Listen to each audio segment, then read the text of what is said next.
At the border between the land of fire and the land of grass, a secluded valley encircled by mountains on three sides suddenly saw a teenage boy fall from the sky clad in a black cloak patterned with red clouds. He plunged headfirst into the stream that flowed along the only side without mountains. Driven purely by the instinct to survive, the boy struggled and clawed his way to the bank, then collapsed on the riverbank, lying on his back and gasping for breath. Just moments ago, Long Yu had been sitting at home wearing an Akatsuki cloak while live streaming Naruto. Without warning, a bolt of lightning flashed before his eyes, his vision turning into a blinding white. The next instant he felt himself falling endlessly until a loud splash shattered the void. Early spring water, icy to the bone, forced his body to react on instinct as he swam desperately toward the shore. After dragging himself ashore, the utterly exhausted Long Yu lay on the bank, panting heavily, his mind a complete blank. Who am I? Where am I? Have I died? Just as he drifted in bewilderment, a mechanical voice suddenly resounded within his mind. Farming system binding in progress. Progress 10. A system. Is this some kind of web novel? Long Yu was momentarily dumbfounded. While he was still in shock, the progress bar that had appeared before his eyes had already jumped to 100%. Ding! Farming system binding successful. The progress bar vanished, transforming into a full system panel before Long Yu's eyes. Host Long Yu. Age 16. Gender male. Strength battle power 1, utter weakling. Kekkei Genkai none. Mastered ninjutsu none. Attributes wind, fire, water. Rice points 5100. Ninja village size 1 person. Staring at the panel before him, Long Yu felt it was all unbelievable. Kekkei Genkai and ninjutsu, weren't these abilities from Naruto? Could it be? System, where am I right now? Ding! The host is currently located at the border between the land of fire and the land of grass in the world of Naruto. As expected. Hearing this answer, Long Yu's heart collapsed. Many people might dream of crossing into the Naruto world to experience the marvel of ninjutsu, but he had never entertained such a thought. Though he was an orphan, there were still many things in the real world he could not bear to leave behind: his figures, the anime he had yet to finish, his games, his study materials. Now that he had come to the Naruto world where technology lagged far behind, he was essentially severed from all of that. Unwilling to resign himself, Long Yu pressed the system further. Then, can I still go back? Of course. As long as the host completes the task of unifying the ninja world, the system will be able to transmit the host back to the original world. Long Yu was left speechless. Was that something a normal being would say? Unify the ninja world. Setting aside the 5 great nations, even the minor hidden villages possessed considerable strength. Not to mention that in the future there would be monsters like Obito, Madara, Naruto, Sasuke, and others whose powers surpassed even the Kage. How was he alone supposed to contend with them? Gazing up at the blue sky dotted with white clouds, Long Yu finally yielded. After all, he did have a system. System, what can you actually do? This system is a farming system. The host can cultivate fields or mine ores and sell them to obtain the system currency, rice points. Rice points can be used in the system shop to exchange for crop seeds as well as bloodlines and abilities that enhance the host's strength. Rice points can also be spent on the lottery wheel to draw items that do not exist in the system shop. Then why do I already have 5,100 rice points? Long Yu had noticed on his host panel that he currently possessed 5100 rice points. Rice points can also be obtained by selling goods the system deems valuable or by exchanging real-world currency. In order to give the host a good start, the system has converted all of the host's assets from the real world into rice points during binding. Hearing this, Long Yu seemed to realize something, his voice trembling slightly as he asked, "When you say assets, do you mean my money or?" Naturally, it refers to all valuable possessions belonging to the host aside from the clothes currently on the host's body. At that moment, Long Yu felt as if his very body had been hollowed out. His figures, his computer, his phone, his accounts, all gone. He no longer even wanted to ask why the exchange rate was so abysmal. Right now he just wanted to be left alone in silence. After a while, still unwilling to die so easily, Long Yu stood up and opened the system shop. He first checked the ninjutsu section, and the prices there dealt him another heavy blow. Even a crank ninjutsu costs 600 rice points. And the Flying Thunder God technique is actually 5 million. System, how long do you think it would take me to save up 5 million rice points? If nothing unexpected occurs, the host should be able to accumulate 5 million rice points in a few decades. Decades. By then the 4th Great Ninja War will probably be over. Suddenly Long Yu realized he did not even know what time period he was in, so he hurriedly asked the system, "What year is it now?" "It is currently Konoha year 35. In 2 years the Second Great Ninja War will erupt. It is recommended that the host purchase some crop seeds first to avoid starving to death and only then consider issues of strength. Only 2 years remained before the outbreak of the Second Great Ninja War. Long Yu felt an intense sense of urgency. He remembered that the war was fought mainly along the borders of the Land of Rain, which bordered both the Land of Grass and the Land of Fire. He had no idea whether this area would be swept up in the conflict. For now the only option was to find a way to increase his strength as quickly as possible. As for farming, he absolutely did not intend to farm. The system, as if reading his thoughts, immediately issued a warning: if the host refuses to farm, a death penalty will be imposed. Maintaining a calm expression, Long Yu opened the crop section of the system shop and purchased a large amount of barley and rice seeds along with various vegetable seeds. Fortunately, these items were not very expensive. After buying them, he still had 2600 rice points left. He then browsed through the other sections of the shop and finally spent 600 points on a crank fire release ninjutsu. After all, if he wanted to survive, fire was essential. Possessing a fire release technique would make his early days in this world much more bearable. Besides crops and ninjutsu, the system shop also contained a mineral section, in which various ores were listed, including rare ones such as chakra ore. A ninja tools section. Common items like kunai and shuriken went without saying, but it also displayed the 7 ninja swords of the hidden mist, the Kusanagi sword, the Uchiha war fan, and other famous tools. However, Itachi's Tatsuka blade and Yata mirror were absent. The system explained that only ninja tools with physical forms could appear in this section. A Kekkei Genkai section, Sharingan, Byakugan, Rinnegan, as well as special nature releases like Scorch Release and Storm Release. Long Yu briefly entertained the idea of buying a Sharingan, but even a single Tomo Sharingan cost 10,000 rice points and the price only climbed higher for subsequent evolutions. He had no choice but to give up. A technology section, it contained various medical devices and chakra cannons along with other machines powered by chakra. After that, Long Yu opened the lottery wheel and the items displayed there truly broadened his horizons. The system had arranged the potential prizes on the wheel in order of value. At the very top was astonishingly a chakra fruit. Next came the 8 gates, the Tatsuka blade, the Yata mirror, Hashirama's living cells, and then an item he did not recognize, a chakra crystal converter. Skimming past it, he continued looking. There were things like all attribute physique, low rank ninjutsu mastery, 90 rice points, 50 rice points.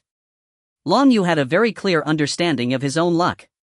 He did not dare to hope for the top tier items. As long as he could get that low rank ninjutsu mastery, he would be perfectly content.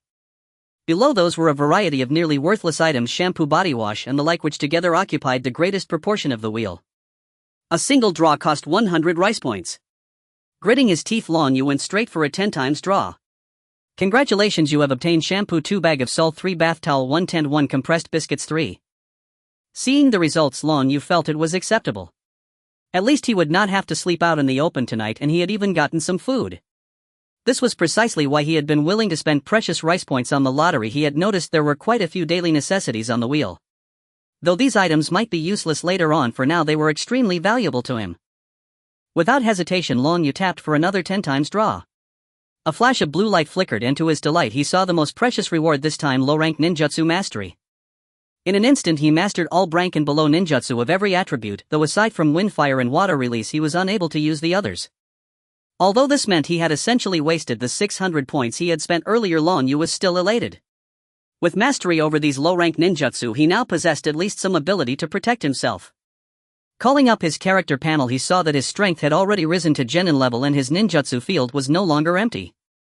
In high spirits, Long Yu began to hum a little tune as he picked up the hoe gifted by the system and started tilling the earth. At the foot of 3 farming hills, the grass rises past the knee. Where shall I sell my rice? To the shop to trade for ninjutsu and strength for me. Crushing the Akatsuki. That's no problem, just wait and see. In the 37th year of Konoha, imbalanced economic development among nations ignited the Second Great Ninja War as countries clashed to seize territory and sovereignty. In order to expand its territory and also to resist the great nations that willfully treated the Land of Rain as their battlefield, Amigakure declared war upon the Land of Iron, Sunigakure and Konoha. From the moment the Great War erupted, countless civilians were displaced and the number who starved to death became impossible to tally. Among them, the Land of Rain, with its meager territory and perpetual downpour, suffered the worst. Food within its borders had risen to a terrifying price. Some orphans had no choice but to survive through theft. At this moment, 2 children had just been caught by a stall owner for stealing food. A little boy with orange hair and a little girl with blue hair, a paper flower pinned to her head, were now surrounded by a circle of people who were about to unleash their fists and kicks upon them. They're the 2 brats who've been stealing from us around here these days. Guys, beat them up. Just as the blows were about to fall, a man in a black robe with a hood stepped in and blocked their way. The stall owner grew extremely displeased. "Friend, what is the meaning of this? These two brats have stolen plenty from us in the past 2 days, and judging by their looks there's no way they can pay. I just want to beat them up to vent my anger, is that not allowed?" The crowd glared at him with unfriendly expressions while the two children sat on the ground. The boy wrapped his arms around the girl, shielding her in his embrace to protect her from harm. "I'll sell you your grain at 10% off. Let these two children go." Hearing this, the stall owner's attitude instantly shifted to a fawning smile. "Good, good. Then these two children are yours to take. Remember to come sell your grain here again in the future. Disperse, all of you. Clear off. Didn't you hear what this gentleman said?" Driven away by the stall owner, the crowd slowly dispersed. The two children, Yahiko and Konan, looked timidly at the one who had saved them, the man named Longyu. After 2 years of discreet growth, Longyu now possessed the strength of a jonin. He had also exchanged for a pair of Sharingan, which he had advanced through sheer effort to the level of 3 Tomo. He had come to the Land of Rain partly to sell grain for some money to purchase other items, and partly to hunt down isolated ninjas amid the war to temper his combat skills. At the same time, he could rely on the Sharingan to copy their techniques. He had already copied numerous rank jutsu and even some rank ones, his strength approaching that of an elite jonin. Encountering Yahiko and Konan, however, was a completely unexpected gain. Longyu pulled Yahiko and Konan to their feet and led them away from the marketplace. "Here, eat." He took out 2 bags of bread and handed them to the children. "Thank you, sir." Yahiko and Konan bowed to Longyu to express their gratitude. "No need to thank me. I only did it so that my own heart can feel a little lighter. This war has destroyed far too many lives. I may wish to end all this strife, but without sufficient strength I can only help where I can." After sighing, Longyu asked Yahiko and Konan, "What do you two plan to do from now on?" "Keep living by stealing here."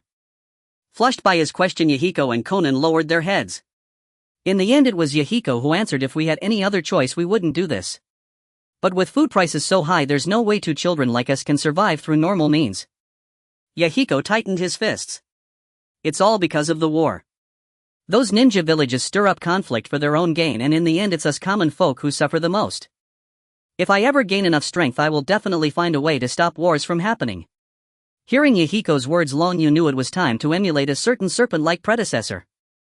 "Then, do you wish to become a ninja?" Longyu's lips curved slightly as he posed the question to Yahiko. "Of course I do." Yahiko burst out excitedly at once. "If I become a ninja, at least I'll have the ability to protect myself, so I won't be completely helpless when disaster strikes. But only the ninja villages possess the methods to turn someone into a ninja. For ordinary people like us, becoming one is nearly impossible." His clenched fist slowly loosened, revealing his helplessness. At this time, Yahiko had not yet forged an unshakable resolve to become a ninja no matter the cost. "I can teach you ninjutsu and make you into ninjas. Are you willing?" Longyu continued to quietly lure the 2 minors. "I'm willing." Yahiko replied immediately. Seeing Yahiko agree, Konan also quickly voiced her willingness. "Aren't you afraid I might have some ulterior motive? Even if you did, we wouldn't be able to resist anyway. I believe you're a good person. Then follow me." Looking at the 2 little figures beside him, Longyu felt his mood lift. He had not expected such an unexpected boon from this trip.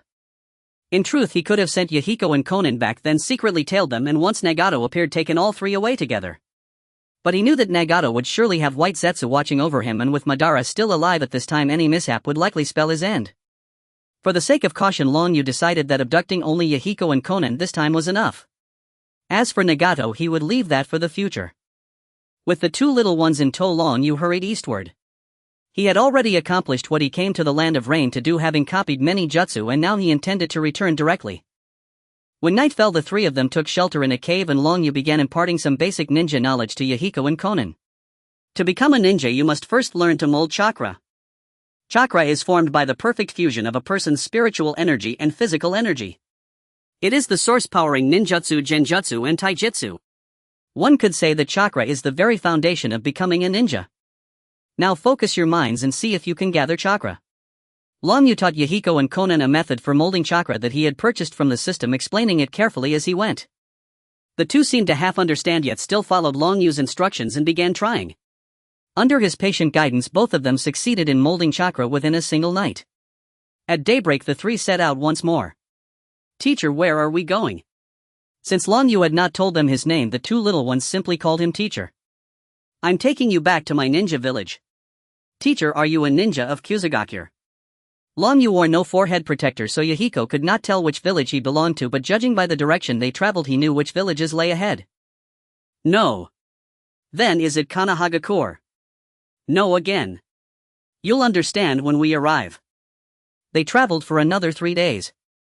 Relying on reconnaissance he had done beforehand, Long Yu skirted around the active battlefields.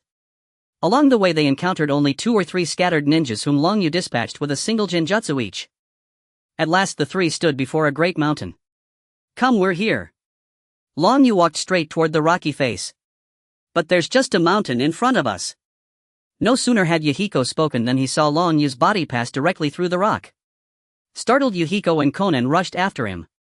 Inside they discovered a tunnel, a narrow passage that barely allowed one person through at first, but after they walked several dozen steps it suddenly opened up into a wide space. The ground was open and level, houses stood in neat rows, and there were fertile fields, clear ponds and groves of mulberry and bamboo. Over the past 2 years Long Yu had taken in many refugees to help him farm the land. The place where he had first arrived had now been built into a small village. The location was well hidden, and with the aid of an illusion barrier generator he had exchanged from the shop, no ninja had discovered this place so far. Yahiko and Konan gasped at the sight before them. Compared to the land of rain, this place was simply a paradise. At that moment a strong boy around 15 or 16 approached them. "Leader, are these 2 new refugees?" Long Yu nodded, then shook his head. "They are indeed refugees, but they are also my newly accepted disciples. This boy is named Yahiko and the girl is called Konan." Long Yu introduced the 2 youngsters to the boy, then said, "Take them for registration and let them familiarize themselves with the surroundings while I head to the warehouse." "All right, leader. You 2 little ones come with me." Long Yu, filled with excitement, arrived at the warehouse. Looking at the mountains of grain piled before him, he opened the system panel and clicked on sell. Ding! Sale successful. This sale earned a total of 100,100 meters. Host Long Yu. Age 18. Gender male. Strength elite Jonin. Bloodline limit Sharingan 3 Tomo. Ninjutsu shadow clone technique, fireball technique, water dragon bullet technique, vacuum sphere. Attributes fire, wind, water. Meter points 2,003,100 meters. Ninja village size 156 people. Finally enough. Over the past 2 years Long Yu quietly farmed here, relying on the refugees he took in and some futuristic technology from the system. Finally today he gathered 2 million meters.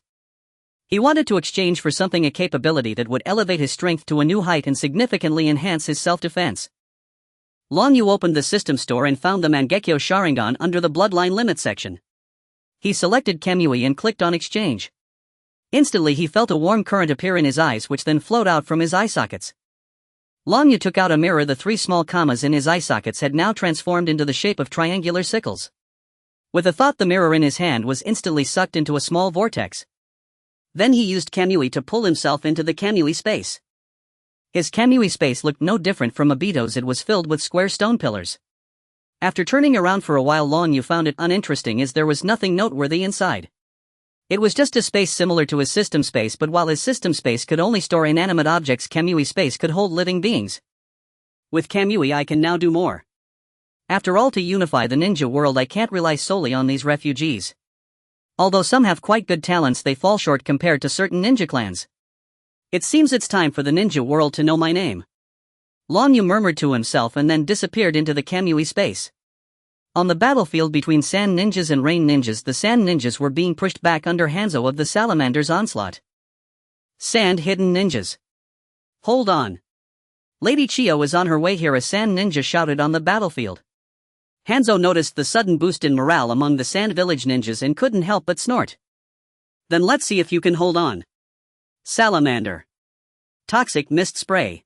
The massive salamander under Hanzo's feet opened its mouth upon hearing the command, and a rich purple toxic mist sprayed out. Many Sand Ninjas in the front immediately collapsed while the rest struggled desperately. Hanzo had heard of Chio from the Sand Village being skilled in detoxification. If she really managed to dispel the salamander's poison, the Rain Ninjas would lose their advantage in the battle against the Sand Ninjas. Therefore Hanzo intensified his assault, urging the salamander to rampage through the Sand Ninjas, hoping to annihilate this troop before Chio arrived. Inside the Sand Ninja camp. Lord Roin. The toxin from the salamander is too powerful. At this rate we won't be able to hold on for long. A bloodied sand ninja reported to the commander of the sand ninjas on the battlefield. Roin gritted his teeth and made a resolution. Go. Bring Fu over. It's time to send in the tailed beast to the battlefield. We must hold out until Lady Chio arrives. Yes. Hanzo was having a great time slaughtering in the sand ninja ranks when he suddenly noticed that the sand ninjas who had been fighting to the death began to retreat. Then a middle-aged sand ninja ran towards him. Hanzo seemed to realize something. Damn. All rain ninjas. Retreat. Get out of this battlefield. Damn major powers, do you think you can act recklessly just because you have a tailed beast? Today I will kill your tailed beast and let everyone know that the rain ninjas are not to be trifled with. Jifuku, the one in front, should be the sand village's tailed beast. Are you afraid? What is there to be afraid of? It's just a creature with a bit more chakra than usual. Ha ha ha, exactly, just a creature. Today we shall slaughter this beast. Hanzo suddenly became exuberant, his battle spirit soaring and blue chakra flickered around his body. Jifuku launched a toxic mist spray towards the approaching Fu. Sleep technique. Fu, seeing the purple toxic mist rapidly spreading towards him, immediately formed a hand seal. Shikaku, come out and play. Fu's originally frail body began to swell, his skin covered in yellow with purple patterns continuously growing larger until it surpassed the salamander and Hanzo. Finally, with a sharp yell, a giant monster resembling a raccoon appeared before Hanzo. Yahawa. I've finally come out. Let me see who wants to be killed by me. The released Shikaku shouted excitedly, then noticed the surrounding toxic mist along with the salamander and Hanzo ahead. Looks like it's you. Wind released dust cloud. Several massive wind balls were instantly spat out from Shikaku's mouth, dispersing all the toxic mist around and rushing towards Hanzo. Hanzo would not sit idle. Controlling the salamander, he dodged Shikaku's attack. Jifuku. Get close to it. After initial assessment, Hanzo felt this tailed beast excelled in long-range attacks, so he planned to engage it in close combat. Ha ha ha, I will kill you. Wind release sand blast.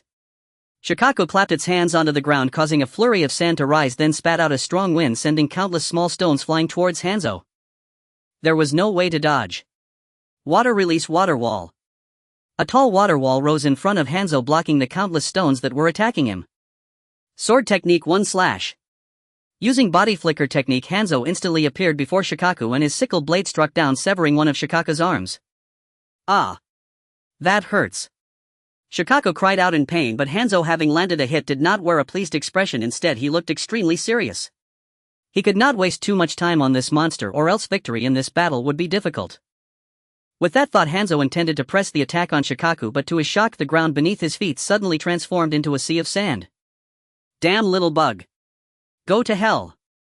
The ground within a 10-kilometer radius transformed into sand under Shikaku's control, and an endless sea of sand surged towards Hanzo. Just as Hanzo planned to evade the oncoming wave, suddenly all the sand stopped as if it had lost its strength. Hanzo, pondering a countermeasure, looked at Shikaku in confusion. Unbeknownst to him, a figure cloaked in black robes adorned with red cloud patterns and wearing a mask appeared above Shikaku's head. Hanzo also noticed that Shikaku's eyes had transformed into the shape of the three-tomo Sharingan. What is happening? Hanzo recognized the Sharingan of the Uchiha clan, but wasn't the Uchiha a ninja family from Konoha? Why would they help him control the One Tail? This time the rain ninjas had to face more than just the sand ninjas. Konoha was equally their enemy. While Hanzo was still puzzled, Shoka, carrying the Uchiha member on its back, turned towards the sand ninja camp. Hanzo, what is going on? Hanzo jumped back onto the head of the Shoka. I don't understand either, but this is a great opportunity to annihilate the sand ninja forces. Hanzo commanded the rain ninjas to attack the sand ninjas again, leading the charge himself atop the Shoka. Lord Roin, it seems the One Tail is charging towards us. A sand ninja hurriedly reported to Roin upon seeing the situation. I'm not blind.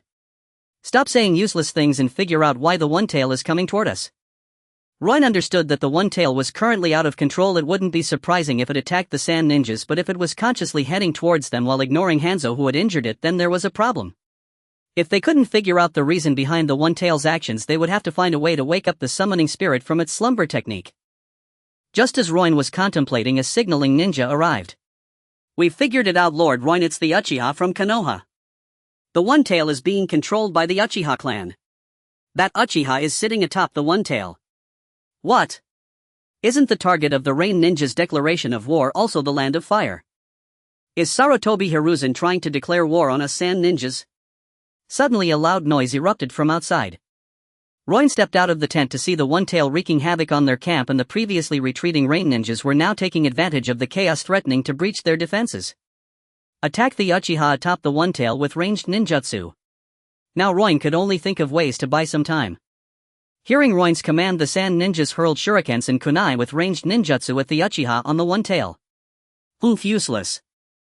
To everyone's astonishment, all the attacks passed through the Uchiha's body. At that moment, Hanzo also arrived, controlling the Shoka as it charged towards Roin. Just as the Shoka was about to collide with Roin, a yellow claw suddenly struck towards the Shoka. While attacking, Hanzo also kept an eye on his surroundings. Upon seeing the One-Tail's claw, he instantly used the body flicker technique to evade, simultaneously lifting the summoning technique to protect the Shoka from harm. He then pulled out his scythe and continued attacking Roin, never believing that this Uchiha would help the Rain Ninjas. However, the Uchiha's actions were still beneficial to them. Sword technique flash.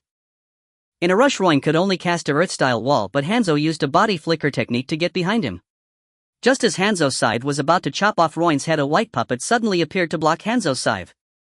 Then another white puppet wielding a large sword swung at Hanzo, forcing him to retreat.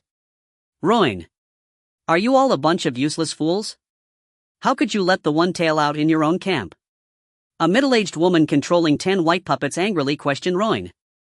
Lady Chiyo, you finally arrived. It's the Uchiha from Konoha who is controlling the One-Tail. Roin explained, and upon hearing this, Chiyo calmed down. What is going on? Have Konoha and the Rain Ninjas formed an alliance? Doesn't seem like it. That Uchiha also attacked Hanzo and the Rain Ninjas. After understanding the situation, Chiyo, while controlling the 10 puppets to guard against the One-Tail and Hanzo's attacks, shouted at the Uchiha atop the One-Tail, Uchiha Ninja, does your Konoha plan to declare war on the Sand Ninjas? Upon hearing Chiyo's shout, Ryu thought it was time to sell the blame. Ha ha ha ha ha, declare war. Do you Sand Ninjas even qualify? I'm merely reclaiming the tailed beast that belongs to Konoha. You're talking nonsense. The One-Tail clearly belongs to us Sand Ninjas. A Sand Ninja jumped out and shouted. What do you mean belongs to you Sand Ninjas? This clearly belongs to us Konoha. Back in the day, our first Hokage was kind and benevolent, lending you all 9-tailed beasts. Who would have thought you would dare to use them to attack us Konoha? It seems it's time to reclaim these tailed beasts. As for you ninja villages, if you are obedient and willing to submit to Konoha, Lord Danzo may spare your lives. However, if you remain stubborn, the Konoha ninja army will leave no one alive in its wake. Originally, Ryu intended to blame Sarutobi Hiruzen, but just as he was about to speak, under the pull of a strange force, Danzo's name slipped out. However, it wasn't too important. Mentioning Danzo would still hold some credibility, as he was indeed the shadow of the ninja world. Uchiha from Konoha, why don't we join forces to deal with this old hag first? Hanzo extended an invitation to ally with Ryu, but he was met with a claw from the One-Tail. A mere insect has no right to speak.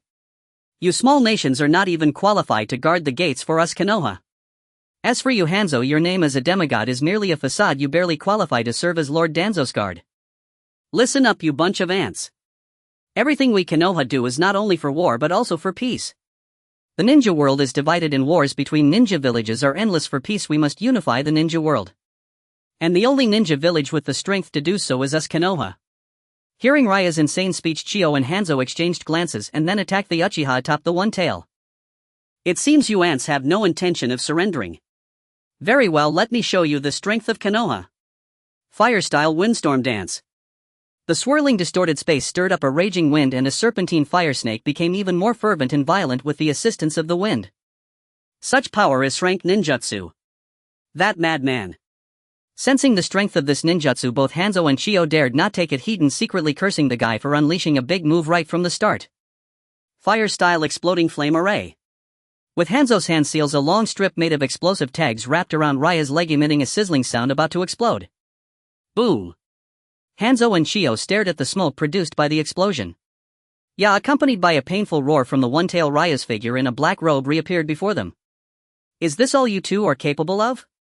You can't even give me a scratch. Under the incredulous gazes of Chiyo and Hanzo, Ryu appeared completely unharmed, not even a speck of dust on him. How is that possible? Hanzo was genuinely shocked, but being battle-hardened, he quickly regained his composure. Remembering how he had previously avoided harm to the Shoka by dispelling the summoning technique, he deduced that the person before him must have also used space ninjutsu, otherwise it would be impossible to remain unscathed under his attack. That person must have just used space ninjutsu. If we attack him continuously, we will surely find the weakness of this technique. Shio also had some speculations about this. Upon hearing Hanzo's plan, she agreed and then controlled her 10 puppets to charge at Ryu, with some puppets shooting poison needles, some wielding large swords to slash, and others spitting whips to strike. Hanzo also pulled the chain to control the scythe and swung it at Ryu. As expected of the demigod who roams the ninja world, he immediately thought of a solution. It seems it's time to add some fuel to the fire. Konoha Danzo Uchiha, you all must hold on. Susanoo. As Long Yu let out a low shot, blue bones began to form around his body, followed by countless muscle lines, ultimately enveloped by a blue chakra cloak. The second stage of Susanoo was complete. Hanzo and Kyo's attacks struck against Long Yu's Susanoo but were completely repelled, and the two were left with astonished expressions upon seeing the colossal figure before them. Ha ha ha, ants. Let me show you the divine power of the Uchiha clan, Susanoo. Be amazed. Shout in awe and then grovel at the feet of Konoha, begging for mercy.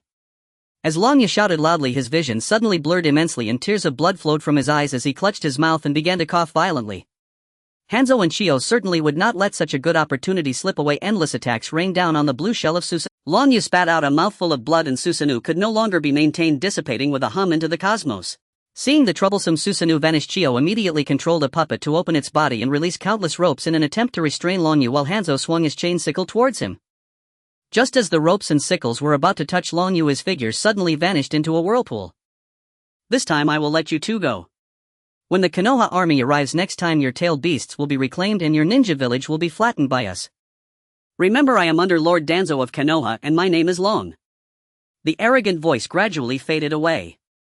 With Long Yu's control gone, Fu was awakened as Shikaku weakly returned to Fu's body, causing Fu to collapse on the ground. Looking at the vanished masked man, Hanzo and Shio were momentarily stunned. Sand Ninja and Rain Ninja, cease hostilities for now, Shio said to Hanzo. That is the plan. After this battle, the Sand Ninja and Rain Ninja retreated from the battlefield.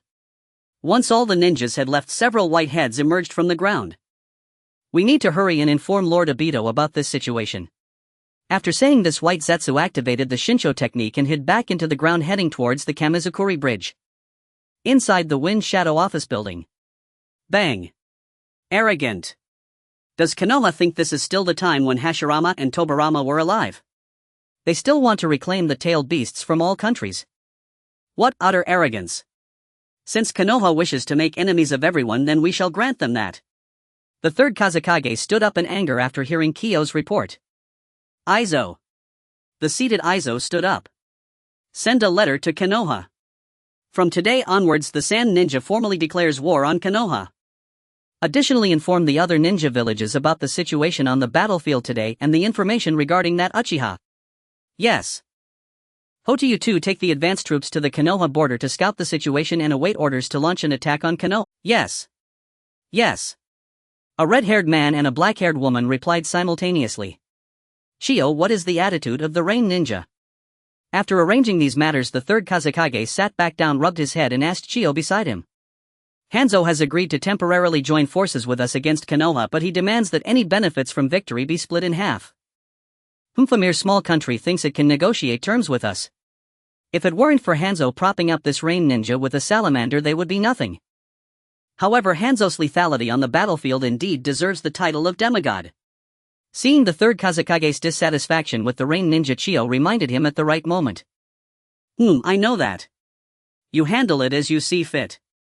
Understood. Shio understood that the third Kazekage had agreed. After the third Kazekage delegated some war matters, the meeting was adjourned. A high-ranking Sand Ninja gradually left the Wind Shadow office building. Mother. Hyunta stopped in front of the office building, greeting Shio as she came out. Shio also saw the two of them and walked over. Looking at her two children who had been away for years and thinking of her grandson Kankuro, whom she had hardly seen since birth, Shio felt a rush of emotions. Be extra careful on this trip. Although Tobarama is dead, Konoha's strength should not be underestimated. You must be cautious when gathering intelligence. Shio earnestly advised Hyunta. Yes, we will be careful, and our own strength isn't weak either, To replied with a smile. Hearing their agreement, Chio felt slightly relieved, then sighed and said, I don't know when this war will end. Before going out, let's check on Kankuro first. Hearing their mother mention Kankuro, both Hyacinth displayed expressions of guilt and reluctance. They had hardly been around since Kankuro was born and they didn't know when they would return this time. But such is the fate of every ninja, a destiny imposed by this world. For the safety of their family and companions, they had no choice but to act. Let's go home together. The three of them walked toward home, where a red-haired child stood at the doorway waiting for someone. The Konoha Village Hokage Building. After reading the letter from the Sand Ninja Village, the seasoned Sarutobi Hiruzen took a deep drag from his cigarette and turned to his advisors Danzo and Koharu, asking, what do you two think about what the Sand Ninja said? I find it a bit unbelievable. The only Sharingan capable of controlling tailed beasts we know of so far is the one belonging to Uchiha Madara, who was defeated by the first Hokage. Moreover, according to the letter, this ninja also possesses space-time ninjutsu. If Danzo had such a powerful subordinate, how could he possibly hide him right under our noses? Regardless, we should call Danzo in to ask him. Not long after Danzo entered and Hiruzen handed him the letter from the Sand Ninja Village. After reading the letter, Danzo felt a headache coming on. Even though he was the shadow of the ninja world and the one overseeing Konoha, he couldn't be blamed for everything. If he truly had such a formidable subordinate, he would have long sought a way to seize the Hokage title from this old man. However, he somewhat agreed with the claim that Konoha could unify the ninja world. It had its merits. There is no one in the Root organization with the title of dragon. In fact, even among the Uchiha clan there are hardly any left. Danzo's meaning was clear: this blame is not mine, I won't take it. I suspect that the Uchiha clan wants to provoke a war to elevate their status, as the only certain thing now is that the one controlling the One Tail is from the Uchiha clan. Toby, just as Ryo had anticipated, directly shifted the blame entirely onto the Uchiha clan. This aligned with the thoughts of the higher-ups in Konoha. Sarutobi Hizashi and the two advisors also thought the same upon seeing the letter. Ever since Senju Tobarama died in the First Shinobi World War, Hizashi and Toby have been implementing Tobarama's policy towards the Uchiha clan to suppress them while finding ways to isolate the village from the Uchiha clan. Recently, the Uchiha clan's position has deviated significantly from the center of Konoha, and the villagers have developed a strong aversion towards the Konoha Guard. In such a situation, it is understandable that the Uchiha clan would want to elevate their status through war, but what makes no sense is how obvious their actions are. They directly controlled the tailed beast with their Sharingan and mocked all the other nations. Regardless, we are still at war and need the Uchiha clan's strength to fend off the possible involvement of the Mist Village. For now, we should refrain from making the contents of the letter public and investigate their responsibility after the war. Sarutobi Hizashi leaned back slightly and the other three nodded in agreement. The higher-ups of Konoha surprisingly reached a unanimous decision. Gather all the elite jonin in the village for a pre-war meeting. In fact, the Second Shinobi World War was initiated by the Rain Village, but the primary reason is still the various major nations seeking to gain benefits. The Land of Rain is merely a small country with a land area less than 1/10 of the Land of Fire, and it is perpetually shrouded in heavy rain. How could such an environment possibly produce enough strength to contend with two major nations? While Konoha and Sunigakure were preparing to confront the Rain Village, they were also trying to find a way to carve out a piece of the pie for themselves, but they just hadn't found a suitable reason yet. Subsequently, Konoha White Fang Hataki Sakumo was dispatched to the Land of Rivers to fend off Sunigakure, while Sarutobi Hizashi's disciples Tsunade Jiraiya and Orochimaru were sent to the battlefield in the Land of Rain. A major war involving at least 3 shinobi villages was on the verge of breaking out. Meanwhile, Kumogakure, Wagakure and Kirigakure did not show any response after receiving the letter from Sunigakure, clearly opting to observe the situation first. Underneath the Kaminari-bashi, anyone seeing the elderly man before them would likely be terrified into paralysis. Despite his white hair and deeply wrinkled face giving him the appearance of a dying tree, his notorious reputation had already been engraved in the hearts of every ninja. Uchiha Madara. This formidable figure who instilled fear in all ninjas now appeared frail, seated in a chair connected to numerous tubes, barely sustaining his life through the vitality provided by the outer path golem, making even standing up a challenge. Several white Zetsu suddenly appeared before Madara, who slowly opened his eyes. Speak, what is it? Another war has erupted in the shinobi world and 3 shinobi villages are already involved. White Zetsu reported the recent significant events in the shinobi world to Madara in his unique voice. As I expected, the peace that Hashirama spoke of is merely a naive fantasy of a child. His methods are utterly unreliable. Furthermore, a pair of Mangekyo Sharingan has appeared in the shinobi world capable of controlling tailed beasts and releasing the second stage of Susanoo. Moreover, the abilities of those eyes seem to include the rare spacetime ninjutsu. White Zetsu continued to report to Madara the crucial intelligence it had discovered. Upon hearing this news, Madara was slightly surprised. His white zetsu were spread throughout the shinobi world and he was well aware of the intelligence from nearly every shinobi village. According to his knowledge, there seemed to be no one in this generation of the Uchiha clan who had awakened the Mangekyo Sharingan. This person seems to have appeared out of nowhere. We did not detect such a figure in the shinobi world previously. Have you followed him? No, this person is exceedingly cautious. As soon as he appeared, he controlled the One-Tail, released a ninjutsu in Susanoo and then escaped using space-time ninjutsu. We couldn't plant a seed on him in time. Madara became intrigued and instructed White Zetsu to tell him the detailed circumstances of that time. To unify the shinobi world and maintain peace, is it? Though not as childish as Hashirama, it is still merely a child's idea. The only way to achieve peace is to deploy the infinite Tsukuyomi. However, if his abilities can be utilized by me, it may serve as a catalyst for my revival. White Zetsu set aside the other intelligence for now and focus entirely on gathering information about this person. Yes. Lord Madara. Several White Zetsu burrowed back into the ground. Madara closed his eyes and the underground chamber fell silent once more. The major nations were on edge due to the appearance of that mysterious powerhouse, while what was the instigator of all this chaos doing at that moment? Achoo! Ryo, lying on the bed, involuntarily sneezed. Boss, are you okay? A little girl with red hair asked with concern. Behind her stood several people who came to visit Ryo, including Yahiko and Konan, both looking at him worriedly. Why don't you take a bite out of me, boss? I am from the Uzumaki clan and my chakra can quickly heal your injuries. The girl extended her arm toward Ryo, which bore several scattered bite marks. This girl was found by Ryo at the border of the Land of Grass. Later it was discovered she was from the Uzumaki clan named Uzumaki Kanai. When she was first discovered, she was terrified and unwilling to interact with anyone. However, under the influence of this small village and Rya's kindness, she gradually let down her guard and integrated into the village, coming to terms with her identity as a member of the Uzumaki clan. Ryo speculated that she was likely the mother of Uzumaki Karen, who would later form the Team Taka, especially since after the destruction of the Uzumaki village few survivors from the Uzumaki clan remained. Thank you for your kindness, Kanai. Ryo smiled and playfully ruffled Kanai's hair, causing the little girl's face to turn slightly red. However, I still won't take it. My body is not so fragile, and didn't I say before that I wouldn't let you bear even a single bite mark from me again? In our Akatsuki village, everyone will be treated fairly.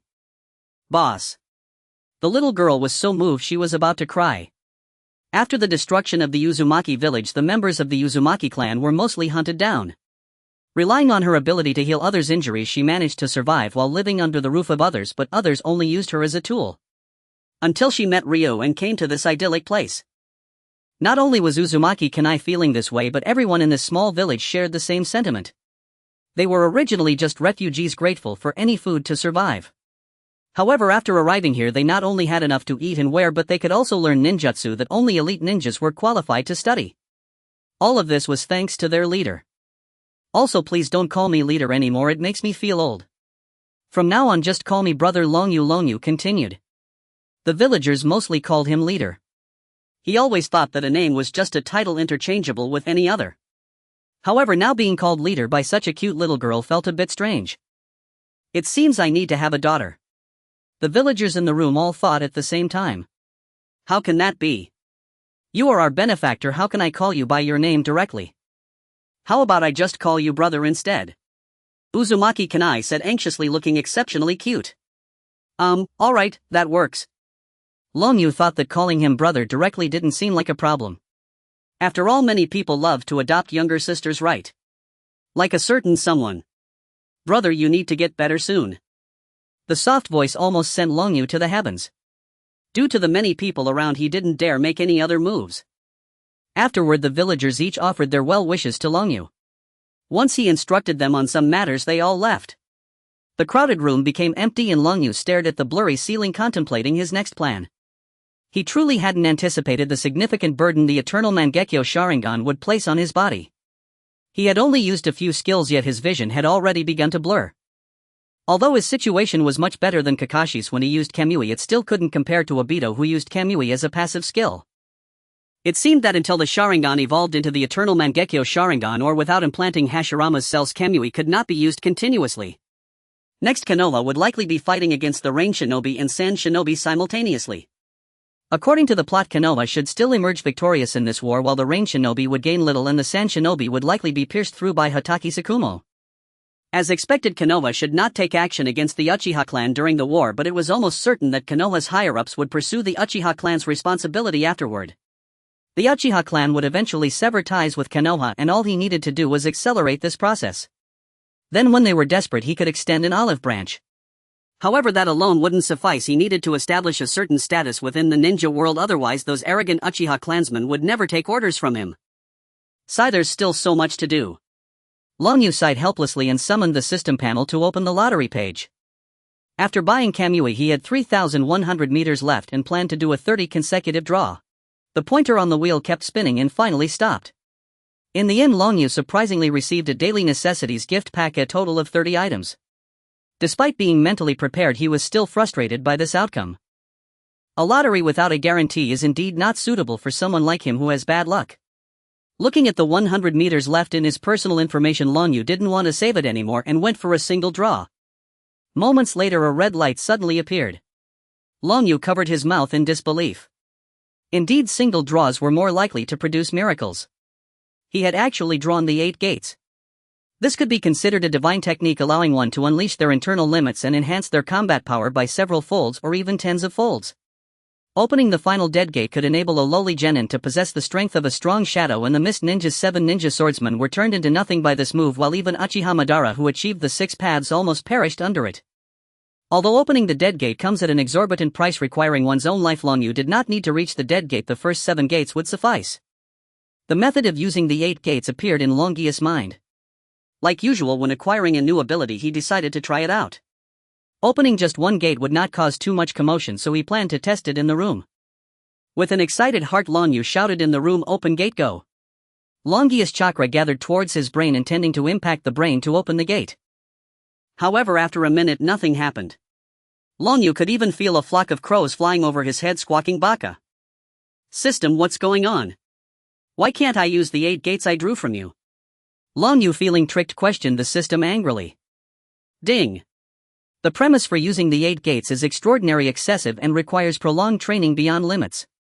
This is to train all parts of the body and organs to adapt to the burden they will endure once open, minimizing the damage caused by the immense energy released afterward. However, the host's current body is too weak to meet the conditions for using the 8 gates, and he cannot even meet the requirements for opening the first gate. Hearing the system's explanation calmed Long Yu down.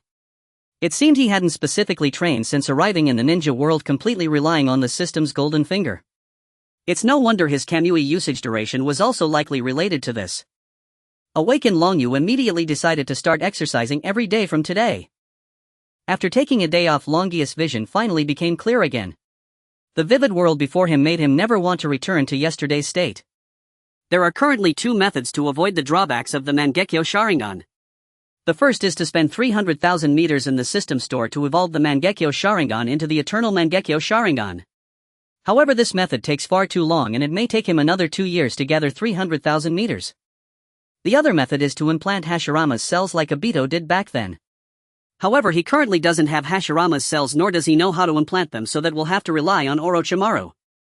Orochimaru should not have experienced the death of his disciple yet, nor developed a desire for immortality, and he likely hasn't begun researching Hashirama's cells.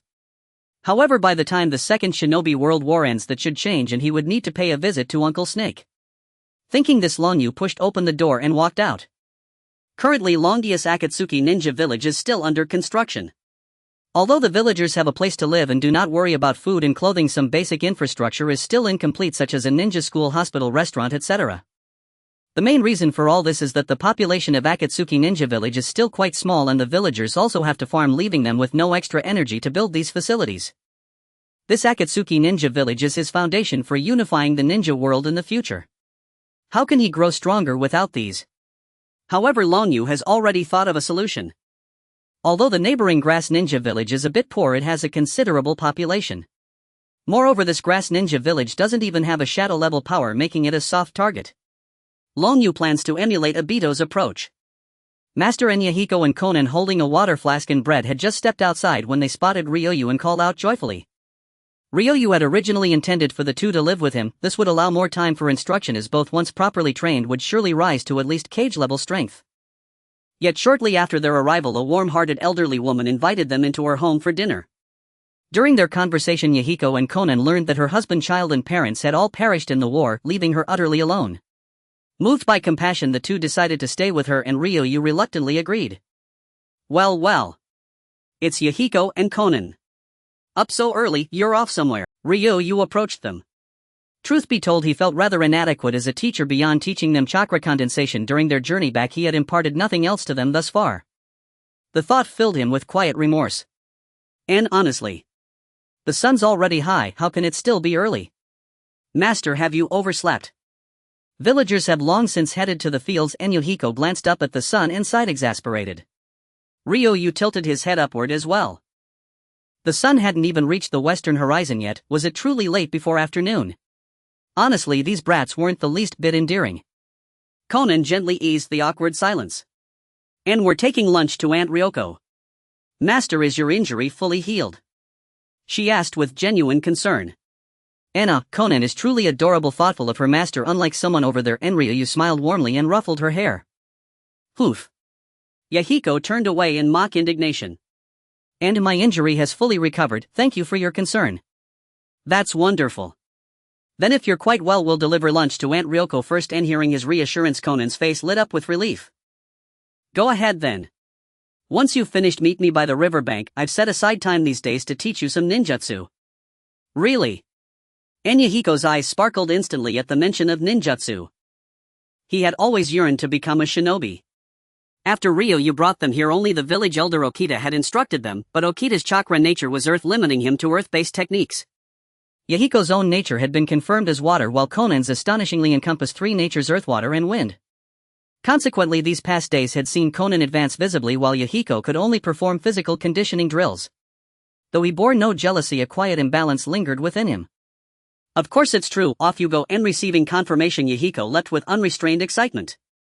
And all right then, Konan, let's hurry. He seized Konan's hand and dashed toward the fields. As their figures receded into the distance, Ryoyu began contemplating training methods for the 8 gates technique. So how precisely shall I shatter my limits? Must I embrace youth like Might Guy and Rock Lee? Two figures in emerald green spandex flashed in his mind, upright, sprinting upside down against a crimson sunset. Two thick-browed bowl-cut youths flashing gleaming white grins and thumbs up. A shiver ran down Ryoyu's spine. I'd best remain ordinary. With a silent mental command, 2 weighted bands materialized in his hands, prizes from earlier lotteries long stored and used in his system space. Now they were perfectly suited for intensifying physical training to break through his limits. Securing the weights to his legs, Ryoyu broke into a run toward the riverbank. At first he felt no strain, but 10 minutes in, fatigue set in. Heavy gasps tore from his lungs, which burned with stifling heat. Damn it, am I even weaker than a child like Rock Lee? Driven by sheer defiance, he pressed on. Each time his limbs trembled on the verge of collapse, he forced himself upright, until he finally staggered, weighted to the riverbank. Exhausted beyond movement, he refused to fall, dropping instead into squats where he stood. 1, 2, 3, 101, 102, 103, and Master, we're here. And Yahiko and Konan waved from afar. Ryoyu paused upon seeing them and realized something vital when he pushed past utter exhaustion and persisted. The crushing fatigue gradually lifted. This must be what breaking through one's limits feels like, he mused.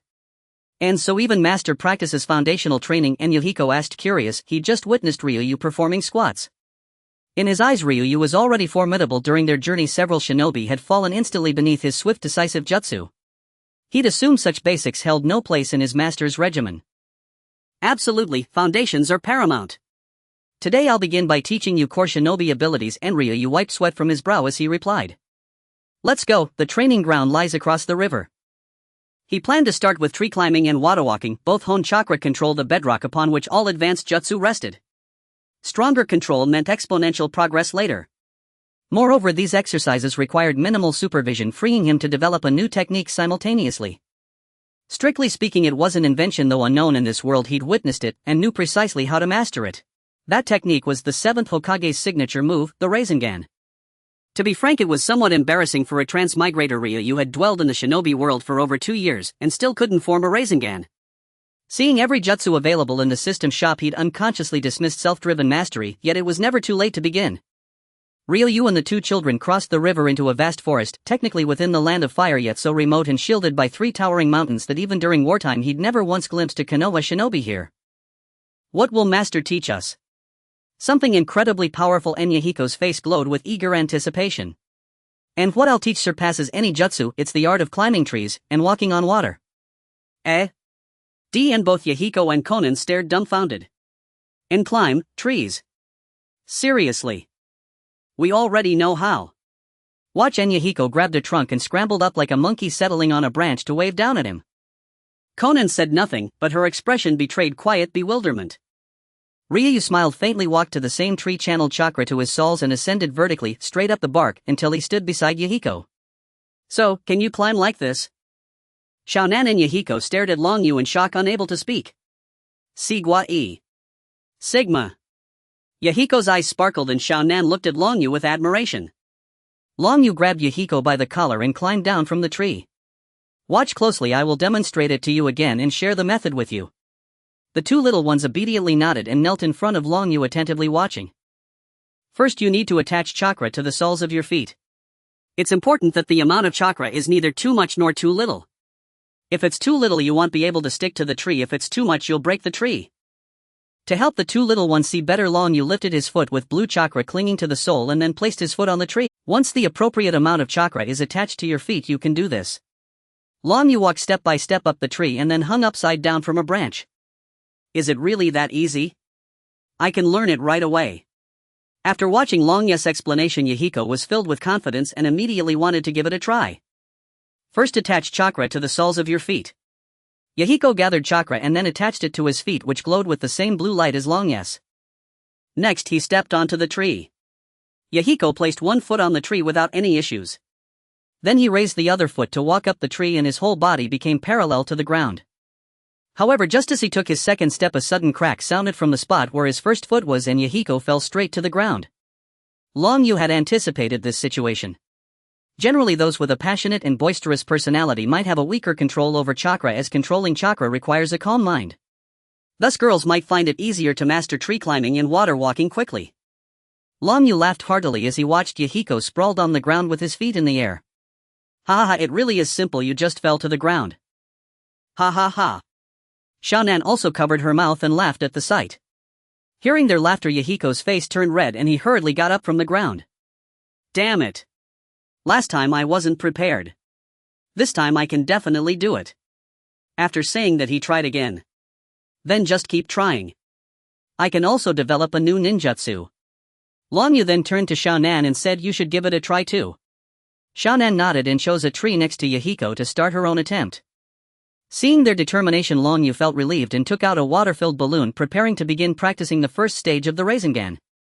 After thinking it over, he felt that learning the Rasengan according to Jiraiya's method was the most reliable, as this gradual approach was the easiest. Although Konohamaru had successfully learned the Rasengan using Naruto's method, and it seemed to be more powerful than Naruto's, that was due to Konohamaru's own talent. He didn't think his talent was that strong. Long Yu released his chakra in his hand and then used it to control the rotation of the water flow within the balloon.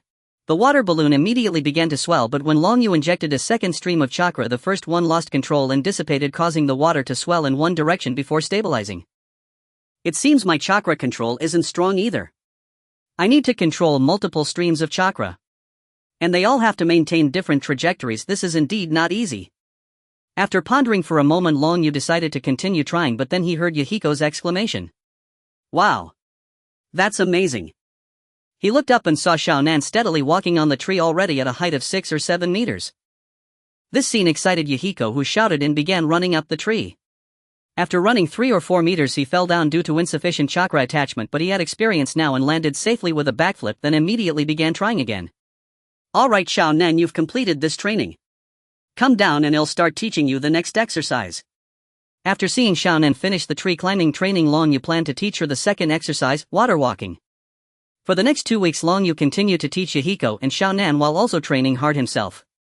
The two little ones had now completed their tree climbing and water walking training, and he also taught them some ninjutsu. He had learned the Rasengan in 3 days, slightly faster than Naruto, but that was also because he had witnessed Naruto learn the Rasengan in its entirety, plus Naruto had been hindered by the Nine Tails at that time. After mastering the Rasengan, Long Yu began strength training. He had already changed his weights once the original weights were no longer suitable for him, and he could now open the first 2 gates of the 8 gates, which marked significant progress. Notably during the training, Xiaonan unexpectedly developed her unique ninjutsu, paper jutsu. The fragile paper gained hardness and sharpness comparable to steel ninja tools under her fine control of chakra, even surpassing it. Additionally, he discovered that Yahiko had a talent for swordsmanship, so he painfully bought him a katana, hoping that when he had money he could eventually exchange it for a kusanagi sword in the system shop. After all, Yahiko was his disciple and his weapon needed to be presentable.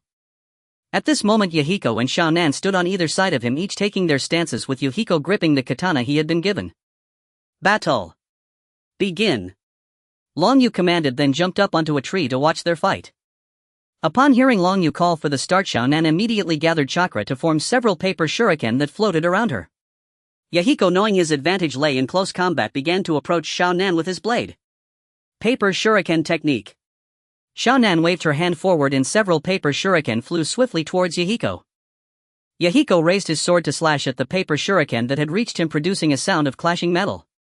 The paper shuriken were sliced apart by Yahiko's blade and fell to the ground. Xiaonan, you better be careful. Yahiko was close to Xiaonan and called out to warn her. Sword technique, rain spike. This is a sword technique Yahiko developed himself. As for why he uses sword techniques while holding a katana in the ninja world, there seems to be no clear distinction between knives and swords. Sometimes a knife is referred to as a sword and sometimes a sword is called a knife. Yahiko's speed suddenly increased and in no time he was in front of Xiaonan, delivering a direct thrust. Xiaonan was caught off guard by Yahiko's sudden speed and couldn't evade in time. Just as Yahiko's blade was about to pierce her body, her form suddenly transformed into countless pieces of paper, evading Yahiko's attack. The countless pieces of paper floating in the air reassembled into Xiaonan's upper body. Seeing this scene, Long Yu on the tree nodded. Xiaonan's paper jutsu was indeed excellent for self-preservation, akin to the elemental abilities of the Logio-type devil fruits in the world of One Piece.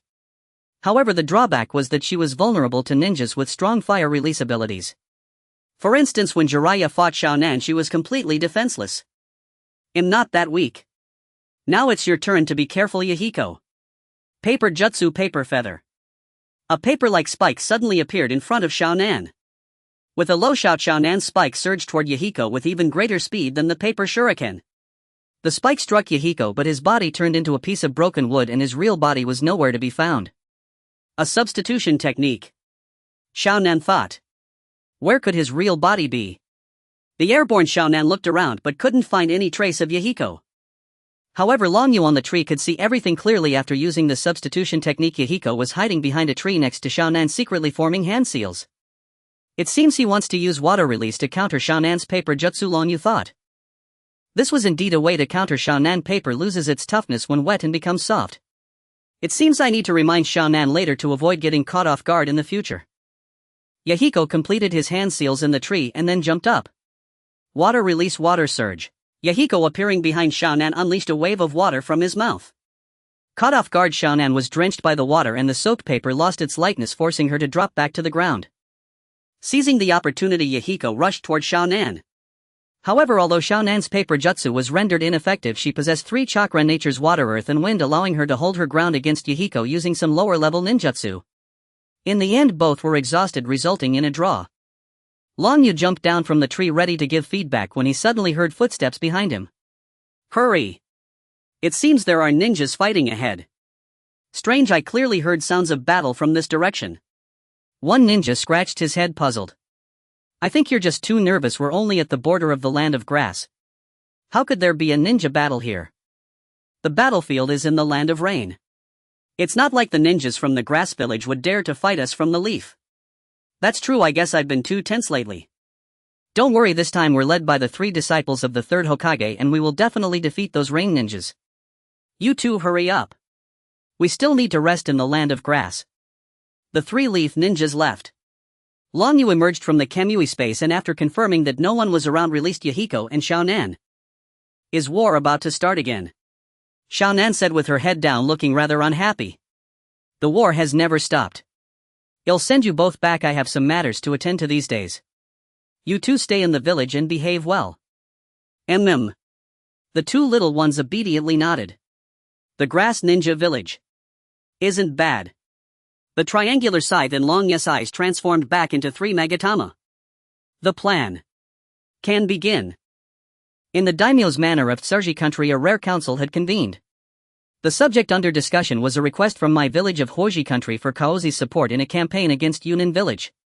Support would mean supplying materials and securing the cooperation of the ninjas from Chaoran village. The middle-aged daimyo of Caoji yawned, listening with little interest as a retainer read aloud the letter sent by the daimyo of Hoji country. When the retainer finished, the bored daimyo idly toyed with the maid at his side. Her face flushed crimson and she made soft breathy sounds. The ministers below felt a wave of heat and longed for the meeting to end so they could hurry home and sleep properly. "Do you think we should accept the proposal of Niui's ninjas?" the daimyo asked in a voice made effeminate by excessive indulgence. A minister with an H-shaped mustache rose. The daimyo lifted an eyelid. "Right, minister, any opinions?" The mustached minister bowed to the daimyo and addressed the assembly. "Huoji country is a major power and my village is among the strongest of the ninja villages. As for Yuji country, its territory is less than a tenth of Huozi's and it reigns there year-round. In overall strength it cannot compare to Huoji at all. Yunnan village is a small village. Not only my, perhaps even our own Chaoran village could defeat them." Hearing this, the daimyo felt a faint stir of interest. "Oh, then why don't we have Chaoran village declare war on Yunnan village and we ourselves attack Yuji country? A land of unending rain does sound curious." The daimyo was utterly blank when it came to statecraft. Ministers managed everything. He and his kind were little more than pleasure-seeking idlers. "Ah." The mustached minister panicked for an instant. The daimyo did not understand, but the minister did. Though Yuji could not match Huoji, it was still far stronger than Caoji. He had spoken to make the daimyo believe Huoji was overwhelmingly dominant. "Ahem, your excellency, we need not go ourselves. Hasn't Mai already declared war on Yunnan? We only need Chaoran to follow Mai. We supply the material and Mai will take Yuji country. Then we will negotiate with the daimyo of Huoji to claim our share of Yuzi's resources. This is a stratagem of using one power to eliminate another and reap the spoils.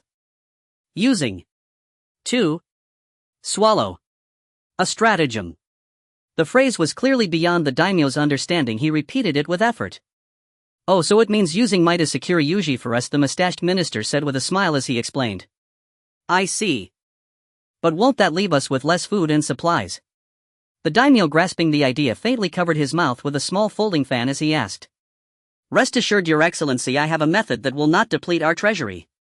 The mustached minister flashed a sly grin and pledged it with confidence. "Oh, then that settles it. What do you all think?"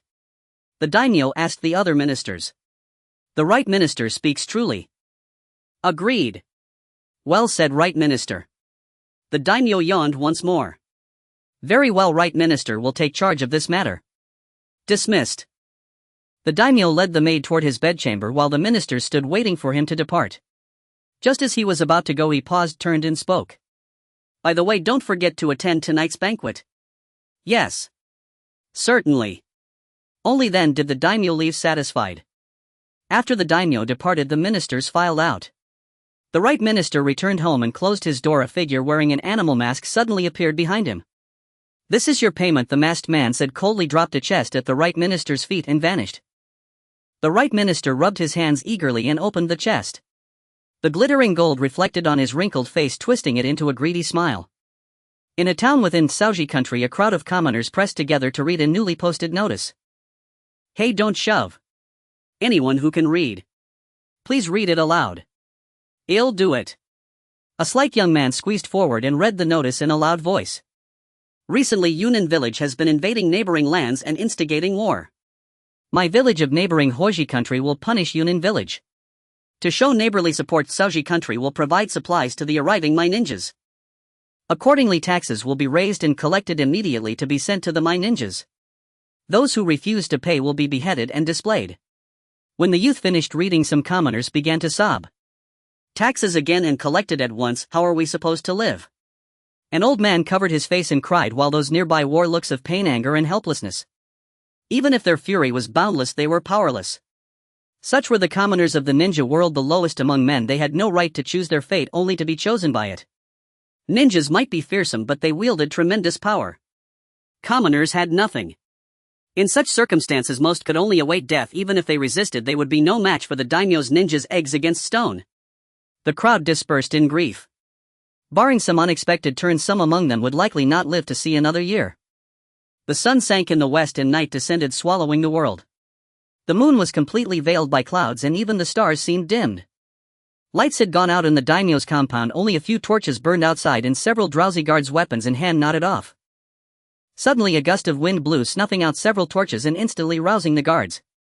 Who goes there? As they moved to inspect the extinguished torches, several ink-black whirlpools materialized behind them. Before they could cry out, the guards were sucked into the vortices and silence returned. From one of the whirlpools a figure emerged, Long Yu. Having dispatched the sentries, Long Yu strode boldly into the daimyo's compound. Inside, a guardian ninja snapped awake, sensing an unfamiliar chakra. Shichuan, wake up! A ninja has entered. The ninja named Shichuan rubbed his sleepy eyes. Two Tsuji guardian ninjas roused two others and the four ran toward the direction of the sensed intruder. Huaji country's strength was great. The daimyo there were protected by 12 guardian ninjas, most of whom were at least jonin in ability. A small country like Tsuji was far inferior. Its daimyo had only 4 guardian ninjas whose strength barely reached the level of special jonin. The 4 guardian ninjas reached the manor gate and saw a ninja wearing a Yunnan village forehead protector. How dare your daimyo of Tsuji support my against us Yunnan?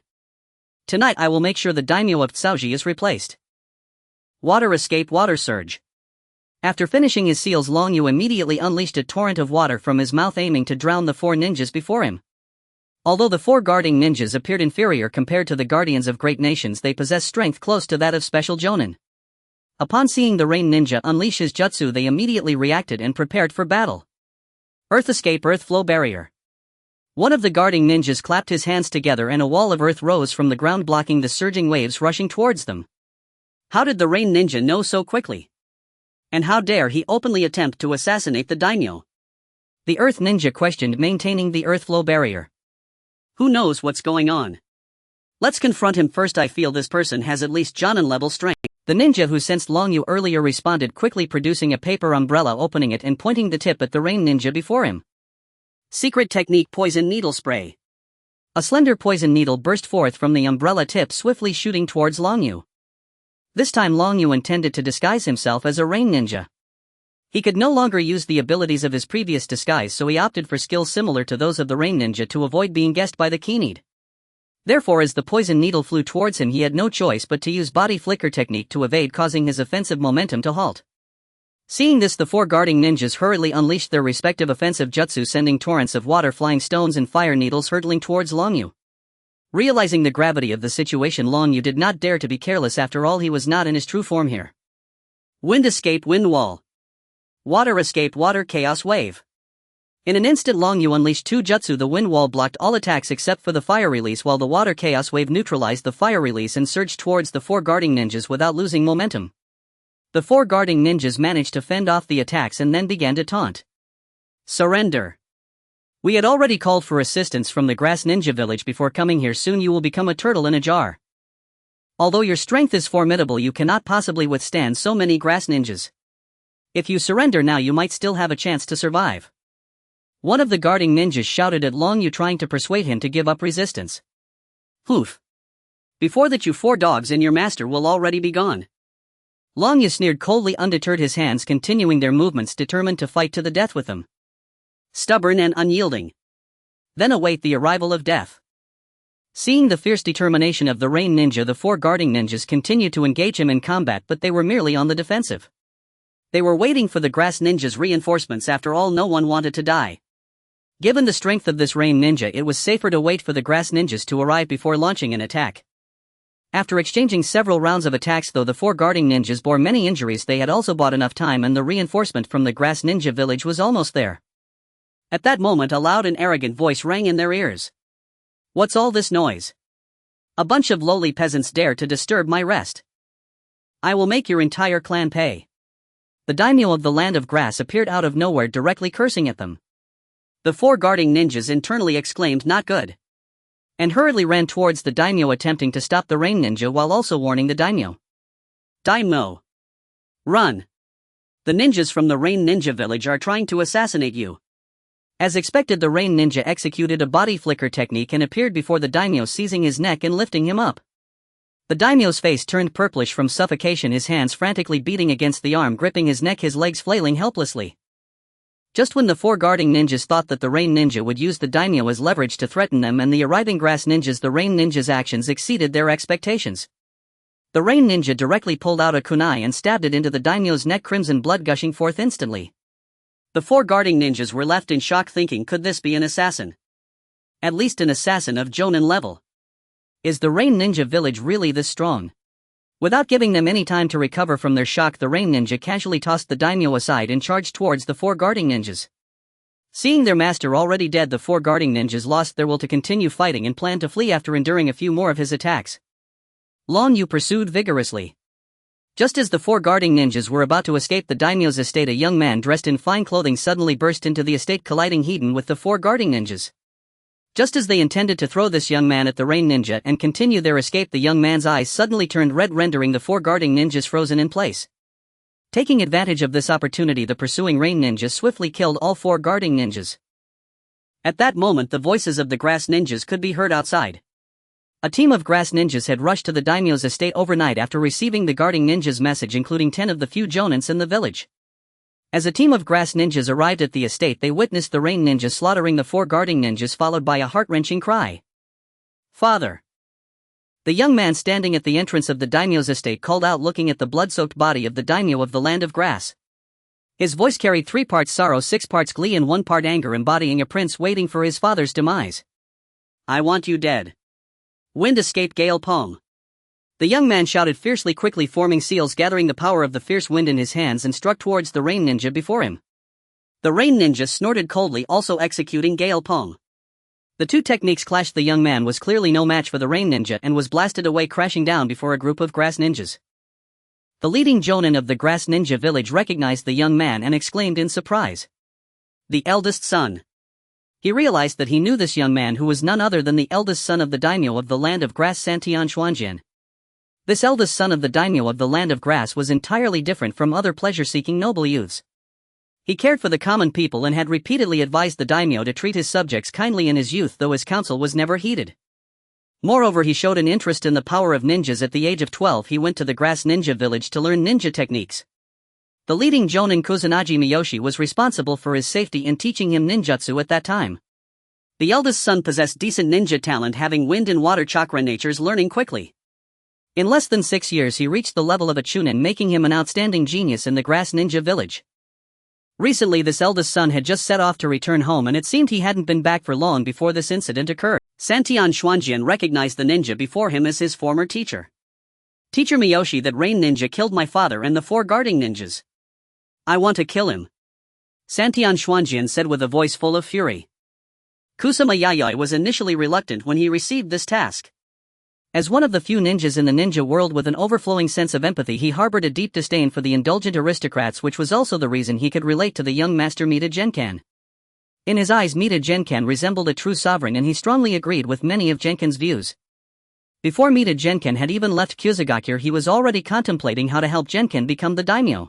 Thus, witnessing the current situation filled Kusama Yayoi with delight. In that instant, he felt that coming here tonight was the right decision. "What are you standing there for? Surround that rain ninja."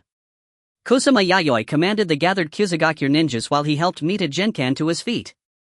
A group of Kusagakure ninjas immediately rushed forward to encircle the daimyo's mansion, keeping a wary eye on the rain ninja's possible escape. After being helped up, Mita Genkan took a step back, not allowing Kusama Yayoi to support him further. "Teacher, I'm fine, you don't need to worry about me. Capturing the thief is the priority." "Alright, just be careful." Kusama Yayoi noticed nothing amiss and agreed. "I'm a ninja too, I'm not so fragile." Hearing this, Kusama Yayoi felt relieved and instructed the outside Kusagakure ninjas to keep watch for the fleeing rain ninja while he entered the daimyo's mansion with 4 elite ninjas. As the 5 entered the daimyo's mansion, they saw a water dragon roaring towards them. "Fire release, great dragon fire technique." Kusama Yayoi quickly formed hand seals, summoning a fire dragon that collided with the oncoming water dragon, blending fire and water into steam that filled the entire mansion. Disguised as a rain ninja, Ryuyu chuckled. "Mission accomplished, I won't play with you anymore." This was merely a warning. "If you Kusagakure insist on being stubborn next time, I won't come alone." Kusama Yayoi realized something was wrong and hastily commanded the 4 elite ninjas to attack the location where the water dragon had just appeared. He himself threw several kunai and shuriken, then dashed into the mist. But it was already too late. Within the mist there was no trace of the rain ninja, and the shuriken and kunai all struck the wall. "Damn it!" Kusama Yayoi helplessly pounded his fist against the wall. Outside, Mita Genken suddenly smiled and the shadow clone vanished, indicating his awareness. The real Mita Genken was still lying in the Kamui space. This entire scenario was merely a play orchestrated by Ryu aimed at quietly seizing the land of grass. Over the past 2 years, Ryu's actions involved more than just farming and aiding refugees. He had also been gathering intelligence from various countries and ninja villages, much of which he learned from refugees. After learning about the situation in the land of grass, a plan formed in his mind. He had been preparing for this, and finally the moment had come. World War II had begun and Mita Genken was about to return home. Thus he first disguised himself as a mysterious powerhouse of the Uchiha clan from Konoha, escalating the conflict between the Rain Ninja village and Konoha. Then tonight he played dual roles, using his shadow clone to become a Rain Ninja, assassinating the daimyo to incite hatred against the land of grass. Meanwhile, he stealthily infiltrated the prince's residence under the cover of night, unnoticeably transporting Mita Genken into the Kamui space. He then used transformation techniques to assume Genken's appearance and read Genken's memories through Genjutsu, allowing him to imitate him more convincingly. However, having spent a considerable amount of time with this elite ninja, Ryu dared not get too close, fearing that he might give himself away. Kusama Yayoi emerged with the 4 elite ninjas. Ryu hurriedly approached. "Teacher, where is that Rain Ninja? He got away. He seemed to have used the reverse summoning technique and should now be in the land of rain." Kusama Yayoi said helplessly. The mist had been too thick and he only heard a bang before that Rain Ninja vanished. The only techniques he knew that could teleport someone instantly were the reverse summoning technique and the flying thunder god technique developed by the second Hokage of Konoha. However, it was evident that the Rain Ninja couldn't use Konoha's flying thunder god technique, leaving only one possibility. Upon hearing Kusama Yayoi words, Ryu immediately feigned anger, gritting his teeth as he declared, "I will not rest until I find this Rain Ninja and avenge my father." Yayoi walked up to Genkan and patted his shoulder. "Take it easy, this isn't your fault. Right now the most important thing is to ensure the daimyo's proper burial. Moreover," Yayoi paused at this point, leaning closer to whisper in his ear, "you should also start preparing for the succession matters." Ryu maintained a neutral expression and subtly nodded. It seemed that the young master had grown up, learning to disguise his emotions. "I understand, teacher, I will do my best. As long as you understand, dreams can't be achieved by mere wishful thinking. Don't forget our initial agreement." Yayoi looked at Genken before him and seemed to return to that night long ago. At that time, Genken had just arrived in Kyuzugakure and the leader had assigned him to be Genken's teacher. Initially he was very reluctant because he despised those aristocrats who treated human lives as mere grass. Thus on the first day he did not teach Genken how to gather chakra, but instead had him train in physical techniques. In the eyes of most ninjas, ninjutsu was prioritized significantly over physical techniques. He had thought that this young master would be unable to endure such fatigue and would choose to give up on becoming a ninja, allowing him to claim he had taught him, only for the young master to abandon it. However, much to his surprise, this noble youth persisted, never complaining of fatigue throughout the process, making Yayoi realize the uniqueness of this young master. The true reason he changed his view of Genken was their exchange later that night. "Teacher, if you have something to say, just say it, don't call me like that." At that time he still did not acknowledge that Genken was his disciple. Genken smiled helplessly. "Alright, I just wanted to ask you, why does this world make commoners suffer so much?" This first question from the young master left Yayoi speechless. He could not answer it. He had pondered this question himself, witnessing civilians being casually killed by ninjas during wars and seeing others starving to death due to exorbitant taxes even in peacetime. Before he could respond, Genken continued, speaking on his own. "I have advised my father many times to lower taxes so that the commoners can live a bit better, which would also benefit the development of the land of grass. However, not only does my father disagree, but none of the ministers below him support me either. If I can become the daimyo of the land of grass in the future, I will definitely make it stronger. Even stronger than the 5 great countries." Seeing the earnest expression on this young boy's face, Yayoi was also touched by his dream. "I hope you can follow through with your words. If one day you truly become such a daimyo, I will work hard to become the leader of Kyuzugakure as well, and together we will make the land of grass stronger and Kyuzugakure even stronger."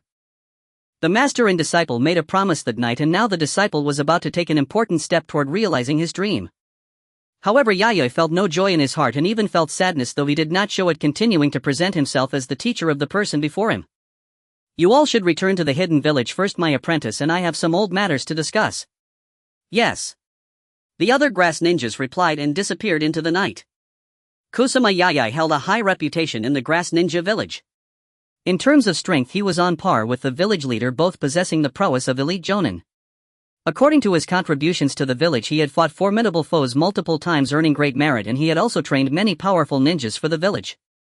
However, his experience did not quite compare to that of the leader of the Grass Ninja Village, but this was also his advantage: youth. After all the grass ninjas had vanished into the night, Kusama Yayoi began to converse with Genkan. "Do you need me to protect you in the recent days?" "No need, sensei. Now it's just the two of us ninjas left here. I can handle the upcoming situation alone." Although the Rain Ninja Village was audacious, they were not foolish enough to recklessly assassinate a daimyo, which would provoke the ire of all daimyos even if we are just a small ninja village.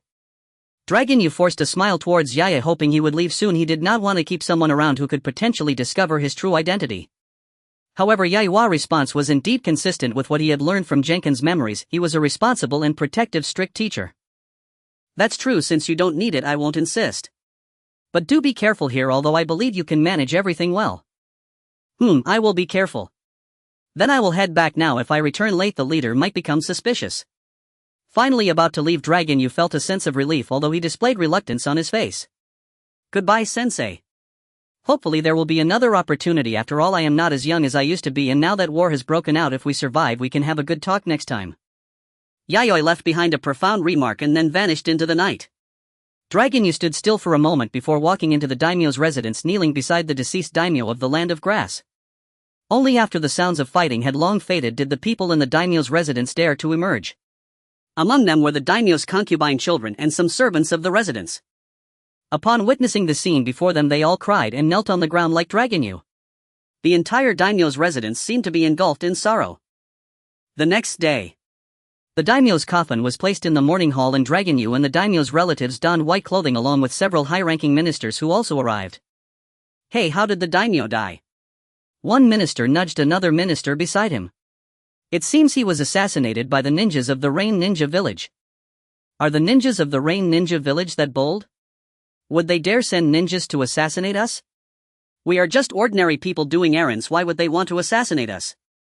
"That's true." A group of people occasionally whispered to each other. What should have been a solemn place had now turned into a buzzing mess. At this moment, a handsome young man with long hair entered, dressed in white. Most of the ministers who recognized him immediately fell silent. Even those haughty children of the daimyo lowered their heads, for they had already received a lesson in brotherly love the previous night. Dragon Yu scanned the room. No one was speaking now. Disguised as Mita Gunkan, he opened his mouth.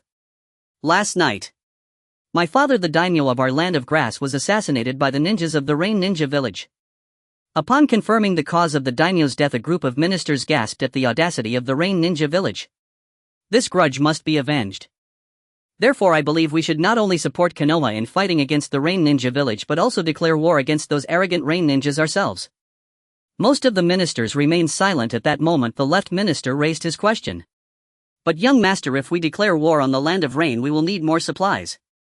The right minister was about to say that he would take care of it when Genken continued, "Then we will have to rely on you ministers. Everyone here must have amassed considerable wealth from the common people over the years, right? Now that the country is in trouble, shouldn't everyone contribute your assets to demonstrate your loyalty? If anyone is worried, I will take the lead in donating my assets, and we can invite the ninjas from the Grass Ninja Village to supervise." Who is in favor? Who is against? Dragon Yu smiled as he asked the ministers. The group of ministers immediately erupted in chaos, and the mourning hall became even noisier. "I oppose. You are not the daimyo. Why should we listen to you?" The right minister, sporting a mustache, took the lead in opposing. Exactly. Exactly. The group of ministers chimed in immediately. "Oh. I am not the daimyo." Dragon Yu scoffed, turning to point at the other children of the daimyo. "You can ask them whether I am the daimyo." The group of ministers looked at the princes and princesses, who all lowered their heads, still bearing traces of fear on their faces. Only the eldest brother is qualified to inherit the title of daimyo. We voluntarily withdraw. Isn't the eldest brother the daimyo? The right minister was astounded by the princes and princesses, who were usually so arrogant, showing such a reaction now. How could they surrender at the very beginning? Helpless, the right minister had to reason with Dragon Yu. "But you cannot unilaterally decide the use of my assets. They belong to me." The right minister glared, refusing to donate. "Oh. Is that so?" Dragon Yu smirked. Then in a flash he appeared before the right minister and kicked him. How could the weak right minister withstand the kick of Dragon Yu, who was a ninja? He was immediately kicked out of the morning hall, landing on the ground, and then he spat blood and died. The group of ministers stared wide-eyed. They had never seen such a young master, or should they say a daimyo. Shouldn't the daimyo be more frail than them? Shouldn't he be struggling to even hold a fan? Seeing this scene, those who originally wanted to support the right minister wisely kept their mouths shut. The right minister has close ties with the Konoha village's Shimura Danzo and even dared to sell information about our land of grass, which is already a treasonous crime. Now I bestow upon him the death penalty. Do you have any objections? Dragonya's expression was stern as he scanned the ministers present with sharp eyes. If it weren't for the fact that keeping them alive would benefit him in concealing his identity, he would have long since eliminated them all and replaced them with people from the Akatsuki ninja village. No objections. No objections. The daimyo is right. A traitor like him deserves the death penalty. Under Dragonya's imposing presence, the ministers quickly made their choice. As for the donations. Donate. We shall certainly donate. Ha ha ha, excellent. It appears all of you are loyal ministers devoted to the nation. Surely none would betray the country like the right minister. Never. Please rest assured, your lordship. Should anyone conspire with the enemy, I shall strike him down first. Some quick-witted ministers had already changed their forms of address. Then I am at ease. Please stay for lunch, we shall dine together. No need. There is no need to trouble your lordship, we must return home for our family meals. Indeed. Absolutely. A cluster of ministers smiled amiably yet nervously rubbed their hands together. Very well. If you prefer not to remain for lunch, I shall not press you to stay. Longyu had no desire to gaze any longer upon their portly figures. He waved dismissively, signaling their departure. The ministers fled as if granted a royal pardon, retreating slowly from the morning hall before hastening outward, not even daring to glance at the fallen right minister lying outside. Only Longyu, the former daimyo's widow, and their children remained. Take that corpse outside and feed it to the dogs. Longyu spoke indifferently. A group of nobles hastily replied yes, and hurried toward the door to lift the body. I instructed the guards to carry it, not you. Why the haste? Longyu frowned in mild bewilderment. Did these nobles harbor some peculiar fondness for bearing corpses? Their thoughts were inscrutable. Frozen mid-step, they stood awkwardly, trapped between retreat and advance. Nothing at all, elder brother. We enjoy carrying it, we're delighted to do so. The second prince offered a courteous though faintly strained smile. Yes. We love carrying this. Others chimed in eagerly. What an odd predilection, clearly I am ill-suited to nobility. Very well then, you may proceed. Ah. They answered in unison and dashed out, hoisting the right minister's body from the courtyard and sprinting away. Watching their frantic departure, Longyu almost believed, truly, that they relished bearing corpses. That night he returned to the original daimyo's private chambers. Only servants and guards remained within. The eldest prince had never indulged in romantic or carnal pursuits. Josuchen zisuhaisiin. Longyu's hands wove through a rapid sequence of hand seals, with the final seal completed. A figure identical to himself materialized beside him with a soft pop. Return that person to the Hidden Leaf Village. The shadow clone nodded and vanished instantly. That person was Sanada Genkan. Longyu had spared him, not slain him, leaving him confined within the Kamui dimension. He deemed Genkan still useful. His intellect was sound, his ideology promising. He might yet become a willing unpaid laborer for the Hidden Leaf Village. Having completed these tasks, Longyu lay upon his bed contemplating his next move. The Sannin would soon arrive, or perhaps had already reached, the Grass Village. Orochimaru, the shinobi world's preeminent scientist, fascinated Longyu deeply. If only he could lure him into allegiance, matters would be vastly simplified. He resolved to follow closely. Under cover of night, Longyu's shadow clone returned to the Hidden Leaf Village. Dawn had broken. Most villagers were already at work. Upon seeing Longyu, they greeted him warmly, and he responded with a gentle smile. Yahiko and Konan, practicing swordsmanship and ninjutsu, spotted Longyu and called out, "Teacher!" Rushing over immediately, Konan wrapped her arms around Longyu's leg and asked, "Teacher, have you finished your affairs?" She and Yahiko had long regarded him as family. Not yet. This time only a shadow clone has returned. Longyu chuckled, gently ruffling Konan's hair. Then why has teacher returned this time? I've returned to deliver someone. Longyu suddenly slapped his forehead. Disaster. Genkan had been sealed within the Kamui dimension for nearly 3 days. Had he starved to death? He hastily opened the Kamui dimension. A bound long-haired youth tumbled out. Long Yu placed 2 fingers beneath Gunkan's nose and confirmed a faint steady breath. Relief washed over him. A free capable laborer must not perish so prematurely. This youth doesn't resemble a refugee. Yahiko peered curiously, poking Gunkan's arm. Of course he isn't. In fact, he is the daimyo's son of the land of grass. Long Yu withdrew a bottle of water from his system space and poured it into Gunkan's mouth. Cough, cough. With ragged coughs, Genkan slowly opened his eyes, bewildered by the 3 figures gazing down at him. That night he'd been struck unconscious before glimpsing his assailant. When he awoke, he found himself amid towering square stone pillars and empty silent expanse. His cries echoed unanswered. Then, without warning, severed heads and bodies plummeted nearby, startling him. He tried retreating, but the pillars soared too high and his limbs were tightly bound.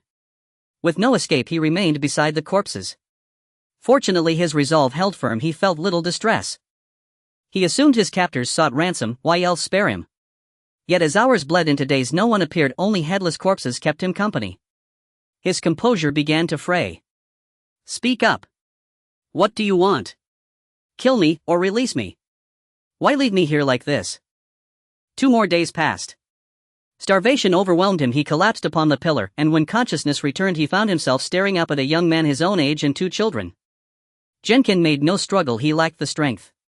What do you want from me? State it. Ha! Did teacher kidnap him? Yahiko stared astonished, never imagining his teacher capable of such an act. Why abduct a prince? His mind wandered wildly. This youth is so refined. Could teacher possibly? Indeed, many beautiful women in the village admired Long Yu, yet he showed interest in no one. Yahiko's gaze shifted, suddenly wary. But Long Yu noticed nothing. He was strategizing how best to persuade Genkan to serve him willingly. After a thoughtful pause, Long Yu spoke, his voice solemn, resonant with profound empathy and compassion. Young man, do you yearn for peace? Do you wish for common folk to live free from injustice? Do you dream of a world where children are nurtured and elders honored until life's end? I hold such a dream. One hand rested gently upon Gunkan's shoulder. Long Yu gazed at him with unwavering sincerity. What precisely do you intend? Genkan whispered weakly. If given the chance, he craved only food he hadn't eaten in nearly 3 days. Long Yu found Gunkan's reaction puzzling. Hadn't he voiced exactly what the youth desired? Why no spark of resonance? Before Long Yu could reply, Genkan murmured again, yes, those are my dreams. But what does that have to do with my abduction? And more urgently, I am starving to death. With those words, he slipped once more into unconscious. Watching Xianjian faint again, Long Yu felt a flush of embarrassment. Was his silver tongue not persuasive enough? He cleared his throat awkwardly, placing his fist to his mouth to cough twice, then withdrew Xianjian back into the Shenwei space. He then made his way to the office area. Calling it an office was generous. It was merely a small wooden hut. The village was still sparsely populated, so there were few matters to attend to, mostly agricultural affairs and the occasional mineral prospecting. Long Yu had long since scouted the area for mineral deposits. After all, minerals were another way to earn me points through the farming system, but none of the refugees he had accepted possessed the talents, so nothing had been found. Mayan and Xiaonan watched Long Yu's rapidly receding figure and grew even more puzzled about their teacher. When he arrived at the office, Long Yu saw Chongtian seated at the desk, head down, quietly dealing with the recent affairs of Shaorin village. Chongtian was the young man who had first shown Mayan and Xiaonan around the village. He was among the earliest refugees, Long Yu admitted, and proved rather gifted. His chakra bore both water and earth attributes, a perfect match for agricultural work. Long Yu had noticed Chongtian's competence in managing affairs and appointed him acting village head so he could handle matters in Long Yu's absence. In truth, even when Long Yu was present, he entrusted most duties to Chongtian. It was only after Long Yu stepped inside that Chongtian finally looked up. The leader has returned. Please take a seat.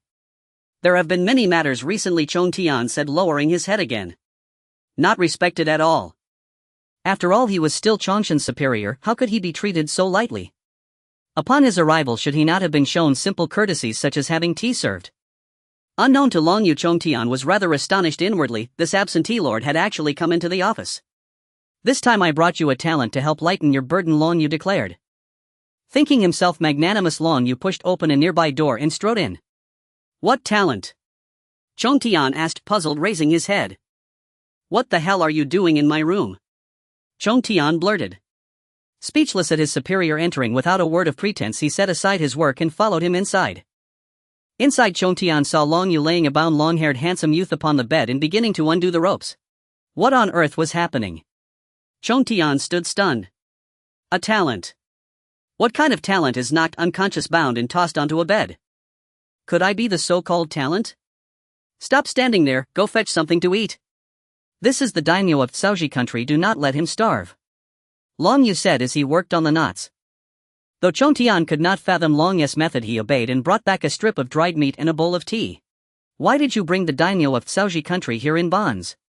Chontian asked, slowly accepting the situation as he handed the food and tea to Long Yu. For the development of our ninja village, of course. Relying on you alone, when will we ever rise to the level of the great ninja village? Long Yu replied without turning. He poured a little tea into Xuanjian's mouth and began to apply medical ninjutsu. A green halo appeared over Long Yu's hand as Xianjian gradually regained consciousness. Chontian bristled at Long Yu's words. You really expect him to make our village stronger? And you still haven't delivered the chakra harvester you promised. Long Yu thought for a moment and realized he had indeed promised that. He had forgotten in the commotion of acquiring Shinwei, but it was no great difficulty. A single chakra harvester cost only 30,000 Mi points. There was nothing urgent to spend on at the moment. He could pick up 2 from the system mall later. At that moment Xianjian awoke, snatched the strip of dried meat from Long Yu's hand and devoured it ravenously. After Xianjian finished eating, Long Yu resumed the conversation he had left unfinished. He explained Shaoran village's developmental philosophy and his own dream, then extended an invitation to Xianjian. To Long Yu's surprise, Xianjian agreed at once. You put me with the dead and left me starving for 3 days just for this? Xianjian protested, half laughing, half in tears. Xianjian felt bitter. They might have been kindred spirits, yet he had been struck because of his identity. Long Yu had not dwelt on such niceties, he only wished to secure Tsuji country quickly, and this method had seemed the most pragmatic. Afterwards Long Yu led Xianjian on a tour of the village. The sights astonished Xianjian. He watched a group of ninja perform ninjutsu as they farmed. After seeds were sown, a middle-aged man shouted and unleashed an earth-release earth tremor. Under that man's control, the soil loosened, instantly becoming pliant and ready. Then another ninja launched several fire-release jutsu into the sky. When dark clouds gathered, he hurled a small vial upward and struck it with another fire release. As the final fire technique hit the cloud, rain fell, an astonishing green-tinted rain. Wherever it touched, the field seeds began to sprout and surge upward before their very eyes. At that growth rate, harvest could be expected in roughly a week. Elsewhere, a field of wheat had already ripened. An elderly woman made a hand seal. A gusting blade of wind sliced through the stalks and a vast swath collapsed to the ground. After repeating this 4 or 5 times, the entire field was harvested. Xianjian had seen peasants cut wheat before, but never at such speed. He could hardly imagine it. 2 bystanders shook their heads and muttered that it was still too slow. He had drastically underestimated the scope of their methods. Meanwhile, the former daimyo of Tsuji country had been laid to rest, and by unanimous support from ministers and princes, Long Yu smoothly inherited the title. He convened a council and eased taxes across all regions of Tsuji country. The ministers applauded the decision, the populace warmed to their new daimyo, and Long Yu took the opportunity to accept the officials' donations. That night in his private chamber, Long Yu opened the system interface. His returning shadow clone had sold the stockpiled grain and he had received over 90,000 Mi points. When he opened the system mall intending to buy several chakra harvesters, his attention was instead caught by a bloodline limit on sale. 80,000 Mi points, seemingly a bargain. He decided to postpone the harvesters. After a moment's consideration, Long Yu purchased the bloodline limit. He no longer had to worry about chakra shortages. The bloodline belonged to the Xuanhua clan and was called Cha Dun La. The next morning, reading a letter in his hand, Long Yu smiled. De Shiwan and his companions had already reached Shaoran village and Mi Shang was there to receive them. He promptly summoned his ministers for a meeting. In the assembly, Long Yu spoke with ringing enthusiasm. This time I shall take the field myself. The ministers looked up, their eyes brightening as if with sudden hope, and at last cried out earnestly, "Good! The daimyo is right." The ministers' approval rippled through the hall, lending weight to Long Yu's resolve and sealing the room with a tide of support. With the council behind him, Long Yu set his plans in motion, the ambitions of a small village swelling under the authority of its new daimyo. A bustling street teemed with pedestrians. Vendors hawked their wares beneath towering skyscrapers, while massive digital billboards broadcast the latest news from the shinobi world, its headline blazing in bold characters: "The Shinobi World United. The Dawn Socialist State has been established. And friend, would you like to sign up for financial advisory services?" Na green-eyed man wearing a mask stood on the street, clutching a stack of flyers and enthusiastically promoting his investment services to passers-by. "My financial advisory service is exceptionally reliable. If you entrust me with your funds, I guarantee substantial returns. An unimpressed pedestrian waved him off impatiently and walked away. Undeterred, the green-eyed man immediately turned his attention to the next passerby. Just as he was immersed in his pitch, a white-haired youth adorned with a triangular ring approached him. Upon spotting the boy, nearby pedestrians froze mid-step. Some young women's eyes even shimmered into heart-shaped glimmers. Look! It's Duan Duan from the Fashion Boy Band. And wow! It really is him, he's absolutely stunning. And have you seen his new dance performance, Night of Slaughter? Of course I have. In the final sequence, his skin transformed into stark black and white patterns as he danced alone before a gothic castle. It was breathtaking. Absolutely, I love that part too. And let's ask him for an autograph and a photo. And Hayden stood with his hands tucked into his coat pockets, watching Kakuzu's relentless flyer distribution with mild exasperation. Hey Kakuzu. You were once finance minister of the former Akatsuki nation. How did you descend to running a pyramid scheme? That violates the Dawn Code. Fool. This is legitimate financial advisory work, a perfectly respectable profession.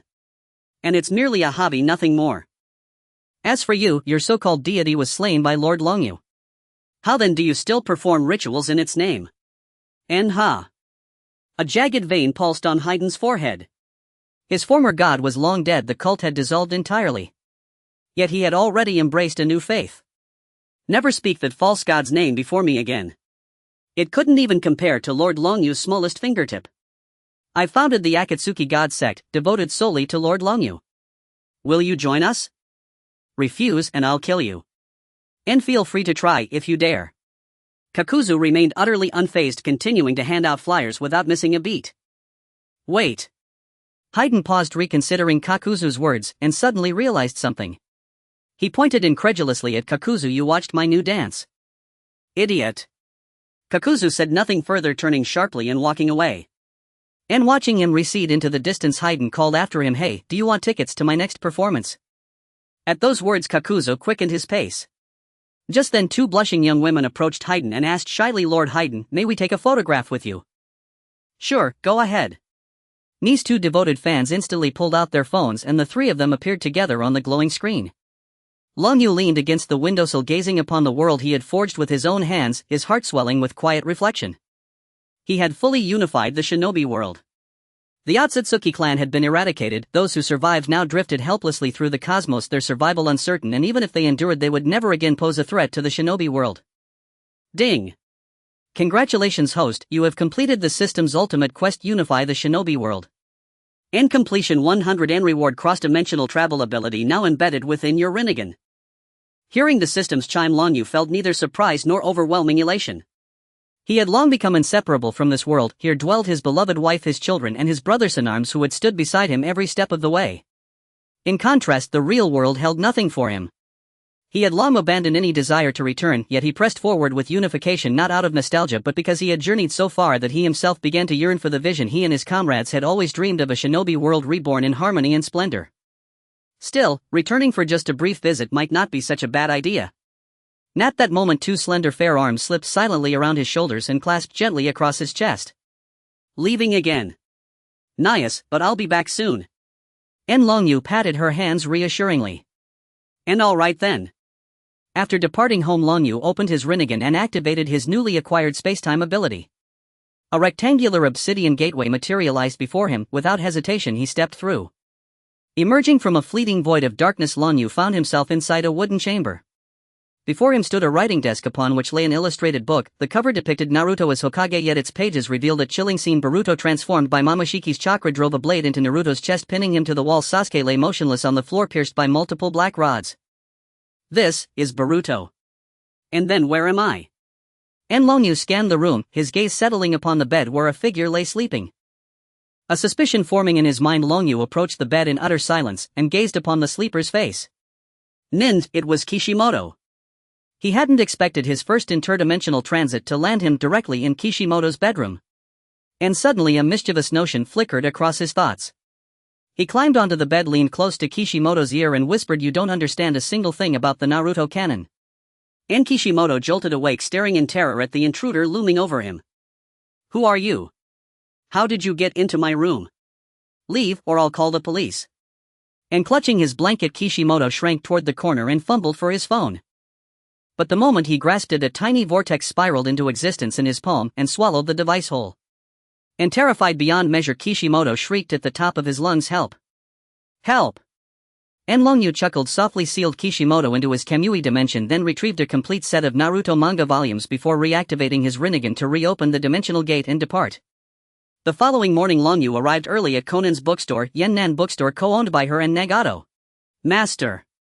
And Konan greeted him with delighted surprise and moved to fetch water, only to be gently stopped by Longyu.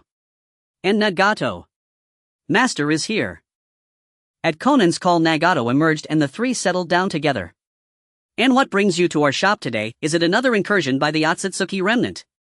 And Nagato asked gravely. He'd been left behind during the final purge of the Akatsuki and deeply regretted missing the confrontation.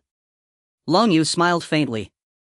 "Don't worry, those few surviving Akatsuki wouldn't dare return even if they lived.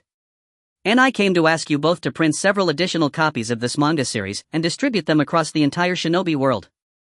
He placed the Naruto manga volumes, taken from Kishimoto's room, onto the table. Nagato and Konan flipped through them briefly, then stared wide-eyed and speechless.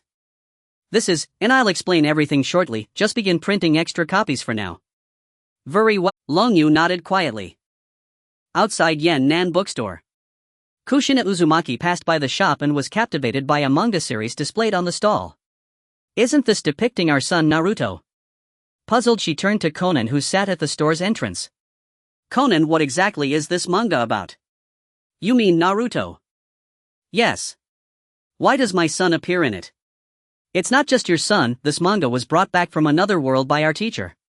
It appears to have been drawn by someone named Kishimoto using our world as its foundation." Kushina nodded slowly, beginning to understand. "If it had been brought back by Lord Ryo, it must be extraordinary." "I see. Then please give me a full set." "Certainly."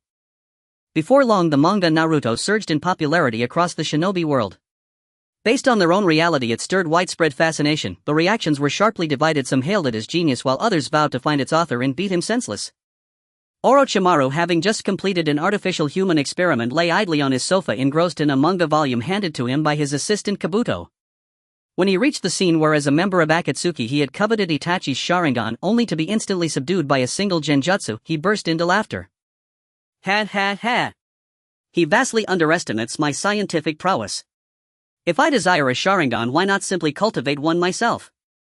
Must I really steal Itachi's?" Orochimaru blinked, and his serpentine, vertically slitted pupils transformed into swirling triangular tomo patterns. On the nearby table stood a row of sealed vials, each preserving a different Sharingan. Even a Rinnegan rested among them.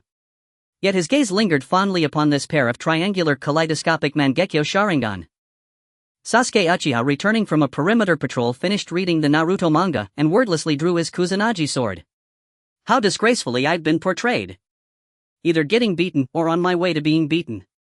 This author must feel the full weight of my strength. Yet, no matter where he is, my brother remains unfailingly kind to me." As Sasuke mused, he saw his elder brother approaching. Though now grown, Sasuke still sheathed his sword and ran toward Itachi with a soft, affectionate Nizen. Itachi smiled warmly and gently ruffled his younger brother's hair. "Patrols over, Sasuke. Let's go enjoy some dango together." "Great. Will Izuma-san join us too?" "Yes, I'll fetch her shortly and bring Shisui along as well." "Won't Izuma-san be upset then?" "Not at all." Laughing lightly, the two brothers walked off together, Sasuke utterly forgetting his earlier frustration, now gleefully anticipating dango with Itachi. Elsewhere, Kishimoto awoke to find everything changed. Hadn't he fallen asleep at home? He recalled a nightmare, a chilling vision of someone possessing a Mangekyo Sharingan appearing in the real world, intent on taking him away. Yet upon waking, he found himself deep within a forest. Had he sleepwalked? Adjusting his glasses, Kishimoto rose and walked forward, calling out, hoping to meet someone who could tell him where he was. Soon he emerged from the woods onto a broad highway. Seeing the road lifted his spirits. So it truly had been only a dream. Now all he needed was to wait for a vehicle and then return home and report it to the authorities. Fortunately, he'd slept fully clothed and money remained in his pocket. Relieved, Kishimoto sat down by the roadside to wait. Whoosh! Something seemed to vanish before his eyes, swift as a shadow. He removed his glasses, rubbed his eyes, saw nothing, shook his head and put them back on. "Tenten, didn't you notice a bespectacled man sitting by the roadside just now? He looked oddly familiar." Niji Hyuga, long freed from the caged bird seal, now possessed the Byakugan's full 360-degree field of vision. As the repulsion-powered vehicle sped past, he'd glimpsed a lone figure seated there. Really? Then let's turn back and check. Tenten pressed the brake, the wheelless vehicle halted smoothly, then shifted into reverse and shot backward with startling speed. Niji, long accustomed to such velocity, sat perfectly steady in the passenger seat. Meanwhile, Kishimoto remained seated by the roadside until, without warning, the wheelless vehicle screeched to a halt directly before him. He hadn't even seen it approach. Was this some newly developed cutting-edge technology? Then two figures stepped out, two people he knew better than anyone. "Hey, you, what are you doing sitting by the road?" Though Niji sensed deep familiarity, he couldn't quite place where he'd seen this man before. Kishimoto stood numb, his mind a chaotic tangle of questions so overwhelming that coherent thought had dissolved entirely. "I was at home," he murmured blankly. "Ah, I see. You must have been displaced via spatial jump." Though the Akatsuki clan was defeated, that battle left residual spatial rifts scattered across the shinobi world. Some people unknowingly get pulled into unknown locations. Niji nodded, enlightened, and asked next. "Where is your home? We'll take you back." "I don't know." Niji frowned, perplexed by his expression.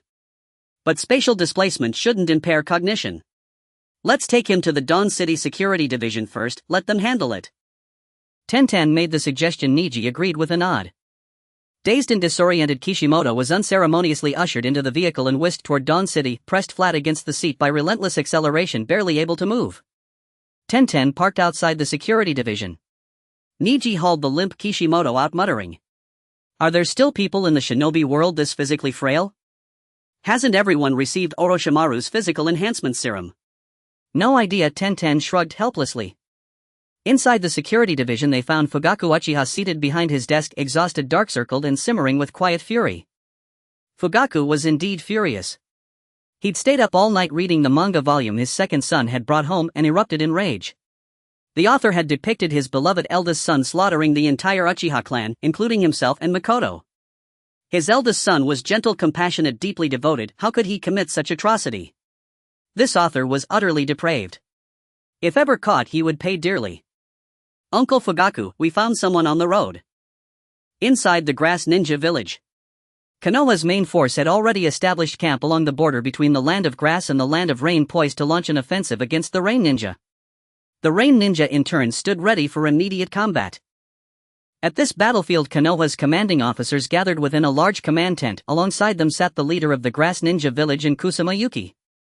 "We truly appreciate your assistance this time. Without it, our camp could never have been erected so swiftly." "Ha ha ha." Jiraiya, ever the boisterous optimist, laughed heartily inside the tent, yet his eyes flickered repeatedly toward Tsunade seated beside him. Orochimaru remained characteristically aloof and silent, seated motionless as if lost in deep, inscrutable contemplation. "It is no trouble at all. This was after all the explicit directive of our daimyo of the Land of Grass. Indeed, perhaps thanks to you, our daimyo has even increased the military budget allocated to the Grass Ninja Village." The Grass Ninja Village leader chuckled softly, projecting unwavering loyalty to the daimyo. He had heard the rumors the new daimyo was not only a formidable shinobi in his own right but also wielded ruthless political acumen. Moreover, his close ties with the two elite jonin of the Grass Ninja Village, including the very woman seated before him, made it clear that the Land of Grass would soon fall entirely under his dominion. Better than to yield gracefully, to sail with the current. Perhaps upon retirement he might even secure a comfortable bureaucratic post far from the perils of shinobi life. After all, few village leaders met peaceful ends. Even the legendary shinobi god had fallen to betrayal. "I heard your daimyo of the Land of Grass was assassinated by the Rain Ninja." Tsunade spoke at last. Konoha's intelligence network remained formidable. They had learned of the daimyo's assassination before even arriving in Grass territory. Her question served a dual purpose: to test the Grass Village's sincerity and to gauge their true stance toward the Rain Ninja. The Grass Village leader showed little surprise at Tsunade's knowledge. Konoha was, after all, one of the 5 great shinobi nations. News of such a high-profile assassination, now several days old, would hardly elude its ears. "Truly impressive. Your village's capabilities are unmatched. To be frank, the Rain Ninja's audacity in this matter is staggering." His brow furrowed deeply. Even he struggled to comprehend why the Rain Ninja would dare violate such a long-standing unspoken covenant among the great villages, that no daimyo or senior state official should ever be targeted. Such an act risked igniting the wrath of every neighboring nation. If mere vengeance were the motive, then even the semi-divine Hanzo of the Salamander, the Rain Ninja's revered leader, had shown alarming recklessness. Under cover of night, a single Rain Ninja infiltrated our compound, slaying both our daimyo and his 4 elite guardian shinobi, then vanished using the reverse summoning technique moments after our grass ninja pursuit forces were dispatched. This atrocity has ignited the fury of our newly installed daimyo. He has ordered the grass ninja village to fully coordinate with Konoha in confronting the Rain Ninja, even authorizing outright declaration of war if necessary. In return, he requests only that should we succeed in breaching the Rain Village, the assassin be surrendered to us for judgment. Tsunade and Orochimaru exchanged a brief knowing glance, understanding dawning instantly this time the grass ninja would not merely play a token role. They intended genuine committed alliance against the Rain Ninja. That is perfectly acceptable. Even if we do not breach the Rain Village itself, we will ensure Hanzo surrenders the assassin to you. Seeing such earnest commitment from the grass village, Tsunade felt compelled to honor even this modest request. Provided the assassin was not Hanzo himself, identifying him should prove straightforward. Such exceptional prowess would render him unmistakable within a small provincial village. Excellent. Then let us now deliberate on our strategic deployment. The vanguard commander of the Rain Ninja forces is a trusted confidant of Hanzo, the swordsman Kogure Sasuke. A master of kenjutsu, he also wields wind release chakra, channeling it into his blade to amplify its lethality. He is an exceptionally formidable adversary. Moreover, he is cunning and merciless, willing to employ any stratagem, however ruthless, to secure victory. An exceedingly difficult opponent to counter. The grass village leader then unfurled a map pointing to a location. Our forces are currently encamped here, while the Rain Ninja hold position across this river. Crucially, we occupy the leeward side, an acute tactical disadvantage. Most Rain Ninja have formed summoning contracts with the salamanders inhabiting their rainforests. Should they unleash a coordinated barrage of toxic mist, our combat effectiveness would deteriorate rapidly. His expression grew grave. If the toxin originates from ordinary salamanders, I may be able to synthesize an effective antidote in short order. Tsunade interjected gently.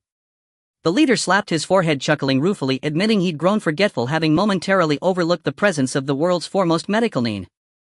Truly the princess of the Senju clan. With you among us, this battlefield shall no longer hold the upper hand over us. Yet Hanzo of the Salamander is expected to arrive here imminently. This engagement must conclude swiftly. Perhaps tomorrow one of us should conduct an initial reconnaissance probe. He turned his gaze expectantly toward the 3 disciples of the 3rd Hokage. They remained still, no volunteer emerged. The grass village leader had anticipated precisely this. After all, who else but the comparatively weaker grass ninja should bear the burden of leading such a perilous advance? Yet he did not offer himself. Instead, his eyes settled upon Yuki, his desire for quiet retirement stronger than ever. Yuki, would you undertake this mission? You are proficient in kenjutsu, are you not? A duel with the Rain Ninja commander would serve both as honorable contest and tactical feint. I will station ambush forces behind you. Should you feign retreat, they may pursue and walk straight into our trap. He circled a dense forest on the map. Towering trees cloaked a narrow winding path ideal for ambush. Even if they resist the lure, we shall ascertain the strength of their vanguard and then strike decisively as one, annihilating their entire detachment. Yes, sir. Yuki accepted without hesitation. He recognized the leader's intention to retire and understood that distinction earned now would accelerate his own ascension to leadership of the Grass Ninja Village. Having heard the Grass Village leader's plan, Jiraiya, Tsunade and Orochimaru each nodded in quiet approval. It aligned closely with their own assessment. Their reserves could not be squandered. Hanzo's arrival remained unpredictable and vigilance was paramount. Then let us conclude today's meeting. May you all rest well tonight. Thus ended the first pre-battle council. The 3 Konoha shinobi exited the tent, intending to refine their joint strategy further in private. Big sister. Master. A young man with chestnut hair and a crystal pendant around his neck waved eagerly as he sprinted toward them. Shinji. Tsunade stared in astonishment at her younger brother. She had left him safely at home. Fearing for the safety of the sole surviving heir of the Senju clan, Tsunade had adamantly shielded him from war. Before departing, she asked Professor Sarutobi to assign Shinji a protective escort mission to the Land of Tea, an assignment deliberately routed in the opposite direction. What are you doing here? Tsunade demanded, voice edged with irritation. Though Shinji had already attained the rank of Chunin, to her he remained nothing more than a child. Shinji, oblivious to her displeasure, beamed with delight. The client cancelled the Land of Tea escort mission, so I immediately accepted a supply delivery assignment to the front lines and rushed straight here to join you. Tsunade studied his proud expression, then seized him by the collar and vigorously ruffled his hair. Ow. Ow. Nizan, what are you doing? Still feel pain? Didn't I tell you to stay put at home? Your supply run is over, tomorrow you're going straight back and staying there. Shinji grumbled as he smoothed his disheveled hair, then declared stubbornly, I refuse to go back. I'm destined to become Hokage. This battlefield is where I'll shine. And I'm no longer a child, I earned my Chunin rank last year. He adjusted the Konoha forehead protector across his brow, eyes resolute. This is a battlefield, not like your past missions. Even Jonin fall without warning. You will return tomorrow. Tsunade commanded, her tone brooking no dissent. Seeing her unwavering resolve, Shinji turned pleadingly toward his sensei and Jiraiya, hoping they would intervene. Jiraiya glanced between Tsunade and Shinji and made his choice instantly. Ahem. Your sister's right, Shinji. The battlefield is perilous. You and Tsunade are now the last living bloodline heirs of the Senju clan, best heed her words and return home. Jiraiya spoke with solemn gravity, face stern. Tsunade's raised fist slowly lowered, good call. Orochimaru let out a soft chuckle and offered a different perspective, I believe it's safer to keep Shinji here. At this juncture, even if he attempted to return, he'd likely encounter enemy forces en route. Remaining under our protection may well prove wiser, and Shinji's current strength may surpass your expectations. As Shinji's sensei Orochimaru knew his capabilities intimately, Shinji had mastered numerous water release techniques passed down from the second Hokage, and his Senju physiology granted him extraordinary physical resilience. His prowess far exceeded that of an average Chunin, and he might even hold his own against a Jonin. That was why Orochimaru felt confident allowing him to stay. Yet this decision would haunt him for years to come. Tsunade, finding Orochimaru's reasoning sound, paused in quiet reflection, then nodded her assent. Yes. Shinji leapt joyfully into the air and surreptitiously flashed Orochimaru a thumbs up. But though Tsunade consented to his presence, she remained deeply uneasy about his safety. After all, her younger brother was a born troublemaker, left unattended, who knew what chaos he might stir. She therefore laid down strict conditions: you may not wander freely. Wherever you go, you must first report to me, and be accompanied either by me or by your sensei. Otherwise you will return home. And keep your distance from Jiraiya. Jiraiya frowned. His strength rivaled Tsunade's and Orochimaru's, why was he excluded? What's wrong with me accompanying him? Hey Tsunade, what do you mean by that? Why shouldn't he be near me? Do you think the sage of Mayaboku doesn't have dignity? Tsunade shot him a sidelong glance and scoffed. You know exactly why I said that. I won't let Shinji inherit your vices. Jiraiya wilted. He'd nearly retorted, you've got vices too. But one look at Tsunade's clenched fist silenced him. After all, the scars she'd given him years ago still lingered on his ribs. Sigh. True manhood is no easy path. Shinji readily agreed to all terms, then promptly tattled on Jiraiya to Tsunade. Jiraiya had repeatedly slipped away to meet Tsunade in secret, even bribing Shinji with illicit illustrated scrolls. Now, for the sake of his sister, Jiraiya had betrayed him. Did Shinji truly have no pride? Thus, before battle even began, Jiraiya suffered defeat, 3 cracked ribs, though as he insisted it was no serious matter. Just as Tsunade and the 2 Sannin prepared to return to their respective tents, a sudden cry pierced the air: a new daimyo has ascended. Peace has come to the grass country. A new daimyo reigns, the heavens are just once more. No more suffering for commoners. New ow. The shout ended abruptly with a yelp of pain. In the distance, a carriage rolled into camp, flanked by grass ninja.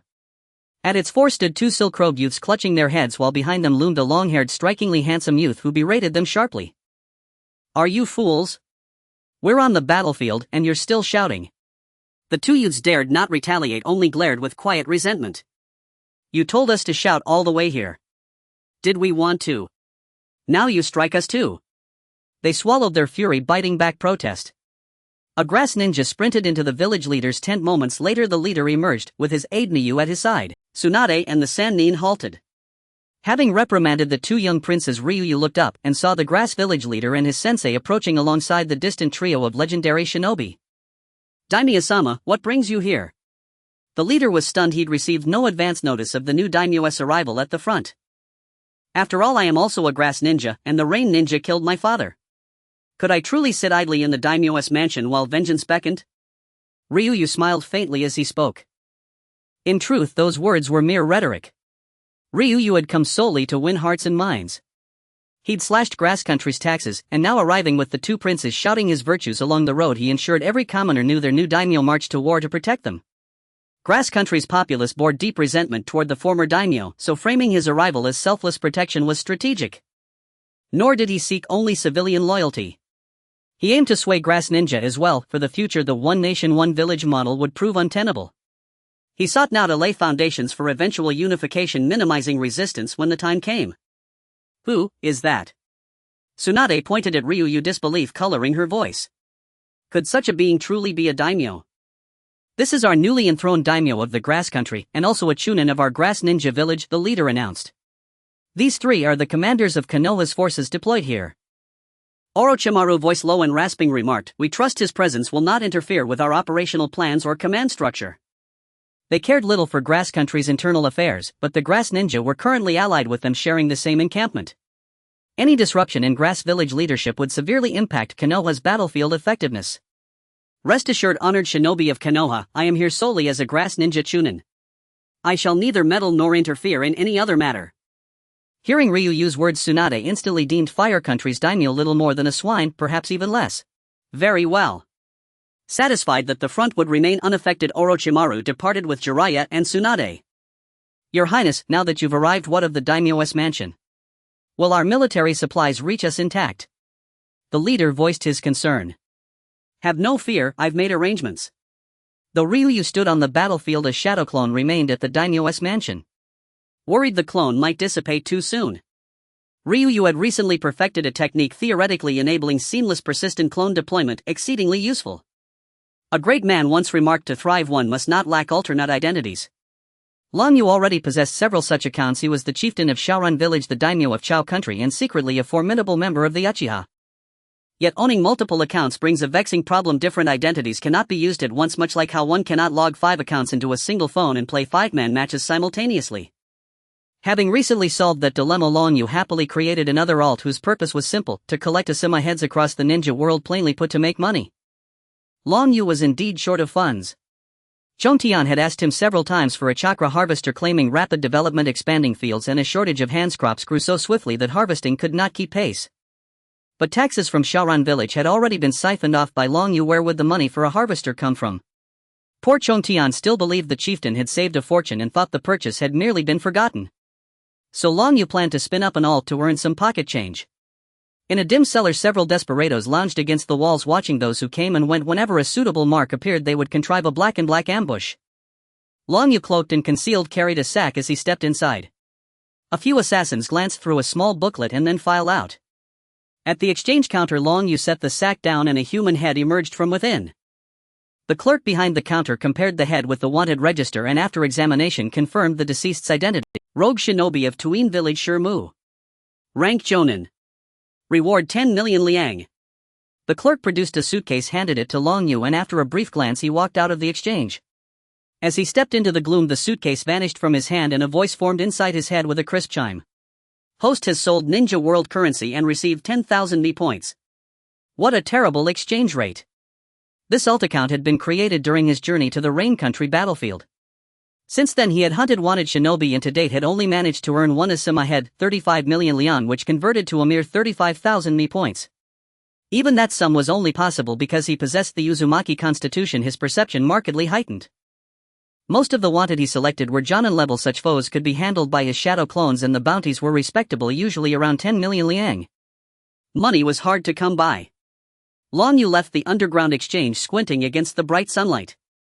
Suddenly a few glints of cold steel flashed past. He slipped aside and several shuriken lodged into the tree behind him. A dozen black-clad shinobi in straw hats closed in, encircling him and steadily tightening their ring. Like all villains, these men were fond of words. One of them stepped forward and spoke to Long Yu. Blame your luck you ran into our Highly organization. Highly organization. Never heard of it. Long Yu tilted his head. Neither his memories of that other world nor his time in the ninja world had acquainted him with such a name, and the surrounding men burst into laughter. They laughed openly at his answer, amusement ringing through their circle. Ha! You, a hired killer, have never heard of the Highly organization. New blood then. Your head probably isn't worth much. The speaker stroked his stubble, pondering how best to deal with Long Yu. Hand over all your money now and we might spare you this time. If your head gains a bounty later, you won't be so fortunate. After a moment's thought, the leader decided to press the robbery. Long Yu smiled faintly. He already grasped what the Highly organization was, nothing more than a band of desperados who clung together for profit, blocking the exchange's door with numbers and hunting down every assassin who passed. Assassins who survive by collecting bounties often carry bounties of their own, having killed so many they inevitably make enemies. Such an organization should be awash with spoils then. His thoughts cleared in an instant. Long Yu sensibly raised his hands and said earnestly, "My money is actually stashed in a cave just ahead. Why don't I lead you there to fetch it together?" The leader and two companions exchanged looks before reaching a conclusion. "Do you take us for fools? Give up the money now or die." The leader barked the order, and the surrounding men took their stances, ready to unleash a barrage of ninjutsu at any moment. Not so easy to trick, Long Yu thought. You can bind my hands so I cannot form seals. I truly have no money. If you still refuse to believe me, then kill me. The leader glanced at a companion and, receiving a nod, signaled for one of the shinobi to bind Long Yu. "Haigu, follow him to fetch the money. We will keep watch here." The man called Haigu produced a rope and approached Long Yu. They bound Long Yu's hands and set him to lead the way. He felt a flicker of disappointment at being accompanied by only one escort, but figured the others would soon join them. They soon entered a small copse of trees, close enough for a scream to be heard by their comrades, yet hidden from prying eyes. Bang! Before Haigu could comprehend it, the bound Long Yu evaporated into a puff of white smoke and vanished. At the border of Chao country, the daimyo Long Yu seemed to sense that the memories of the shadow clone streamed into his mind. Shadow clone technique. Long Yu produced another shadow clone to remain in the camp, then personally employed Shinwei, a space warping technique, and disappeared from the spot. Shinwei does not mark a place permanently like the flying thunder god, still it can briefly leave spatial nodes along its path, and so long as those nodes persist he can return to them using Shinwei. This is a shadow clone. Haigu picked up the rope he had dropped, still not fully recovered. Then the vanished figure reappeared holding a small blue orb. This is Shinwei second stage. Long Yu pressed a blue sphere onto Haigu's body. Ah! A piercing scream echoed throughout the forest, startling a flock of birds. The members of the Black Hat organization who had just hunted a prey at the entrance of the exchange all heard this dreadful cry. "It's the black dog," the leading ninja said with a frown. "Can't this black dog even handle a ninja who can't form seals? Perhaps that person specializes in physical techniques. Let's hurry over and check it out." The strategist beside him spoke up. A dozen or so people hurriedly placed the fallen assassin into a sealing scroll before rushing towards the source of the scream. When they arrived, they saw that the ropes that had bound the figure were gone, and he was now sitting atop their companion's corpse, waving at them. "You're a bit slow. I've been waiting for you here for quite a while.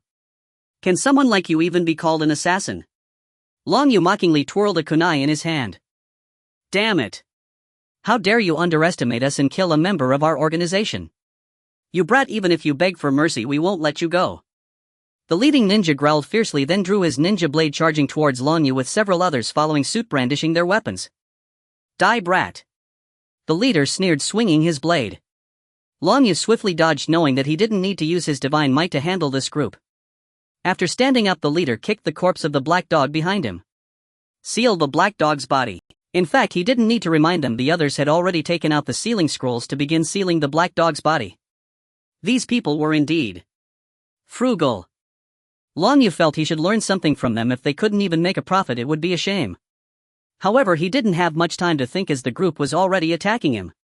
Water release water chaos wave. Lightning release earth walk. The raging torrents spreading across the ground were dodged by Long Yu, but another ninja formed seals and unleashed lightning techniques into the water, electrifying it. Meanwhile, several other ninjas threw shuriken, leaving Long Yu with no way to evade.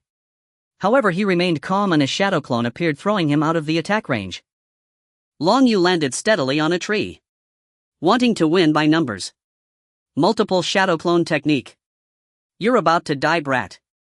As the leader was about to taunt further, he suddenly saw the once empty forest filled with Long Yu's shadows, leaving him stunned and speechless. What followed was a real bombardment of ninjutsu, a barrage of long-range techniques hurled mercilessly at the Black Hat organization members. The clear outcome was evident: only the leader remained among the dozen, and that was only because Long Yu had intentionally avoided him, otherwise he would have been finished too.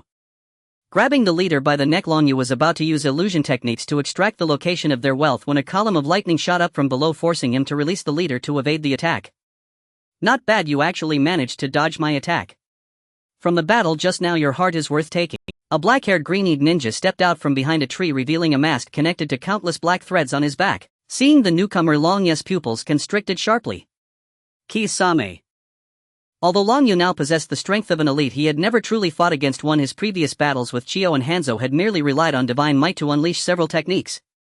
However, he could now test his current strength, as his Sharingan had not yet advanced to Eternal Manjikyu and could not be used freely. Besides, if he could subdue Kisame, wouldn't that solve his financial problems? Kisame was famously skilled at making money.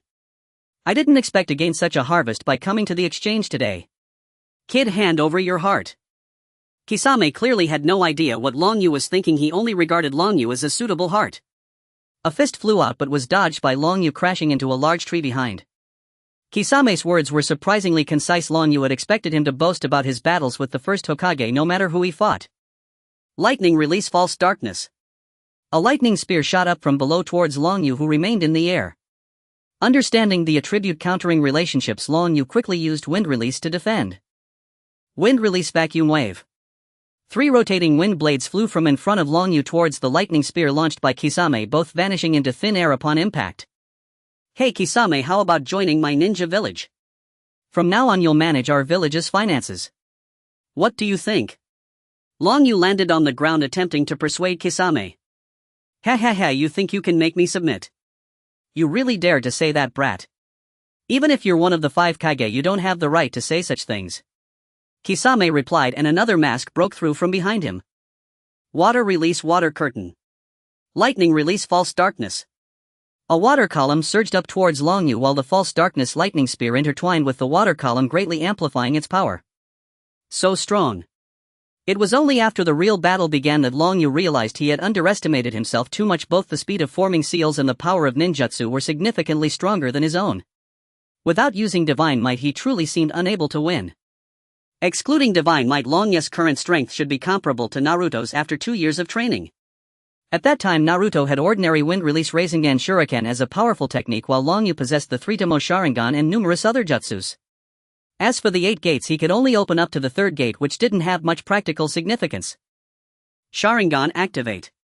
The 3-Tomo appeared in Long Yu's eyes, and he still hadn't used divine might. With the insight of the 3-Tomo Sharingan, Long Yu barely dodged Kisame's recent attack, but still had a strand of hair singed by his lightning spear. This is troublesome. Touching his singed hair, Long Yu felt inexplicably that he seemed somewhat similar to the second Hokage. The sky cleared and the rain stopped. Long Yu felt he was ready to go. Upon seeing the Sharingan in Long Yu's eyes, Kisame's excitement visibly increased. The Sharingan of the Uchiha clan. It seems you are not only valuable for your heart, but you yourself are quite valuable. Kisame paused as if recalling something, then slowly spoke. It seems you are a Konoha ninja. Every time I see Konoha ninjas, I am reminded of the first Konoha ninja I fought, the first Hokage. Seeing Kisame seemingly lost in memories, Long Yu couldn't help but scoff inwardly. You'd think of the first Hokage's battle with anyone you see. I heard that your so-called battle with the first Hokage was just you throwing a shuriken at his would clone from 800 miles away, then getting scared off by a single glance from the clone. Is that true? Long Yu couldn't help but voice his curiosity. He had no intention of mocking, just a thirst for the truth. In an instant, murderous intent shot towards him, and the surrounding atmosphere thickened with killing intent. Although Kakuzu did not utter a word, his fury was palpable. This reaction. Could it be that he hit the nail on the head? Kakuzu tore off his clothing, revealing a body riddled with stitches. Prepare to die. A man full of powerful techniques suddenly came to mind. A torrent of black threads erupted from Kakuzu's body, and 5 masks spread around him along with the swirling black lines. This was the secret technique Kakuzu had stolen from Takigakure, the Earth Grudge Fear. Endless black threads surged toward Long Yu while 3 of the masks began to flicker. Wind release pressure damage. Fire release head hardening. Lightning release false darkness. 3 powerful ninjutsu were unleashed simultaneously, and a pillar of light with a diameter of 3 to 4 meters instantly engulfed Long Yu's figure. The barrage continued for a while. Everything before him was obliterated by the colossal light pillar. As he saw the scene where nothing remained, Kakuzu slowly retracted the black threads emanating from his body, canceling the Earth Grudge Fear mode. What a pity, it should have been a fine heart. After sealing the fallen assassins on the ground with sealing scrolls, Kakuzu slowly walked back to the currency exchange. Inside the Kamui space, Long Yu slowly stood up. Although he was not injured, he felt somewhat psychologically impacted. He never expected that without using Kamui he couldn't even last a moment against Kakuzu, which could also be attributed to Kakuzu's immediate unleashing of powerful attacks. If he could subdue him in the future, he would definitely spend all his money. After some contemplation, Long Yu decided to first return to Akatsuki village to deliver the chakra harvester that Okita had been longing for. Recently there had been no major incidents in the land of grass, so he figured he would be safe. By the wheat fields, the few villagers of Akatsuki village had gathered, pointing at the gigantic object before them. "What is that thing?" "I don't know. I heard the leader brought it back saying it could help us harvest crops and it's very efficient." "Can such a huge metal lump really harvest crops?" "Can it move on its own?" "We can use wind release ninjutsu to harvest crops quickly." "It should be able to, after all it was brought back by the leader and we really don't have enough manpower lately." Looking at this so-called harvester, Long Yu felt somewhat at a loss for words. How to say it, it was a bit different from what he had imagined. The items in the system shop didn't come with pictures, only names and descriptions. The description of this harvester stated that it could handle ripe crops more quickly and efficiently. He thought it should be no different from those in the real world, just powered by chakra instead of energy. However, it now seemed that these two things were fundamentally different, as the object before him was actually alive. It was a fusion of technology and biology, somewhat similar to the red sand scorpion. "Is this thing really as you said?" Okita looked skeptically at the object. Long Yu himself was also somewhat uncertain. After all, he had never seen this thing before. "Who knows? Let's give it a try." After saying that, Long Yu approached the colossal object, placing his hand on the side where the word core was inscribed, and began to slowly release chakra into it. This was where the core of the object was housed, and it needed to absorb chakra to activate. After quite a while, Long Yu felt a sensation of saturation within, so he slowly stepped back. The harvester began to move. Its two camera-like eyes opened and the four large wheels below started to rotate. Since it used chakra as energy, it didn't emit exhaust or anything. Roar, roar, roar, the harvester is starting up. A deep voice suddenly emanated from it, startling those around. "What the hell is this?" Long Yu was also taken aback by its sudden shout. The name was quite sophisticated. The villagers in the village clearly developed a strong interest in it. Children chased it around while adults engaged in continuous discussions. Children ran while calling out, "Harvester, harvester," giving Long Yu goosebumps. However, this harvester was indeed quite useful, having harvested an entire wheat field in no time. Roar, roar, roar, can I ask where the storage is? After harvesting several patches of wheat, the harvester's storage seemed to be full. "It's over there. I'll take you." To Long Yu's surprise, Yahiko was also interested in it, immediately running ahead to guide it. "Leader, this harvester is amazing." "Yes, yes." Long Yu turned around just in time to see Okita and Genken looking at him with admiration. "Ahem, of course. This was crafted by a master who hasn't shown themselves in the shinobi world, using the savings of our ninja village over the past 2 years. If it weren't for my connection with them, I doubt they would have agreed to my request." Long Yu said this without a blush or a racing heart. The two nodded, gravely believing in Long Yu's word. This kind of divine object is indeed not something an ordinary person can create. It's understandable that it cost a lot of money. It seems we need to work harder in the future to aim for 10 or 8 of these machines. That way it will save us a lot of trouble later on. Currently, most of the time and manpower spent on farming was used for sowing and harvesting. Although harvesting could be expedited with wind release ninjutsu, the subsequent processing was relatively time-consuming. Now this machine directly eliminated the need for those follow-up processes. As long as it was provided sufficient chakra, everything else was basically taken care of, saving both effort and worry. At this moment, Genken suddenly poked Long Yu. "Leader, can I talk to you? It must be about May and the matters of the land of grass." Long Yu thought for a moment and guessed that these two matters were likely weighing heavily on Genken's mind, so he nodded and the two walked into a small grove together. As for why they didn't enter the Kamui space, it was obviously because they feared being blinded. Once in an isolated area, Genken pondered for a moment before speaking to Long Yu. "Leader, I have already heard about the situation in the land of grass in Kusanagi village." "It should have been your doing, right?" "That's right, it was me." Long Yu had nothing to hide, answering straightforwardly. "Though I don't know what you plan to do, having been here for some time I have gained some understanding of you. I know that you must be thinking about the common people of this entire shinobi world. However, I still want to request that you spare my master." Genken bowed to Long Yu, and seeing his sincere demeanor made Long Yu feel a bit awkward. Was he the kind of person who killed indiscriminately? Besides, as a disciple, shouldn't you refrain from saying such things? Don't disciples in the shinobi world usually think of ways to stab their teachers? So it turns out you were worried about this small matter. Akatsuki village currently needs people, so how could I possibly kill your master, a talented elite jonin? You are overthinking it. Then I can rest easy now. Genkan displayed a relieved expression. Although he had quickly integrated into the village after arriving, he had always been concerned about his teacher. Now that he received Long Yu's reassurance, the stone in his heart finally fell. Genkan returned to the village feeling lighthearted. At this moment Long Yu sensed the situation in the land of grass. The vanguard troops of Yu Shinobi had been repelled. However, during the pursuit, two teams of Yu Shinobi ambushed Konoha with Tsunade and Genkan's teacher Mei each leading a team of ninjas to defend. The leader of Kusanagi village and Jiraiya stayed at the camp to oversee and transport supplies, while Orochimaru led a team to continue pursuing the forces of Hibi village's Suk. Long Yu was also assigned to Orochimaru's team at his own request, and now they were close to catching up with the enemy. Is it time? Orochimaru's turning point in life. He left his shadow clone here while his main body used Kamui to head to the land of rain. The battlefield had now reached the land of rain. Gonkan, hurry up. We are about to continue pursuing those Yu Shinobi. Teacher Orochimaru has said that the terrain ahead will surely slow them down. If we are late, the Yu Shinobi will probably be wiped out, and how can I achieve merit to become Hokage then? Ah, here you are. Long Yu emerged from a grove of trees while Shangshu's face was etched with clear dissatisfaction.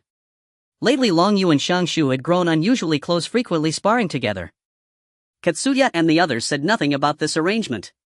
After all, Long Yu was now the daimyo of Kusa no Kuni, while Shangshu, sole surviving heir of the Senju clan, was a direct disciple of the most esteemed student of the previous Hokage. His lineage was impeccably orthodox. At only 12 years old, he already possessed strength surpassing that of an average chunin. Barring unforeseen calamity, the Hokage's mantle would surely one day rest upon his shoulders. Forging a bond with the daimyo of Kusa no Kuni thus promised profound strategic advantage for the future. Long Yu was 6 years older than Shangshu, and marginally stronger. That slight edge stemmed largely from Long Yu's demonstration of the Rasengan, an unsealable rank jutsu that significantly elevated the perceived combat prowess of his identity Shinjian. Shangshu in turn had set his sights squarely on surpassing him. Honestly, taking this long just to relieve yourself? At this rate I'll overtake you before you know it. Shangshu grumbled even as both youths broke into a sprint toward the battlefield. During the pursuit, Orochimaru had divided his forces into two rotating units. One advanced at breakneck speed while the other maintained a steady pace behind. When the vanguard grew fatigued, the rear unit would surge forward to take its place, ensuring relentless uninterrupted pressure. Both Orochimaru and Shangshu were currently stationed in the steady-paced unit, though by now rotation was likely unnecessary. The rain ninja were cornered with no path to escape. Honestly, why do you fixate on me so? I'm 6 years your senior. If I still can't best you, wouldn't that make me utterly worthless? In Kusa village I'm regarded as a prodigy after all. I am destined to become Hokage. Youth is no excuse for defeat. Long Yu inwardly scoffed. So you're trying to emulate those Xuanhuan novels where cultivators defy rank in battle? Long Yu mused silently to himself. Since you're also hailed as a genius among Kusa ninja, let's settle this now. Whichever of us slays more rain ninja wins. Shangshu's eyes blazed with fervor, instantly eager for a fierce-spirited contest. Agreed, let the captured rain forehead protectors serve as our proof. Deal. Accelerating their pace, they arrived at the battlefield in moments. Their Konoha and rain ninja were locked in brutal combat, but the tide was overwhelmingly one-sided. Konoha shinobi slaughtered their foes with chilling efficiency, suffering only a handful of casualties. Watch closely, sensei. Water release, water dragon bullet technique. With merely 4 hand seals, snake, dragon, rabbit, tiger, Shangshu unleashed a colossal jutsu, a refined, streamlined variant of the second Mizukage technique. Though simplified in execution, its destructive power soared far beyond the original. A titanic water dragon roared across the battlefield, obliterating nearly 10 rain ninja in its thunderous path. Shangshu then drew his kunai and plunged into the fray. Each slash claimed a life, and he never forgot to collect their forehead protectors. Orochimaru, having just slain a jonin with his snake hand technique, watched his disciple on the battlefield, and a rare quiet smile of satisfaction softened his features. Long Yu naturally refused to be outshone. Weaving swift kunai strikes with devastating wind release techniques, he matched Shangshu kill for kill. All rain ninja, disengage. Lord Hanzo approaches. Make no futile sacrifices. Fuyumi screamed hoarsely, his face a mask of desperate bravado, yet beneath it seated a cold, venomous vow: keep chasing. Even if I die today, I will drag half of you down with me. Heh, hollow posturing. So you've truly reached your end. Orochimaru had already confirmed it. Hanzo would not arrive for some time. The rain ninja were clearly out of options. Kunai shadow clone technique. Spotting Fuyumi, Shusuke locked in combat with two Konoha shinobi. Orochimaru hurled a single kunai, only for it to split into two then explode into a blinding storm of steel hurtling toward Fuyumi. No! Fuyumi recognized the danger the moment Orochimaru formed the seals, but two Konoha shinobi clung to him relentlessly. There was no way to evade. Truly the cold sovereign Orochimaru, so ruthless he spares neither foe nor ally. A torrent of kunai pierced Fuyumi and the two Konoha shinobi alike. Fuyumi collapsed lifeless to the blood-soaked earth. Just wait, Orochimaru, I won't let you have your victory unpunished. They had already dispatched a small squad ahead to rig every remaining explosive tag into lethal traps. Perhaps his death would lull the Konoha shinobi into complete complacency.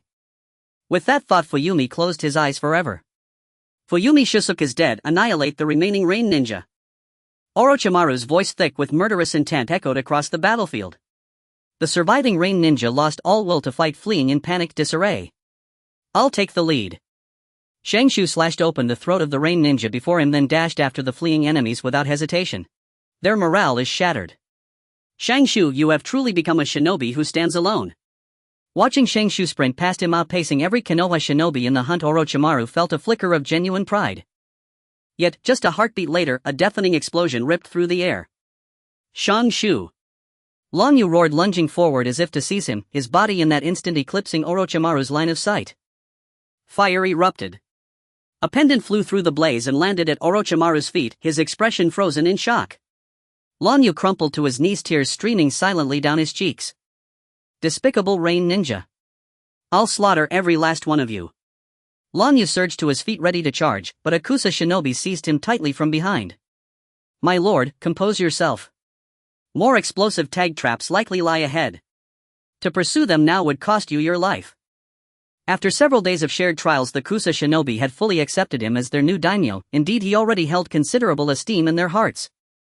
Such reverence arose from stark contrast. Save for egregious failures, most daimyo were deemed adequate, but Long Yu, who led from the front line, stood apart. Orochimaru snapped back to awareness and sprinted toward the blast site, only to find scattered fragments of Shangshu's torn clothing. At that very moment, the heavy clouds finally broke and rain poured down in torrents. Orochimaru stood motionless, rainwater tracing paths down his face, indistinguishable from tears. Several serpents slithered from Orochimaru's sleeves and sped after the fleeing rain ninja. Moments later, multiple explosions tore through the ranks, their own hidden explosive tags reducing the last survivors to mangled limbs and ash. In the end, Orochimaru stooped and retrieved Shangshu's pendant. Fuyu looked up and saw Ning Ci Tian Tianan. Fuyu's eyes suddenly brightened. Was this not the author of that comic? What a coincidence. I know this person, please hand him over to me, Fuyu said in his deep voice, standing up to take the figure from Ning's hands. As long as Uncle Fuyu knows him, we will hand him over to you. This person's physical condition is extremely poor. It's best to inject him with a strengthening agent. Otherwise, if he experiences another spatial leap, he might lose his life. How weak can he be? Alright, we still need to see Lady Hinata and Naruto, Ning Ci said as he handed the figure to Fuyue, unable to hold back a remark before taking Tian's hand and leaving the security department. At this moment, the figure was still dazed from the dizziness of fast driving, feeling his mind clouded.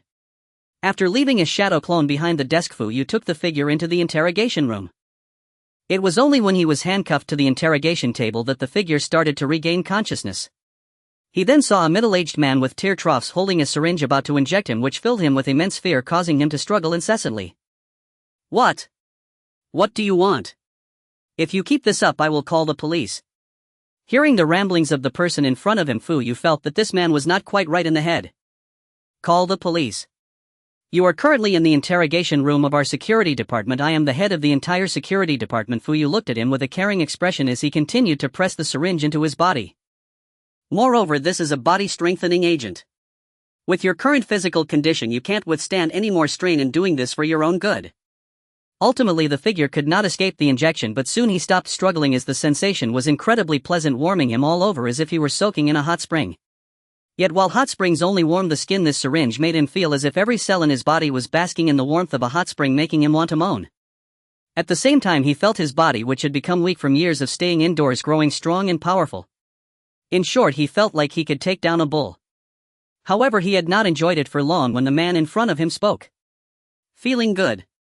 Now we should discuss serious matters. For some reason, the figure's body suddenly trembled. He felt that this serious matter was likely not a good thing. Sure enough, Fuyu pulled something from thin air and suddenly a comic appeared in his hand. Fuyu opened the comic and tossed it onto the table. "This is yours, right?" Fuyu asked coldly. The figure could feel the temperature around him drop by several degrees. Looking at this comic which he had once taken great pride in, he fell into a dilemma, especially upon seeing his own large headshot on the first page. He really wanted to tear it off. It should. Maybe. Possibly. Be me. The figure hesitantly replied. Having just encountered a pair of white eyes now facing the head of the Uchiha clan he had written about, he could not help but believe that he was indeed no longer in his original world. However, this place did not seem like the world of Naruto. He had penned something felt off. As long as you admit it, that's good. Let me ask you, why did you write my gentle and caring eldest son as a villain who massacred the entire clan? Fuyu glared coldly at the figure. In his heart, his eldest son was the one he was most proud of, not only gifted but also tested by Lord Longyu at the age of 12 and found to have the potential to awaken the Mangekyo Sharingan, with Lord Longyu personally helping him awaken it. Moreover, he understood empathy, helping his parents look after Sasuke from a young age. In his eyes, perhaps Sasuke was more likely to do such a thing. The Itachi I wrote was doing it for the greater good, to preserve the lives of more people in Konoha. Before the figure could finish, Fuyu abruptly interrupted him. I know all of this. What I want to ask is, why resolve the issue this way? Persuading the clan to collectively betray the village. Forget it, you merely drew a comic based on our world. Let's just let you suffer a bit. Fuyu paused midway through his sentence, recalling that it was indeed he who had persuaded the clan to betray the village back then. He remembered that day when Lord Longyu used the Mangekyo Sharingan to open a link between the two villages and held it together for quite a while. Let him suffer a little punishment. Genjutsu Tsukuyumi. After so much time and development, the ninja world had already found a way to break through the essence of the eye techniques. They were merely special chakra produced by the brain, although the conditions for their generation were somewhat difficult, but this hurdle had already been overcome. Therefore now, no matter whose eye technique it was, it could be used freely. A blood-red moon floated in the sky and the figure found himself bound to a cross. In the world of Tsukuyumi, time-space and everything here is controlled by me. In this world, even if 3 days pass, it will only feel like an instant outside. As he spoke, Fuyu had already plunged a knife into the figure's body. The piercing scream was immediately drowned out by Fuyu's voice, and then several shadow clones began to stab the figure with knives in turn. By the end of the 3 days, the figure was covered in sweat, having been stabbed for a full 3 days and nights. Slumped exhaustedly in the interrogation room chair, the figure now just wanted to go home. After stabbing the figure for 3 days and nights, Fuyu felt a wave of refreshment and released his handcuffs. Name an identity visitor from another world. After entering the figure's information into the Ninja World Network, Fuyu let him go. If there was no information about him on the Ninja World Network, he might very well be caught again by his two sons. The figure, having been tormented by Fuyu, was sent out of the security department. Standing on the street, he felt everything was extraordinarily unfamiliar. Originally, as the author of this book, he should have fit in seamlessly in this world, but it was completely different from what he had written. Just when the figure was at a loss, not knowing where to go, a street advertisement caught his attention. Do you want to earn over $1 million a month? Do you want to embrace beauty on both sides? Do you want to become a star? We sincerely invite novel, comic, and film creators to join the Jiraiya creative team and turn dreams into reality. Below was a half-length image of Jiraiya. After seeing this advertisement, the confused figure seemed to have found his direction. Jiraiya and Tsunade rushed over, breathless, upon hearing the news.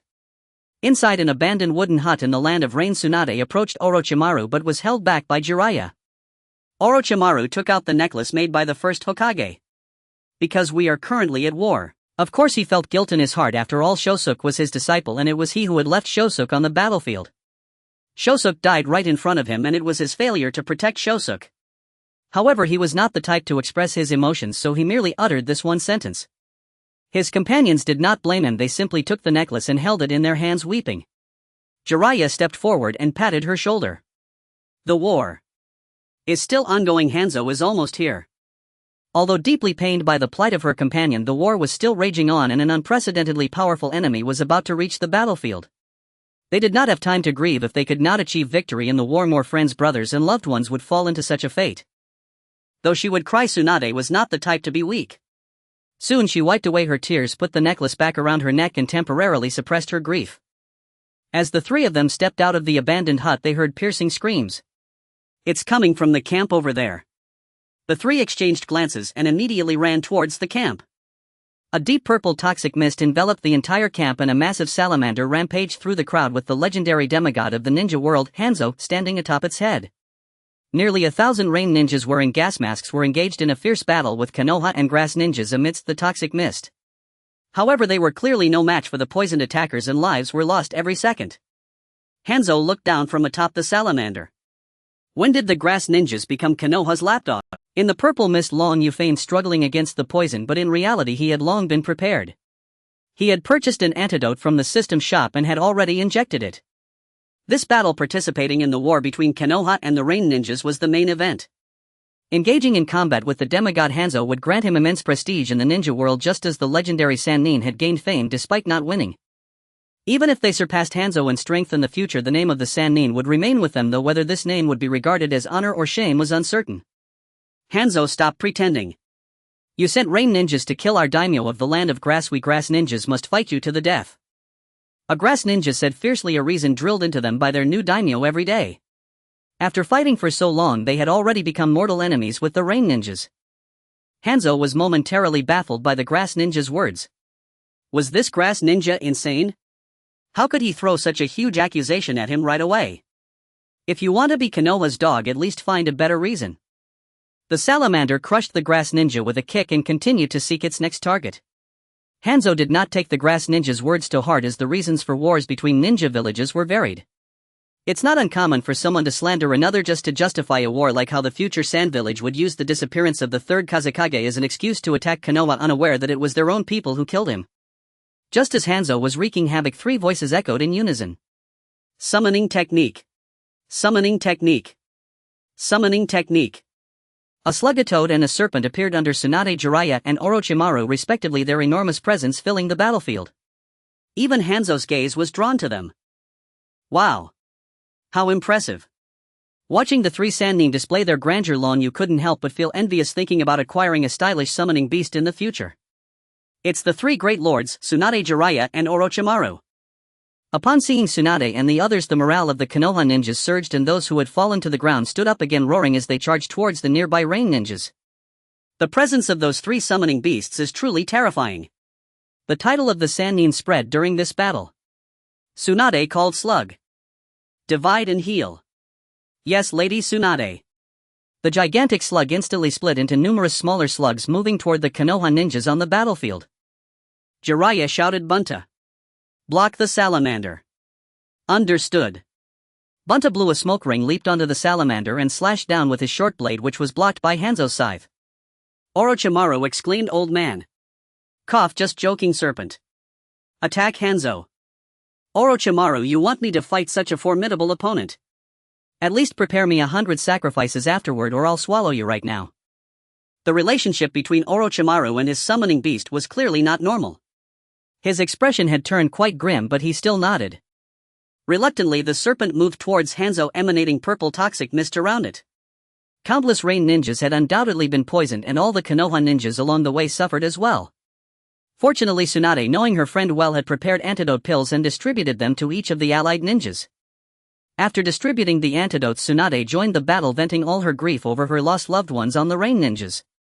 Each strike could take several rain ninjas' lives, while Jiraiya and Orochimaru had already engaged Hanzo in combat.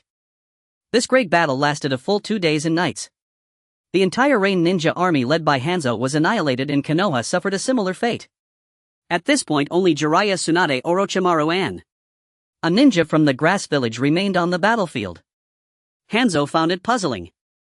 Through his observations, this grass ninja seemed to be at most an upper ninja, if even that. Aside from having a more potent ninjutsu without hand signs, he was otherwise unremarkable. Yet he hadn't succumbed to the salamander's poison and managed to evade danger each time, as if aided by divine fortune. He could only attribute it to luck. Tsunade supported the injured Jiraiya, while Orochimaru beside them was already exhausted. Even with all their strength, they could only hold off Hanzo and could not gain the upper hand in the battle. At that moment, a small salamander slipped under Hanzo's feet, and Hanzo's expression changed slightly. This war may be won by Konoha, I'll let you off this time. Hanzo crossed his arms before his chest, his expression indifferent. We do not need your sympathy. We can still continue to fight. Stop talking, Jiraiya. Tsunade, fearing for Jiraiya's worsening injuries, quickly intervened. Hanzo completely ignored their shouts and continued slowly. You three are quite formidable, managing to survive even in such an environment. From now on I shall refer to you as the legendary three of Konoha. Hanzo paused, glancing at the long-haired grass ninja beside the three, feeling somewhat reluctant. He did not want to admit that such a person could survive under him, but he had no choice but to retreat now. Konoha had completely defeated the sand ninjas, and if he did not retreat, the rain ninjas would face a full-on assault from Konoha, which would be a catastrophic disaster for the land of rain. So he suppressed the nauseating feeling and continued, as for this grass ninja, as the price for his life you shall bear the weight of your own reputation from now on. Afterward, Hanzo was unwilling to linger on the battlefield any longer. He performed the reverse summoning technique and vanished before their eyes. The Second Shinobi World War came to a temporary halt. The Sand Ninjas' advance party was completely annihilated by the forces led by Konoha's Hatake Tsukumo. The arriving Chiyo was also severely injured by him, and the third Kazekage had no choice but to announce surrender to Konoha. Konoha's White Fang once again showcased his might to the world. On the battlefield of the Land of Rain, the three disciples of the third Hokage along with the grass ninja villagers entered the territory of the Land of Rain, ultimately encountering the demigod of the ninja world Hanzo, and withstood his assault for 2 days and nights, earning the title of the legendary three of Konoha from Hanzo. Notably, one of the grass ninja villagers who persisted until the end was a newly appointed lord of the Land of Grass. Although Hanzo did not confer any title upon him, the people of the Land of Grass began to refer to him as the benevolent lord due to his decision to lower taxes for the sake of the people's well-being after taking office and his personal involvement in defending the Land of Grass. Upon learning of Zuenkian's identity, everyone in the ninja world recognized this title with a sense of nostalgia. Though the war had temporarily ceased, the hatred and suffering among the people had only intensified. In the Land of Rain, a red-haired boy looked in disbelief at the couple collapsing beside him, their bodies pierced with shurikens, blood splattering across the boy's face. Nagato. Survive. We love you. The woman attempted to caress the boy's cheek one last time, but before she could touch him she fell lifelessly, tears rolling down her face, her eyes filled with reluctance and helplessness, ultimately collapsing at Nagato's feet. Nagato fell to his knees, hollowed, shaking the couple's lifeless bodies. Auntie Shinju. Uncle Nakashige. His voice trembled, his lips quivered incessantly, tears welled up in his violet eyes, but this could not awaken the couple before him. He was originally a commoner living in the Land of Rain. Though life was hard, he managed to survive. However, war broke out. Not long after, the Konoha ninjas invaded the Land of Rain. As food became scarce due to their deeper incursion, some began to raid every house for supplies. Soon 2 Konoha ninjas barged into his home. His parents hid him in a cupboard and went out to confront the 2 ninjas, only to be mistaken for rain ninjas and killed. Witnessing all this, Nagato screamed in agony and then lost consciousness. When he regained consciousness, both his parents and the 2 Konoha ninjas lay dead in his home. Filled with sorrow, he used all his strength to bury his parents and then left home to survive, accompanied only by a dog he named Little Point. Soon the food he had brought from home was consumed. Fortunately, he encountered a group of refugees forced to migrate due to the war, but their leader was unwilling to accept him because he was just a child. The couple Shinju and Nakashige in the group had just lost their child in the war, and upon seeing Nagato, who was about the same age as their child, they disregarded the protests of others and took him in. Since the couple were the main laborers in the group and possessed many survival skills, the leader said nothing further. Shinju and Nakashige treated Nagato as their own child, and Nagato loved this kind couple, even regarding them as his parents. Just when Nagato thought they would live together forever, a change occurred today.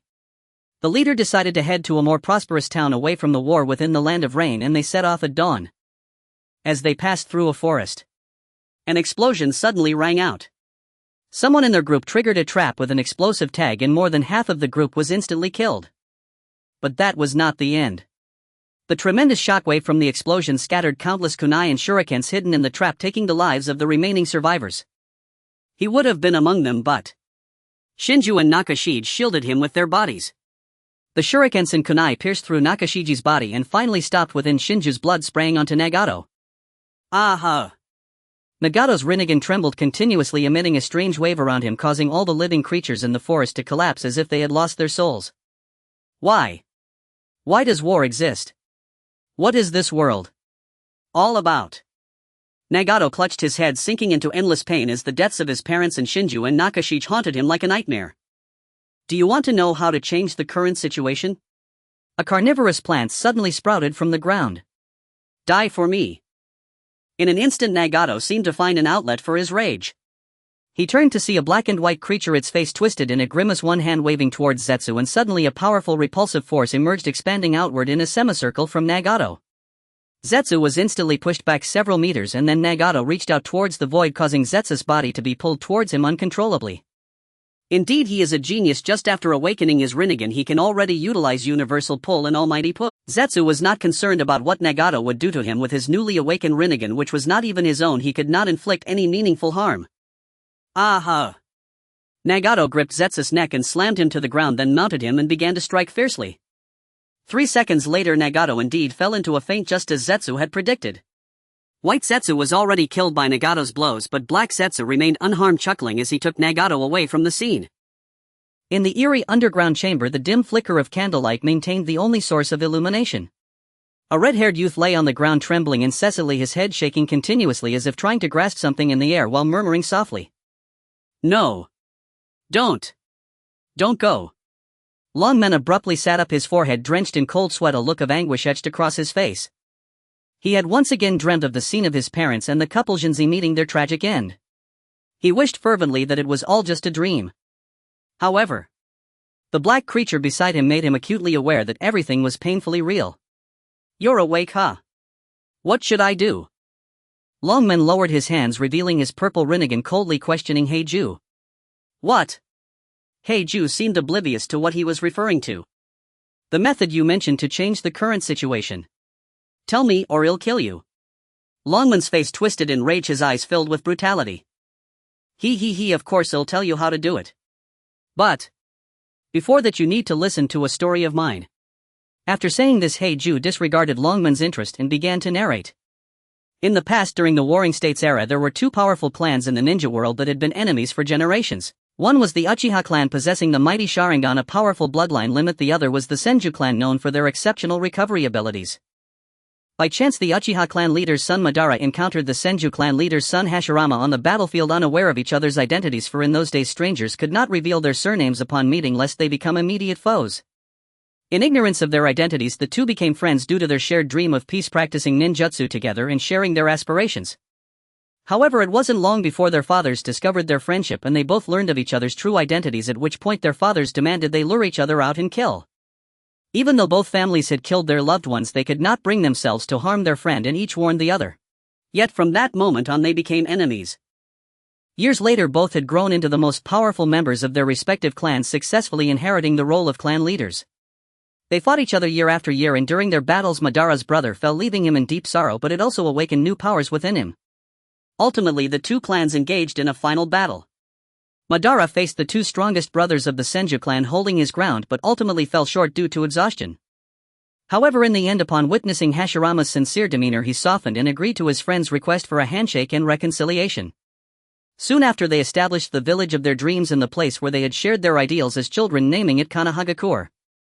Upon hearing the name Kanahagakure, Longman exhibited a clear intent to kill, yet he refrained from interrupting Heiju as he was already captivated by the story. Hashirama Senju became the first leader of Kanahagakure, the first Hokage. However, the peace they envisioned never materialized. Madara discovered that war still raged beyond the village, and the peace they had established was merely confined to their small village, while Hashirama became lost in this narrow, hypocritical peace. Ultimately, Madara set out alone to seek a true method to achieve peace. By chance, he found the true method of attaining peace inscribed on a stone tablet passed down through generations in his clan, the infinite Tsukuyami. At this moment, Longman was becoming increasingly impatient with Heiju's incessant talk of peace. "What does the peace you speak of have to do with changing my current situation?" Heiju chuckled, explaining, "Do you think your life became this way for no reason? It's war. As long as war exists, you will never live the life you desire, and your nightmares will never fade. Moreover, the infinite Tsukuyami would allow you to forever be together with your parents and the couple Jinzi." "What did you say?" Longman grasped Heiju tightly, his purple Rinnegan glaring at him intently. Despite being caught, Heiju showed no anger and continued explaining to Longman, "The infinite Tsukuyami can recreate a world that fulfills everyone's wishes. In that world, whether it's the people you wish to see or the things you want to do, they can all be easily achieved. Bringing back deceased loved ones would no longer be a difficult task. Bringing back deceased loved ones, the people he wished to see, the things he longed to do, could all be easily realized." The images of his parents and the couple Jinzi appeared in his mind as if he could see them all happily living together. It must Be very joyful. Longman thought dreamily, momentarily lost in reverie. Heiju's voice snapped him back to reality. However, the infinite Tsukuyomi requires the combined might of the strongest members of both the Uchiha and Senju clans as well as all nine-tailed beasts in existence to be gathered together.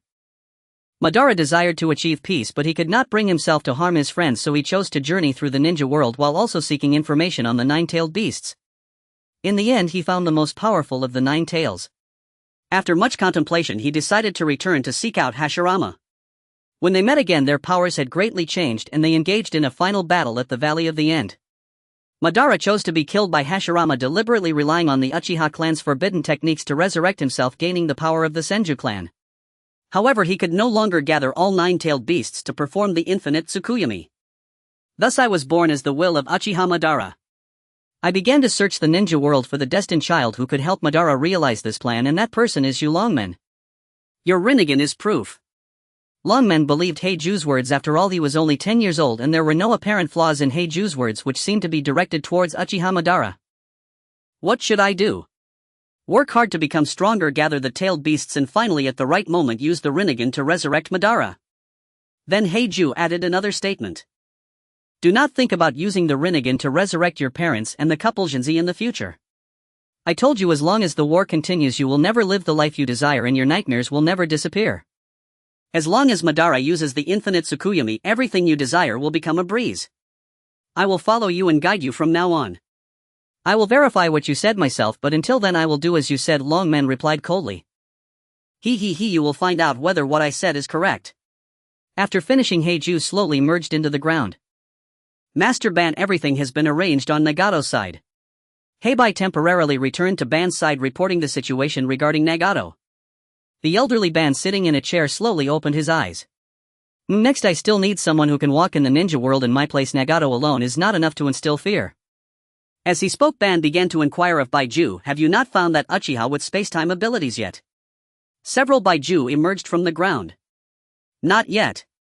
After all, space-time abilities are too elusive and difficult to locate. If he is intentionally hiding, it is likely impossible to find him. However, what I'm more concerned about is what does that feeling of detachment truly feel like? Baiju's playful voice reminded Ban of Hashirama.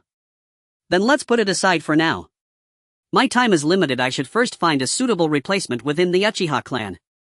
Ban felt that his days were numbered. Even with the outer path golem, he estimated he only had about 20 years left. Heibai nodded in agreement. Indeed, it was quite short. Understood, I will look for him. Heibai slowly merged into the ground and Ban closed his eyes again, drifting back into slumber, leaving only Akatsuki pondering the sense of detachment. At the South Shrine in Konoha village, the war had temporarily ceased and all members of the Uchiha clan were summoned back to Konoha, only to be held accountable by the higher-ups of Konoha, who demanded the surrender of the clan member possessing the Mangekyo Sharingan. Yet even the current Uchiha clan leader did not know that his clan had a member capable of awakening the Mangekyo Sharingan. He himself even lacked the knowledge of how to unlock it, so how could he surrender someone possessing the Mangekyo Sharingan? As a result, the Konoha higher-ups used this as an excuse to cut the funding for the Konoha Guard while completely prohibiting the Uchiha clan from forming their own teams. In other words, if the Uchiha clan wanted to go out on missions, they must team up with ninjas from other clans, essentially to monitor the members of the Uchiha clan. Although this arrangement would significantly reduce the power and freedom of the Uchiha clan in Konoha, they had no choice but to comply due to Konoha's overwhelming strength. At this moment, Konoha was not only home to the renowned third Hokage Sarutobi Hiruzen, but also to his 3 disciples who possessed nearly equal strength to him. Not to mention the Leaf White Fang Hataki Sakumo, who had just defeated Tsunegakure. The other powerful clans in Konoha were not to be underestimated either. In contrast, the Uchiha clan could not even produce a single shadow-level powerhouse. He truly wished for a member of his clan to awaken the Mangekyo, at least to provide them with some means of self-defense and deterrence. However, he knew each member well and none of them could have the Mangekyo. At the clan meeting, a group of Uchiha were passionately discussing the actions of the Konoha higher-ups. Danzo is simply too much. No matter how one looks at it, our Uchiha clan is a founding contributor to Konoha. We even stayed in Konoha after betraying the clan leader Uchiha Ban, and yet they dare to treat us this way. A clan member stood up in agitation, spitting with fervor as he pointed and gestured. Undoubtedly, the blame for this incident was placed squarely on the shoulders of Danzo, an old friend of Hiruzen. The other clan members were immediately ignited by his words. Yes. We, the Uchiha clan, are the greatest noble clan of Konoha. With our strength, where are we not respected? That bastard Danzo will eventually be killed. Our clan's Q sacrificed their lives for Danzo and Hiruzen, yet they show no gratitude and instead conspire against the family of their benefactor. Exactly. Not just Danzo but that old Hiruzen as well. As Hokage he has continuously shown favoritism toward his comrades. I say we simply assassinate them both and let a member of the Uchiha clan take the position of Hokage. Good. Yes. Sitting in the leader's position watching the rebellious shouts of the clan members below, he truly felt that the Uchiha would eventually perish. They were completely unaware of the situation. Good heavens. How do you plan to deal with Hiruzen and White Fang? Even if all of you combined, you probably wouldn't be enough for those two to handle. The current clan leader finally understood why Uchiha-ban had abandoned his clan and left the village alone. These clan members were indeed quite foolish. So tiring. At this moment a young Uchiha with tear troughs stood up and shouted loudly, "Clan members, please allow me to say a few words." Upon seeing the face of the one who stood up, the Uchiha clan members temporarily quieted down, intending to hear what this young clan leader had to say. The seated clan leader also became interested, wanting to hear what his son Fugaku had to say. His son was one of the few ninjas in the Uchiha clan who could give him peace of mind, able to see the current situation clearly and not tainted by the mindlessness of the other clan members. The actions taken by the village indeed present us with many disadvantages. However, the higher-ups dare to treat our clan this way not only because of the so-called reason regarding the clan member but also because our strength is still insufficient. Hearing Fugaku's words, the clan members below immediately erupted. "We are the Uchiha clan. We are the greatest noble clan of Konoha. We possess the strongest bloodline limit, the Sharingan. Young clan leader, are you afraid of the higher-ups in the village?" A group of Uchiha clan members clamored about how strong the Uchiha were, nearly writing "I am the best in the world" on their faces. One clan member even began to mock Fugaku. However, Fugaku did not get angry, he simply continued calmly, "But we do not have a single pair of Mangekyo Sharingan within our clan." This time all the clan members fell silent, with only one or two murmuring softly, "That is the legendary power of the Uchiha clan. Yesterday we already confirmed that there are indeed no clan members within our clan possessing the Mangekyo Sharingan as stated by the higher-ups. Although we do not know whether that person truly exists, the Mangekyo Sharingan is indeed the power our clan can awaken, and historically there has been at least one Mangekyo Sharingan in almost every generation of the Uchiha clan. However, up until now our clan does not even have a single pair of Mangekyo. Let's consider this: if someone in our clan really awakened the Mangekyo, would the higher-ups in the village dare to pressure us like this?"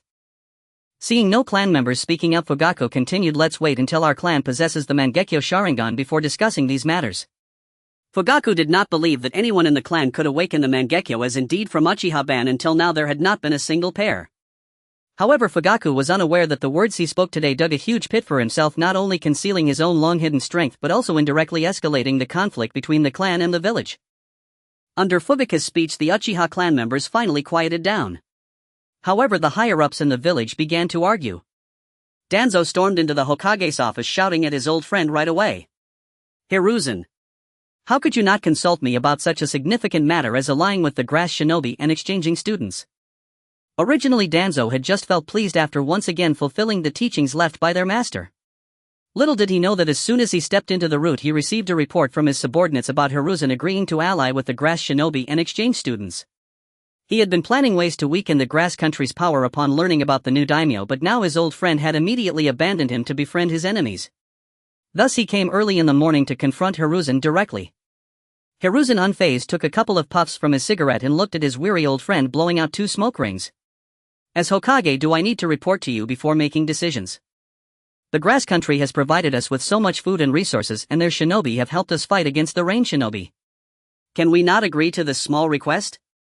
How will the ninja world perceive us in Konoha?" Hiruzen had already heard reports from his disciples regarding the situation on the battlefield. The Grass Shinobi had assisted Konoha significantly, and the request for the alliance and student exchange had come directly from the daimyo of the Grass Country, granting him considerable face. After deliberating with three of his disciples, he agreed. Danzo was incensed by Hiruzen's attitude. You must know what kind of person the new daimyo of the Grass Country is, right? Not only is he powerful, but more importantly he is extremely enlightened, even earning the title of benevolent ruler among the commoners of the Grass Country. Now compare that to our daimyo of the Fire Country. There's absolutely no comparison.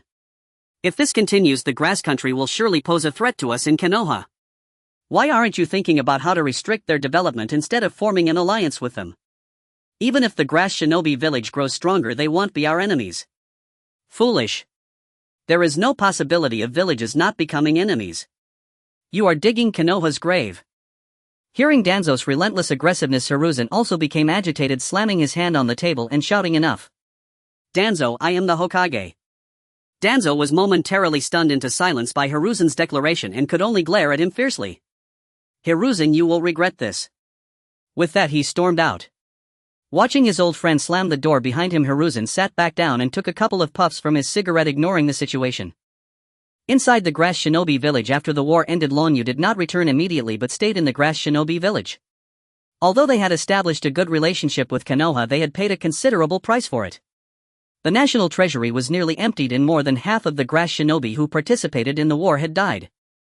However, under the declarations of Lonyu and Mi Sheng, their purpose for participating in the war had been achieved. The rain shinobi who attempted to assassinate the daimyo had been killed during the conflict. Everyone in the grass country believed what they said, especially since only the two of them remained to confirm the rain shinobi's appearance. If they said that rain shinobi was dead, then he was dead. No one could refute that. At this time, to help the grass shinobi village quickly recover, Lonyu, Mi Sheng and the village leader held a meeting. "Our village's grass shinobi sacrificed a lot in this war. We need to replenish our forces quickly." The village leader was the first to address the issue. He had been watching over the logistics during the war and had remained unharmed while Mi Sheng had retreated to the rear after repelling the surprise attack from the rain shinobi. They were the two most powerful figures in the grass shinobi village. Lonyu had already thought of a solution to this problem. "After I return, I will issue a notice encouraging the commoners of the grass country to actively sign up. You can select those with potential to become shinobi and train them so they can quickly become a force. That way the grass shinobi village should be able to recover quickly." The leader contemplated for a moment and found this method feasible. He then asked, "Lord, how should we determine the candidates for the student exchange to Konoha?" Since stepping off the battlefield, the leader of the grass shinobi village had changed how he addressed Lonyu. Initially, he merely viewed Lonyu as a strong and enlightened individual, but after learning that he had persisted alongside the legendary Sannin of Konoha until the end under Hanzo's command, he began to realize that this daimyo's strength should not be underestimated. He never expected that even he himself could withstand the pressure from a demigod in the ninja world for such an extended period. "You don't need to worry about that. I have already found suitable candidates. You just need to think about how to host the ninjas coming from Konoha in a couple of days." Lonyu decided to send Yahiko and Konan to Konoha, as the purpose of this student exchange was not only to learn each other's ninjutsu but also to gauge the strength of both villages through the exchange students. Although showing too much could be detrimental, a weak nation has no diplomacy. If they cannot demonstrate a certain level of strength to Konoha, they will always be at a disadvantage in their alliance. "This time I will trouble the leader to escort the exchange students to Konoha." Lonyu smiled at the leader of the grass shinobi village. In truth, he was also quite eager to see Konoha, but the chances of being recognized there were too high. His current strength was not sufficient to allow him to abandon the identity of the daimyo of the grass country without worries. Perhaps in the future, when he completely mastered the grass country, he wouldn't need to do this. "Additionally, leader, you should come back with me to the daimyo's mansion this time, as the position of the right minister is still vacant." Based on the leader's recent performance, Lonyu had a rough idea of his thoughts and decided to accommodate them. The leader of the grass shinobi village had been contemplating the pros and cons of going to Konoha. Upon hearing Lonyu's words, he immediately expressed his delight and agreed. "Good. I am getting older. It's time for me to retire. I will pass the position of leader to Mi Sheng. What do you think, my lord?" The leader was also straightforward, knowing that he could become a minister at the daimyo's mansion. He immediately passed the leadership position to Mi Sheng. Lonyu smiled and nodded. "Then when the time comes, my lord, bring those two exchange students and I will ensure they complete this journey safely." The leader patted his chest and guaranteed Lonyu. He was living quite comfortably among the ninjas with his family together. His biggest wish now was to lead a peaceful life with his family, and this opportunity was something he was determined to seize. Then it's settled. The meeting concluded successfully. On the other side, Konoha had also decided on the candidates to go to the grass shinobi village. However, the root organization seemed unusually displeased with the actions of the two ninja villages this time. "Do you know what to do?" The one-eyed bandaged man leaning on his cane coldly gazed at the few ninjas kneeling before him. "Understood, my lord." After the root ninjas responded, they vanished from sight. "Hiruzen, you are basking in the sunlight of Konoha while I am buried in the darkness of the root. Since you are unwilling to handle these matters, let me take care of them." After standing for a moment, Danzo slowly turned and walked back to the dark underground chamber. At the entrance of the cave in Shaoran village, Longyu reluctantly took out a ninja knife from the system space and handed it to Miyan, and then with greater reluctance he handed a sealing scroll to Xiaonan. After battling with Jiao Du, Longyu opened a new account as an assassin, but all the bounty he earned over this time was spent on these two items for Miyan and Xiaonan. The item for Miyan was the Kusanagi sword he had originally wanted to buy for him, the same one that Uncle Snake later gave to Sasuke. The items for Xiaonan, while not individually expensive, were numerous. The sealing scroll he gave to Xiaonan was crammed with explosive tags, approximately 5 million of them. Although this was far from comparable to Jiao Du's tears, it was still a significant investment for him. In a moment of danger, pulling out these 5 million explosive tags combined with her paper jutsu could potentially kill even a jonin on the spot. This was even more costly than Miyan's Kusanagi sword. "Teacher, why are you crying? Do you not want us to go?" Miyan looked at the tears streaming from Long's eyes, feeling unexpectedly touched. "If you don't want us to go, then we won't. I think what Konoha teaches may not be as good as you." Xiaonan put away the sealing scroll Longyu had given her, and being emotional she felt like crying seeing the teacher's tears. Longyu wiped away his sorrowful tears and resolutely rejected her request. "No. My tears are shed for the war that has come to an end. For the sake of peace. Let them flow. We must go to Konoha. Let the ninjas of Konoha see the strength of Shaoran village. But at the same time you must protect yourselves. Of course I will also protect you from the shadows, but unless you are in life-threatening danger I will not show myself. Do you understand?" Longyu did not believe that Konoha would attack Miyan and Xiaonan in the village, but considering their talents it was difficult to guarantee that Danzo would not strike at them on the way. This was something Danzo was quite adept at. "Understood." The two of them replied in unison, and then they set off towards Kusa Ninja village. To be honest, Longyu really could not teach Miyan. He completely did not understand swordsmanship, and the system shop did not have relevant items. Although Kusa Ninja village had ninjas skilled in swordsmanship like Miyo, it was still a small ninja village. Their sword techniques only served as a supplementary role and could not compare to some ninjas in Konoha who relied solely on swordsmanship to become powerful. Therefore, in the letter he sent to Rijan, he mentioned a trade proposing to exchange his non-Hanseal ninjutsu, the Rasengan, for some swordsmanship knowledge from Konoha to be taught to the exchange students who came. Rijan had learned of the value of the Rasengan from Jiraiya, which was why he agreed to this trade. The candidates for their journey had also been confirmed. At the entrance of Konoha village, Jiraiya was reluctantly setting off with a young boy with yellow hair. Jiraiya's recent life had been quite good. He had saved Tsunade during the battle with Hanzo, so upon returning Tsunade had treated him much better. Moreover, since he had been by her side while she was grieving the loss of a loved one, their relationship had rapidly warmed, and it was likely they would confirm their relationship soon. Additionally, he found a genius in the village, a young boy who could master the body flicker technique flawlessly at a young age and possessed 3 chakra affinities: fire, lightning, and wind. Most impressively, his reaction speed surpassed that of all the ninjas since the village's establishment. Recalling the prophecy he had heard from the great toad sage on Mount Mayaboku, he immediately took him as a disciple. Unfortunately, this disciple of his directly signed up for the opportunity to go to Kusa Ninja village when he learned that the village was selecting students, and he even defeated other students who had signed up to secure his spot, which resulted in his master taking on the task of escorting his disciple Minato. However, what Jiraiya did not know was that the reason he was being sent to Kusa Ninja village was also because he had praised the Rasengan excessively in front of Rijan, which was why Rijan arranged for him to go. "Jiraiya sensei, what kind of person is the daimyo of the land of grass? You have fought alongside him, so you should know him well, right?" On the way, Minato raised his head and asked Jiraiya beside him. The reason he chose to sign up for Kusa Ninja village was actually to meet the daimyo of the land of grass. He had heard stories about him during his time in the ninja academy, and as a commoner he developed a strong interest in this daimyo who cared for the common people, wanting to take this opportunity to learn more. That guy. He seems to be someone who despises nobility, empathizes with commoners, values loyalty, and is quite tenacious. He feels less like a ruler and more like a ninja. Jiraiya lowered his head and pondered for a moment before saying.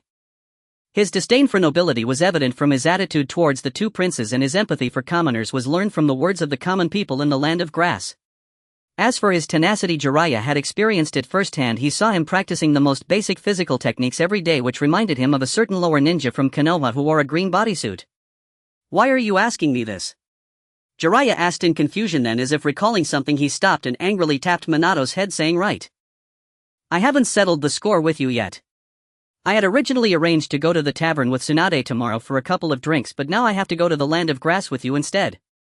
Do you know you've ruined our relationship?" Jiraiya vigorously tapped Minato's head and the latter, carrying a backpack, showed a guilty yet helpless smile. "I'm sorry, teacher, for causing you trouble." Minato's sincere demeanor made Jiraiya feel guilty. He hadn't taught this disciple anything, and now that he had a chance to let him acquire a powerful ninjutsu, he was actually reluctant. It seemed a bit unreasonable. "Ahem, it's fine, after all you are my disciple, so it's only right for me to protect you." Jiraiya coughed a few times and turned his head awkwardly. "I really hope to meet this benevolent lord," Minato thought with admiration. On the other side, Miyan and Sha-nan had also begun their journey to Konoha with the leader of Kusa Ninja Village, while Long Yu sent out a shadow clone to follow them from a distance to prevent any accidents. As night fell, Jiraiya and Minato set up a tent, planning to rest in the wilderness for the night. A small wild boar was roasting over the campfire outside the tent, sizzling with oil which Minato had hunted at dusk. "It's time to flip it over, it's almost burnt on that side," Jiraiya, leaning against a tree, pointed out to Minato, who was turning the wild boar on the spit. "Yes, Jiraiya-sensei." Minato obediently flipped the wild boar over on the grill. A gust of evening wind blew by, rustling the leaves, and Jiraiya suddenly stood up, alert, shielding Minato and the roasting pig. "Who is it? Come out." Jiraiya's voice echoed in the dark night, startling a flock of birds that cawed and flew away. Minato was taken aback by Jiraiya's sudden movement and quickly drew a kunai, scanning the surroundings with caution. However, apart from the sound of the wind, there seemed to be nothing else. Yet Jiraiya and Minato remained on high alert. Suddenly a whistling sound sliced through the air as a shuriken spun towards Minato and Jiraiya. Ninjutsu Needle Earth Concealment. Jiraiya's white hair grew rapidly, enveloping both his and Minato's bodies as well as the roasted pig. Clink clink. The shuriken was completely blocked by Jiraiya's hardened hair, which then began to grow sharp spikes outward, ultimately shooting those spikes like arrows towards the direction from which the shuriken had come. Ninjutsu Thousand Needle Technique. Accompanied by several screams, 4 or 5 ninjas wearing grass village headbands fell from the trees, while the surviving black-clad ninjas sensed the danger and began to flee. Jiraiya retracted his hardened white hair. Minato, seeing the fleeing black-clad ninjas, wanted to pursue them but was stopped. "It's too dark now, pursuing them might lead to an ambush which would be not worth the risk. Moreover, we should first ascertain their identities." After explaining, Jiraiya and Minato moved forward to investigate. Under the moonlight, the grass village headbands on the fallen ninjas were glaringly obvious. "Are they from the grass village?" Minato inquired. "Not necessarily. The ninja world is now largely aware of our village's alliance with the grass village, which significantly enhances the safety of Konoha. This is something other ninja villages do not want to see, hence we cannot rule out the possibility of ninjas from other villages trying to sow discord between us. We need more convincing evidence to determine who is truly trying to harm us." Although Jiraiya often acted carefree, his political insight was quite sharp. Otherwise, in the original story, the two advisors wouldn't have thought of him to take on the Hokage role right after the third's death. Thus the two began to look for clues on the bodies. "Teacher, look." Minato seemed to have discovered something, pointing at one of the corpses and beckoning Jiraiya to come over. "This person's tongue bears a strange mark." After Minato removed the veil from the corpse, a peculiar mark was faintly visible on the tongue inside the open mouth. Jiraiya stepped forward to inspect it, and his expression gradually darkened. "Tongue calamity eradication mark Danzo." Jiraiya genuinely did not expect that the attempt on their lives would come from someone within their own village. This is bad. Upon discovering that this group belonged to Danzo's root, Jiraiya immediately grasped his intentions. Danzo was an extremely paranoid individual who trusted no one. The tongue calamity eradication mark he implanted in his subordinates was proof of that. He could not possibly trust the alliance with the grass village, and instead might try to exploit the fact that the grass village had just endured a major conflict to push Konoha's defenses deeper into the grass country. Now the old man's actions were entirely at odds with his thoughts, which is why he would send people disguised as grass ninjas to assassinate us, hoping to worsen the relationship between Konoha and the grass village. If his goal was to sow discord between Konoha and the grass village, then the people from the grass village might also be in danger. "What's wrong, Teacher?" Jiraiya, Minato, unaware of the significance of the mark, looked puzzled at Jiraiya's changing expression. Let's return to Konoha by dawn." Although Jiraiya could see the underlying issues, the grass ninjas who were attacked might not, and if the grass ninjas planning to head to Konoha were killed along the way, it would be dangerous for them to go to the grass village. Now that a great war had just ended, all nations were still on edge. Furthermore, that Uchiha clan member had offended all other ninja villages by manipulating the One-Tails in the name of Konoha, leading to a lack of goodwill towards Konoha among the other ninja villages. Although the grass village was not much, if this incident caused another war to break out, it would be troublesome. It's better to return and discuss it with the old man. Well. Okay, Minato reluctantly agreed after hearing Jiraiya's decision. Thus after finishing the roasted pig they took turns keeping watch and planned to return to Konoha the next day. However, it was clear that Jiraiya was overthinking. The root members sent to assassinate Yahiko and Konan were resolved by Ryu without even encountering anyone. The next day after Jiraiya and Minato finished packing they were about to head back when suddenly 3 figures appeared ahead, 2 children and an old man. Hey, it's Konoha's ninjas Konan. Yahiko, holding a knife and chewing on an unknown herb, said to Konan, "Hey, are you ninjas from Konoha heading to the grass village?" Yahiko waved vigorously at Minato and Jiraiya. The blonde-haired boy appeared quite weak and Yahiko thought so upon seeing Minato's delicate demeanor. "Jiraiya, I didn't expect to see you again so soon." The leader of the grass village approached Jiraiya with a smile. Seeing their unscathed appearance, Jiraiya couldn't help but doubt his own judgment. "I didn't expect it would be you who came to the grass village this time. This must be your little genius from Konoha." The grass village leader cheerfully patted Jiraiya on the shoulder. They had initially guarded the supply transport together, so their relationship was quite good. "I didn't expect your grass village would send you. Don't you need to oversee things at the grass village?" Seeing that they appeared completely unharmed, Jiraiya began to chat casually with him, although he was genuinely curious as to why the grass village would send its leader. "Haha, when I go back this time I won't be the leader of the grass village anymore. The daimyo has left me a position as a minister. After toiling for most of my life it's time for me to take a break." The former leader appeared very pleased. Upon hearing his words, Jiraiya felt a twinge of envy. After all, he was someone who enjoyed leisure. Being free from the constraints of being a ninja and walking in the world seemed quite appealing. He could write books and admire beautiful women. The thought alone felt comfortable. However, he did not forget the serious matter at hand. Uncertain, he indirectly asked, "Was your journey smooth?" "It was alright. We encountered a band of mountain thieves along the way, but those 2 kids were enough to handle them. We didn't encounter any other dangers. How about you?" We were quite smooth as well, haha," Jiraiya said, scratching his head a bit awkwardly. "If there's nothing else, we will continue on our way." "Yes, we should continue on our way too." The 2 groups bid farewell to each other while Yahiko continued to stare at Minato, making him feel somewhat uncomfortable. "Let's go, Minato." Jiraiya's words made Minato feel as if a great burden had been lifted, and he hurried to follow Jiraiya while Yahiko and Konan also followed the former leader of the grass village. "Teacher Jiraiya, are we going to the grass village again?" Minato asked as he caught up with Jiraiya. "Well, didn't you want to go? As a teacher I must consider my students' wishes." "Thank you, Teacher Jiraiya." After nearly 2 days of travel, Jiraiya and Minato arrived at the entrance of the grass village. Just as they reached the entrance, Minato heard a gentle voice. "So it's Jiraiya. Welcome to the grass village." Inside the office, a white-haired old man was meticulously examining a photo album, occasionally letting out a chuckle. "Knock, knock, knock." The sound of knocking echoed and Jiraiya quickly hid his treasure, sitting up straight. "Well, I should find a job to earn a living. Hello, I am a manga artist and would like to apply here." The man looked rather unattractive. Jiraiya squinted at the bespectacled man, instantly marking him down in his mind, but the process still had to go on. "Do you have any works?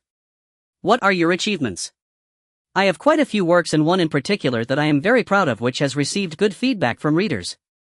He was naturally referring to Naruto, and when he mentioned it he felt a bit proud. After all, his work was indeed quite good, but he clearly had not realized the seriousness of the situation. "Is that so?" Jiraiya displayed a slightly skeptical expression. In truth, he didn't care about the applicant's achievements at all. As long as the gender and appearance were suitable, it would suffice. Recently Tsunade had been too strict and he had no opportunity to go out for research. Just a couple of days ago, when Tsunade was out on business, he finally had a bit of free time, so he came up with this method to easily gather material without leaving the house. The best feature of this office building was a large bath where tired colleagues could relax, and he could also gather material from the ventilation shaft. Jiraiya stroked his chin, appearing to contemplate. "Then bring your most prized work for me to see." This statement put the applicant in a difficult position. It seemed that he only had one work in this world. Although it was indeed his best work, he couldn't show it to them. He was unsure whether Jiraiya would be satisfied with the experience he arranged for him, and if he wasn't, what should he do? The applicant realized the seriousness of the situation, and he could feel cold sweat starting to bead on his forehead. It seemed leaving now might be a better option. "Hurry up, once you bring out your work I will just outright reject you and kick you out." I need to use the restroom first, I'll come back to show you later, ha. Ha ha." After saying that, the applicant raised his foot and tried to walk out. Bang! As his foot hovered in midair, a wooden door slammed against the wall, barely missing his toes.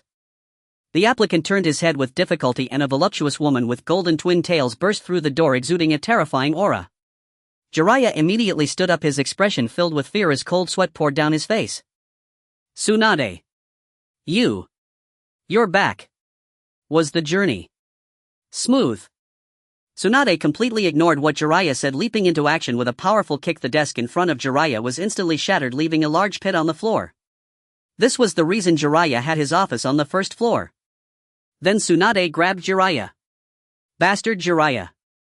You've been doing quite well these past couple of days. Jiraiya turned his head, not daring to look Tsunade in the eye. Where? I've been staying home thinking about you so much that I couldn't sleep. Oh. Is that so? Tsunade sneered twice, pulling out her phone to display a photo showing a white-haired old man leaning against a building's ventilation shaft with a sign that read Hot Spring Bath of the Land of Water. This person looks quite familiar. Who could it be? The white-haired old man stared at the incriminating evidence, beads of sweat rolling down his forehead as he began to think of a countermeasure. Indeed. It does look familiar. Who could it be? Tsunade leaned closer to Jiraiya, eager to see what kind of excuse he could come up with to deceive her. Oh. Jiraiya seemed to recall something, declaring with a righteous expression, "Isn't this my cousin Jiraiya? How shameful it is for him to secretly peek at the women's bath. As his cousin, I feel embarrassed.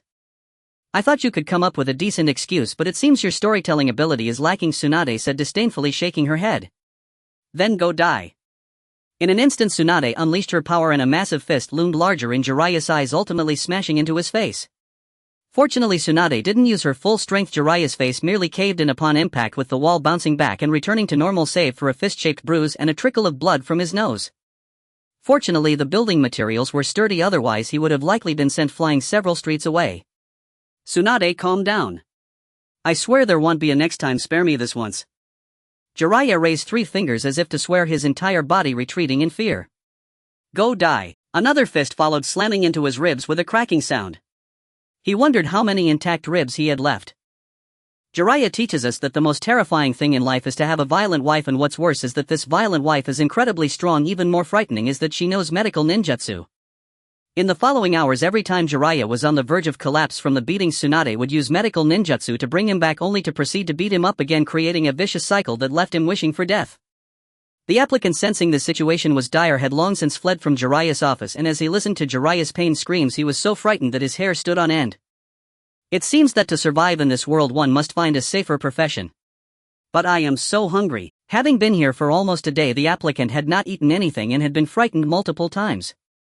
Now he felt incredibly hungry, clutching his stomach as he aimlessly wandered the streets. Uncle Niji, that person looks so pitiful. A childish voice rang in the applicant's ears, and he looked up to meet a pair of Byakugan eyes. Niji looked quite annoyed. He had just escaped from the bespectacled man and was planning to enjoy some time with his cute niece after picking her up from his sister's house, but unexpectedly ran into this person again after only a short walk. Was he here to look for trouble? Holding little Shinsuke, Niji patted her head and said, "Look, he's already grown up enough to take care of himself, there's no need to worry. Let's go play over there."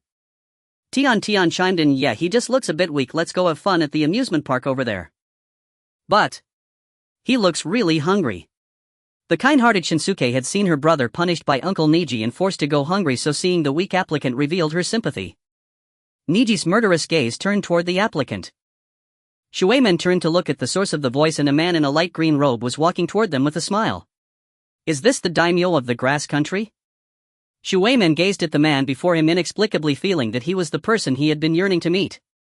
Is this Shueiman? Longyu noticed the blonde-haired boy beside Jiraiya with some surprise, not expecting that Jiraiya would take Shueiman as his disciple so soon. This must be the genius of Konoha village, truly a striking talent. I have a feeling he will become a powerful figure in the future. Longyu commented on Shueiman's hair, noting that it was quite prickly. I didn't expect you as a daimyo to be so focused on your duties instead of enjoying life, spending all day in the ninja village. This is my new disciple, clever, sensible, and talented. What do you think? Not bad, right? Upon seeing Schwankan, Jiraiya was also somewhat surprised, not expecting him as the daimyo of the grass country to care so much about the affairs of the ninja village while also showing off his disciple. Shueiman, this is the daimyo of the grass country you have always wanted to meet. Go ahead and greet him. Jiraiya nudged Shueiman, and the future Golden Flash bowed shyly. Hello, my name is Namikaze Shueman and I am a disciple of Master Jiraiya. This daimyo seems so gentle. Shueman thought to himself. Little did he know the person before him whom he found gentle was the mastermind behind selling weapons to Konoha and provoking the great ninja village. Long Yu felt an unreal sensation seeing this young Shueman, not expecting the future Golden Flash who would strike fear into other ninja villages to be so shy, not at all resembling a person capable of killing. Long Yu felt an impulse to use his divine power to abduct him right then, but thinking of his current strength he had to give up, deciding to endure for a few more years. By then, with the Rinnegan and would release, he could take whoever he wanted from the entire ninja world, and if anyone dared to obstruct him he would unleash the Susanoo and open the 7 gates leading to a grand Buddha massage. Ha ha ha, hello. My name is Santian Xuankan, the daimyo of the grass country. I hope you can learn what you wish to learn in our grass ninja village over the next few days. Now please follow me. Long Yu patted Shueman's hair again, then took Jiraiya and Shueman to the accommodations he had prepared for them in grass ninja village.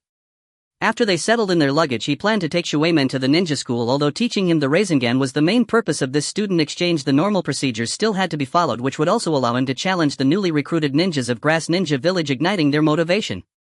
I am going to take Shueman to the ninja school in Grass Ninja Village. What about you? Are you going to roam around or follow your disciple? Long Yu said to Jiraiya, but knowing Jiraiya well, he figured the old pervert would definitely not follow Shueman and would likely sneak off to gather materials. Ahem, I won't follow, I'll just wander around Grass Ninja Village, Jiraiya replied, but after taking a couple of steps it seemed he remembered something and turned back to ask, by the way, does your Grass Ninja Village have hot springs? I want to relax in a hot spring. Long Yu of course knew what he was thinking and wanted to tease him a bit. Of course, although they are not as famous as those in the land of hot water, there are still plenty of hot springs in the grass country and several in Grass Ninja Village.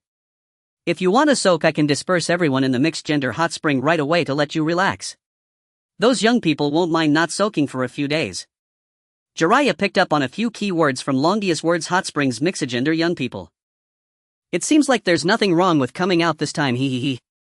Jiraiya thought of the breathtaking scenery and grinned, almost drooling. Long Yu helplessly waved his hand in front of him. Hey, do you want me to disperse them? Jiraiya snapped back to reality and said with righteous indignation, no. It's important for young people to soak in hot springs. I can't let the young people of Grass Ninja Village miss out on relaxing just because of me. That would not sit right with me, let me relax with them instead.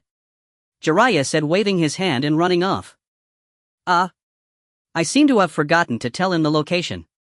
Forget it, with his experience he should be able to find it. I see that Master Jiraiya really enjoys hot springs, Shueman said, watching his teacher leave with a dazed expression. He himself had never been to a hot spring when he was a commoner. Even having enough food was an issue, so how could he think about soaking in hot springs? After entering Konoha he had no time to relax and enjoy while learning ninjutsu. Now his teacher's actions had sparked some interest in hot springs. Indeed, Long Yu nodded in agreement. Alright, let's go. Long Yu brought Shueman to the ninja school in Grass Ninja Village, and from the looks of it this ninja school was completely inferior to the Ninja Academy in Konoha. The Grass Ninja Academy only had 5 classes with about 50 students in each class, resulting in a total number of ninjas in their village that was not that many, even less than half of Konoha. There was no way around it. After all, training ninjas was quite expensive and the land of the grass country was not as fertile as that of the fire country, unable to support too many ninjas. After the last meeting, Mayumi had already recruited quite a few commoners with ninja potential within the grass country, but they had no foundation at all and needed to be taught from scratch. Therefore they were separated from the original students of the Ninja Academy for instruction taught by some chunin from the village, while he would take on the role of teacher for those who already had a certain foundation. However, in a couple of days he should resign from this position to become the leader of Grass Ninja Village. At this moment he was leading the students of the Ninja Academy in practicing on the training ground, with the exercise focused on actual combat, having them engage in unknown battles and scoring based on their performance. Teacher. Long Yu waved to Mayumi, who looked up to see her disciple and a small blonde boy. The training ground became instantly noisy as the students saw Long Yu and the others. Wow, it's the daimyo. He actually came to school to see us. I must perform well. I want to be first. What's the deal with the child next to the daimyo? He looks really weak. You're here, this must be the exchange student from Konoha, right? Mayumi glanced at Shueman beside Long Yu and said, yes, his name is Namikaze Shueman. For these few days let him learn alongside these students and I will take him away after class. Long Yu nodded and planned to teach him the Rasengan after Shueman attended the academy classes. Alright, let him participate in the actual combat training for a while. Mayumi said as she wrote Shueman's name on the assessment form. This shouldn't be necessary, he is Jiraiya's disciple and quite strong. Let him stand in the ring, anyone who wants to challenge him can come forward. A few at once is fine. Shuaman, listening to Longius' words from the side, felt quite confused. Am I that provocable? Why am I being told to let people hit me right when I arrive? Longius' words instantly ignited a heated discussion among the students of Grass Ninja Village. What? Lord Daimyo thinks so highly of him. Exactly, I feel like I could take him down on my own. Are the ninjas from Konoha this arrogant? Listening to the chatter of the Grass Ninja students, Watergate's azure eyes were filled with great confusion. I haven't said anything yet. How am I being arrogant? Watergate turned to look at Long Yu beside him, who smiled and nodded at him. Knowing there was no escape, Watergate could only resign himself to fate. He slowly walked to the center of the training ground. Hello everyone, I am the Wave Wind from Konoha. Watergate faced the Grass Ninja students, wanting to introduce himself, but before he could finish they interrupted him. We don't care what your name is. Exactly. Let me take you down. A student jumped out standing opposite Watergate, then shouted to Mayumi, let's get started, teacher. The student who jumped out looked very confident, pulling out a kunai ready for Mayumi to signal the start. Seeing their rudeness, Watergate stopped speaking and also took out a kunai, seriousness filling his azure eyes. They are so confident, their strength must be remarkable. I need to give it my all. It's the perfect opportunity to try out the ninjutsu Master Jiraiya taught me. Once Mayumi saw the two had taken their stances, she stopped speaking and the surrounding students cheered for the Grass Ninja student. Fight begin. Mayumi waved one hand between them and after shouting she quickly stepped back, intending to watch their battle. Then he froze and everyone around except Long Yu was also stunned. The Grass Ninja student who had jumped out remained in place, a kunai pressed against his neck, a bead of cold sweat rolling down his forehead. When did this happen? Watergate, standing behind him, also found it hard to believe. Is this it? I haven't even used a single ninjutsu yet. In battle mode, Watergate was a different person, calm, swift and merciless. Can we end the fight here? Watergate then reverted to his original harmless and gentle demeanor, smiling as he spoke. The Grass Ninja student held by the kunai can I? He didn't even see the form of this yellow-haired kid behind him. He only noticed a flash of golden light and then a kunai was pressed to his neck, accompanied by a faint aura of killing intent. He was shocked. This seemingly harmless yellow-haired kid was so strong. His original appearance must have been a facade. What a despicable outsider. After he surrendered, Watergate withdrew the kunai and he angrily walked back among the students. Mayumi was stunned. She knew her students could not compare to the genius from Konoha, but she didn't expect them to be so powerless.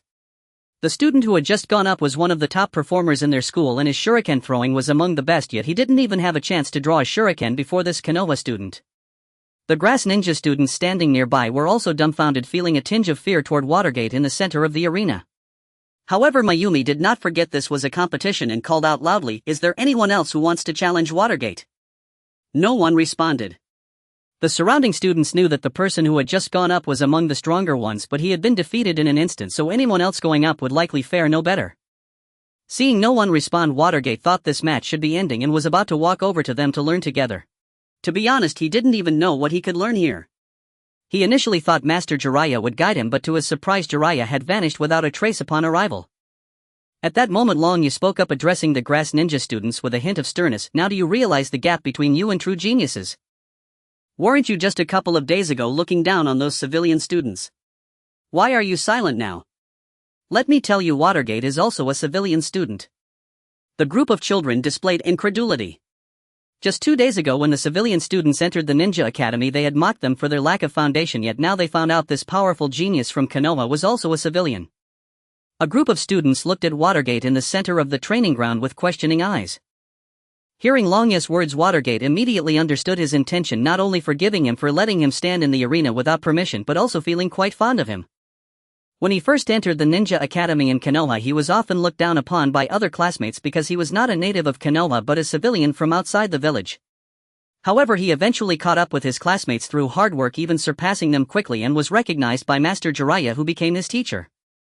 His warm and sunny personality also helped him make many friends, deepening his ties with Konoha.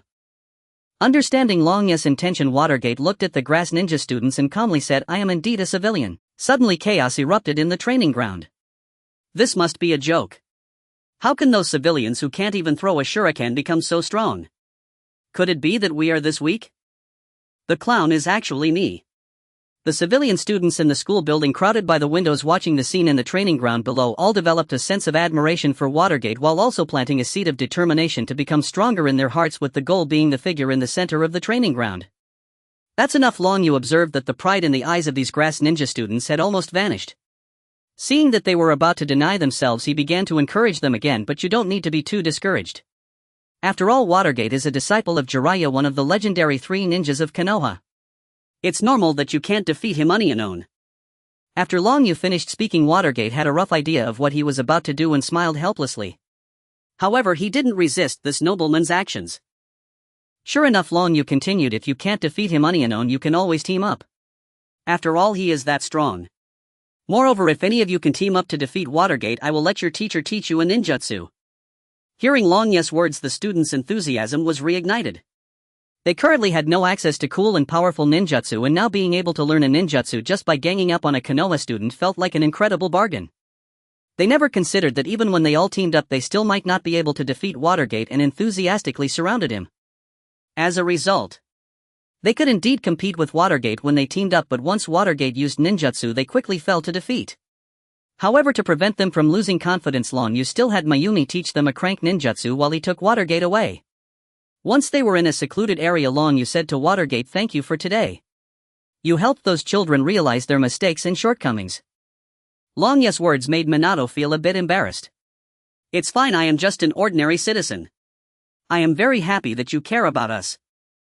I believe those students will also be grateful to you. If only we had a great lord like you in the Land of Fire." This was indeed Minato's heartfelt sentiment. Although the Land of Fire is vast and fertile, their great lord is the type who only seeks pleasure. During wars the taxes become frighteningly high, which is why he ended up in Konohagakure. Thus, upon seeing a great lord like Long Yu, he couldn't help but feel this way. Hearing this, Long Yu became delighted. "Then why not join our Grass Shinobi Village?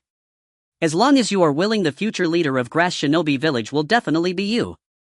I believe that under your leadership Grass Shinobi Village will surely prosper, and it might even become the 6th Great Shinobi Village." The 6th Great Shinobi Village. Grass Shadow. What a lame name. Hokage is much better. Minato didn't expect that the great lord of the Land of Grass would personally extend an olive branch to him. If he had heard these words when he first entered Konohagakure, he would have probably agreed. However, he has been in Konohagakure for a long time now, forming deep bonds and learning the will of fire. Therefore, he has now set his sights on becoming Hokage. Minato bowed to Long Yu and said, "Thank you for your kindness, but I am already a part of Konohagakure." It seems it's too late. Has he already embraced the will of fire? Long Yu thought helplessly. However, Grass Shadow does sound quite unappealing. Oh well, it will eventually be renamed Akatsuki Village. Since you have said so, I won't press you further. Additionally, there is one more thing. Our Grass Shinobi Village doesn't have much to offer, so you can't leave empty-handed. I will teach you a ninjutsu over the next few days as a reward for today's matter. Long Yu said with a smile to Minato. Regardless, he intended to teach the Rasengan to Minato, but saying it this way could leave a good impression on Minato. In the future, to unify the shinobi world, the opinions of some strong individuals are quite important. Jiraiya had not yet informed Minato about this additional transaction, so he thought it was truly as Long Yu said, and he was momentarily taken aback. "No. There's no need. I came here of my own volition. Even if I don't learn anything, just coming here is a gain, and what happened today isn't a big deal." Minato's little face turned red and he waved his hand to refuse. I didn't expect a boy could be so cute. Long Yu thought. Don't be so quick to refuse. Although my strength isn't very strong, the ninjutsu I want to teach you is not weak at all. This is a ninjutsu without hand seals. Currently it is an attributeless ninjutsu, but its power has already reached a rank. If it can be developed into an attribute-based ninjutsu, its power will surely become strength. This is a once-in-a-lifetime opportunity. If Jiraiya were here, he would definitely agree to let you learn it, and once you learn it you can bring it back to your village. Konohagakure took you in, so this can be seen as repaying some of that gratitude. In fact, there was something else Long Yu didn't say. This way you want Konohagakure much, making it easier for you to be swayed in the future. Minato bowed his head and thought for a moment before ultimately agreeing. Thus, during his time in Grass Shinobi Village, he began learning the Rasengan from Long Yu. Meanwhile, Yahiko and Konan had safely arrived at Konohagakure. Upon learning this news, our Hokage flew into a rage, but it was futile. The village was filled with Umbu under Hisashi's command and he had no chance to act. After arriving at Kanahagakure, Yahiko and Konan were arranged to stay with a couple from the Moonlight clan. They had a new child and the couple mentioned that his name is Moonlight Gale, which Konan quite enjoyed playing with. After resting for a night, Yahiko and Konan were taken to the ninja academy in Kanahagakure. A messy-looking uncle in a green jumpsuit was also sending his child to school. His child was dressed in a similar green jumpsuit and the villagers began to gossip upon seeing them. At this age, still a genin. His son probably is the same. Exactly, he can't even perform ninjutsu. How can someone like that be a ninja? Hearing the villagers' words, the child in the green jumpsuit slowly lowered his head. He couldn't refute them because what the villagers said was the truth. His father had indeed always been a genin and the tasks he performed were just small chores like finding cats and pulling weeds. Moreover, neither of them could use ninjutsu. Upon hearing these words, he clenched his fists, feeling much confusion toward his father. At that moment, a hand reached out to him. "Hey, Yahiko. What's your name?" He looked up and saw a sunlit face with orange hair wearing the grass shinobi headband. Might Guy also noticed the two children. Upon seeing Yahiko extend his hand to his son, he instantly became teary-eyed. "On the first day of school you've made a friend, Kai. This is youth." Yahiko and Konan instantly felt extremely awkward and Yahiko's arms suspended in midair became stiff. He initially thought that the people of Kanahagakure were biased against them simply because they couldn't perform ninjutsu. His own ninjutsu wasn't strong either, and seeing the child looking dejected made him want to help. But now it seemed that his father indeed had some issues. Kai also felt a bit awkward, but his mood was no longer so low. He grasped Yahiko's hand. "My name is Mike Guy." Just after Yahiko and Kai shook hands, Guy hugged Kai tightly with tears in his eyes. "Kai, you actually made a friend on your first day of school. Your youth will definitely be more passionate than mine." Yahiko and Konan seized the moment to hurriedly escape into the ninja academy. Thankfully, being older, it was unlikely they would be placed in the same class. Yahiko thought with relief. That kid's father is quite strange. Konan couldn't help but speak up, recalling Guy's earlier demeanor. "Indeed, but it seems Long Yu Sensei mentioned that some strong individuals are quite unconventional. He wouldn't be the strong person the teacher referred to, would he?" Yahiko pondered for a moment and said that after this experience he probably wouldn't casually extend his hand to strangers anymore. "I don't know, but that kid looks quite pitiful with all those injuries on him. That should be from training his taijutsu. Long Yu Sensei seems to often end up bruised like that as well." The two continued chatting as they walked to their class. The upperclassmen started school earlier than the newcomers, and by this time the students had already arrived in the classroom. The teacher had evidently received news from the village. Upon seeing Yahiko and Konan, he brought them to the podium and began introducing them. "These two are exchange students from Grass Shinobi Village, Yahiko and Konan. They will be studying with us for some time starting today. Let's welcome them." At that moment, a student with a fan printed on his clothes stood up. "Teacher, do such weak village students even qualify to attend class with us?" Yahiko became interested upon hearing his words. "What if you are even weaker than me?" The Uchiha displayed a look of disdain. "Indeed, a mere frog from a small ninja village, probably unfamiliar with our Uchiha clan. However, since you said that, I must show you the gap between us. The dignity of the Uchiha cannot be violated." The Uchiha said this and immediately wanted to spar with Yahiko in the training field. The teacher on the platform was troubled upon seeing their exchange. He was just a low-level chunin and didn't expect such a situation to arise right at the start of the school year. "Uchiha Chengye. It is class time now." The teacher tapped on the podium, hoping to get his attention. Uchiha Chengye replied nonchalantly, "We are going to have the entrance assessment soon anyway, why not let us practice in advance?" Sigh. The teacher sighed helplessly. The students from these prominent clans were practically aware of all the examination details at the Ninja Academy. There were no secrets for them. However, since they were already aware, it would be better to indulge them, as he had also been instructed to ascertain the backgrounds of these two exchange students from the small ninja village during the teaching period. "Alright then, since both of you agree, I will arrange for you to have a spar. But remember to stop before causing any real harm to each other." Now all students gather at the training field. Upon hearing the teacher's words, some were elated while others were worried, as this entrance assessment was not something everyone could pass easily and some students could potentially be expelled because of it. Uchiha Chengye shot a provocative glance at Yahiko and was the first to exit the classroom. Yahiko, Xiaonan and the other students followed the teacher out to the training field. Uchiha Chengye and Yahiko stood apart in the center of the field with other students surrounding them. The teacher drew a circle around them. A loss occurs if one side loses the ability to resist or steps out of the circle. Understood. Understood. Understood. The two responded. Then with the teacher's command, Uchiha Chenya immediately took out 3 shurikens and hurled them. The 3 shurikens flew accurately towards Mayahiko's vital points, and the precision of his technique drew gasps of admiration from the onlooking students. Wow! As expected of the Uchiha clan, their shuriken throwing technique is truly impressive. However, the teacher beside them was not as carefree as the students. He was intently observing their battle, ready to intervene at any moment should either side be unable to cope. Hearing the astonishment from the crowd, Uchiha Chenya felt a sense of vanity, being satisfied gazing at the still motionless Mayahiko with a sneer.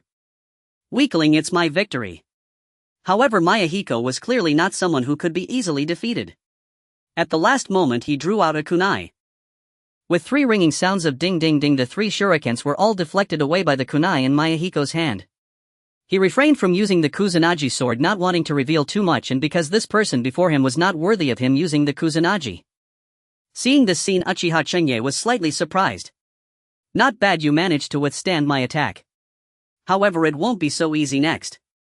Uchiha Chenya drew his kunai and swiftly approached Mayahiko, engaging him in a taijutsu duel. The Uchiha clan is not that formidable. Even a student from a small ninja village like me can't be defeated. Mayahiko exchanged several blows with Uchiha Chenya, roughly gauging his strength. From his current performance, he estimated that Chenya was nearing the level of a genin, but he was unsure if he possessed any ninjutsu. Hearing Mayahiko's taunts, Uchiha Chenya's anger surged. He hadn't expected the student from the small ninja village to be so difficult. After all, he was the top student in their class, a true Uchiha.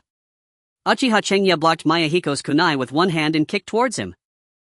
Although Mayahiko quickly reacted and blocked it, he was still kicked back a distance, though it was still some way from the circle on the ground. You can only blame yourself. The dignity of the Uchiha cannot be violated. Uchiha Chenya was clearly infuriated. After kicking Mayahiko away, he quickly formed hand seals on the spot. Fire release, great fireball technique. A fireball the size of a person was expelled from Uchiha Chenya's mouth. The surrounding students were stunned. This level of power should surpass that of an ordinary genin. Indeed, as expected of the Uchiha clan. Noticing the shock among the students nearby, Uchiha Chenya felt a wave of pride. This was a technique he had spent a long time mastering during the break, aiming to impress everyone during the entrance assessment and showcase the might of the Uchiha clan. The teacher was also taken aback by this sudden turn of events. Although this was just a crank ninjutsu, it wasn't something a student at a ninja academy could master. Moreover, the power of this crank ninjutsu was comparable to some brank ninjutsu. The observing teacher immediately planned to rescue Mayahiko, but he noticed that Mayahiko was also rapidly forming hand seals. No way. The teacher halted his actions, reluctant to believe it, but that student from the small ninja village had already begun to form seals. Water release, water chaos waves. A torrent of water like a waterfall spewed forth from Mayahiko's mouth, blocking Uchiha Chenya's fireball and transforming it into vapor that spread out. How could this be? Seeing Mayahiko on the opposite side using ninjutsu as well, Uchiha Chenya displayed a look of disbelief. He had learned ninjutsu at such a young age due to the support of the Uchiha clan and his own talent. How could this kid from a small ninja village also possess such ability? What he didn't know was that although Mayahiko indeed came from a small ninja village, his teacher was significantly stronger than anyone from the Uchiha clan. Although Longyu didn't have many advanced ninjutsu, he was not lacking in low-level ninjutsu. His first reward drawn was proficiency in low-level ninjutsu. Amidst the swirling mist, Uchiha Chenya vigilantly scanned his surroundings. He hadn't yet activated his Sharingan, and in this situation he was no different from an ordinary ninja. Suddenly he felt a chill on his neck. You've lost. Mayahiko's calm voice reached him from the front as the surrounding mist gradually dissipated, revealing a kunai's tip aimed directly at his neck. A slight movement forward would pierce his artery. Uchiha Chenya swallowed hard. I actually lost. The teacher, witnessing this reversal, had not anticipated it, but given the current situation it was clear that the exchange student from the small ninja village had won. In the unknown spar, the winner is Mayahiko. The teacher announced, somewhat surprised. The battle between these two students was even more intense than some genin fights. Though it was somewhat expected, Xiaonan still joyfully clapped for Mayahiko upon hearing the result. Mayahiko also lowered the kunai he had against Chenya's neck and turned to return to Xionan's side. Wait. Uchiha Chenya called out to Mayahiko's back. Mayahiko turned back in confusion, seeing Uchiha Chenya clenching his fists, seemingly very unwilling, as if there was something unspeakable on his mind. What's wrong? Mayahiko asked in confusion. He heard from teacher Longyu that the Uchiha clan seemed to be very poor at accepting defeat. Could he be the same way? Uchiha Chinye stood there clenching his fists for a moment, then seemingly resolved he spoke. How did you perceive my position in the mist? Although Uchiha Chinye possessed the pride of the Uchiha clan, he was not someone who could not accept defeat. The person before him had indeed won against him through his own strength, leaving nothing more to be said. However, what puzzled him was that just moments ago they were both enveloped in mist and could not see each other at all, yet he was able to accurately locate his position, which left him bewildered. He felt that this was already someone else's secret, and asking about the abilities of other ninjas was a taboo. Therefore he found it hard to voice his curiosity, but he genuinely wanted to know the reason for his defeat, so he finally spoke up. Oh, so you wanted to ask this? Mayahiko felt relieved. It seemed that this Uchiha could still accept defeat. That's my self-created perception ninjutsu called Rain Tiger Freedom Technique. It allows me to sense the chakra of everyone around me within the rainwater and mist, but currently the range is still very small. Sensing the conditions within this venue is already my limit, Mayahiko said nonchalantly. The Rain Tiger Freedom Technique was inspired by the constant rainy weather of his hometown, the Land of Rain, and was completed with the help of his teacher. After listening to Mayahiko's explanation, Uchiha Chunye's eyes widened in shock. On one hand, Mayahiko's talent was clearly much stronger than his own, being able to create ninjutsu at such a young age, and such a powerful ninjutsu, if it could be combined well with his water release, it could easily kill without a trace. This time he was thoroughly convinced. On the other hand, he was astonished that Mayahiko had so easily revealed the secret of his ninjutsu to him. This level of openness truly shocked him. You just told me your secret like that? Uchiha Chengye stuttered slightly. Or else, isn't it you who asked?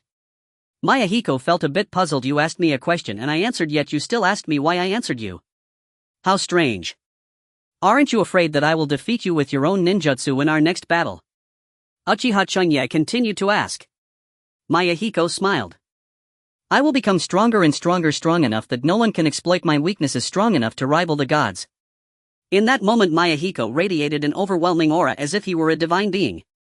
Uchiha Chunye stared blankly at the person before him, who was about the same age, momentarily stunned by his aura. Strong enough that no one can exploit my weaknesses. Strong enough to rival the gods. His confidence, his strength, his imposing presence made Uchiha Chunye long for it. His own belief in becoming stronger was also strengthening at this moment. Suddenly Uchiha Chunye felt a warm current flowing towards his eyes, and then his vision changed. Everything around seemed to slow down.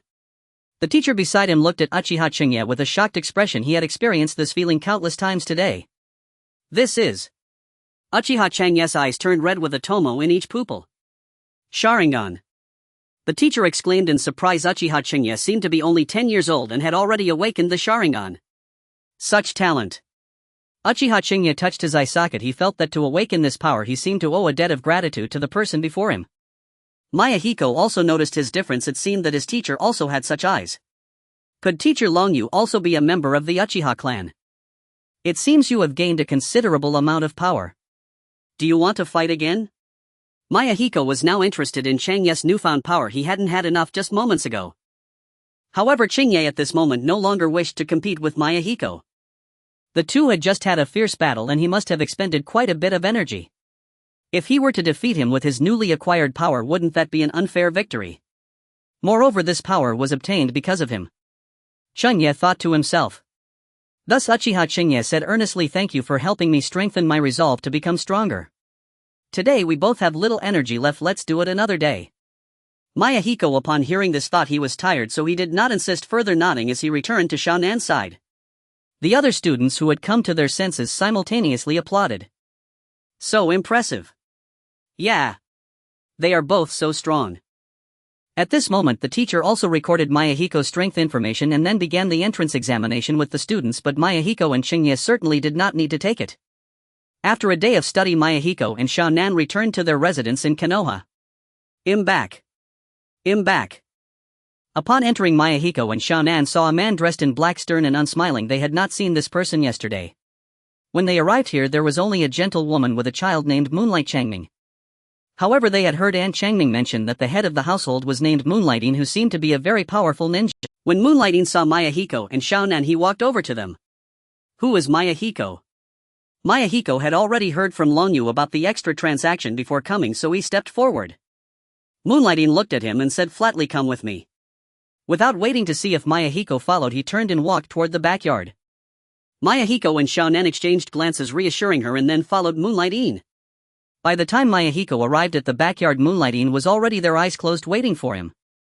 After Mayahiko arrived, Moonlight-in opened his eyes. These days I will teach you how to integrate chakra attributes into sword techniques. I will only instruct. How much you can learn depends on your own abilities, understood? Moonlight-in continued in his indifferent tone. Mayahiko nodded. Then Moonlight-in continued. Integrating chakra attributes into sword techniques is an extremely effective method to enhance sword skills. The easiest to understand is wind release, which utilizes the slicing characteristics of wind release to make blades sharper and expand the attack range. This is also the most common method.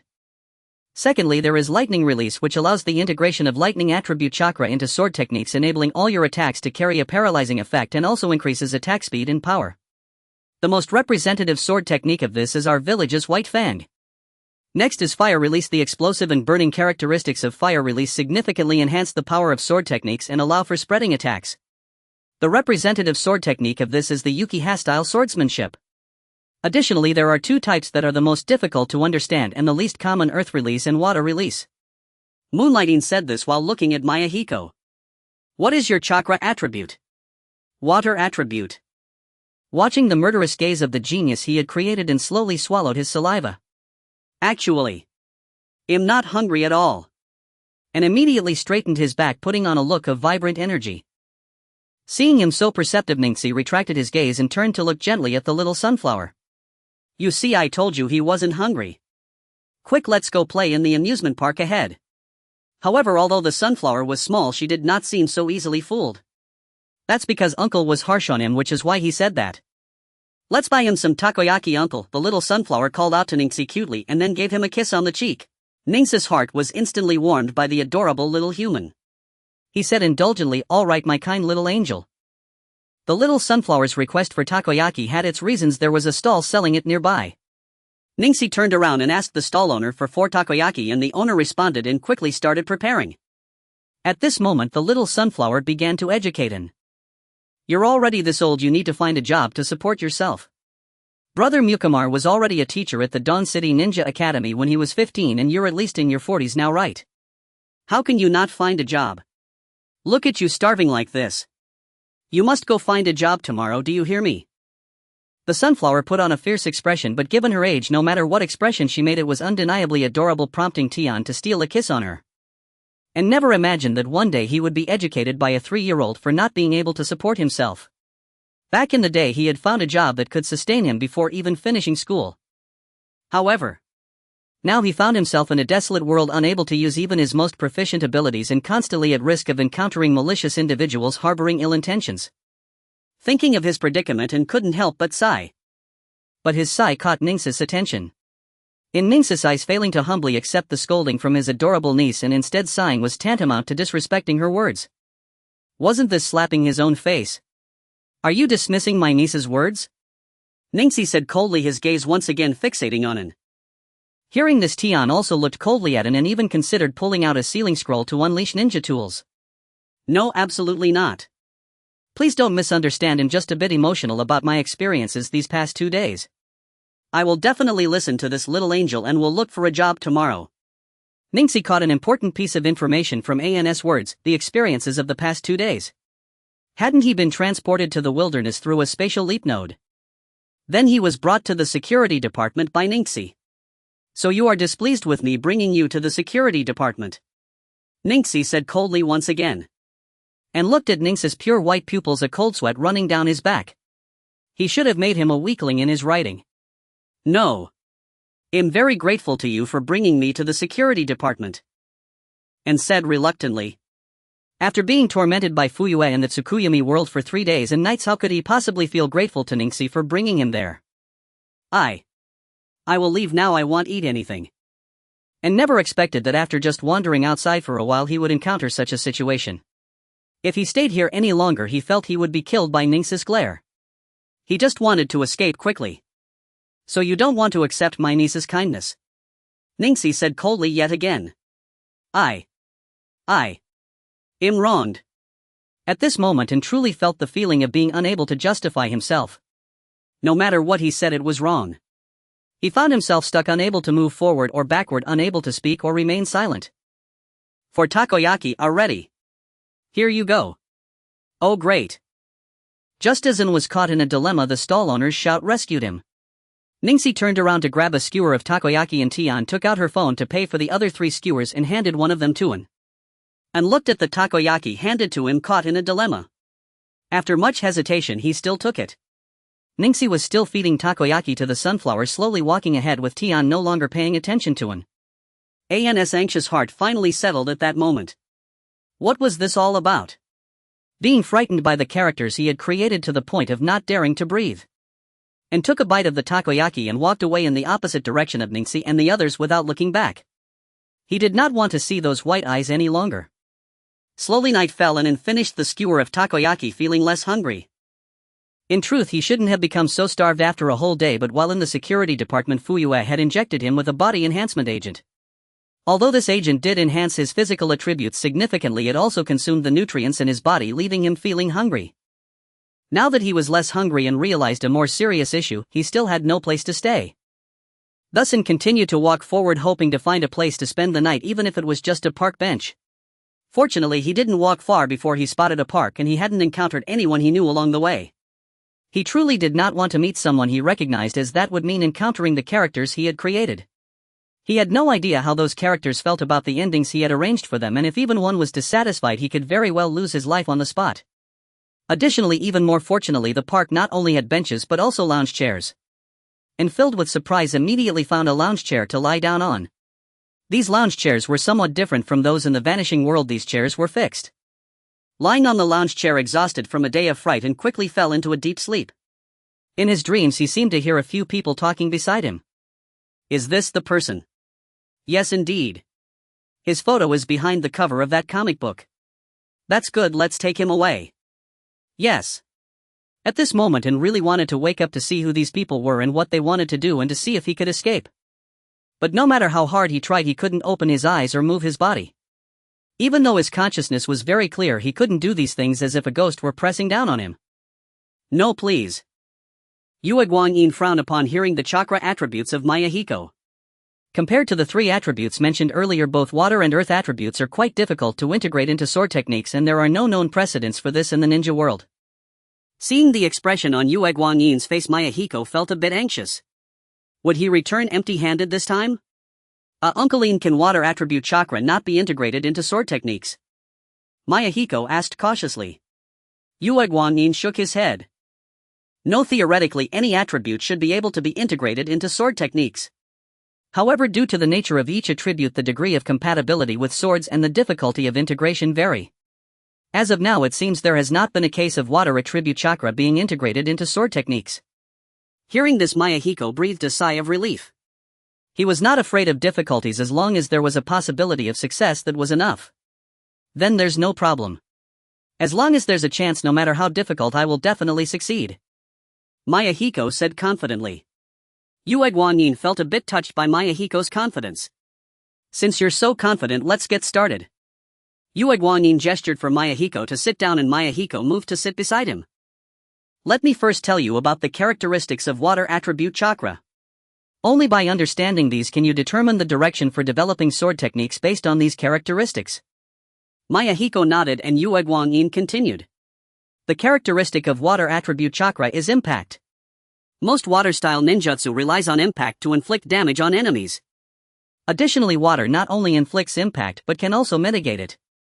Water is gentle, so when you integrate water attribute chakra into sword techniques, you might consider developing defensive techniques. Moreover, although water itself is gentle, fast-flowing water can be ferocious. Fast-flowing water can even be sharper than swords. This is also a direction to consider. Yue Guangyin suddenly stopped speaking and asked Yahiko a question. How is your chakra control ability? Yahiko thought about his experience learning to climb trees and walk on water with Konan and replied, not very good, but I have already practiced climbing trees and walking on water. That should be sufficient for now, Yue Guangyin thought. Take out your sword. Yahiko complied, but he only took out the Tang Dao he had used earlier, not the Kusanagi sword given to him by Long Yu. After all, when going out, one should not harbor malicious intentions, and one should always be cautious. Although Yue Guanyin did not seem like a petty person upon first contact, it is still wise to be prepared. Now try to use chakra nature transformation to manifest water wrapping around your sword like this. While speaking, Yue Guanyin took out a long sword. Under Mayahiko's gaze it appeared that something was flowing around the long sword in Yue Guanyin's hand accompanied by a sharp whistling sound of wind. My chakra attribute is wind. This is the effect achieved by manifesting wind attribute chakra onto my long sword and controlling its flow rate. As Yue Guanyin spoke, he plucked a leaf from a bush in the backyard and let it drop from above the long sword. The green leaf disintegrated into fragments before it could touch the long sword, scattering onto the ground. This is the cutting effect brought by the wind attribute. You should try it yourself. Mayahiko was amazed by the sight. He could feel the sharpness emanating from Yue Guanyin's long sword. The sword's lethality had significantly increased after merging with wind attribute chakra, which piqued Mayahiko's interest. Mayahiko held the long sword upright, carefully controlling his chakra to undergo nature transformation. Gradually some clear water began to appear around his long sword, but the water was unevenly distributed, appearing as though his sword had been drenched by rain. Increase the input of chakra, Yue Guanyin reminded from the side. Yes. Mayahiko responded directly, covering the sword with chakra capable of performing a crank ninjutsu through nature transformation. The long sword in Mayahiko's hand was now wrapped in water, and the clear water surrounding the blade constantly changed shape. Sweat began to form on Mayahiko's forehead, as controlling such a large amount of chakra with such precision was indeed a significant burden for him. Try to control the shape of the water, letting it cover your blade like a water blade. Yue Guanyin seemed to continue guiding him, seemingly unaware of Mayahiko's struggle. Yes. Mayahiko's response was noticeably weaker this time. His attention was extremely focused as he struggled to control the clear water surrounding the blade, trying to make it cover the sword and take on the shape of a water blade. Huff. Huff. Mayahiko kept gasping for breath, beads of sweat dripping down his face, and his eyes had begun to show signs of bloodshot. I must succeed, Mayahiko shouted inwardly. The clear water around the blade gradually took shape, first wrapping around the long sword like a swaying rectangular column, then the blade began to taper and sharpen, but it was still quite difficult to transform it into a water blade. Narrow it down. Make it sharper. Mayahiko fixated on the long sword in his hand, his mental energy continuously depleting, and his consciousness began to grow somewhat hazy. Suddenly everything went dark before his eyes, and the clear water on the sword seemingly lost its potency, scattering onto the ground as his body fell backward. Yue Guanyin seemed to have anticipated this situation, steadying Mayahiko with one hand while catching the long sword that fell from his grasp with the other. This child is indeed a genius. Yue Guanyin could not help but marvel in his heart. To nearly master this method on the first try is impressive. He himself had spent an entire day on chakra nature manifestation, while Mayahiko accomplished it in just a few minutes, and he was even on the verge of completing chakra shape transformation. What he appreciated even more was the child's perseverance. Maintaining high-intensity focus is mentally draining and exceptionally painful, and most people cannot endure it for long, yet this child managed to sustain himself for nearly twice as long as Yue Guanyin did back then. The suffering this child endured should be similar to that of ordinary people, but he was able to grit his teeth and persist while maintaining high-intensity focus. This is truly rare. With talent and perseverance, it's hard for someone like this not to become a powerful warrior. It's a pity he is from Kusanagi village, otherwise I would definitely take him as my disciple. My own child Jifeng was sickly since birth, and it seems unlikely that he will fully inherit my legacy in the future. The child before me has so many admirable qualities. As he thought of this, Yue Guanyin couldn't help but sigh, carrying Mayahiko toward the house. Under the moonlight, Moonlighting embraced Yahiko as they returned to the house.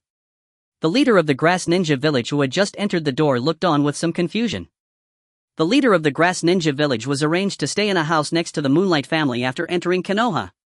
He had just finished dinner and planned to check on Yahiko and Konan, as these two children were disciples of a famous figure and possessed exceptional talent. What is this? Konan, who was playing with the small whirlwind, ran over, looking worriedly at the Yahiko in Moonlighting's arms. It's just excessive mental exhaustion, he just needs to rest. Moonlighting handed Yahiko to the leader of the Grass Ninja Village, as his current state would undoubtedly raise suspicions. After receiving Yahiko, the leader of the Grass Ninja Village examined him and found that he was indeed as Moonlighting had said. He said nothing further and simply carried Yahiko back to his room. Just as Konan was about to go in to take care of Yahiko, she witnessed an unbelievable scene. That cold Moonlighting actually put on an apron and walked into the kitchen.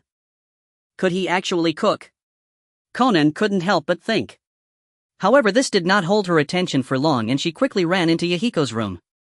After placing Yahiko on the bed, the leader of the Grass Ninja Village examined him again, and after finding nothing unusual, he finally felt relieved. Let's not have Yahiko go to school tomorrow, let him rest for the day, the leader said to Konan. Konan nodded as she also did not want Yahiko to be overly fatigued. After giving his instructions, the leader left. Konan looked at Yahiko with concern. At that moment, Moonlighting, wearing an apron and holding a spoon, walked to the door. Dinner is ready, he coldly declared before leaving Konan in a state of confusion. Hokage's office. Sarutobi Hiruzen puffed on his smoke, listening to the report from Yahiko's teacher nearby. What do you think about Yahiko's talent compared to Minato Jiraiya's disciple? After hearing the report from Yahiko's teacher, Hiruzen asked him. The teacher thought for a moment and replied, although Yahiko's talent is indeed strong, he still cannot compare to Minato. Even Uchiha Shinjin, he should be able to win against him barely. Alright, you may leave, Hiruzen said. Yes. After the teacher left, Sarutobi Hiruzen sat in his chair, lost in thought. The transaction proposed by the daimyo of the Land of Grass was swordsmanship, indicating that Yahiko had talent in that area. However, he didn't even draw his sword during today's battle, suggesting that his talent was indeed remarkable. He needed to find a time to call Moonlight-in and ask about it.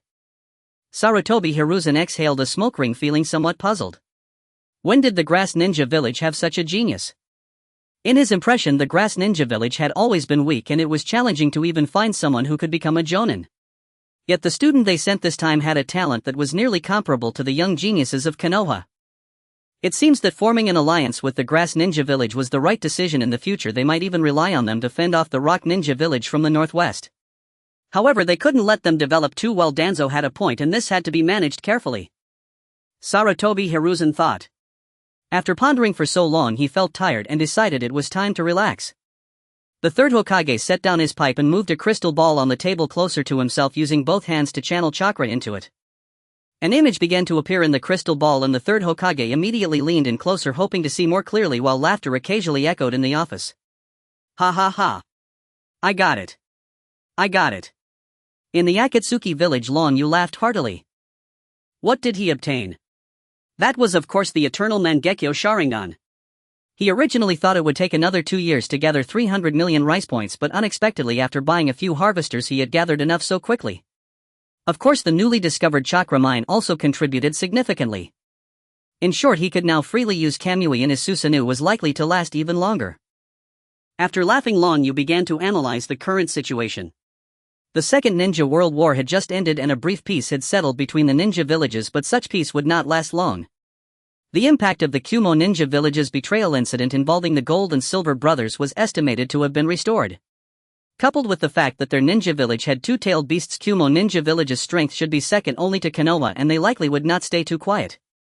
Iwa Ninja Village's situation was likely similar. Anoki was also a restless person. After learning of Madara's death, he frequently conducted military exercises. Under the Blood Mist policy of the third Mizukage, the 7 ninja swordsmen of the mist should have already appeared. Tsunade-kure. The third Kazekage was still alive, they likely wouldn't be too active. Long Yu's goal was to unify the ninja world, shaping it into the way he desired.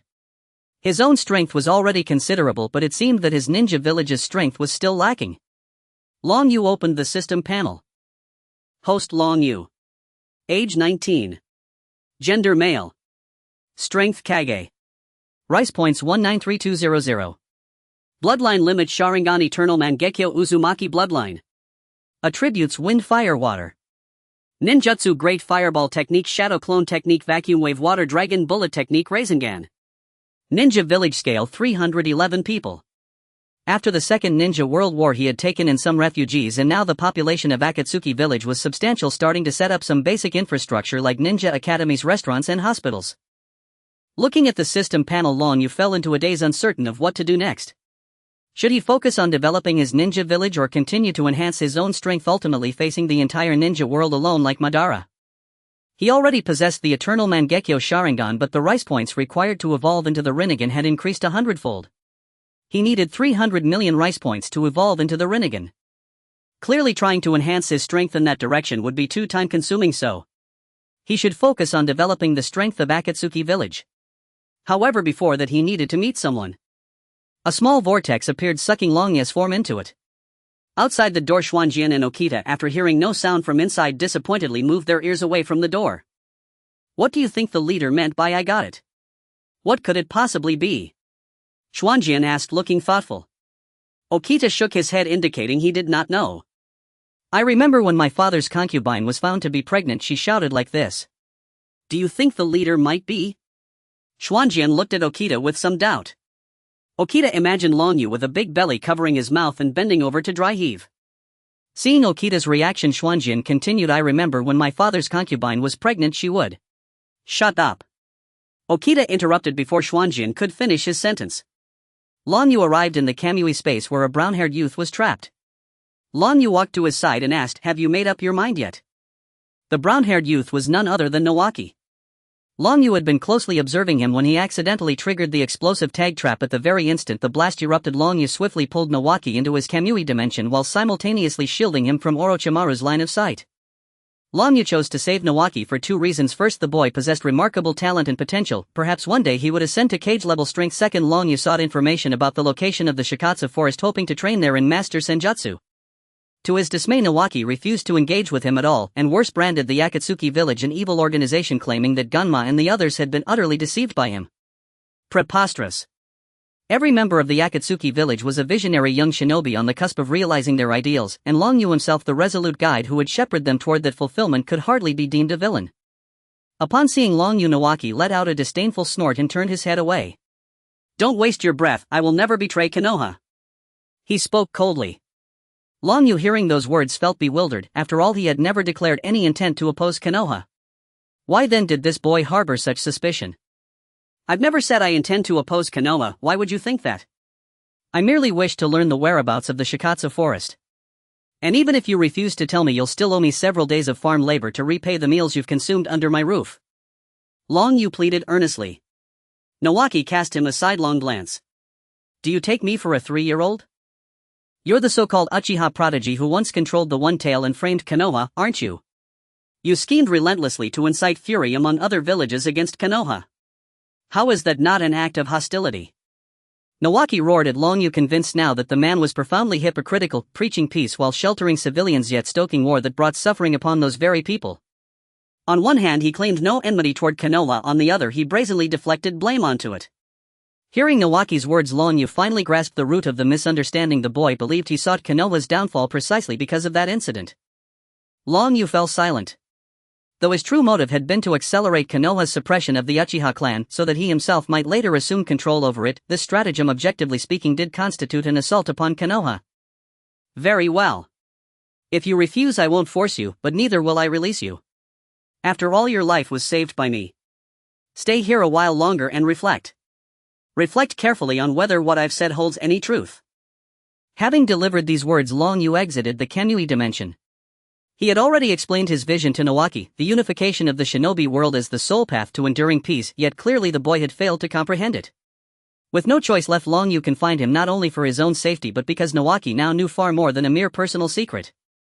Upon exiting the Kamui dimension, Long Yu had already formulated his next move. He would journey to Kirigakure. He had long assumed the Bloody Mist era was instigated by Obito, but after entering the shinobi world he realized reality diverged sharply from his assumption. Kirigakure had already adopted the moniker Bloody Mist, yet the third Mizukage still ruled and Obito himself was barely 2 or 3 years old. Thus the Bloody Mist policy had begun before Obito ever seized control of the fourth Mizukage. Obito had merely inherited and intensified it. Since the Bloody Mist policy was already underway, the bloodline limit clans of Kirigakure must already be suffering persecution. A visit there promised valuable insight. His Mangekyo Sharingan's evolution into the Eternal Mangekyo had imbued him with unshakable confidence. He believed no shinobi in the world could now detain him. After selecting a mask distinct from his previous one, Long Yu dispatched a shadow clone to remain at the Akatsuki village while his original body set out for Kirigakure. Having never visited the village before, he could not teleport there via Kamui and thus had no choice but to travel on foot. Inside the Konoha Ninja Academy, Uchiha Shuju paid no heed to the lesson. His gaze kept drifting toward an empty seat. To his classmates, however, it appeared he was staring intently at the blue-haired girl seated beside it. At last class ended. Uchiha Shuju rose and approached Konan. Around him students whispered amongst themselves. Can someone from the Uchiha clan actually develop romantic interest in a girl? Truly hard to believe. I bet he's asking about Yahiko's whereabouts. One student seemed to have divined the truth. Hey, why wasn't Yahiko here today? Shuju asked Konan as he approached her. The other students gazed upon the insightful classmate with open admiration.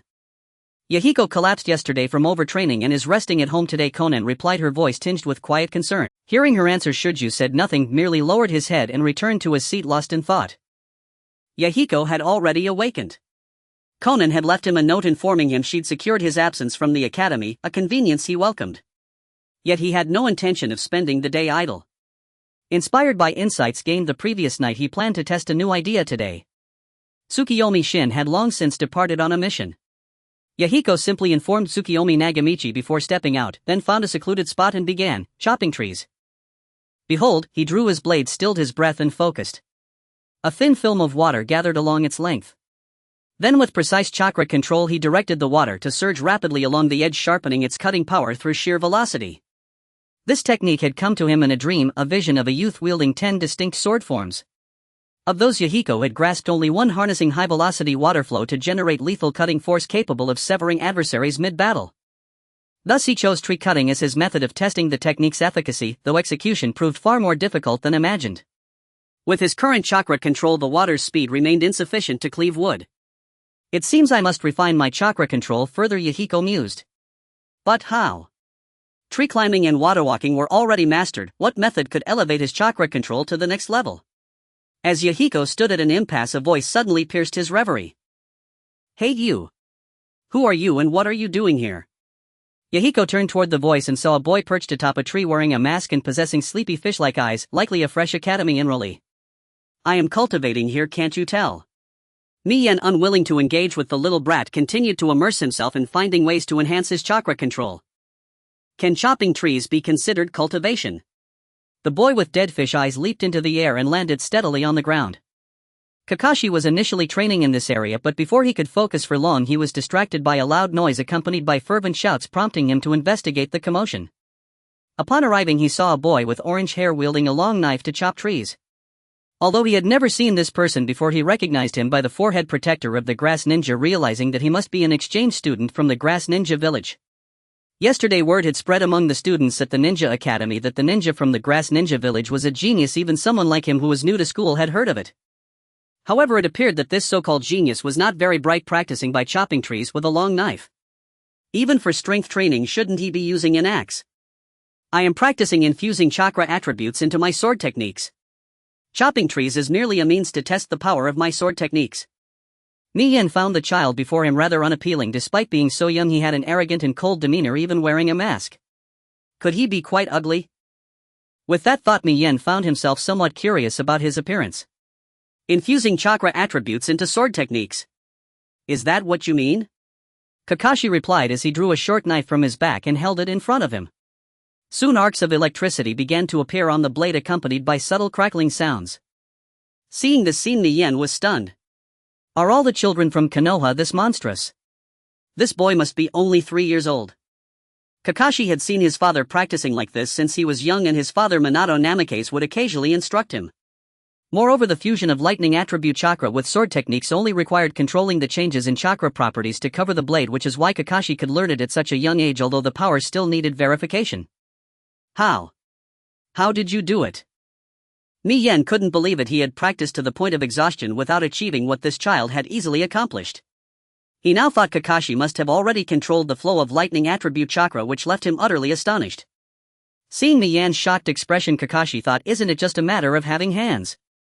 You just need to control the changes in chakra properties and let it cover my short knife. Kakashi demonstrated it again for Miyen. After hearing Kakashi's explanation, Miyen let out a sigh of relief, thinking he was a king, but it turned out he was just another goldfish. I can do what you say to, look. Miyen proclaimed as he controlled the changes in chakra properties to cover his blade, wrapping it in a sphere of water. Kakashi looked at Miyen as if he were an idiot. What use is it to cover a knife with a sphere of water? Since Kakashi was still quite young, his father had not yet taught him the sword techniques, and so far Kakashi's actions were merely mimicking what he had seen of his father's training combined with his own knowledge of chakra property changes. Thus he did not know that he also needed to control the form changes of chakra to enhance its power.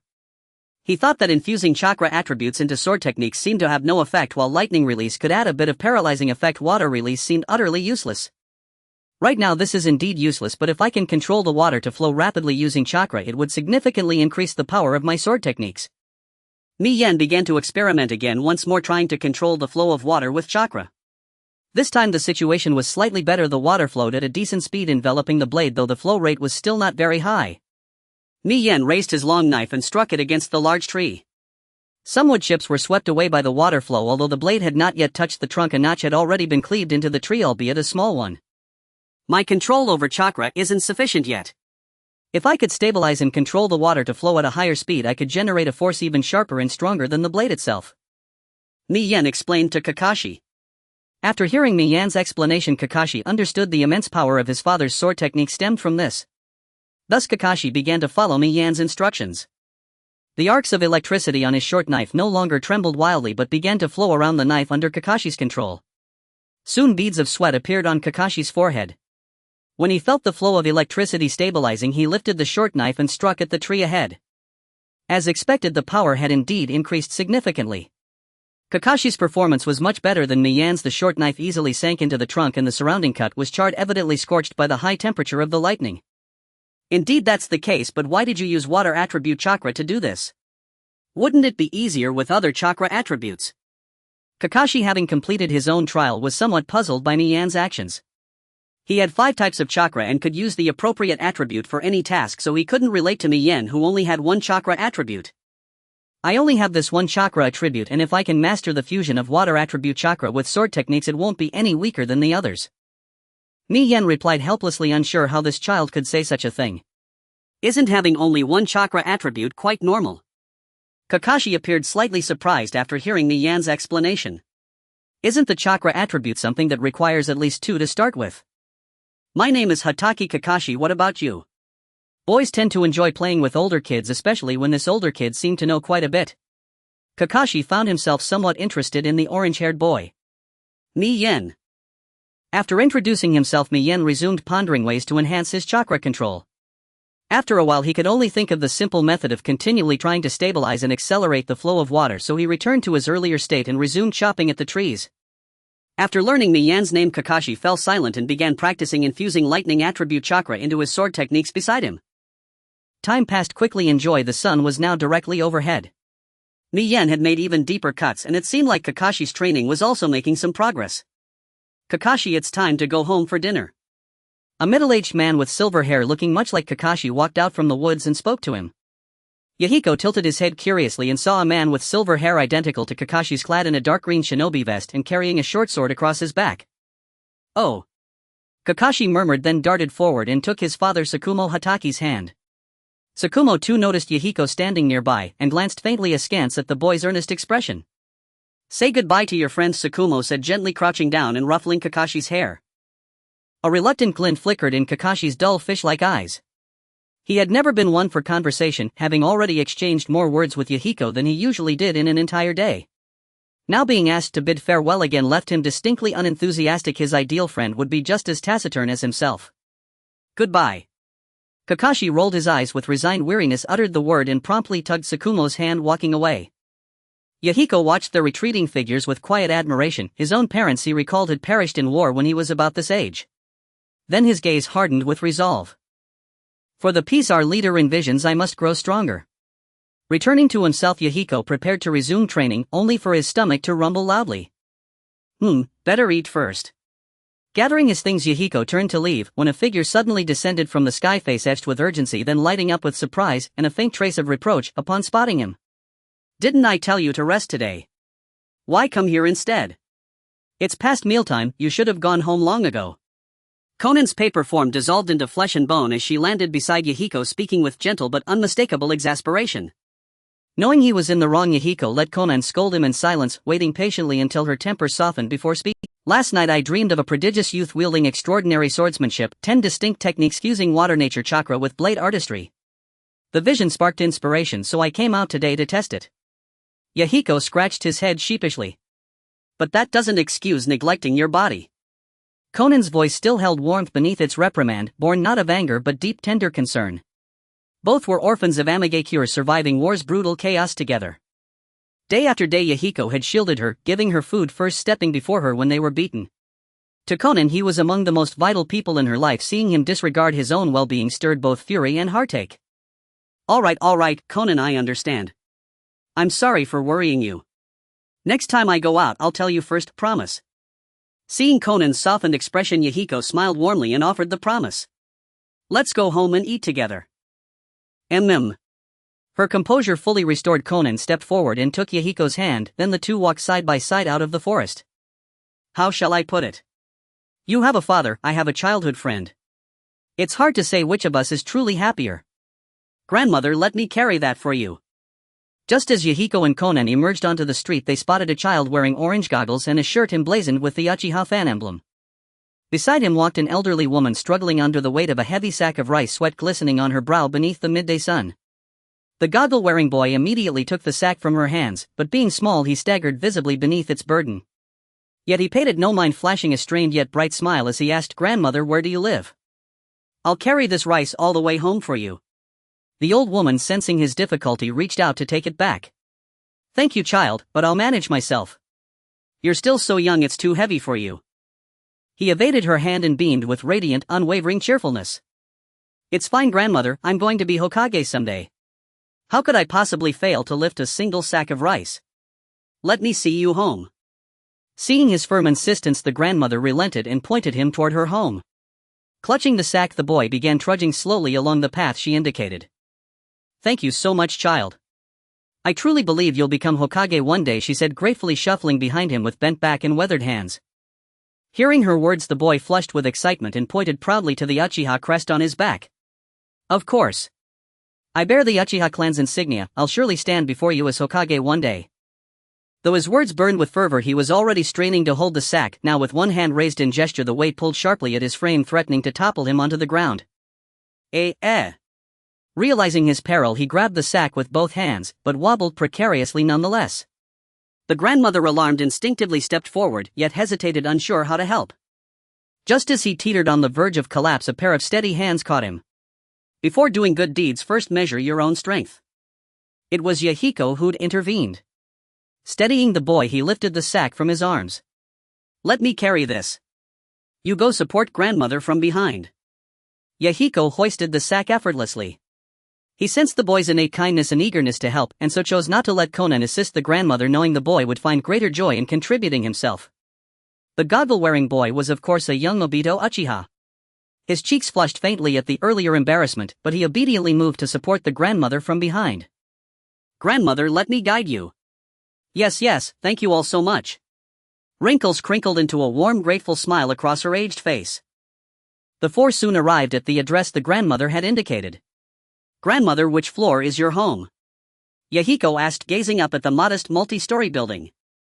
Second floor. Yahiko carried the sack upstairs without pause. After delivering her safely home, the three stepped back out into the sunlight. Thank you, for today. Obito murmured softly to Yahiko. Yahiko waved it off casually, and turning took Konan's hand to walk away. Watching Yahiko's receding silhouette, Obito silently resolved, I'll eat more. I'll grow stronger. So that one day I can help even more people. Deep underground, a shadowy ink-black entity observed the entire scene, then slithered swiftly away through the earth. Before the demonic statue of the outer path, Black Setsu materialized before Madara Uchiha. Madara stirred, eyes opening slowly as if awakened by fate itself. Lord Madara, the suitable candidate from the Uchiha clan has been found. Black Setsu materialized before Madara Uchiha. Madara stirred, eyes opening slowly as if awakened by fate itself. Lord Madara, the suitable candidate from the Uchiha clan has been found. Say it. Ban's wrinkled face twitched. For days I have watched Muyi Cun and found someone named Yujibo Daitu of the Yujibo clan who fits your description exactly. He goes each day to help the villagers, brims with kindness for everyone, dreams of becoming the Fire Shadow, and embraces the world with boundless love. Heiju told Ban of the candidate he had discovered. Ban listened without expression and then said, indeed he is a fitting choice. One who loves this world without limit will breed an equal measure of hatred the moment the world betrays him. The bloodline of the Yujibo will grant him boundless power. Very well, Yujibo Daitu, you shall be my future replacement. Ban murmured to himself, and rare as it was, allowed a trace of a smile to pass his lips.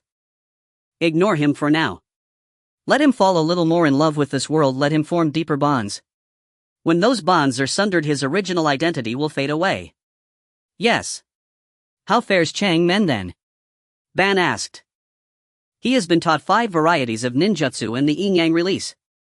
Wanxiang Tianin and Shenluo Tianzhang, he has already mastered other abilities his body cannot yet bear. Do not expose him to the Ren Jie prematurely. Wait until he matures. Even if he captures not a single-tailed beast, it will not matter so long as he can wield the Luanhui Tianqing technique. Yes, Heiju answered with deference. Ban said and closed his eyes again. Heiju melted into the earth and vanished. At the port on the eastern border of Huajigua, after several days of travel, Long Yu arrived at the harbor bound for Shuijigua only to find the scene strangely unsettled. He questioned countless boatmen, not a single one was willing to sail to Shuijigua. Even with higher pay they refused, and at the mere mention of that destination a look of fear crossed their faces. At last, after persistent inquiry, Long Yu learned the reason. In recent months every ship sailing to Shuijigua has been waylaid at sea. Cargoes were emptied and most of the crews were killed or wounded. Rumor held that the raiders were themselves ninja. Ninjas are not a profession lacking coin. Even the poorest rank commissions pay 5,000 to 50,000, and its rank mission yields at least 1 million. A normal ninja would not stoop to robbery that scarcely repays a single mission. Thus those brigands cannot be ordinary ninja. Perhaps they are unable to accept missions, that is, rogue ninjas. Long Yu bowed his head in thought. He could not fathom what force those rogues represented, daring to sever commerce between Huajigua and Shuijigua. Were they not afraid of the great villages sending forces to annihilate them? Enough. He would not ponder it now. Finding a ship was the priority. Long Yu continued to scour the harbor, and then an old man with hair white as frost approached him. Do you wish to go to Shuijigua? The old man asked directly. Long Yu appraised him and saw nothing remarkable, merely an ordinary man. Yes. Can you take me? I can, but my price may be high. Price is no issue, but why will no one else go while you are not afraid? Long Yu asked, suspicion prickling at his instincts. The old man sighed deeply upon hearing the question. Tears welled in his eyes and he began to sob. My son fell gravely ill, he said. He waits at home for medicine, yet the herbs needed to cure such a sickness are too precious. An ordinary person could never earn so much. So I thought to take advantage of this season to earn more. Better to die at sea than to bury a child while one still has hair. I have made several trips to probe the routes and finally found one without bandits. I have already sent several groups to Shuijigua. You may trust me. The old man's tale was unremarkable, but his anguish for his son seemed genuine. Long Yu suspected concealment, yet he cared little so long as the man could ferry him to Shuijigua. If trouble arose, he could always return to Shaoran Cun with Shinwei. All right. As long as you deliver me to Shuijigua, the money is yours, Long Yu said, producing a stack of notes, close to 1 million, roughly the reward of a mediocre rank mission. A greedy gleam crossed the old man's face as he stared at the money and assented repeatedly. Soon the old man led Long Yu to his vessel. Though shabby in appearance, the boat was clean, tidy, and considerable in size, which only deepened Long Yu's suspicion, though he showed nothing. The old man set sail, and to Long Yu's surprise the first misfortune struck at once: seasickness. He had been a landlocked recluse in the mortal world with no experience of the sea, and now on his first voyage he was overcome. Ugh! Long Yu leaned over the rail and vomited an unidentifiable mess into the sea, the world around him spinning relentlessly. Sick and miserable, he complained to the system. Trash system, you give me a mission to unite the ninja world, yet only let me empower myself. How can I unite an entire world alone? Ding! The host is seasick because of bodily weakness. The system bears no responsibility. Do not vent your anger here. In addition, all abilities sold by the system may be bestowed upon others. Long Yu's eyes widened at the revelation. Even his seasickness seemed to abate for a moment. You could give abilities to others, why did you not say so sooner? Ding! This system only answers questions the host asks. The host had not previously asked this question. Long Yu felt exasperated but admitted the system had a point. If the system's shop can grant abilities to others, then does that not mean I could found my own bloodline family? Soon images filled Long Yu's mind, gathering every bloodline from the Ringjia into Shaoran Cun, Yujibo Ri Xiang Hui Guidang. He imagined sitting in an office watching his legions unify the world. He reveled in the vision until a thought sobered him. Such bloodlines would be costly, would they not? So far he had purchased only 2 bloodlines, which had consumed 3 years of painstaking savings. To forge an army of bloodline warriors would ruin him. Realization dawned: this system would make him impoverished. He had barely recovered his thoughts when he sensed an abundance of powerful chakra ahead. Old man, why have you brought only 1 passenger this time? Suddenly 2 large ships appeared on the heavily fogged sea with numerous people standing on board. As the two ships drew closer, Long Yu could see their appearance. Each person wore a headband from Wayne village, but a long line had been slashed across the center, marking them as traitorous ninjas from Wayne village. After seeing their attire, Long Yu felt a bit puzzled. The number of these traitorous ninjas was at least that of an entire large family, so why would they all come out as traitors together? Has the blood mist policy escalated to this extent? However, as the two large ships came even closer, Long Yu discovered something. These traitorous ninjas truly seemed to be from the same family. The two large ships were now very close, and Long Yu could finally see the clothing and appearance of the people on board. They all had one common feature: green hair and purple eyes, and most of them had baby faces, with only a few appearing as normal adults. Seeing their appearance, Long Yu thought of someone from Naruto, the fourth Mizukage, Yagura Karatachi. Yagura's looks were quite similar to these people, sharing the same green hair and purple eyes and the same baby face.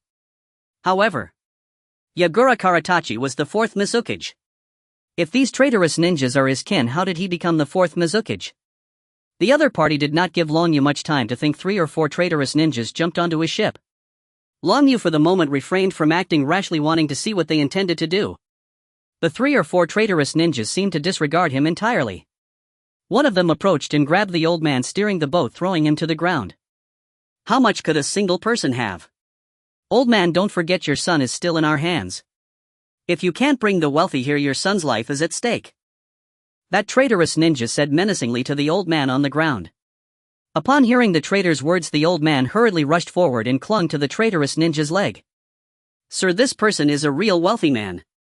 He can even offer 1 million Rio for my boat fare. He must have even more money on him.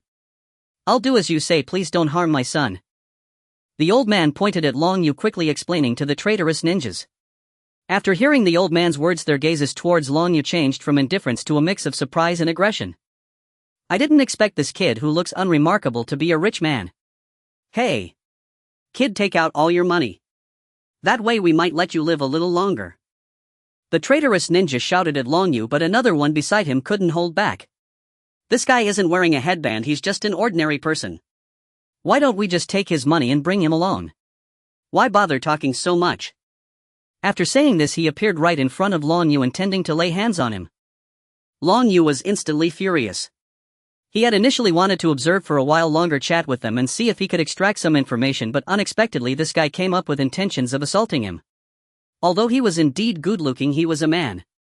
I don't want to be touched by a man. With that, Long Yu kicked towards the traitorous ninja who was attempting to violate him. After prolonged training in physical techniques, his abilities had improved tremendously and his kicking leg was almost too fast to see. The member of the Karatachi clan hadn't expected the ordinary person. He thought Long Yu was to have such quick movements. In a rush, he could only raise his arms to block. What great strength! As soon as he made contact, the Karatachi clan member realized that the person before him was extraordinary. The force of the kick sent him flying, crashing against the edge of the ship. San Yen, another member of the Karatachi clan, exclaimed, quickly helping the fallen San Yen to his feet. The other Karatachi members warily watched Long Yu pulling out kunai and holding them defensively. The Karatachi clan member who had been kicked away lay on the ground spitting out blood and struggled to speak to his clan member who came to help him. Chunshu, this person is probably a taijutsu type ninja, do not engage him in close combat. San Yen reminded Chunshu. Chunshu turned angrily to Long Yu. How despicable. Pretending to be an ordinary person. He then shouted to the other clan members who had boarded the ship, don't approach him, attack with long-range ninjutsu. Upon hearing this, Long Yu was stunned. Was there really such a white lotus in the ninja world? They mistook him for an ordinary person because he wasn't wearing a headband, and now they wanted to search him and insult him. What nonsense! After receiving Chunshu's order, the other Karatachi clan members immediately began to attack Long Yu with long-range ninjutsu. Water release coral palm technique. 2 Karatachi clan members formed hand seals, and with a clap of their hands, clusters of coral began to grow from their hands towards Long Yu. Long Yu did not evade, he watched the growing coral with curiosity. He remembered that in the original story, Naruto had been hit by Yagura Karatachi's coral palm, causing coral to grow continuously on the body of the affected person, restricting the ninja's movements. This technique could be regarded as a nemesis for taijutsu-type ninjas. 2 clusters of coral began to grow up from under Long Yu's feet. In no time he was completely covered by coral, leaving only his head visible. Seeing Long Yu covered by coral, Chunshu gradually relaxed, feeling that he no longer posed any threat. Which ninja village are you from? Chunshu asked Long Yu. What is your purpose in hiding your identity and coming to Wuyin village? Long Yu did not answer his question but tilted his head, countering, from your appearance you must be traitorous ninjas from Wuyin village, right? Why are you still concerned about Wuyin Village's matters? This has nothing to do with you, you only need to answer my question. Otherwise you'll regret it. Chunshu certainly wouldn't answer Long Yu's question and began to threaten him. Hearing Chunshu's words, Long Yu sighed helplessly. Why are there so many self-righteous people? Do you think you've got me under control? Long Yu voiced his question to them, and then without waiting for their response his chakra surged violently, creating strands of light blue flames around him. Chunshu and Sanyan's pupils dilated sharply. They had never seen a ninja possess such an enormous amount of chakra. Even a tailed beast might not compare. However, Long Yu's movements were not finished. The chakra within him began to impact the limits of his body: open, rest, life, injury, and blockage. As each limit was released, the chakra flames around Long Yu intensified, and when the last blockage was opened, the chakra flames had become clearly visible around him and veins began to surface on his face. The coral surrounding Long Yu was instantly shattered, and in the blink of an eye he was in front of Chunshu, followed by a kick. Chunshu's astonished expression had yet to recover when he saw a foot rapidly approaching, followed by a surge of pain all over his body. Long Yu still wanted the Karatachi clan to submit to him, thus he did not use lethal force, merely kicking him in the stomach, and even Sanyan had not used all his strength against him. Chunshu, like Sanyan, hung on the edge of the ship's cabin and slowly slid to the ground. Chunshu couldn't help but spit out blood, and then a foot landed on his chest. Take me to see your clan leader. The Guoji spring tree struggled to lift its head. After looking around, it discovered that all the clansmen who had boarded the ship were lying on the ground. The person stepping on it asked with hollow eyes and a blank expression, as if its life would be forfeit if it did not comply immediately. Although your physical skills are formidable, you must be using forbidden techniques now, right? Once our clansmen arrive, you will have no chance of escape. Long Yu sensed that the Guoji clan members seemed a bit unhinged. He could take the life of the one beneath him at any moment, yet the others still dared to speak to him like this. Truly courageous. Escape. If your clansmen start fleeing now, they might still have a chance, but the few of you have no hope at all. Since he was unwilling to speak, Long Yu decided not to linger on the matter. A single illusion rendered the few of them entirely incapable of resistance. Now Long Yu intended to have a good talk with the Guoji clan members. The old boatman, seeing Long Yu defeat these ninjas in no time, turned pale with fear. As Long Yu approached him, he immediately knelt on the ground, repeatedly bowing his head. Master, it's my fault for not recognizing greatness. I truly did not do this willingly, they forced me. I beg you, spare my life. My son is still in their hands, I can't die. The old man wept profusely, banging his head on the ground like pounding garlic, blood already trickling from his forehead, yet he did not stop. Long Yu ignored him and walked straight past, leaping onto the deck and diving into the sea. Only after Long Yu left did the old man stop, but he did not sail away. Perhaps what he said was true. On the large ship of the Guoji clan, due to obstructions, they had not seen what was happening on board. Some clansmen were growing impatient. Lord Yaozai, it's been quite a while since Chunshu and the others left, should we go check? The one referred to as Lord Huazai was no different from other clansmen in most respects, except he carried a uniquely shaped weapon on his back. It was a staff-like weapon with a hooked front and adorned with green flowers. Due to the height of the Guoji clan, the length of this weapon even surpassed Huazai's height. Just as Guoji Huazai was about to say something, he suddenly saw a figure appear on the surface of the sea. Due to the mist, he could not clearly see the person's appearance. It didn't quite seem like Chunshu and the others. Huazai furrowed his brows and thought. Wind escape typhoon. After forming the seals, Huazai placed one hand in front of him and a powerful gust swept through, dispersing the mist on the sea, allowing Huazai to see the person's face clearly. Everyone be cautious, the approaching ninja is not Chunshu and the others. Huazai turned to warn his clansmen. He did not attack the person, he was still completely unclear about the situation and did not know the status of Chunshu and the others, so he planned to observe the intentions of this newcomer. If this person harbored ill intentions, then nearly all of his clan was present. This individual could not possibly be their match. In the blink of an eye, Long Yu had reached the two boats. He stepped heavily on the surface of the sea, creating a patch of dry water beneath his feet, and leaped onto the largest ship. Upon landing on the deck, Long Yu immediately spotted the foremost Guoji clansman wielding the uniquely shaped weapon. This individual must be the leader of the Guoji clan, as the weapon was identical to that of Guoji Shirt Song. Are you the leader of the Guoji clan? Long Yu asked casually. Huazai looked at the man in a black robe with a mask and felt uncertain about his intentions. May I ask who you are? What is the situation with Chunshu and Sanyan? Huazai inquired. Upon seeing a stranger approach, Huazai had already realized that Chunshu and the others might be in trouble. After all, they were robbing people, how could kicking a metal plate not hurt? Long Yu smiled, knowing he had found the right person. Their situation does not seem good, they should be dying soon. Therefore I hope to have a chat with you now. If the conversation does not go well, all of you may end up like the two you just mentioned. Long Yu spoke in a detached tone. He did not wish to be overly polite with these ninja clan members. They could either obey him or be beaten into submission before compliance. As for the issue of their loyalty after subjugation, as long as his strength surpassed them all, they would have no right to resist. You are being excessively domineering, aren't you? Do you have any backing? Huazai squinted coldly, observing the man before him.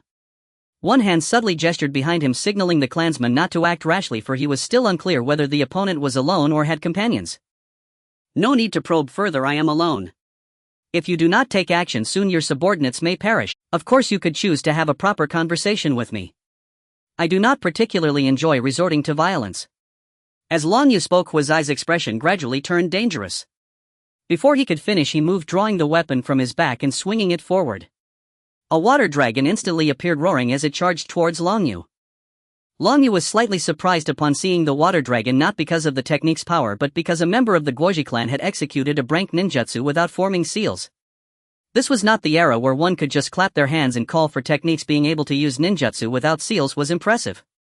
Was it because of that strange weapon?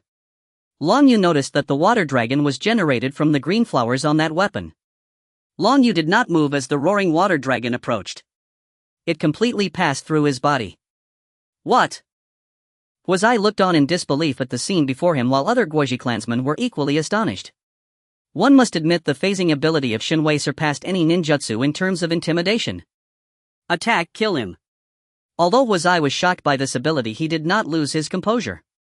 A small wave of his hand signaled the Guoji clansmen to begin their assault on Long Yu. However, these cannon fodder were clearly no match for the Long Yu who had activated the Duman. Those who got close were often incapacitated by a single punch or kick.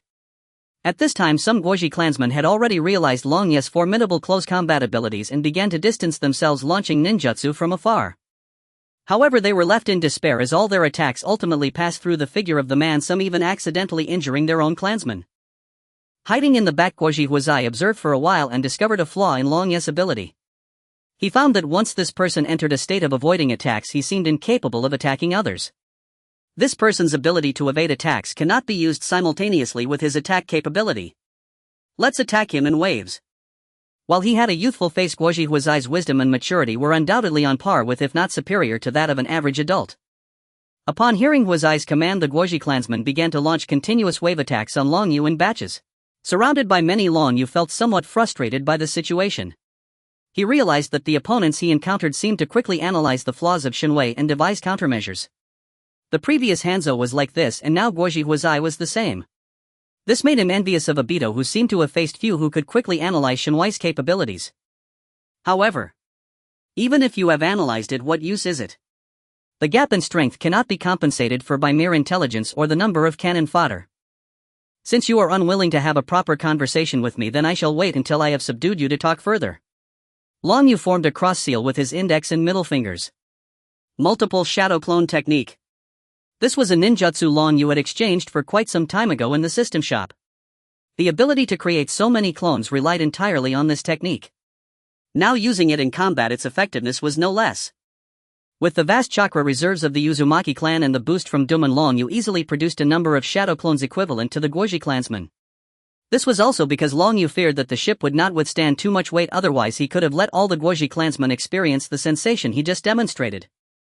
As soon as the shadow clones appeared, the Guoji clansmen around Long Yu were immediately held back, creating space between him and Guoji Huazai. Now it's time for you to show me your dance as the clan leader. The triangular sickle in Long Yu's eyes rotated slightly, igniting his inner spirit. A pitch-black vortex manifested behind Guoji Huazai.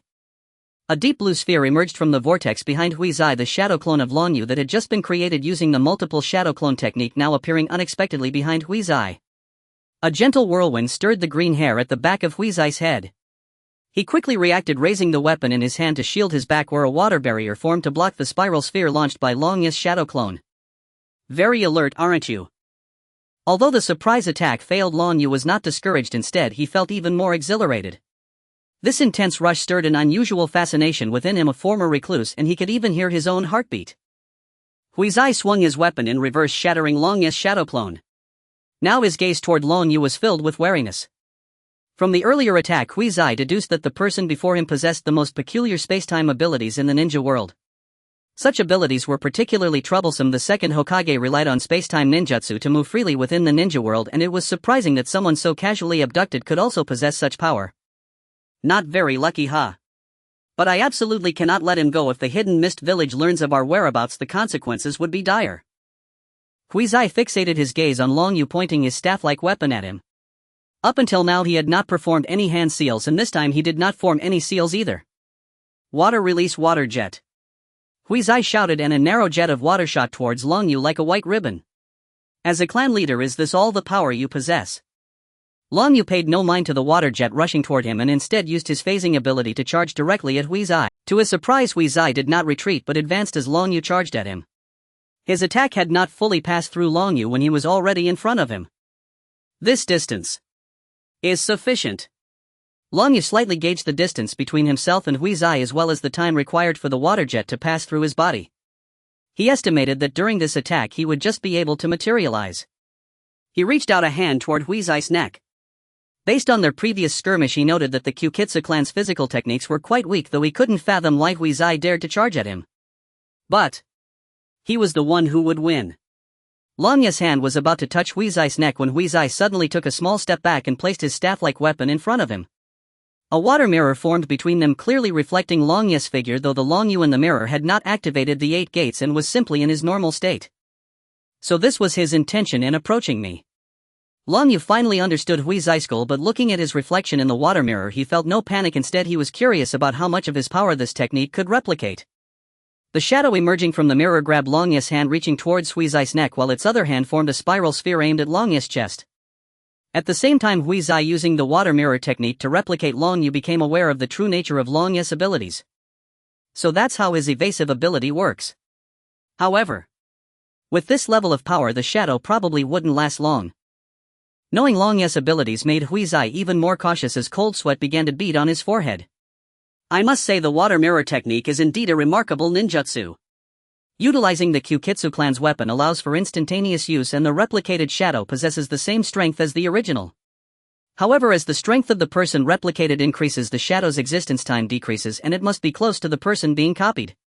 Even so, this technique could very well be considered forbidden. Seeing that the spiral sphere was about to strike him, Long Yu had no choice but to abandon his attack on Huizai, instead using his phasing ability to evade the shadow's strike. However, this time the usually unfailing phasing ability lost its effect. Within the divine space, as soon as Long Yu appeared, the shadow's spiral sphere struck him. Can even the divine ability be replicated? Long Yu was indeed astonished by this ninjutsu. Seeing this, Long Yu ceased using the phasing ability of the divine space. The blue skeletal frame appeared and the shadow's spiral sphere impacted the Susanoo without leaving a trace. Then muscular lines rapidly adhered to the skeleton and a blue Susanoo emerged, directly entering the second stage of Susanoo. Feeling the sense of security provided by the blue plastic bag, Long Yu felt quite good. This usage was entirely different from the last. The eternal Mangekyo Sharingan relieved Susanoo of nearly all burdens. Long Yu felt that if he wanted to, releasing Susanoo to its complete form would be no problem at all, but dealing with the people before him did not require that. The Kyukitsu clan members on the ship all displayed shocked expressions seeing the colossal figure before them. Some drew kunai attempting to pierce it, but the kunai broke upon contact with the blue shell of Susanoo. Long Yu gazed at Huizai and the shadow he had created, feeling a hint of anticipation in his heart, eager to see if the shadow could utilize even more astonishing abilities. This ninjutsu was available in the system shop at a rather high price, but if it could even replicate his Susanoo, it would be entirely worth it. Under Long Yu's watchful gaze, the shadow's body began to form a blue skeletal frame around it, followed by muscular lines. Upon witnessing this scene, Long Yu couldn't help but burst into laughter. Ha ha ha ha ha, impressive. To think you can possess such strength, truly worthy of being a clan leader. However, upon seeing the shadow utilize the same ninjutsu, Huizai felt no joy but rather increased anxiety. Although others might not notice, he knew all too well that the shadow could not hold on much longer. Indeed, just as the shadow was about to unleash the second stage of Susanoo, it suddenly transformed into a puddle of water along with Susanoo. Long Yu, who had just been laughing, wiped the smile from his face and became somewhat bewildered. What the hell? Did I just laugh away at Susanoo? The Kyukitsu clan members were left dumbfounded by this turn of events. They were terrified by Long Yu's prowess, and even years later they would recount the tale of how Long Yu's laughter shattered Susanoo. Seeing the shadow transformed back into a pool of water and most of the clan members lying on the ground, Huizai revealed a bitter smile. He had run out of means to threaten the person before him, and this colossal figure reminded him of a past Azura. I concede. What do you wish to discuss? Although Koki Heiza appeared to be young, he was only slightly younger than Sarutobi Hiruzen of Kanahagakure, thus he had the fortune of witnessing those two godlike figures from back in the day. At that time Uchiha Madara had wielded such power, a destructive force that was deeply etched in his mind even now. Therefore when he saw Longyu using an ability identical to Madara's, he contemplated surrendering. This was a power beyond their capacity to resist, and this time they had truly kicked a hard wall. Hearing Koki Heiza's words, Longyu was satisfied and released the Susanoo. Although there was an added layer of armed deterrence, it ultimately achieved its purpose. If they would rather die fighting than have a conversation, he truly had no way to deal with them and would have to toss them into the sea to feed the fish. Longyu walked past the Koki clan members lying on the ground until he reached Koki Heiza. Despite their poor condition, they were actually not in serious trouble. After all, they were about to become the power of Akatsuki village, and Longyu had shown restraint while dealing with them. At most they would just be bedridden for 10 days or half a month. Koki Heiza is quite perceptive. Longyu patted Koki Heiza on the shoulder and said that this person's strength was likely infinitely close to that of a Kage, and his uniquely designed weapon was indeed impressive, directly skipping the hand-sealing process to achieve instant ninjutsu. However, it was unclear whether he could only use water-release ninjutsu or if he had access to other elemental techniques as well. Such a person was now a crucial force for the development of Akatsuki village, and he had to find a way to bring him under his command. At this moment Longyu had already unlocked the 8 gates, and thanks to the bloodline of the Uzumaki clan he did not suffer any backlash. Even if he had, no one could tell because he was wearing a mask. Koki Heiza bitterly said, "Your strength is beyond our ability to resist. What other options do we have besides compromise? Just say what you wish to discuss." It seems that physical means are indeed quite effective. Look, they are behaving well now. Shall we chat here? The environment is not very suitable, is it? Longyu frowned as he looked at the Koki clan members lying around and pointed to the ground. You. Sigh. Koki Heiza wanted to say something but refrained, sighing, and said, "Let's talk below." At this moment Koki Heiza wanted to curse him. You have beaten my clan members to this state, and now you are complaining about the environment. However, Heiza held back. Circumstances were stronger than individual will. Just a moment ago all of them together couldn't defeat him, and now with so few left they could only comply. Koki Heiza instructed the conscious clan members to treat those who were lying down while he led Longyu to the lower deck where they sat down at a table. Now we can talk, right? Koki Heiza felt uncomfortable all over, just wanting this person to finish speaking quickly. Whatever it was, whether to kill or to spare, he would leave it to Longyu. Alright, let's discuss the first matter then. Heiza felt his head spinning at Longyu's mention of the first matter, wondering how many issues he planned to address. I want to know how far along the blood mist policy from your Kirigakure has progressed, as well as the details surrounding its inception and implementation. Longyu began, adding, "Of course you can choose not to tell me. I can use genjutsu to control you to find out the information myself later. I'm just trying to keep our relationship from becoming too strained due to what I have to say next." Koki Heiza swallowed the words of refusal that were on the tip of his tongue. He completely believed that this person before him possessed such abilities as the genjutsu powers of the Sharingan were quite renowned in the ninja world. Even the outsiders are aware of this matter. Very well, I will tell you. Koki Heiza seemed to have exhausted all his strength, letting out a heavy sigh, and then a look of reminiscence crossed his youthful face. The blood mist policy was proposed by the 3rd Mizukage 2 years ago, and he implemented it without consulting other major clans or the higher-ups of Kirigakure. Under this policy, all children entering the ninja academy in Kirigakure would ultimately have to undergo a brutal selection process to become ninjas. The selection process consisted of mutual slaughter, a true battle between ninjas with no mercy shown and no concept of stopping short. Only by killing their companions could they achieve ultimate victory. In this context, although only a few students graduated from the ninja academy, they were the most suitable for the battlefield, and Kirigakure would pour all resources for concurrent students into these few individuals. After the implementation of this policy, nearly all ninja clans within Kirigakure began to voice their opposition. Of course, there were supporters as well, such as the Kagaya clan, whose lunatics were strong advocates of this policy. However, no matter the support or opposition, the 3rd Mizukage did not halt the policy. He claimed that the purpose of the Ninja Academy was to select true ninjas for the village, and this policy was the most effective method. Though most ninja clans opposed the policy, its impact on some major clans was minimal. Their clan members did not need to enter the Ninja Academy to receive a good education, and they had other paths to become ninjas. Therefore, after their opinions were dismissed by the 3rd Mizukage, they had little to say, at most just grumbling privately. However, 3 months ago the third Mizukage suddenly revoked many privileges from the ninja clans, and some minor clans were even apprehended by the Umbu of Kirigakure under trumped-up charges. Upon hearing this, Long Yu was perplexed. He could not comprehend the third Mizukage's actions. If the situation at the Ninja Academy was intended to select suitable ninjas, then what was the purpose of revoking the privileges of the ninja clans, which offended all major families? In the original work, the reason the fourth Mizukage acted this way was that he was under the control of Obito. Surely the third Mizukage couldn't also be controlled by someone. Koki Heiza continued this operation by the third Mizukage naturally caused dissatisfaction among all major clans, but his attitude was exceptionally strong. Additionally, he had indeed produced several very powerful ninjas due to the blood mist policy. Ninja clans that had suffered injuries were unwilling to confront the third Mizukage and his direct Umbu Hiden, thus they chose to compromise. And what about your Koki clan situation? Long Yu couldn't help but ask. I am not short-sighted like other clan leaders. The third Mizukage is clearly attempting to cook the frog in warm water. Although I still do not understand why he is at odds with our clans. If this blood mist policy continues, it is not just our clans that could be ruined but even the entire Kirigakure. Thus I suggested to the other ninja clans to unite and overthrow the third Mizukage's rule to elect a new Mizukage, but those fools hesitated for various reasons, and they even reported our plans to the third Mizukage. So you all escaped and became rogue ninjas. Yuzu Hashizaki nodded slightly. Afterwards our clan was pursued by the dark forces of the Mist Hidden Village and other ninja clans. With no other choice, we had to flee from the Mist Hidden Village, not even daring to stay in the land of water. Then we found a deserted island to settle down on, relying on the strength we amassed by abducting those heading to the land of water, waiting for the day we could return to the Mist Hidden Village and overthrow the rule of the third Mizukage. After recounting the events, Yuzu Hashizaki furrowed his brow and said with a hint of confusion, the third Mizukage was a steady person when he first took office. I don't know why he suddenly became so radical, as if he had been influenced by someone. Yuzu Hashizaki's words plunged Long Yu into deep thought. As the leader of a village, such actions were indeed out of the ordinary. Upon hearing the word influence, a name immediately surfaced in Long Yu's mind: Kurojitsu.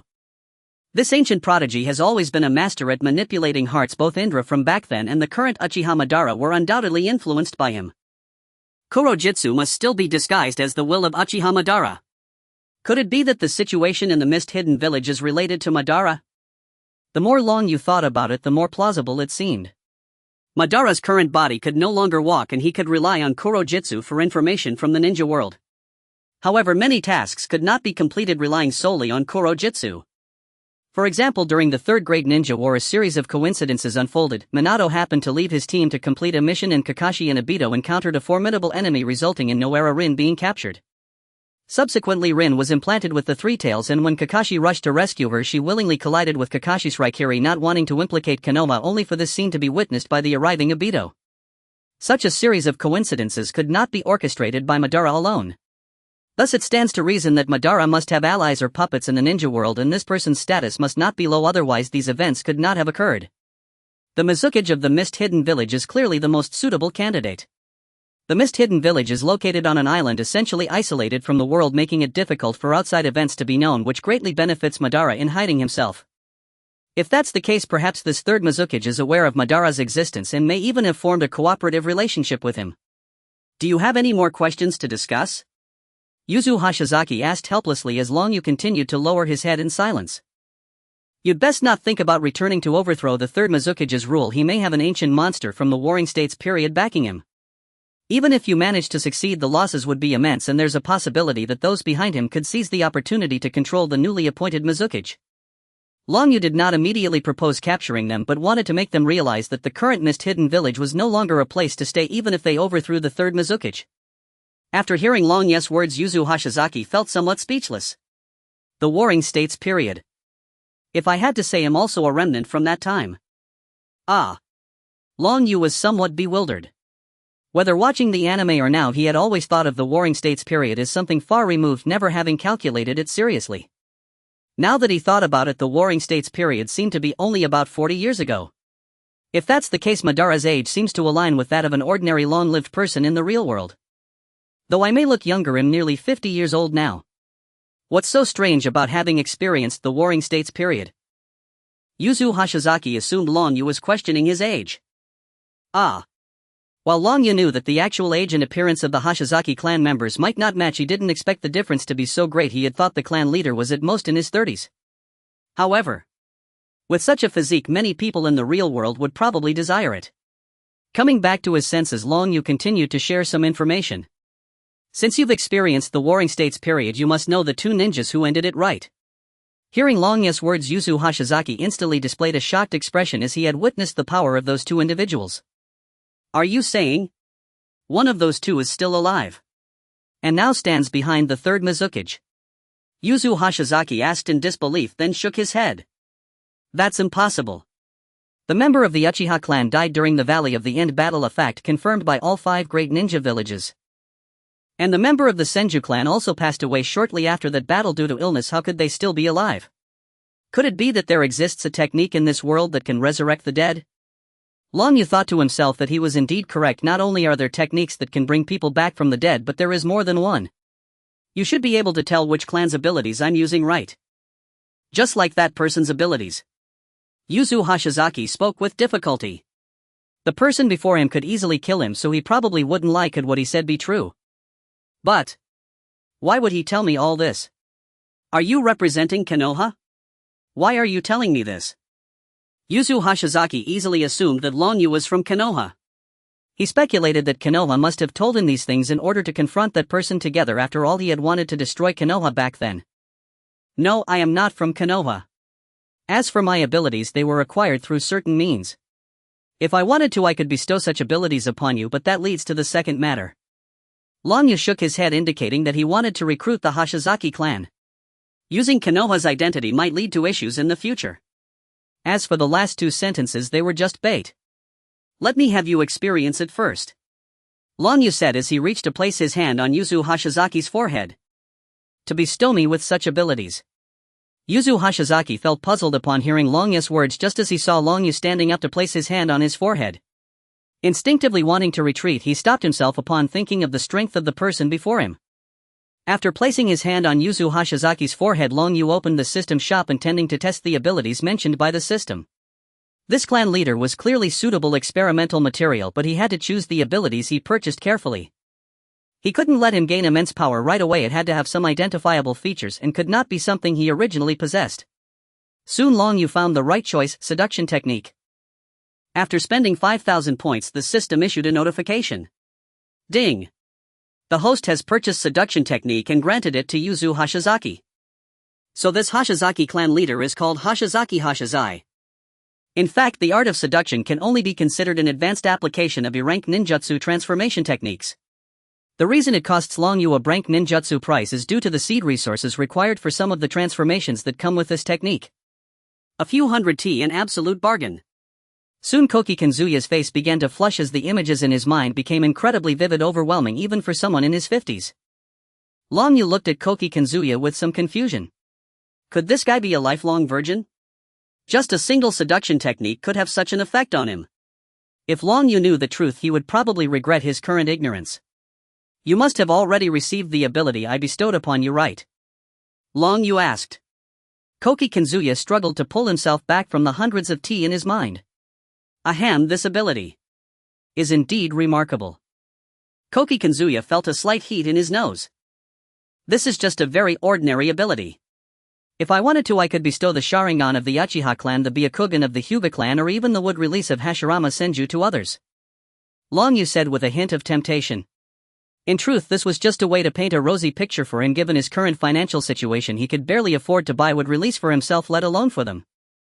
However, if he had money in the future, he might really be able to create an army of wood release users. Hearing his words, Koki Kenzuya felt a stir of excitement, but he also began to suspect what Long Yu was implying. Just say what you want to say. At this point, Koki Kenzuya had already made a choice in his heart.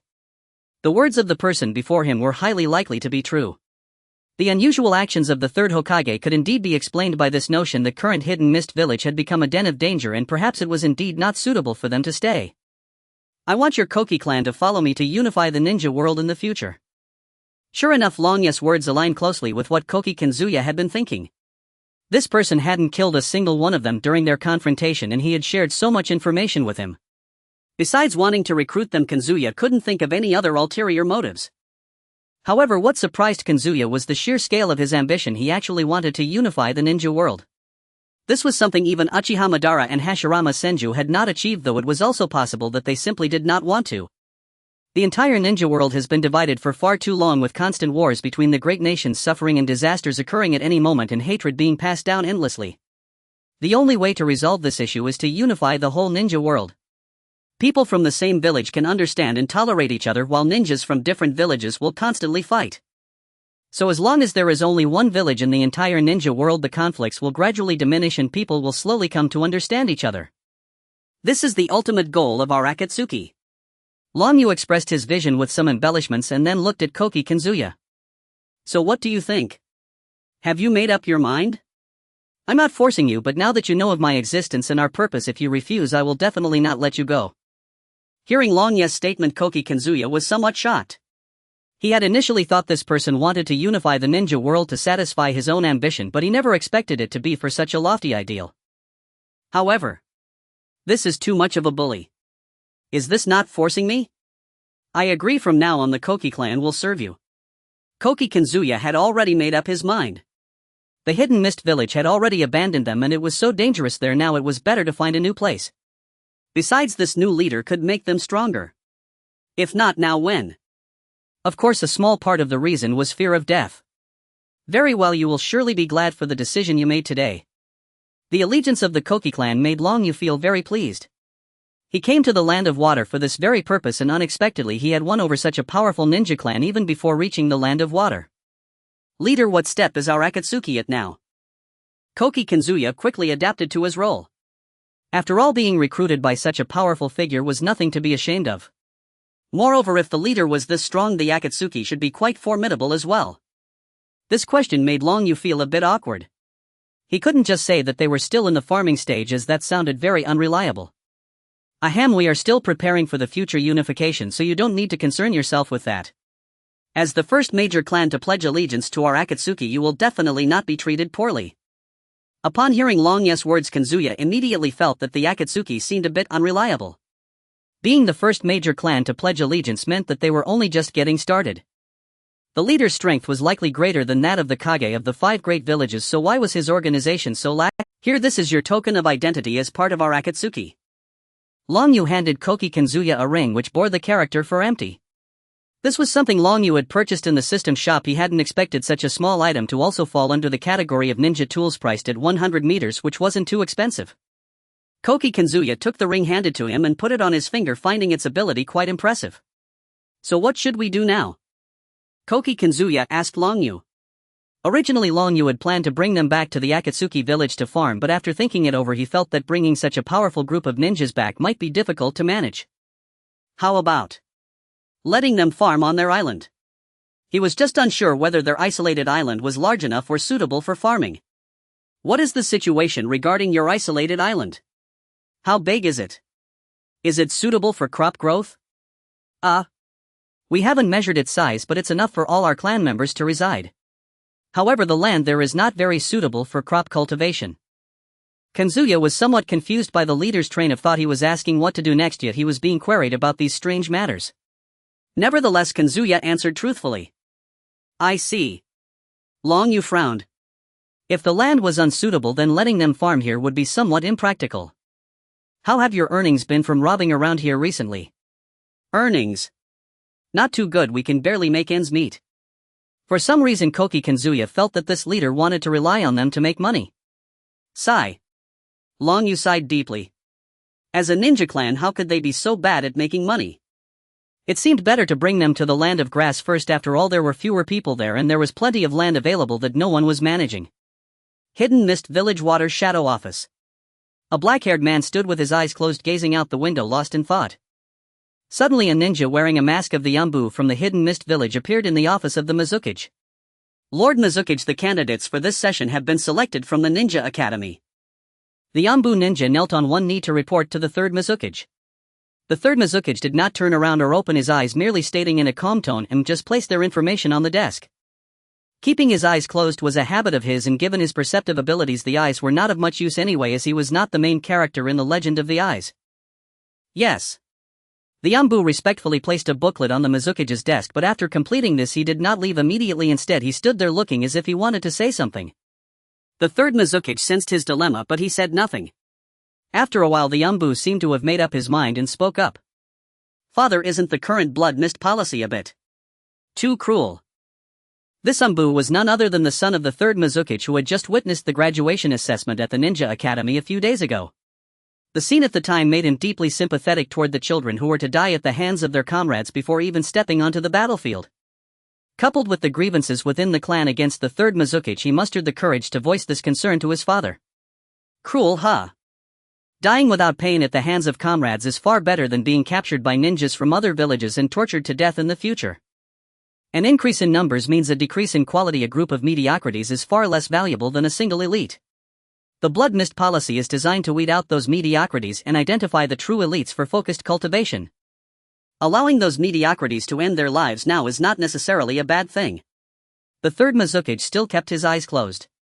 But the Ambu ninja wanted to say more. No more buts.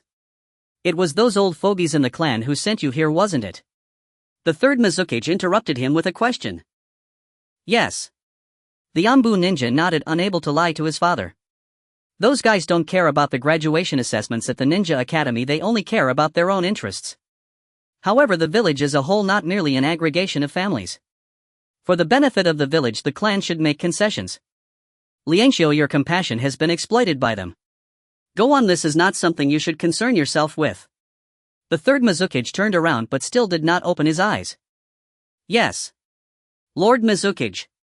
Liangxiu lowered his head helplessly. He had known beforehand that he could not persuade his father.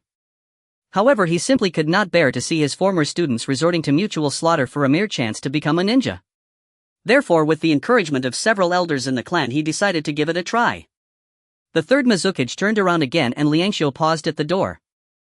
Father, I feel that black monster does not seem like a good person and Uchiha Madara's words cannot be trusted. I still hope you can reconsider collaboration with them.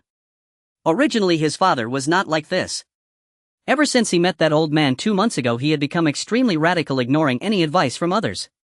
Liangxiu had overheard their conversations while being beside his father and learned the identity of that old man, one of the key figures who ended the Warring States period, Uchiha Madara. Although that person claimed he would collaborate with them and help them attack Konoha, transforming the hidden mist village into the strongest village in the ninja world, he always felt that this was akin to seeking a tiger's skin. A slight misstep could lead to utter destruction. You don't understand. You have only heard of his deeds but have never witnessed his world-destroying power with your own eyes. Even though he is old, his strength remains beyond our imagination. He has no reason to lie as he is nearing true death. The third Mizuki had witnessed Uchiha Madara's power during the Warring States period, the towering giant over 200 meters still engraved deeply in his mind. So when that old man approached him 2 months ago, it truly startled him. Although he was now covered in wrinkles and aged, his imposing presence had not diminished over the years. He keenly sensed that this old man could still easily kill him. What he did not expect was that this once second strongest ninja in the ninja world had come to seek his collaboration, claiming it was for revenge against Konoha. While he was puzzled as to why Madara did not seek revenge on Konoha himself, he still agreed, as the other party promised to provide him with intelligence from other ninja villages while he only needed to perform some minor tasks. Recently, based on the intelligence provided by Kurizetsu, he intercepted a group of cloud ninjas just before they nearly infiltrated their village, which strengthened his resolve to collaborate with them and left him once again astonished by Madara's methods. His actions had become so inconvenient, yet he could still discern every movement in the ninja world, truly unfathomable. Moreover, with the suggestions from Madara, the hidden mist village had already cultivated 3 elite jonin whose strength might even advance further.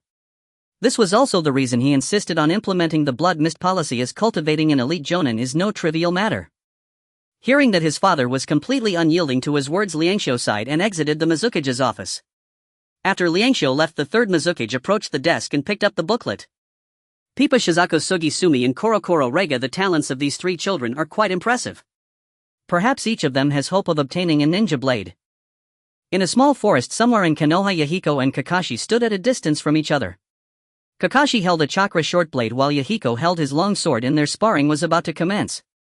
Ever since that fateful encounter, Kakashi and Yahiko had been coming here every day to practice their sword techniques and engage in practical sparring. Although Yahiko had started practicing a day earlier than Kakashi, Kakashi found it much easier to develop his chakra attributes. Thus, in terms of developing sword techniques, Kakashi was ahead of Yahiko, though Yahiko had already learned 2 sword techniques from the charcoal burning boy in his dreams. Although he was slightly behind Kakashi in the development of sword techniques, Yahiko was still stronger in terms of power as he had a considerable amount of chakra. Therefore in their sparring Kakashi had yet to win, but since he was significantly younger than Yahiko, reaching this level was already a sign of being a genius among geniuses. I am going to make my move. Kakashi briefly issued the command to start, and a blue-white arc of electricity manifested around the short blade in his hand, accompanied by a faint rumble of thunder. Come on! Mihiko's chakras surged and clear water began to flow continuously from the long blade in his hand. Just as Mihiko finished speaking, Kakashi suddenly pushed off with his right foot, propelling his body forward like a cannonball. Lacking the Sharingan, Kakashi's physical prowess was still remarkably high. Seeing Kakashi charging towards him rapidly, Mihiko did not sit idly by. He swung his long blade horizontally, hoping to exploit the slight advantage of distance. As he watched the long blade coming at him, Kakashi deflected it with his short blade and then moved his short blade outward to dissipate the force of the long blade while continuing to close in on Mihiko. He relied on his short blade to counter the long blade, knowing that only at close range could he leverage the flexibility of the short blade. However, he clearly underestimated the strength behind Mihiko's strike. Mihiko was already powerful, and when he swung the blade he had also infused it with water attribute chakra, enhancing the blow. Kakashi's lighter weight meant he was knocked back by the blow, but he still managed to gain some advantage during the encounter. The lightning chakra from Kakashi's short blade was conducted through Mihiko's long blade, sending a tingling sensation through Mihiko. Though it didn't completely paralyze him, it certainly affected his movement, preventing him from immediately pursuing the advantage. After so many sparring sessions, that lightning chakra was still such a nuisance, Mihiko thought to himself. Kakashi, who had been knocked back, landed steadily on the ground while quickly forming hand seals with both hands. Lightning release, lightning strike. A bolt of lightning appeared above Mihiko's head and he quickly dodged, not daring to take it hidden. After releasing the ninjutsu, Kakashi charged at Mihiko again, reaching him just as Mihiko had dodged the lightning strike. Lightning release, lightning slash. The arc of electricity raged around Kakashi's short blade, its brilliance intensified as the blade cloaked in lightning slash towards Mihiko's neck. This was a newly developed sword technique of his, increasing the destructive power of the short blade by accelerating the flow of lightning attribute chakra, capable of effortlessly slicing through a tree that two people could embrace. One couldn't afford to relax for even a moment, Mihiko mused, admiring Kakashi's talent and strength. He tightened his grip on the long blade, his expression growing serious. Water release, spiraling vortex. Mihiko increased the input of chakra and copious amounts of water attribute chakra surged from the blade in his hand. He then spun the long blade upward, creating an upward spiraling vortex that surrounded him. This was one of the sword techniques Mihiko had seen in his dreams, also one of the two techniques he currently mastered, serving both offensive and defensive purposes. Kakashi, along with his body, was staggered by the force of the vortex. With perfect timing, Mihiko formed three hand seals, scattering water attribute chakra into the surrounding air, and the area began to be enveloped in thick mist. When Mihiko first speculated about the Rain Tiger Free technique, Lonyu had taught him the perfectly compatible ninjutsu, the hidden mist technique. Steadying himself, Kakashi looked at the vast expanse of white mist around him, feeling quite unsettled. He couldn't understand why Mihiko, as a ninja from the Grass Ninja Village, would know the signature ninjutsu of the Mist Village. He had suffered countless defeats against this technique. Several sparring sessions that had previously been even had ended after Mihiko used this jutsu. The mist in the air greatly impaired visibility. He had no idea where Mihiko was, but Mihiko was perfectly aware of his location. Kakashi, you're about to lose again, Mihiko's confident voice echoed from all directions. Under Mihiko's perception, Kakashi was like a headless fly, wildly slashing with his short blade. Seeing this, Mihiko reduced the sound of his footsteps by channeling chakra beneath his feet, sprinting towards Kakashi's location. Though Kakashi's wild slashes appeared aimless, his mind was exceptionally clear. He was doing this to draw Mihiko closer. Having suffered so many defeats from this technique, Kakashi would certainly seek a solution. Now the timing seemed just right. Kakashi thought to himself, a hint of excitement appearing in his usually expressionless eyes. Suddenly Kakashi dropped his short blade and formed hand seals with an almost imperceptible speed. Although he could form seals while holding the short blade, the speed was far slower than when his hands were free. After completing the final hand seal, Kakashi slammed both hands onto the ground. Lightning release, ground walk. This was the method he devised after suffering countless defeats from the hidden mist technique. Since he couldn't find out where Mihiko was, why not release a ninjutsu that he couldn't dodge no matter where he was? Thus, after returning home, Kakashi asked Hatake Tsukumo for a wide-ranging ninjutsu. Tsukumo initially hesitated to teach it, fearing Kakashi's chakra might be insufficient, but after Kakashi's daily requests he eventually relented. However, Kakashi was warned that he could only use such a ninjutsu once a day, and it was clear that today's opportunity was right now. Blue arcs of electricity rapidly spread out from Kakashi's hands. In the mist, Mihiko saw this scene and thought it was bad. However, he was already very close to Kakashi and he couldn't dodge such a large-scale ninjutsu. Thus, Mihiko screamed in agony as his entire body was engulfed in a surge of lightning from below. He felt an intense soreness throughout his body accompanied by a wave of severe paralysis. Within his estimates, he should be unable to move for this moment. It seems I'm about to lose, Mihiko thought. He mentally scolded himself for being too reckless. If he had waited a bit longer in the hidden mist technique, the outcome would likely have been different. Kakashi probably didn't know when he had approached him and was just guessing. Next time I must be more cautious. Mihiko thought to himself, a myriad of thoughts in that second. Yet after the paralysis faded, he still did not see Kakashi approach. Kakashi! Mihiko called out with confusion after regaining his ability to move but received no response. Then he sensed Kakashi's condition through the Rain Tiger free technique. His chakra was nearly depleted, causing him to collapse to the ground. Mihiko looked at Kakashi lying on the ground somewhat speechless. He hadn't expected Kakashi to go to such lengths to win. Such a strong desire to win. Mihiko secretly ridiculed Kakashi in his heart. He then sheathed his long blade, picked up Kakashi's short blade and carried Kakashi on his back as he headed towards the Hatake household. In the Hokage office, Sarutobi Hiruzen patted Hatake Tsukumo's shoulder. They had just finished discussing the ceremony to commemorate the ninjas who died in the Second Ninja War. Sarutobi Hiruzen planned to commend the ninjas who had performed outstandingly in the Second Ninja War during tomorrow's ceremony. Tsukumo had nearly single-handedly defeated the forces of the Sand Ninja village, so he would undoubtedly be recognized at the award ceremony. Tsukumo, go home and rest well today. Hiruzen Sarutobi beamed as he finalized the matter. He planned to bestow upon Tsukumo a half-length Hokage sleeve during tomorrow's commendation ceremony. Though Tsukumo declined repeatedly, Hiruzen had already resolved the matter. Since the end of the Second Shinobi World War, praise for Tsukumo Uchiha had swelled steadily across the village. Some even began declaring him the fourth Hokage. To temper this surging enthusiasm, Hiruzen intended to use the sleeve bestowal as a symbolic gesture of recognition, not succession. In previous eras, the title of Hokage passed only upon the death of the incumbent. I am still in full health, yet you are already scheming to replace me. Hiruzen remained unsettled by certain villagers' remarks. Very well. Seeing the third Hokage's unwavering resolve, Tsukumo reluctantly acquiesced. He hesitated to accept the honor for two reasons. First, he believed those who sacrificed their lives for the village deserved such distinction far more. Second, he understood the ancient truth that towering trees draw the fiercest winds and the foremost arrow is always the first to shatter. Receiving half a Hokage sleeve was indeed the highest conceivable honor, but also a potential catalyst for calamity. His extraordinary talent had long drawn envy and suppression, and he bore the scars of both. Praise for him now echoed daily throughout the village. Some lauded his strength and deeds sincerely, others boldly proclaimed he would inevitably become the fourth Hokage. Hearing such words stirred no pride in Tsukumo, only quiet apprehension. Even the most magnanimous leader must feel unease when others speak of replacing him with his own subordinate. And what of those subordinates still sheltered beneath his protection? Even if the leader himself harbored no suspicion, what of those already coveting his seat? Lately, Tsukumo had sensed Danzo's gaze growing colder, each passing encounter punctuated by a disdainful snort. For all these reasons, he wanted no part of the honor.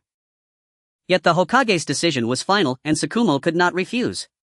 Silently, he left the Hokage's office. Hiruzen sank back into his chair and lit his pipe. Emerging from the office, Tsukumo sighed and turned homeward, only to meet ill fortune. A man with bandaged head and a cross-shaped scar beneath his chin strode directly toward him. Danzo cast a sidelong glance at Tsukumo, snorted coldly as he passed, then turned sharply toward the Hokage's office. Tsukumo's half-raised hand froze midair, awkward and unacknowledged. The covert machinations among the village's elite exhausted him. He sought only to protect his people, never imagining that very devotion would breed resentment. Shaking his head in weary resignation, Tsukumo continued home. Bang! The Hokage's office door burst open as Danzo stormed in, furious once again. His fury deepened upon seeing Hiruzen gazing dreamily into a crystal ball, puffing contentedly on his pipe. Hiruzen Sarutobi! Danzo roared. Startled, Hiruzen hastily concealed the crystal ball. Ahem, Danzo. What brings you here? He coughed twice, face impassive as he asked the question. Rumors of replacing the Hokage are spreading through the village, and yet you sit here calmly watching this. Ahem. Hiruzen cut in sharply with two forceful coughs, then shot Danzo a pointed warning glance. Though the Hokage's office housed only trusted personnel, none of whom would betray confidences, this remained a personal embarrassment he wished kept private. Danzo, observing his old friend's flustered demeanor, chose at last to spare him further humiliation. Trivial administrative documents.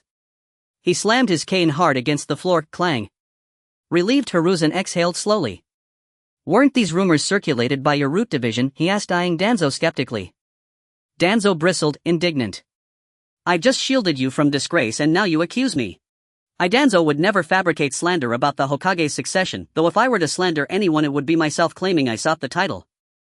Indeed, he had earlier dispatched root agents to seed whispers among villagers that he would become Hokage, yet not a single soul repeated the claim. Some even asked, who is Danzo? Who is Danzo? He fumed inwardly.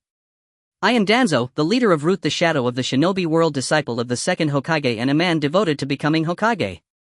And yet, there are those who do not know my name. Such ignorance was unforgivable. Returning to the matter at hand, Danzo pointed squarely at the true source of the scandal. This chaos is entirely your doing.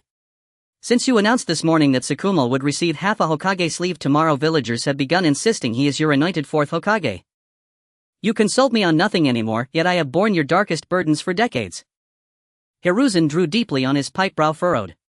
He had not foreseen that his gesture, intended to quell speculation, would instead inflame it. Still, he felt little concern. These were idle words, not plots, and with his vitality intact he could serve as Hokage for decades more. Let them talk.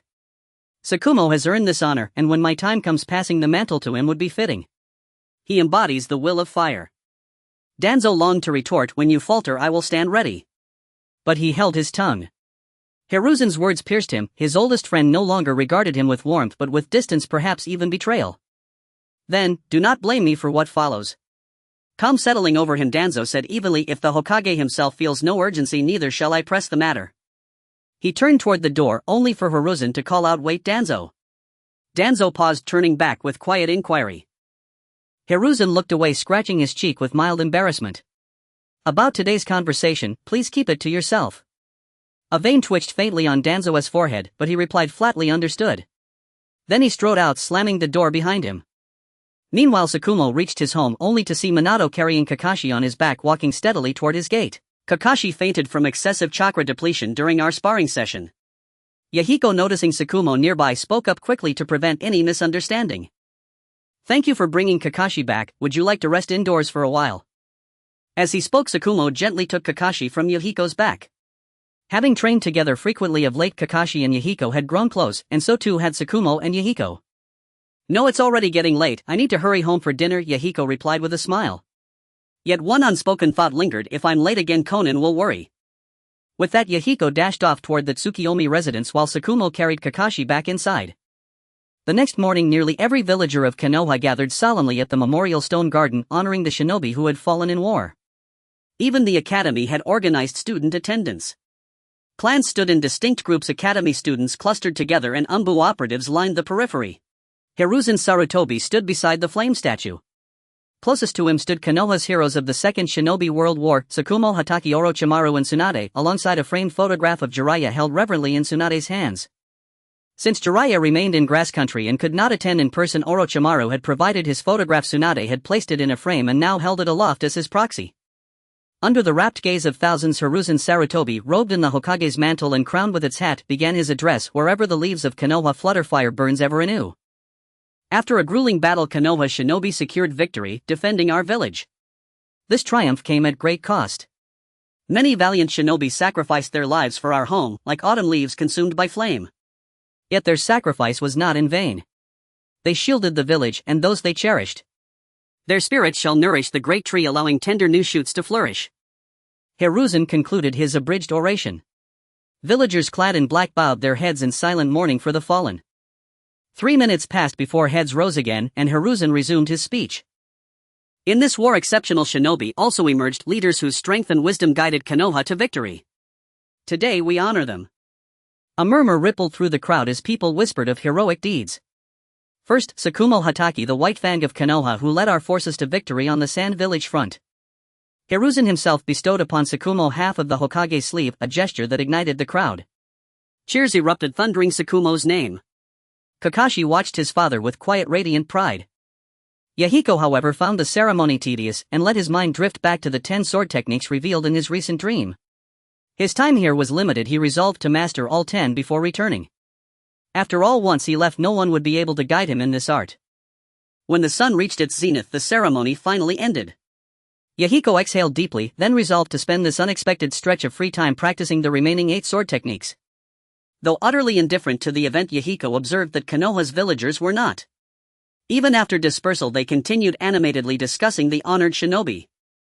Sakamasama is truly formidable and dependable. He actually received half the Hokage's sleeve. Indeed, but so are the third Hokage's 3 disciples. Especially Orochimaru-sama. I believe Tsunade-sama is equally formidable. And so the villagers walked home, still immersed in lively recollections of the ceremony. At last, it's over. Yahiko stretched languidly. In that time he had grasped the theoretical foundations of the other 8 sword techniques, only practical refinement remained. Will you train there again this afternoon? Konan asked. Would you like to join me? Since arriving, Konan had rarely stepped outside, spending most days sequestered indoors tinkering with something unknown. Yahiko felt curious yet refrained from asking. Yes, I'd like to test some newly acquired abilities. For days Konan had been studying the explosive tags gifted by Longyu, first deciphering their underlying principles and only recently achieving breakthroughs. She now aimed to replicate them, but such experimentation was far too perilous for indoors. A single misstep might reduce the Tsukiyomi residence to ash. Then let's go together. Yahiko was mildly surprised, having assumed Konan would remain indoors. As they walked side by side, a voice called out from behind. Yahiko turned to see a figure clad in the Uchiha clan's fan motif approaching. Ah, it's Shuju. What brings you? The young man striding forward was Shuju Uchiha, Yahiko's classmate. Frowning, Shuju asked, why have you been sleeping through class every day lately?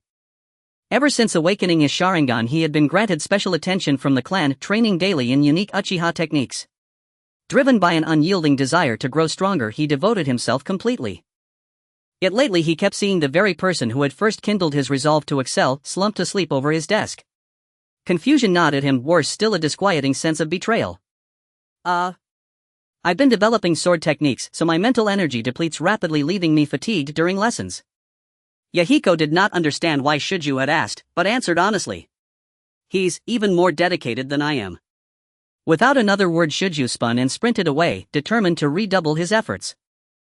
Yahiko scratched his head, watching Shuju's retreating figure with bewilderment, ultimately abandoning the puzzle altogether.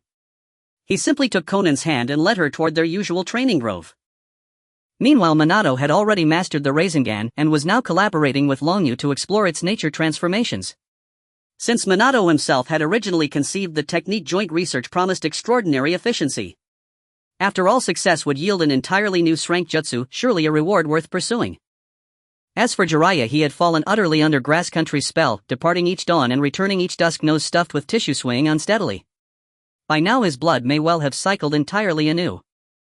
This baffled Minato profoundly. He too had bathed in Grass Country's hot springs, yet never experienced anything remotely similar. Nor had he ever glimpsed Jiraiya in the men's bathhouse. At the entrance of the village of Mist in the Land of Water, 2 mist ninjas guarding the gate idly checked the few villagers who occasionally entered and exited. The number of people coming and going was not large, and they were mostly villagers, so having just the 2 of them to guard was more than sufficient. At that moment a young man dressed in simple clothing approached, carrying a bundle on his back. Halt, called out one of the mist guards, stopping the stranger. Who are you? What business do you have in the village of Mist? My name is Yulu, a chef from a town in the northern part of the Land of Water. I just learned my craft from my master and thought of coming to the village of Mist to open a restaurant and make a living. The young man then took out 2 banknotes from his pocket and handed them to the 2 guards. A small token of appreciation, I hope you will accept it. The 2 guards glanced around to ensure no one was watching and discreetly accepted the money. Shang, check him out.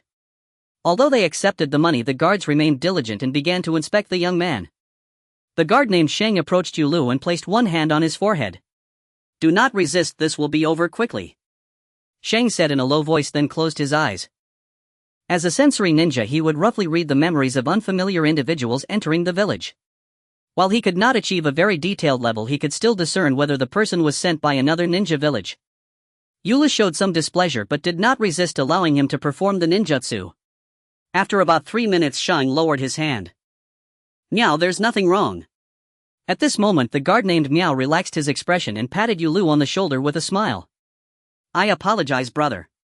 This is a necessary procedure for entering the village. It won't be so troublesome next time. After all having taken his money, it felt uncomfortable for them to use ninjutsu on him immediately after, even if they were unaware that his memories had been read. "It's alright, I am aware of the entry procedures for the village." "You are just doing your duty," Yulu replied, waving his hand in understanding, appearing unconcerned. "It's good that you understand. When we have time we will visit your restaurant to taste your cooking," Miao said with a smile, having roughly counted the money Yulu had given him. He hadn't expected this person to casually give him the equivalent of a week's salary, suggesting that he must have good skills. "Haha, I will definitely prepare my best dishes to treat you," Yulu replied with a beaming smile, then slung his bundle over his shoulder and walked into the village of mist. As soon as he was out of the guard's sight, Yulu put away his smile. "Damn it, they took my money and still checked me. Just as Hui Zai said, they are indeed heartless. I will make sure to get all my money back when the opportunity arises." Long Yu cursed in his heart. Fortunately, the items sold by the system are quite useful, otherwise he might not have been able to enter the village properly. After settling the Kuzu family in the land of grass, Long Yu came alone to the village of mist. He first inquired with Kuzu Hui Zai about the process of entering the village of mist. Then he purchased a garment that could block chakra from the system shop and exchanged for a secret technique from the mountain clan to slightly modify his memories, thereby avoiding detection by the two guards. He planned to open a restaurant in the village of mist to gather information about the various ninja clans within the village.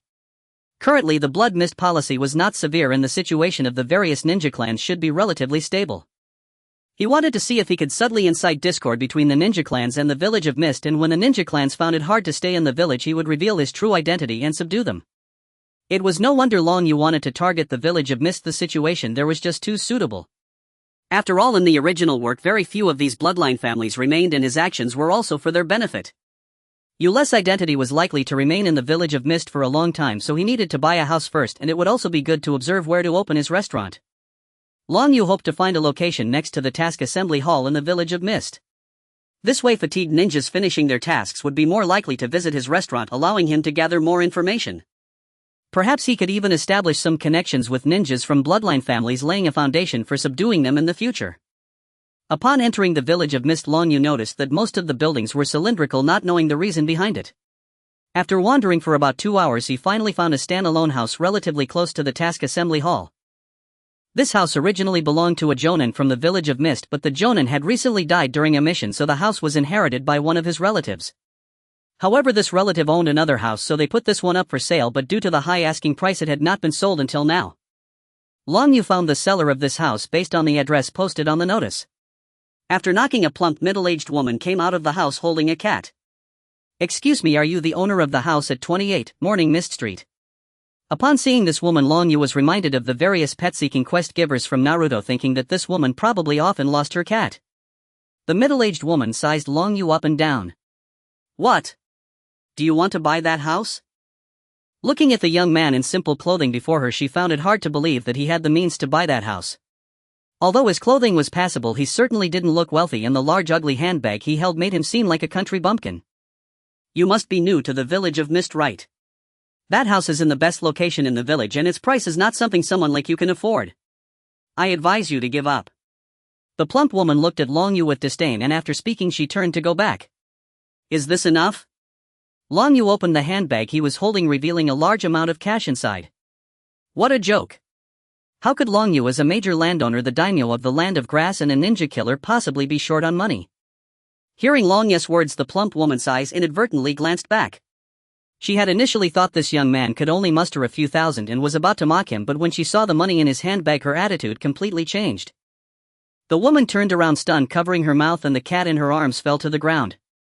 "This is 10 million Rio, I think that should be enough, right?" Long Yu asked calmly. Seeing the shocked expression on this woman, he felt puzzled. Wasn't this just less than a third of Asuma's fee? Was it really that surprising? "Enough. Of course it's enough.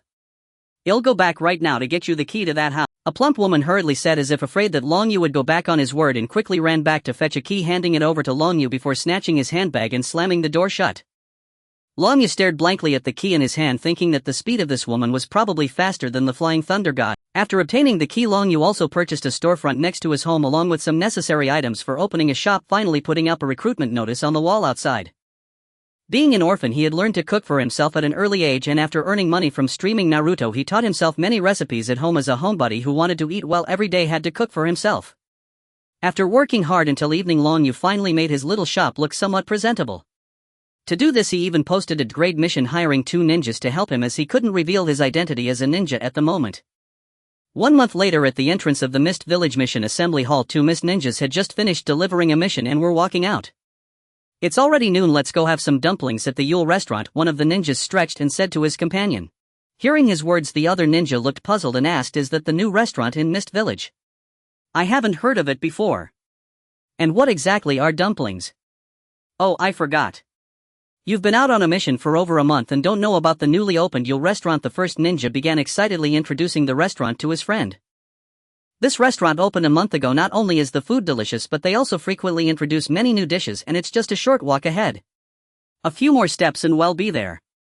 As for dumplings, they are my favorite and a unique new dish at Yule restaurant. The outer layer is made of dough and inside is filled with meat or vegetable stuffing. Taking a bite brings pure happiness. There's truly nothing better than dumplings." As he spoke, his saliva nearly dripped from his mouth. The ninja beside him, hearing his friend's high praise for this restaurant, couldn't help but feel intrigued, and the two quickened their pace to reach the small eatery. The restaurant had a sign saying Yule Restaurant hanging above it. It was peak lunch hour and all the seats inside were taken, but fortunately there were quite a few tables and chairs set up outside. The excited ninja pulled his companion into the restaurant. They had become ninjas before the blood mist policy began, which is why their relationship was so good. After the implementation of the blood mist policy, ninjas in Mist Village basically had no companions. Upon entering the small restaurant, the two noticed that the atmosphere here seemed off. A ninja with 2 red dots on his forehead was currently looking for trouble. "Hey, you sit outside, I want to sit here." It was easy to tell from his appearance that he was a member of the Kagaya clan, the most brutal and bloodthirsty bloodline family in Mist Village, where nearly all members were unabashedly violent. At that moment, the Kagaya clan member spoke arrogantly to a seated customer inside the restaurant. The customer clearly knew the nature of the Kagaya clan. Upon seeing him, he was filled with fear and dared not resist, timidly saying, "I'm almost done eating, I'll give up my seat to you shortly." Hearing this, the Kagaya clan member grabbed him by the collar and began to grow a bony spike from his palm. The Kagaya clan member held the bony spike against his neck. "You dare refuse me? Do you want to duel?"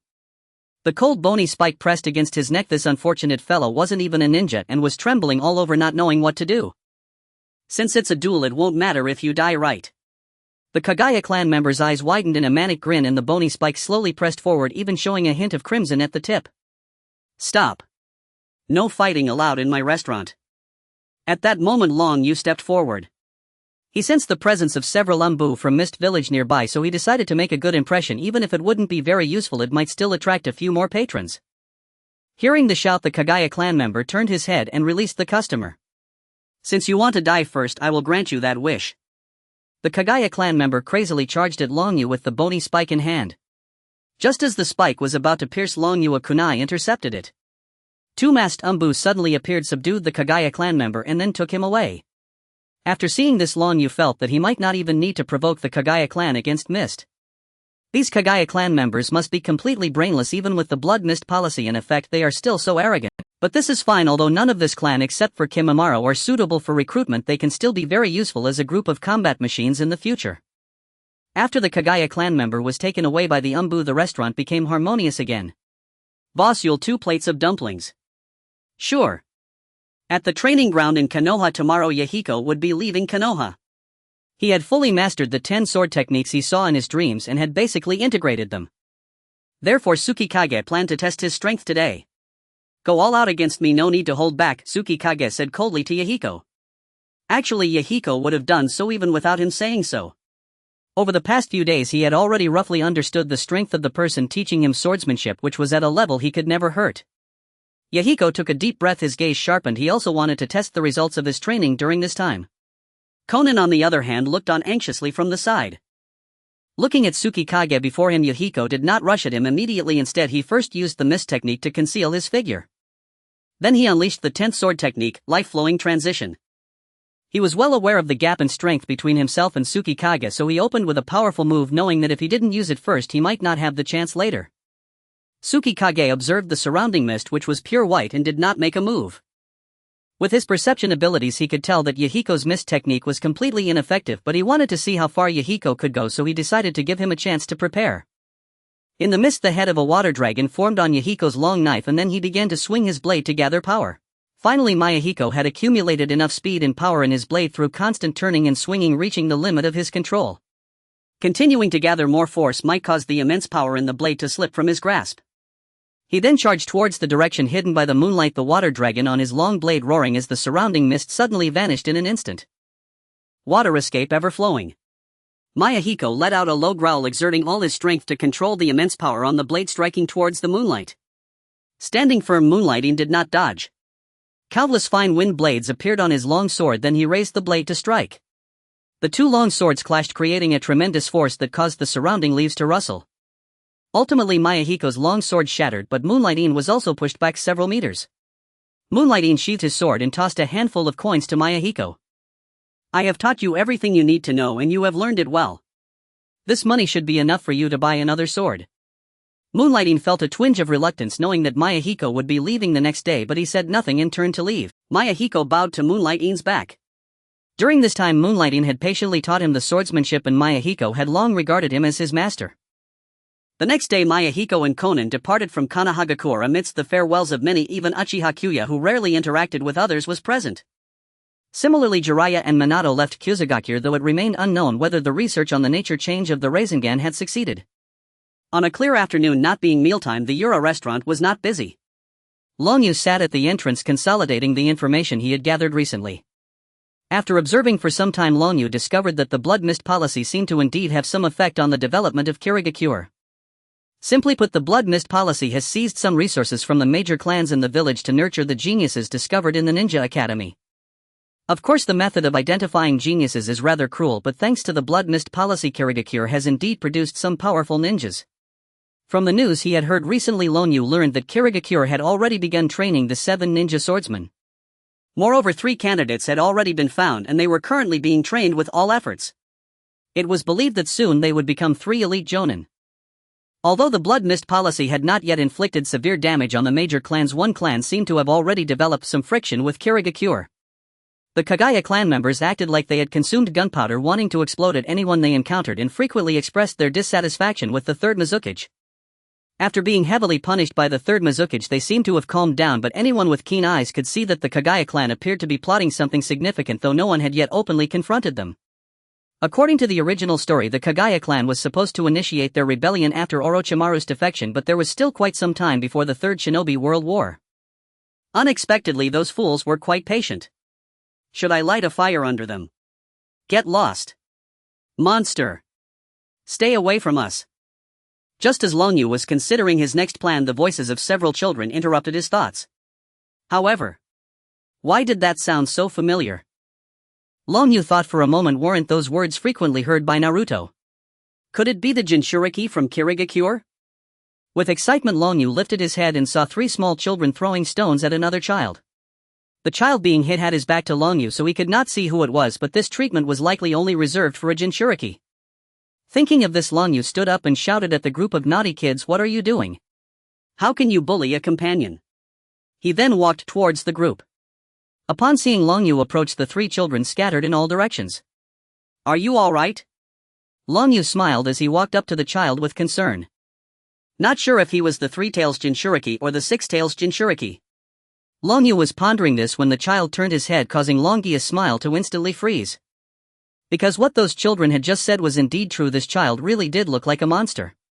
With a shark-like face and small beady eyes, one might faint just by encountering him in the dark. How should Longyu describe his feelings at this moment?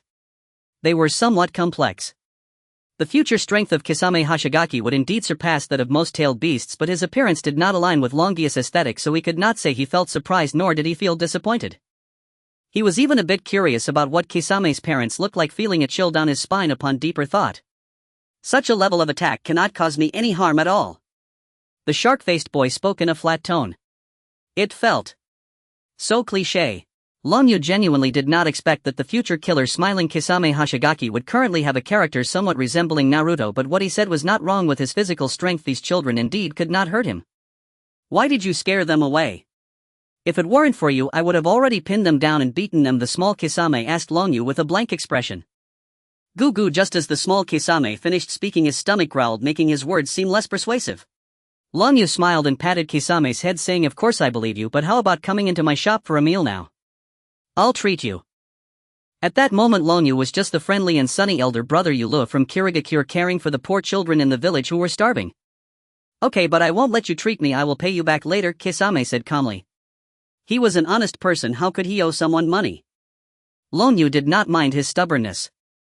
After bringing him into Yura restaurant he made him a bowl of noodles. Soon Kisame finished a large bowl of noodles looking quite satisfied. Thank you, I will pay you back later, Kisame said before leaving.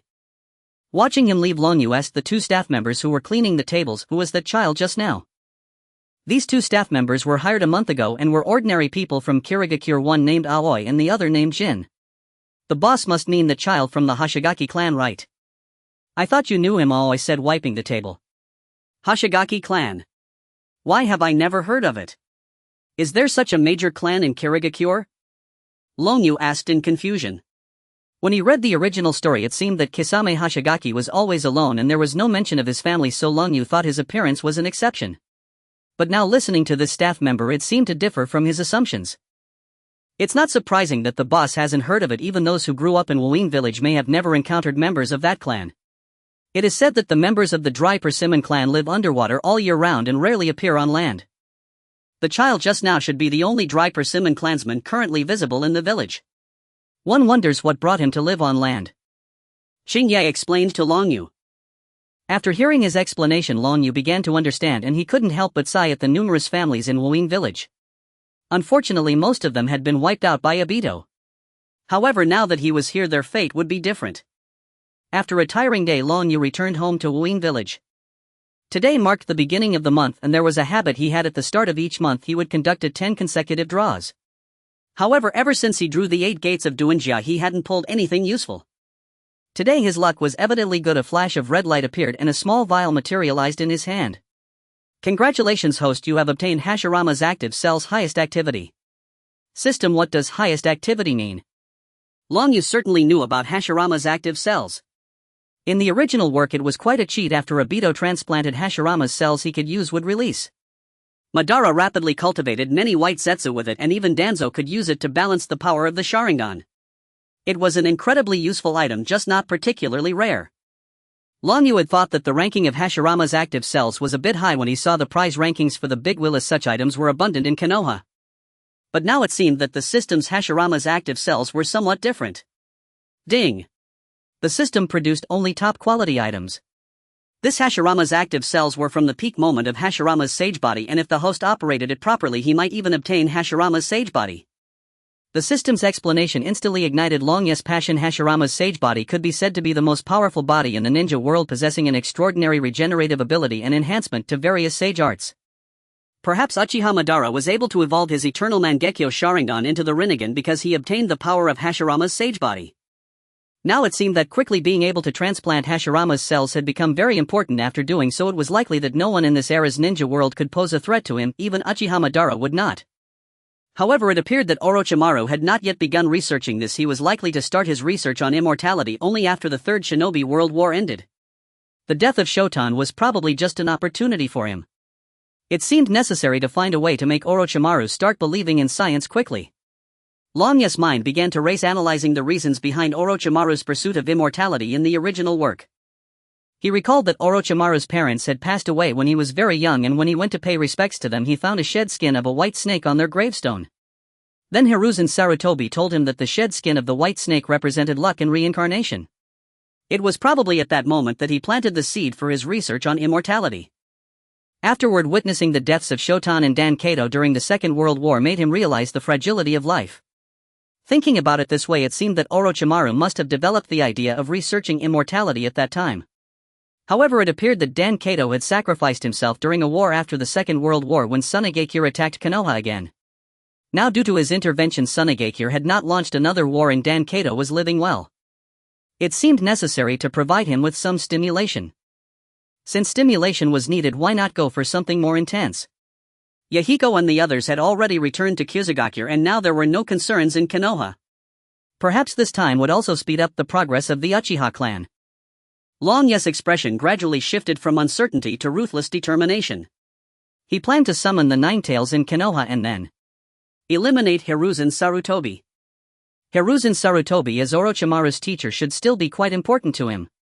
Although in the end Orochimaru killed him, that was after Orochimaru had left the village.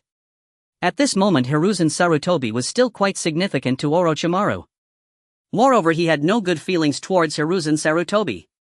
After finalizing the plan, Long Yu began to consider the implementation. The Nine Tails should still be within Kushina's body, but it would soon be transferred to her.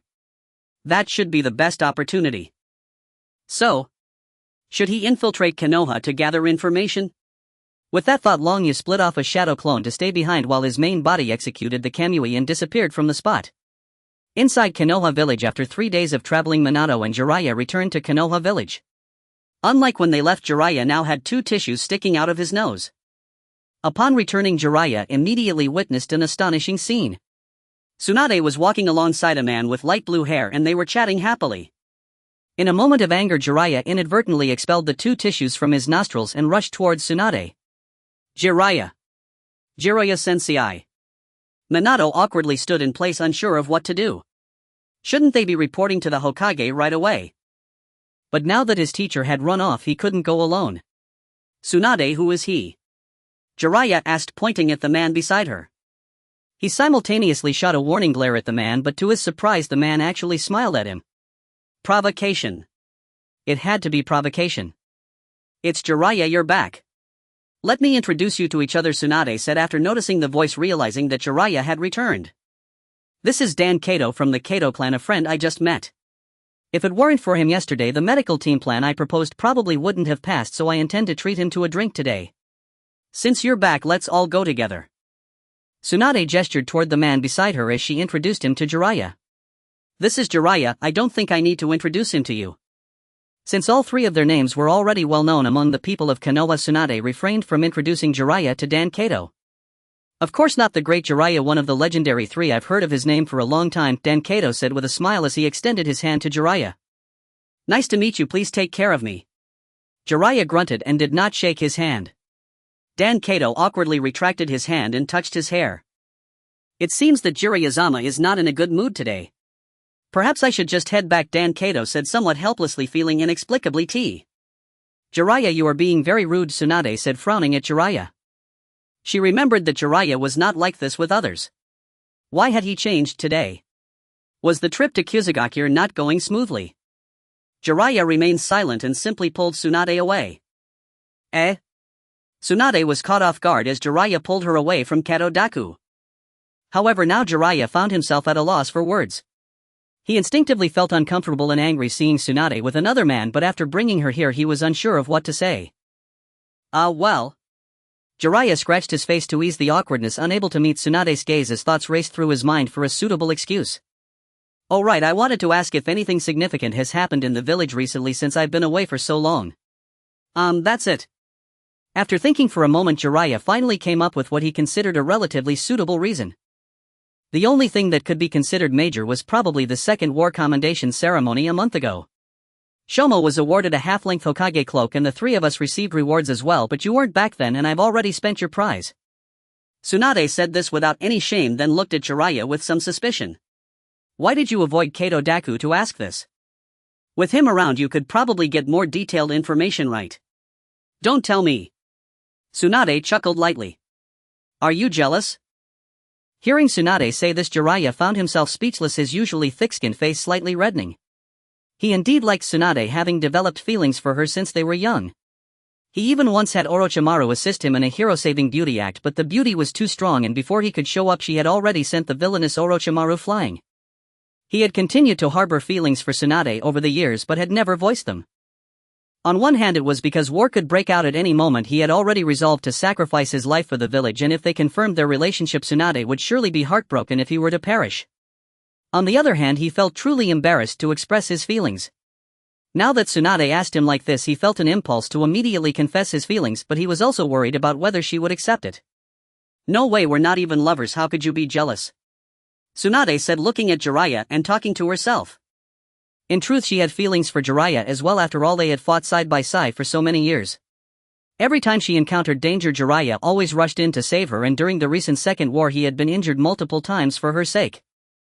Moreover, she had just lost Shosui and was now all alone in the world precisely at a time when she needed someone to rely on. But she was also somewhat afraid. She felt as if she were cursed with her loved ones leaving her one by one. She feared that Jiraiya might also be dragged down by her. Therefore, she had never brought up anything. What if I said I wanted to be in that kind of relationship with you? Jiraiya suddenly spoke up. The impulse in his heart finally broke through his reason. Now he just wanted to hold Tsunade in front of him. Everything else had long been thrown out of his mind. What did you say? Tsunade seemed not to have heard clearly, or perhaps she couldn't believe it. I said I like you and want to be your lover. This time Jiraiya was very serious. Seeing the earnest expression on Jiraiya's face, Tsunade realized he wasn't joking, and for a moment she was at a loss. Is that okay? Jiraiya asked earnestly. It must be said that Jiraiya's looks were quite decent. He usually acted a bit goofy, but when he got serious he was indeed somewhat handsome. At this moment Tsunade felt a bit flustered, but she was willing deep down. She just didn't know how to express it.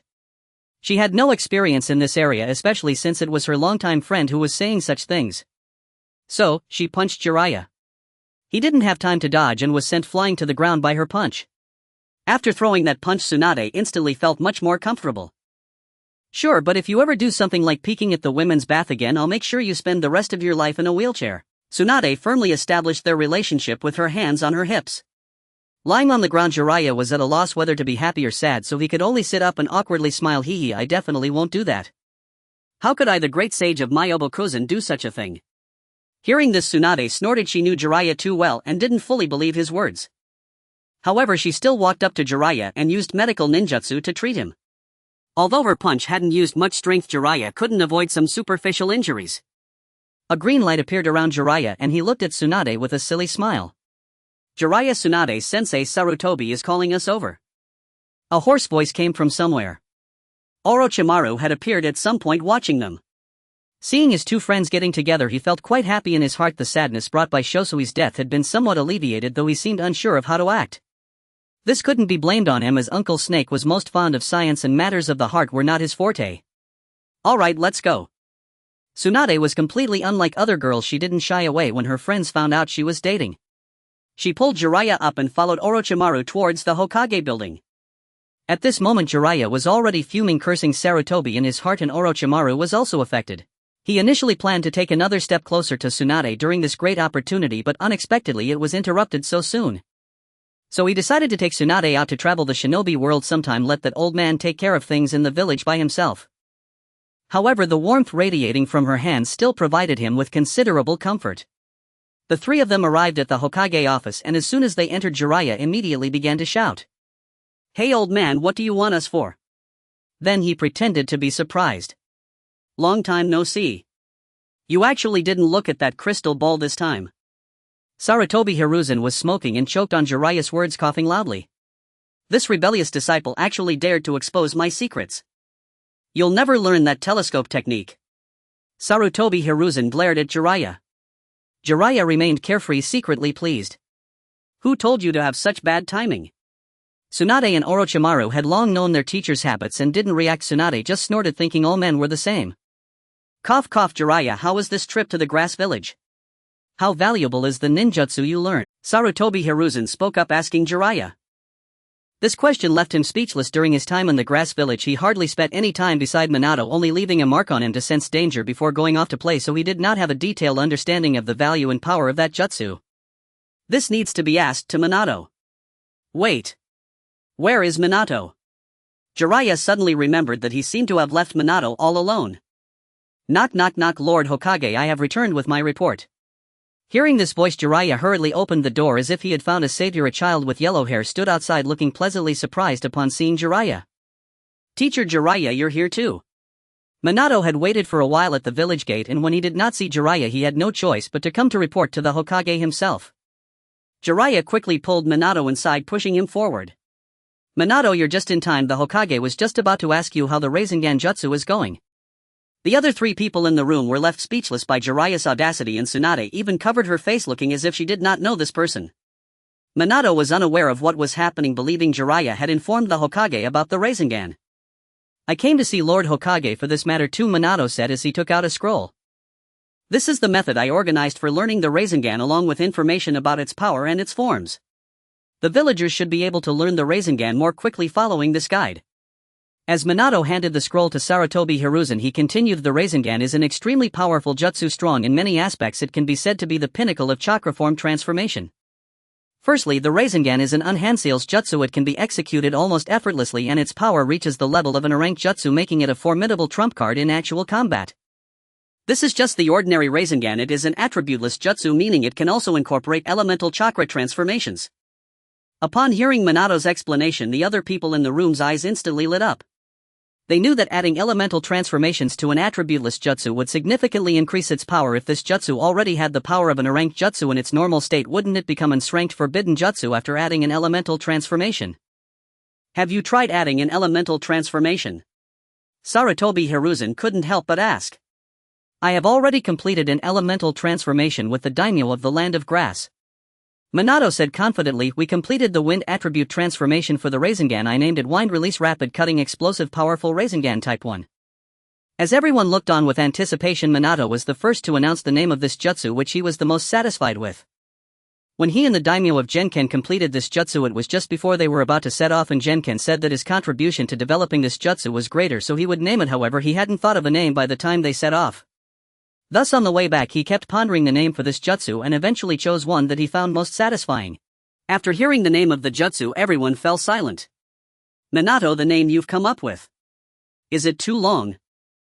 Jiraiya suggested with exasperation, already imagining a future where Minato finished executing the jutsu but hadn't finished calling out its name. Ha! Is it? I think this name is pretty good. I thought long and hard to come up with it. Plus I plan to use this template for naming any jutsu with elemental transformations in the future. Minato said blankly, somewhat not understanding why they were dissatisfied with such a good name. After hearing this, Jiraiya felt a headache coming on and tried to persuade Minato earnestly. Minato, the most important thing when naming a jutsu is to keep it short, that way more people can remember it, understand? Sarutobi Hiruzen quickly chimed in. Your teacher Jiraiya is right, why not think of it some more? Sarutobi Hiruzen did not want the ninjas from his village to have to recite such a long jutsu name in battle. But I saw in a book once that the first Hokage developed a jutsu called Taijutsu Secret Technique Super Fire Release Illusion Technique / Great Shuriken Second Segment Technique. Isn't that name long too? Minato frowned in confusion. He remembered thinking the name of that jutsu was really cool when he first saw it and vowed that any jutsu he developed in the future must have a similarly cool name. Ahem, Minato, let's put aside the naming issue for this jutsu for now. Sarutobi Hiruzen spoke up. He couldn't refute Minato's words, and he certainly couldn't say that the first Hokage was wrong, so he had to change the subject. The reason I called you three here is that I want to inform you about something important. Additionally, this matter also concerns you, Minato, so you should listen in as well. Sarutobi Hiruzen's tone became serious and the three Sannin and Minato fell silent. Lord Mita was nearing the end of her life, Sarutobi Hiruzen said gravely. The three Sannin clearly understood what this meant and their expressions turned serious as well. Minato, standing to the side, felt a complex mix of emotions upon hearing this. He had met a girl at the Ninja Academy, a girl who, like him, was taken in by Konoha and aspired to become Hokage, which made him pay extra attention to her. Over time he accidentally discovered a secret about that girl. She was a survivor of the Uzumaki clan from Uzushioga. Konoha adopted her to seal a monster within her body for use in future wars. This was what the Hokage had told him, though the phrasing was different at the time. The meaning was essentially the same. And that monster was currently located within Lord Mito's body. Does that mean it is already time to seal that monster within Kushina? Minato pondered. The other students had a poor relationship with Kushina because they often mocked her red hair, which resulted in her getting beaten up, and he was the only one who could talk to her. Although he felt very sympathetic towards Kushina's situation, he also knew the importance of the monster's power to Konoha, so he could not oppose this matter. I have already called back most of the powerful ninjas in the village and informed them you will need to guard the ceremony to ensure the Ninetales can be successfully resealed. Sarutobi Hiruzen said to the three Sannin, then turned his gaze to Minato. Minato, I know you are probably the only one in the Ninja Academy who can talk to Kushina, right? I hope you can guide her in the next few days. After all, this concerns the village's interests. You are someone with the will of fire and you should understand the importance of this matter. I understand now, Watergate said gravely, nodding. Sarutobi Hiruzen felt incredibly relieved upon seeing this. The will of fire in Konoha had been continuously passed down. Now that everything that needed to be said has been said, why not let us witness Watergate's ninjutsu? Sarutobi Hiruzen stood up with a smile. Nowadays Konoha village was filled with strong individuals and there were over a dozen ninjas surpassing the jonin rank. He felt quite assured about the safety of this ritual. What interested him even more was the strength ninjutsu that Watergate had learned, as it would soon become a power for the village.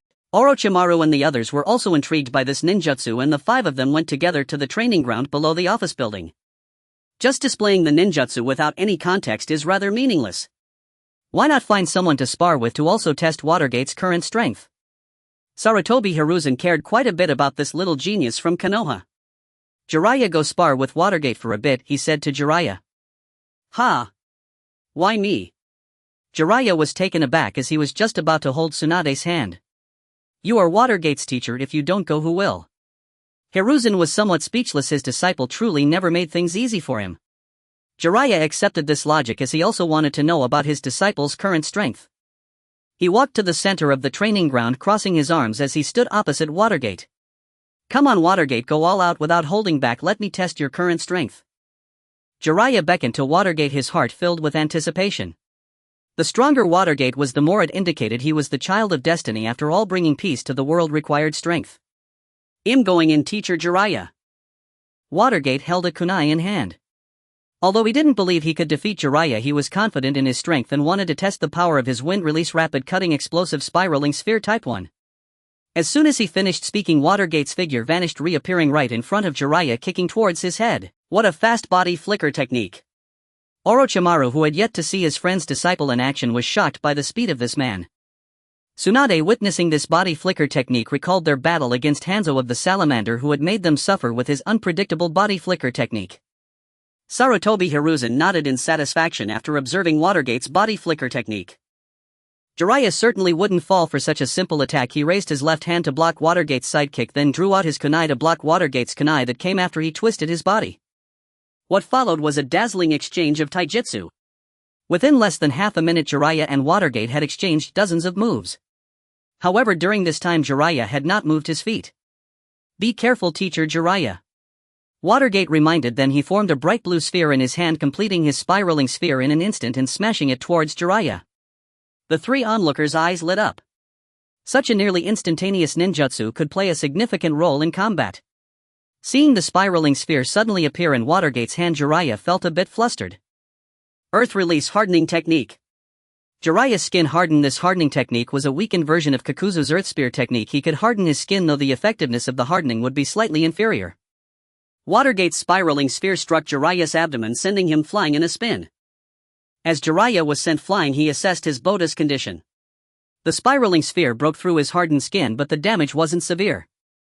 However, the advantage of this ninjutsu lay in its unexpectedness. Combined with a speed-type ninja, hardly anyone could dodge the attack of the spiraling sphere. While contemplating the nature of this ninjutsu, Jiraiya stood up and saw Watergate forming an even larger sphere in his hand with wind wings resembling shuriken surrounding it. Hey, you little brat really have too much energy. Hearing the sharp whistling of the wind, Jiraiya felt a drop of cold sweat. This ninjutsu should be the spiraling sphere with added nature transformation, and its power seemed to have increased significantly. Wind release rapid cutting explosive spiraling sphere type 1. As Watergate chanted the name of the ninjutsu, he charged at Jiraiya, a strong wind swirling the fallen leaves on the training ground, cutting them into powder. Like a gigantic shuriken, the spiraling sphere pressed towards Jiraiya with small wind blades already cutting into his cheeks and hair. Jiraiya dared not underestimate it. Biting his finger to form hand seals, he slammed his hand onto the ground. Summoning technique. A massive chakra storm formed between Watergate and Jiraiya, instantly blowing Watergate away. His chakra was nearly exhausted, and moving even slightly was quite difficult. Seeing this, Tsunade jumped up and caught Watergate. Thank you, Lady Tsunade. After saying this, Watergate fell unconscious. Both the disciple and the teacher were fond of causing trouble. Looking at Watergate in her arms, Tsunade couldn't help but sigh. Then she looked with some concern towards the place where the massive chakra storm was. To put it bluntly, Watergate was still a student of the Ninja Academy. Although Sarutobi Hiruzen planned to promote him to genin soon, he had not yet been promoted. However, after witnessing the recent ninjutsu, the others present could no longer associate Watergate with a mere Ninja Academy student, and promoting him to genin seemed obviously insufficient. Such ninjutsu was something even some jonin had not mastered. Sarutobi Hiruzen was so shocked he forgot to smoke his pipe. Orochimaru licked his lips with his tongue. Such power. Subarashi. I truly feel useless. I almost can't even defend against others' attacks. A deep voice came from behind the chakra storm. As the storm slowly dissipated, a red toad with unshipped black markings and a frying pan shield appeared. Ah, don't always say such things about yourself, Gamakichi. If it weren't for you, I might have embarrassed myself in front of my disciple.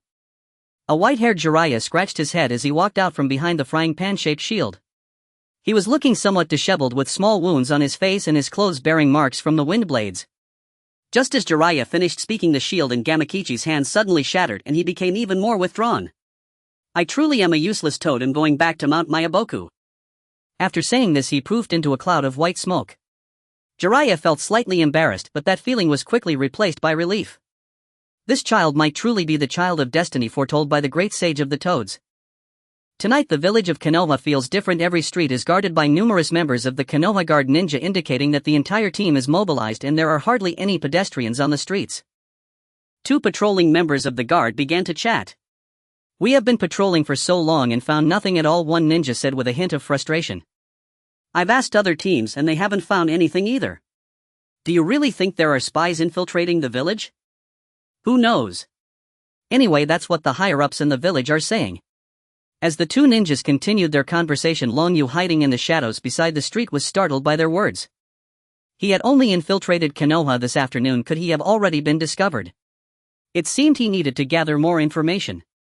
With a flash of shadow, Long Yu vanished from his spot. After some investigation, Long Yu discovered an issue. There were hardly any strong chakra fluctuations in Konoha and he had found a massive barrier at the western edge of the village. Quickly, Long Yu thought of a possibility. Perhaps the transfer of the Nine Tails had already begun. As he pondered this, a guard ninja walked past him from the adjacent street and the cloaked Long Yu appeared before that ninja. You. Just as the guard ninja was about to speak, Long Yu cast an illusion, rendering him dazed and standing still. Though he was from the Uchiha clan, he still had no ability to resist before the illusion of the Mangekyo Sharingan. After pulling the ninja into the Kamui space, a while later Long Yu emerged wearing the attire of the Konoha Guard and headed towards the barrier in the west. In a small house on the western edge of Konoha, the room was filled with candles and countless Anbu ninjas guarded the outside. Even the legendary Sannin from the Second Shinobi World War were present. On the bed in the room lay an old woman with a head full of red hair, while a little girl with red hair was crying by her bedside. Whoa, Grandma Mito, I don't want you to die. Uzumaki Kushina looked at the old woman in front of her, weeping bitterly. Currently, the only warmth she felt in Konoha came from this old lady. Most of the village's students were basically ostracizing and mocking her. Although a few did not act this way, they also rarely spoke to her. Only when she was by Grandma Mito's side did she feel at ease. But now the only person who could give her comfort was about to leave her. Uzumaki Mito struggled to touch Kushina's hair. Child life and death are matters no one can escape from. I have lived long enough now. I can go find Hashirama, which is a form of relief. As she spoke, the figure of the man who always laughed heartily seemed to appear before her again, and her wrinkled face smiled at the vision.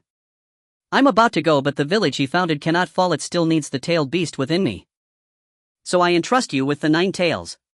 Uzumaki Mito turned to Uzumaki Kushina and offered an apologetic smile, fully aware of what it meant to become a Jinchuriki, yet she had to do this for the village he established.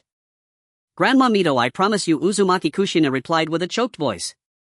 At that moment, the 9 tails within Uzumaki Mito was roaring in anger, its 2 front paws fiercely lunging at the red door. Damn, Mito! Are you planning to seal me into this little girl's body? If I could get out, I would definitely devour you all. The 9 tails' actions made Mito's expression show pain. She was already unable to seal the 9 tails properly. Lady Mito, let's begin the ritual now. Beside her, Sarutobi Hiruzen, concerned that Mito might not be able to complete the ritual, reminded her. However, Mito did not respond to him but continued to instruct Kushina. Although the world says the 9 tails is evil, it is actually us humans who disturb its original life. If possible, I hope you can persuade it to fight alongside you. The 9 tails, hearing Mito's words, showed no signs of being moved. You humans are all hypocritical. I am the embodiment of hatred and malice and will never coexist harmoniously with you. Give up on that thought. The 9 tails continued to assault the iron gate, sealing it, sensing that Mito's condition was deteriorating and the seal could open at any moment. Monkey, after I die you must take good care of this child. She is not just a Jinchuriki but also a member of the Uzumaki clan. Mito said to Sarutobi Hiruzen, enduring her pain. Yes, Lady Mito. At that moment, Sarutobi Hiruzen could only agree. After hearing his response, Mito felt slightly reassured. The 8 trigrams seal release. In that instant the iron gate sealing the Ninetales opened, but the Ninetales did not gain freedom, chains wrapped around its body pulling it outward. Stop. No one is allowed to approach, including you, the guard team. A team of Umbu wearing animal masks appeared, blocking a ninja dressed in the Konoha guard uniform. The newcomers said nothing. In response, a massive fireball was launched at them. Upon seeing this, the Umbu ninjas charged at the guard ninja, and 1 minute later all of them lay dead. After discarding a dead Umbu ninja from his hands, Long Yu approached the barrier. A small vortex appeared on the barrier and it was immediately torn open. The barrier has been breached.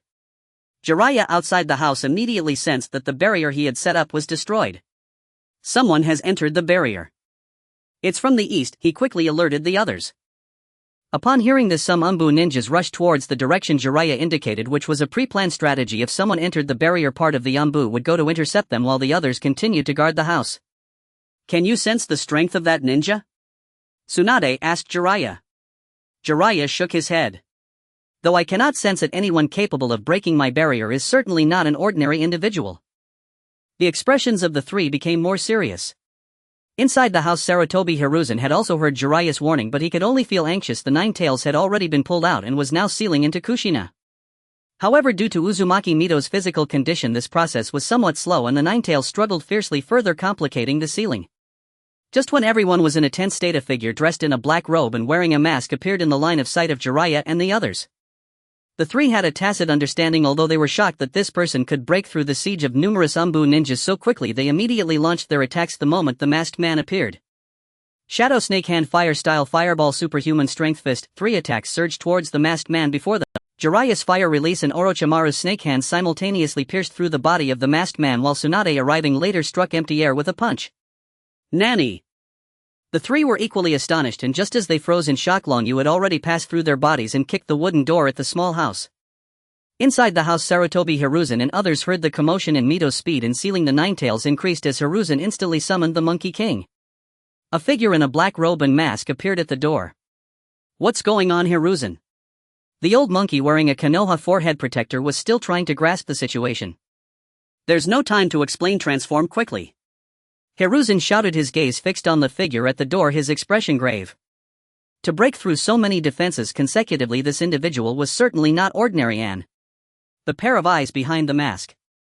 Hiruzen could only see that the masked man's eyes bore strange patterns, and with his vast knowledge he instantly recognized them as the Sharingan of the Uchiha clan. Could it be that Hanzo and the Sand ninjas were telling the truth? Or was this the hidden power of the Uchiha clan in the village? Hiruzen's expression shifted between unease and contemplation as he pondered the possible identity of the masked man. Fearing that the Uchiha clan would seize the opportunity to control the tailed beasts, he had told them early on that spies from other villages had infiltrated the village, mobilizing all capable ninja from the guard team to protect the village, both to prevent potential enemies and to disperse the Uchiha clan's forces. The Monkey King, realizing the urgency of the situation upon hearing Hiruzen's words, transformed into a pitch-black staff adorned with golden rings at both ends. Hiruzen grasped the massive staff transformed by the Monkey King, and one end of the staff began to extend continuously, aiming to jab at the masked man at the door. Unsurprisingly, Hiruzen's attack also pierced through Long Yu's body, causing him no harm whatsoever. Hiruzen thought to himself that this was bad, quickly positioning himself in front of Uzumaki Mito and Uzumaki Kushina. As the sealing ritual was not yet complete, he absolutely could not let this person approach. However, he clearly underestimated the masked man's capabilities. He believed this person could only perform penetrating attacks, but when the masked man passed through his body, he realized the gravity of the situation. Back off, little monkey. Long Yu brandished a kunai against Mito's neck, simultaneously mimicking the voice of Uchiha Madara as he spoke to Hiruzen.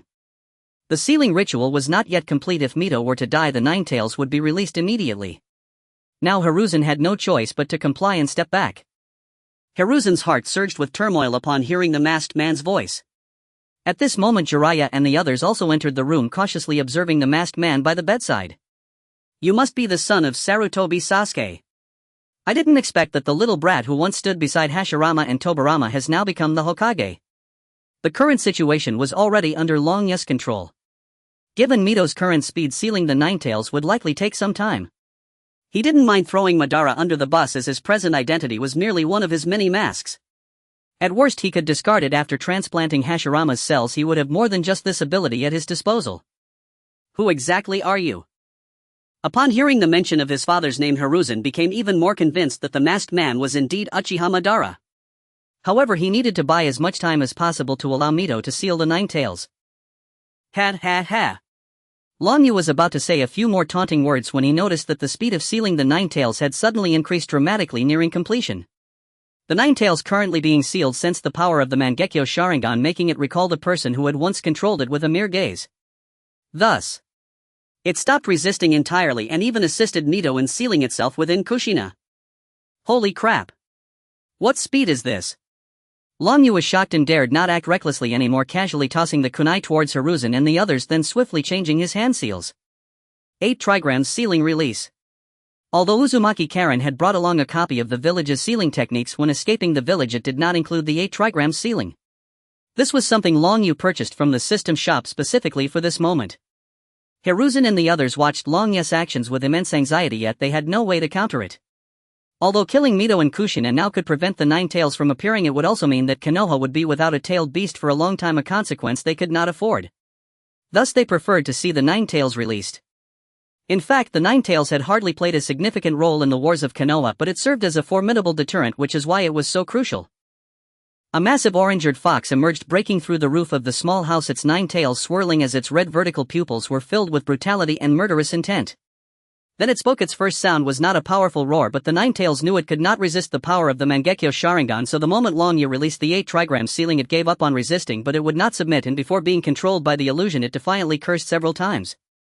However, this did not spare it from the fate of being controlled by the illusion. Long Yu's Sharingan was instantly reflected in the eyes of the nine tails. Uzumaki Mito was already on the verge of death, and with the nine tails completely leaving her, she immediately lost her vitality. However, Uzumaki Kushina was not harmed at this moment. The nine tails had not yet been sealed within her, and she had not yet become the Jinchuriki. Therefore, after Long Yu released the 8 trigrams sealing, she remained unaffected. At the moment the nine tails appeared, Jiraiya was quick on his feet and immediately rescued Uzumaki Kushina. We need to get the last surviving member of the Uzumaki clan to safety first.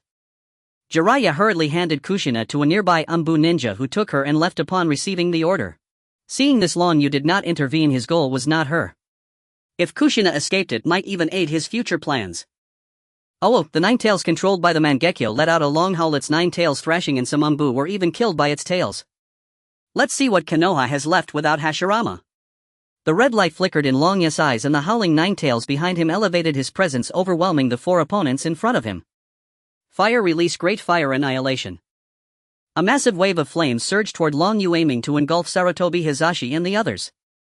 Fueled by the immense chakra of the vortex bloodline, this ninjutsu unleashed its power rivaling that of Uchiha Madara. Earth release, earth flow rampart. Vajra Roi extend. 10,000 snakes formation. Opposite Long Yu stood formidable opponents. All 4 were future cage-level ninjas. Although the 3 Sannin had not yet reached that realm, their strength was already approaching. Thus Long Yu's ninjutsu was immediately countered, and soon a black rod along with countless snakes burst forth from the flame. Truly forgetful, such attacks are of no use to me. Long Yu did not evade, allowing all the attacks to pass through his body. Moreover, the real danger lies elsewhere. As Long Yu spoke, a black sphere began to form in the mouth of the nine tails, surrounded by many smaller dark spheres. Sarutobi Hizashi recognized the object in the nine tails' mouth and muttered a warning. He thrust the Vajra Roi upward toward the nine tails' chin. At the same time, the 3 Sannin coordinated to launch an attack against Long Yu, attempting to disrupt his actions and prevent him from stopping Sarutobi Hizashi's assault on the nine tails. Though they knew their attacks might still pass through that individual's body, they had no better options at the moment. As expected, all the attacks once again passed through Long Yu's body, and blue skeletal structures began to manifest around him, while a blue arm emerged to grasp Sarutobi Hizashi's Vajra Roi. The tailed beast ball was ultimately unleashed. Boom! A tremendous explosion erupted as the tailed beast ball struck Konoha, obliterating that area and igniting a sea of flames around it. Crying and screaming filled the air, and the once peaceful village erupted into chaos. Hurry! Hurry! The village is under attack. The nine tails have been released. The Umbu ninja had already relayed the message within the village, and countless ninjas were awakened from their slumber, grabbing their gear and rushing toward the nine tails. Uchiha clan. Uchiha Sakumo was already dressed with his white fang shortsword strapped to his back. Kakashi, stay at home, we'll be back soon. Sakumo patted Kakashi on the head and resolutely stepped out of the house. Underground in Konoha. This was the headquarters of Root, where several Root ninjas knelt on one knee before Danzo, awaiting his orders. They were already aware of the current situation. Lord Danzo, should we go assist Lord Hokage? We have not received any messages from the Hokage. There is no need for rash action. Danzo spoke coolly. As soon as he finished speaking, an Umbu ninja rushed in hastily. Lord Danzo. The Hokage requests that you from Root Wind release vacuum great sphere. The Umbu ninja's words were cut short as he was shredded by the seductive sun god. We have not received any messages from the Hokage, understand? Danzo said coldly. Yes. The Root ninjas lowered their heads, and understanding their lives were entirely at Danzo's whim, so they dared not resist in the slightest. Hizashi, you are too weak. The Konoha under your leadership is also a weak village. Only under my guidance can Konoha thrive, so. I'm sorry, old friend. Danzo closed his eyes. His bond with Hizashi was indeed profound, but for the dream of becoming Hokage and to mold Konoha into his desired shape, such sacrifices were acceptable. Having unleashed a tailed beast ball, the Nine Tails charged toward the center of Konoha, destroying all buildings in its path. Its crimson form became a nightmare for all the villagers. Jiraiya, Orochimaru, Tsunade. You three go and reseal the Nine Tails. I will deal with this person. Sarutobi Hizashi commanded his three disciples. Although he had done many foolish and detestable things, he still bore the responsibility of being Hokage in the face of calamity. The three Sannin nodded. Sealing the Nine Tails was indeed the priority, and they had confidence in their teacher's strength. However, Tsunade conjured a slug summon to leave a portion for Sarutobi Hizashi. You are quite responsible. But that will not change the fact that you will die here tonight. Seeing Sarutobi Hizashi's actions, Long Yu was not surprised. Those chosen to be the leaders of a village were those willing to sacrifice their lives for it. This was undoubtedly the reason Tobirama had passed the Hokage position to Hizashi. Are you Uchiha Madara? What is your purpose? Konoha was built by you and the first Hokage together. Do you intend to destroy it now? Sarutobi Hizashi questioned the masked man before him. He felt deeply uncertain. The blue skeletal structure surrounding the masked man closely resembled Madara's Susanoo. Faced with such a formidable foe, his heart was filled with trepidation. Ha, I didn't expect you to remember this matter. Long Yu laughed loudly as if mocking something. Hashirama has long forgotten his original intentions. The establishment of this village led him to completely abandon his initial dreams.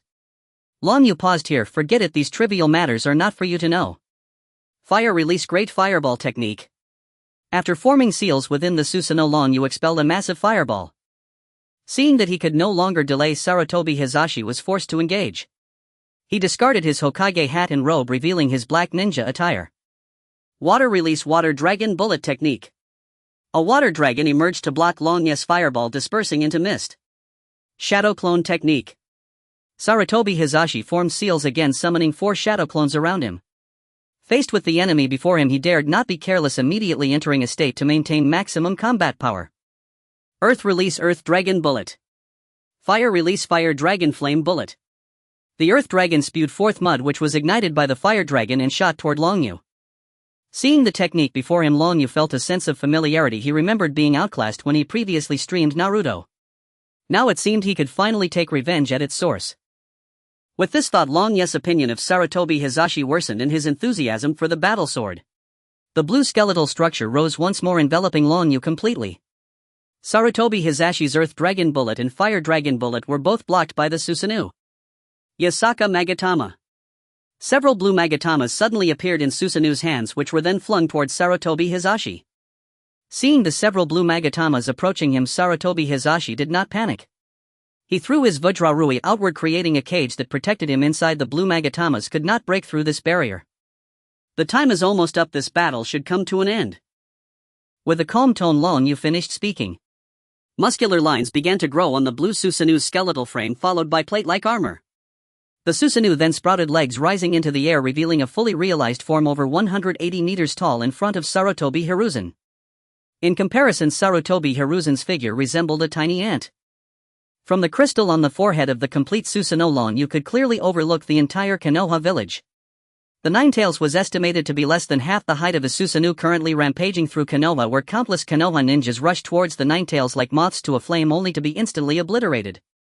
At this moment, Konoha was in chaos, with teachers from the Ninja Academy and some ninjas escorting the village's elderly women and children to emergency shelters. Ninjas from the guard team attempted to join the battle but were stopped by Root ninjas. The Sannin arrived before the Ninetales, trying to prevent it from advancing further into the heart of Konoha, joining forces with Shikaku Nara and others to block the Ninetales, even causing visible injuries on its body. Consequently, quite a few Konoha ninjas had begun to rush towards Sarutobi Hiruzen. Sarutobi Hiruzen showed no signs of fear at the sight of the complete Susanoo. His 4 shadow clones along with his main body began to simultaneously unleash 5 different elemental jutsu. 5 elements great multi-shadow clone jutsu. Flames, hurricane winds, lightning, tidal waves and mudstones surged towards the crystal atop the Susanoo's head. Longyu merely commanded the wings behind the complete Susanoo to close and shield him, resulting in a massive explosion that shrouded the blue Susanoo in a veil of white smoke. Breathless Sarutobi Hiruzen stood in place.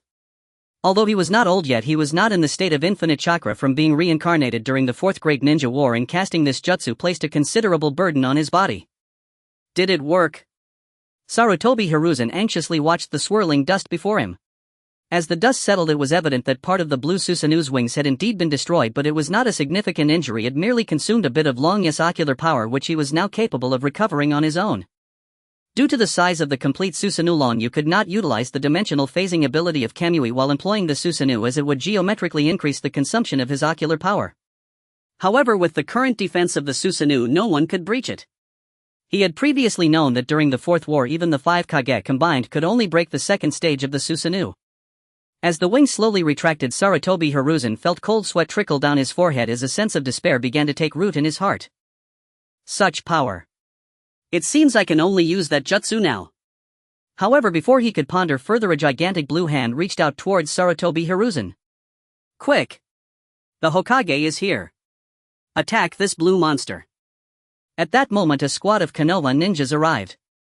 Although they felt fear and despair in the face of the Susanoo, they overcame their terror and launched an attack on Longyu, unleashing a barrage of shuriken jutsu towards the Susanoo.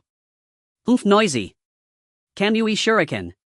6 massive black shurikens suddenly appeared in the hands of the Susanoo. Longyu temporarily abandoned his attack on Sarutobi Hiruzen and hurled out 6 Kamui shuriken. The arriving Konoha ninjas hastily dodged, but after evading the shuriken, a black vortex suddenly materialized at the location of the 6 Kamui shuriken. Ah! Countless piercing screams echoed as the squad of Konoha ninjas was torn apart by the distorted space.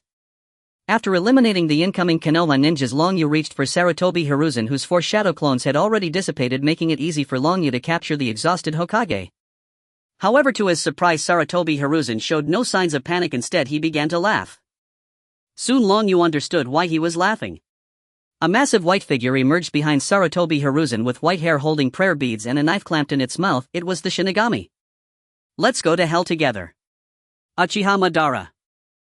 With a loud shout, Sarutobi Hiruzen's soul left his body at that moment, bound in front of the Shinigami.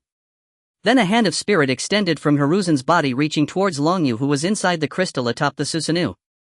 Seeing the Shinigami, Longyu was somewhat moved. He was completely unfamiliar with matters of the soul. Although Orochimaru could manipulate the Shinigami, he did not possess Uncle Snake's knowledge. Thus he had to be cautious when facing this entity. The soul hand extending from Hiruzen's body instantly penetrated the Susanoo's form. Just as it was about to grasp Longyu, his figure suddenly vanished, and at that moment the blue complete Susanoo also dissipated. This is a space-time ability. At that moment, Sarutobi Hiruzen finally understood the abilities of the masked man, but now he had no chance of survival. The Shinigami, having failed to grasp anything, displayed an expression of displeasure, seizing Sarutobi Hiruzen's soul and beginning to stuff it into its belly. At that moment, another squad of Konoha ninjas arrived. Hokage-sama. The leading jonin shouted as Sarutobi Hiruzen was now falling to the ground with most of his soul already inside the Shinigami's belly. Cough cough. The space-time ninjutsu. That enemy's ability is space-time. Sarutobi Hiruzen coughed up blood in the air. After saying these 2 sentences, his soul had completely entered the Shinigami's belly. His pupils began to dull and the figures of the 1st and 2nd Hokage appeared before him. First Hokage-sama, teacher, I'm sorry I couldn't protect the village. The leading jonin jumped up to catch the falling Sarutobi Hiruzen, but by then he had already lost his breath. The squad of Konoha ninjas fell silent, with some already beginning to shed tears. Record the last information left by Hokage-sama. The battle is not yet over. The leading jonin, suppressing his sorrow, closed the 3rd Hokage's eyes. Leave 4 people to escort Hokage-sama's body to a safe location. The others head to the battlefield against the Ninetales. The leading jonin issued the command in a deep voice. 4 ninjas stayed behind while the rest rushed towards the direction of the Ninetales. The moment Long Yu hid within the Kamui space, the Ninetales' eyes reverted to their original slitted form as the illusion could not be maintained outside the same space. Just awakening, the Ninetales felt a sharp pain.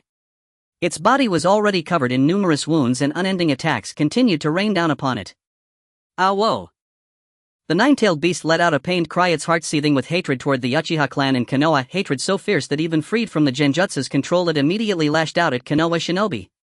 Its razor-sharp claws slashed downward only to be blocked by a toad wielding a short blade, then a colossal serpent coiled tightly around its body while a gargantuan slug simultaneously spat viscous mucus toward it. Orochimaru, consider this tailed beast your offering for today, and fearless Manda, he fears no Ninetales. And with that declaration Manda lunged forward, jaws wide in frenzied anticipation, biting straight for the Ninetales' head. Orochimaru's eyelid twitched sharply at Manda's reckless charge. And is this fool courting suicide? Though, perhaps his demise wouldn't be unwelcome, replacing him with a more obedient serpent would be far simpler. Hearing Manda's taunt, the Ninetales' pupils flared with intensified savagery and murderous intent. N-worm! Be reduced to ash, knit whirled its massive head, and from its maw erupted a chakra cannon striking Manda's skull with devastating precision. A tailed beast ball demands meticulous balance between yin and yang chakra, thus requiring deliberate preparation, but this chakra cannon was unleashed instantaneously, akin to the explosive projectiles Naruto once fired when manifesting 4 or more tails. Yet the Ninetales version bore vastly greater destructive force. Nani! And Manda stared in sheer panic at the colossal energy projectile hurtling toward it. Though long aware of tailed beasts' legendary might, Manda had never witnessed one firsthand, and thus grossly underestimated their true power.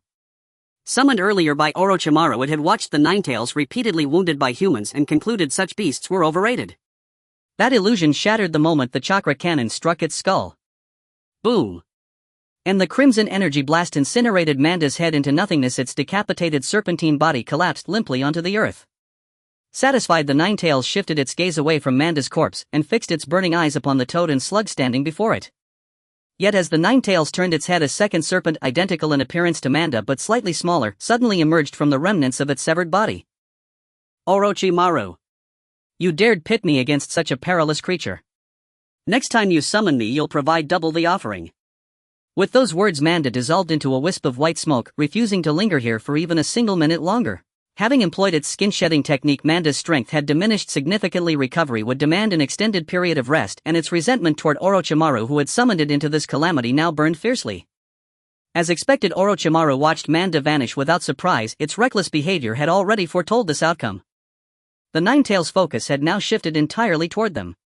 And Jiraiya. Tsunade. The 3 Sannin exchanged a glance and nodded in unison. Then Tsunade, perched atop the colossal slug, launched herself skyward, soaring high above the Ninetales' head. Diane, with a thunderous roar, Tsunade drove her fist downward, blue chakra blazing around her knuckles as she slammed it directly into the Ninetales' skull. The blow staggered the beast, sending it lurching forward. Off balance, Tsunade, using the recoil, sprang backward to safety. At that instant, Orochimaru slammed both palms onto the ground.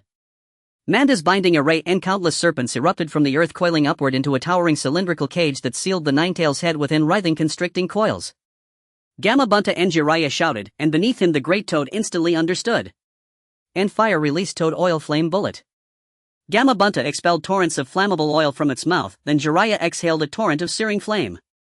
The two merged, oil fueling fire, igniting a roaring river of inferno surging toward the Ninetales trapped within the serpentine prison. Flames engulfed part of the Ninetales form. Nearby Konoha shinobi broke into jubilant cheers. And long live the 3 Sannin! But before their cheers could swell further, a pitch-black spherical projectile pierced through the blazing torrent, shattering the flames and the serpentine barrier alike. The Ninetales' scorched head re-emerged, roaring in fury. Jiraiya froze, cold sweat drenching his brow, and instantly activated the substitution technique. Beneath him, Gamabunta likewise dispelled the summoning contract, vanishing back to Myobokuzen. The tailed beast ball, deflected by Jiraiya's evasion, soared into the distance and struck Konoha's most iconic landmark, the Hokage monument. It obliterated the 3rd Hokage's face entirely, and half the 2nd Hokage's visage along with it. How could this be? And moments earlier cheering the Konoha shinobi now crumpled to their knees as if mourning a parent's death. To them, the monument, carved with the faces of every Hokage, was sacred, a solemn symbol of their village's enduring spirit. Its violent desecration by a single-tailed beast ball shattered their faith, plunging them into despair. Even after firing one tailed beast ball, the Ninetales showed no sign of relenting. It now sought to unleash all its fury, the rage born of Uchiha manipulation, of being sealed within a human vessel, upon the world. Chakra cannons erupted ceaselessly from its maw in all directions while its 9 colossal tails whipped and slammed down upon surrounding Konoha shinobi. Damn it, and Jiraiya, Tsunade and Orochimaru felt overwhelming pressure as energy projectiles rained from the sky. End summoning technique. Jiraiya performed the technique again, summoning 2 toads Gamaken, the same one from before, and another green toad bearing twin blades across its back. Gamma-kun. Gamma Hero. Intercept those chakra cannons, and Jiraiya commanded, while he himself began weaving defensive jutsu. Tsunade and Orochimaru did likewise. I may be weak, but I'll do my utmost. And Gamaken, now brandishing a massive bowl-shaped shield, charged headlong into the path of an incoming chakra cannon and blocked it cleanly. Gamma Hero said nothing, merely drew his twin blades and began cleaving through the projectiles midair. Yet even their combined efforts failed to halt every assault. One chakra cannon veered toward a cluster of Konoha Chunin. They had exhausted their chakra in earlier attacks against the Nine Tails, and now stood utterly defenseless. On their faces bloomed a haunting blend of despair, tender farewell, and eerie calm. Just as they resigned themselves to death, a streak of white and blue lightning tore across the night sky, cleaving the chakra cannon apart mid-flight. Before them stood a figure with silver-white hair, clad in a green flak jacket, gripping a short blade. And when your chakra runs dry, retreat first, take soldier pills to recover, then re-enter the battlefield. Having delivered those words, the figure vanished once more, blurring toward other chakra cannons. Fleeting flashes of white and blue light illuminated the darkness, each revealing the silhouette of that silver-haired warrior. That is, the White Fang. As the lightning flashed, another figure emerged from the darkness, seemingly merging with the shadows, going unnoticed by everyone until one of the Nine Tails' tails was severed with a cry of pain. A figure clad in black with a Konoha forehead protector materialized before the eyes of the Konoha ninjas, wielding a long blade that emitted a faint whisper of wind. Then it vanished again. Several Konoha ninjas, exhausted from using their chakra and resting with soldier pills, stared in shock at the scene before them. Was that shadow just now one of our Konoha ninjas? With such power, it seems to be on par with Lord Shuma, doesn't it? Of course, that is the Konoha Black Blade, renowned alongside Lord White Fang. If he wishes, he can approach anyone silently without being detected, even standing beside you in broad daylight without you realizing it. In the darkness, enemies often perish without ever seeing the flash of his sword. Alright, we've rested long enough, let's continue for the sake of our village. After the captain finished his introduction, he stood up and ran towards the Nine Tails, with the other ninjas quickly rising to follow him. The sealing team will arrive soon, we need to wear down the Nine Tails first. After fending off another wave of attacks from the Nine Tails, Shouma appeared beside the 3 ninjas, speaking to them sternly. Jiraiya and the others breathed a sigh of relief upon seeing Shouma. They had already exhausted considerable energy holding off the Nine Tails for so long. Facing such a powerful tailed beast without high-level combat strength, it was challenging to inflict effective damage. Shuma's arrival eased their worries. The 3 nodded at Shouma. With his support, holding off the Nine Tails became significantly easier, and its injuries continued to worsen, making its actions increasingly frantic. However, with the situation already leaning towards a conclusion, the arrival of high-level combat strength meant the Nine Tails had no chance to gather its tailed beast ball. Other attacks were also ineffective, and by the time Konoha's sealing team arrived, it would have little stamina left. The resealing of the Nine Tails was now a certainty. Long Yu, inside the Kamui space, observed the situation clearly. With the 3rd Hokage deceased, he had already accomplished half of his goal. Whether he would ultimately succeed depended on the resolve of Ant Snake. However, Long Yu had no intention of leaving. With Hiruzen's death, the position of Hokage was vacant, and Konoha would soon select a new Hokage. By popularity, Shouma was the most likely candidate for Hokage, yet Long Yu felt that he would not attain this position. Shouma was too honest, such a person would not excel in political maneuvering. Ironically, the one most likely to succeed as Hokage was Danzo the schemer. Shouma would not be able to outplay Danzo, otherwise he wouldn't have been driven to suicide by rumors in the original story, which was clearly a tactic employed by Danzo. Though who succeeded as Hokage did not directly affect Long Yu, if Danzo took the position, Konoha's power would likely decline a tier, as he was quite adept at persecuting his own village. Currently, Long Yu needed a relative balance of power among the 5 great nations, allowing him to develop quietly. Moreover, with Hiruzen's death, the likelihood of war increased significantly. His grass country was still allied with Konoha, and if Konoha became too weak, it would be challenging to cope with any ensuing conflict. Long Yu left the Kamui space once again. Underground room. Danzo was still hiding here, having not yet received news of Hiruzen's death. However, he believed that Hiruzen's was undoubtedly doomed, as the Root ninjas saw the Blue Giant. He had witnessed such abilities before, and there was no way Hiruzen's could withstand it. However, with his strength, that enemy would not fare well either. They might even perish together, which was the outcome he most hoped for. But this time he was evidently mistaken. A figure in a black cloak suddenly appeared in the underground room. Filthy rat. Long Yu snorted coldly and then unleashed Kamui, causing a black vortex to appear beside Danzo's head, distorting his entire face with spatial power. Lord Danzo. The surrounding root members immediately attacked Long Yu. The blue Susanoo skeleton emerged, blocking the chaotic attacks from the root members. However, Danzo took advantage of this opportunity to use body flicker technique, escaping the range of Kamui's attack and avoiding decapitation. Indeed, the evil Uchiha clan. You dare to kill the Hokage? Do you intend to rebel? Danzo shouted, though his words were defiant. The cold sweat dripping from his forehead revealed his inner turmoil. The masked man before him appeared clean and tidy, completely unlike someone who had just engaged in a fierce battle. After all, he had just fought against the most powerful individual in Konoha. Danzo was perhaps the one who understood Hiruzen Sarutobi best. He initially thought Hiruzen could at least severely injure the enemy or even perish together. However, it now seemed that the enemy hadn't even been injured, let alone damaged his clothes. Long Yu completely ignored Danzo's words, heading straight for Danzo, who stood behind all the root ninjas. Seeing this, the root ninjas quickly blocked in front of Danzo, but Long Yu had no intention of entangling with them. He activated the Door of Death using Susanoo to charge through the attacks of the root ninjas. Anyone he touched was likely to meet their end.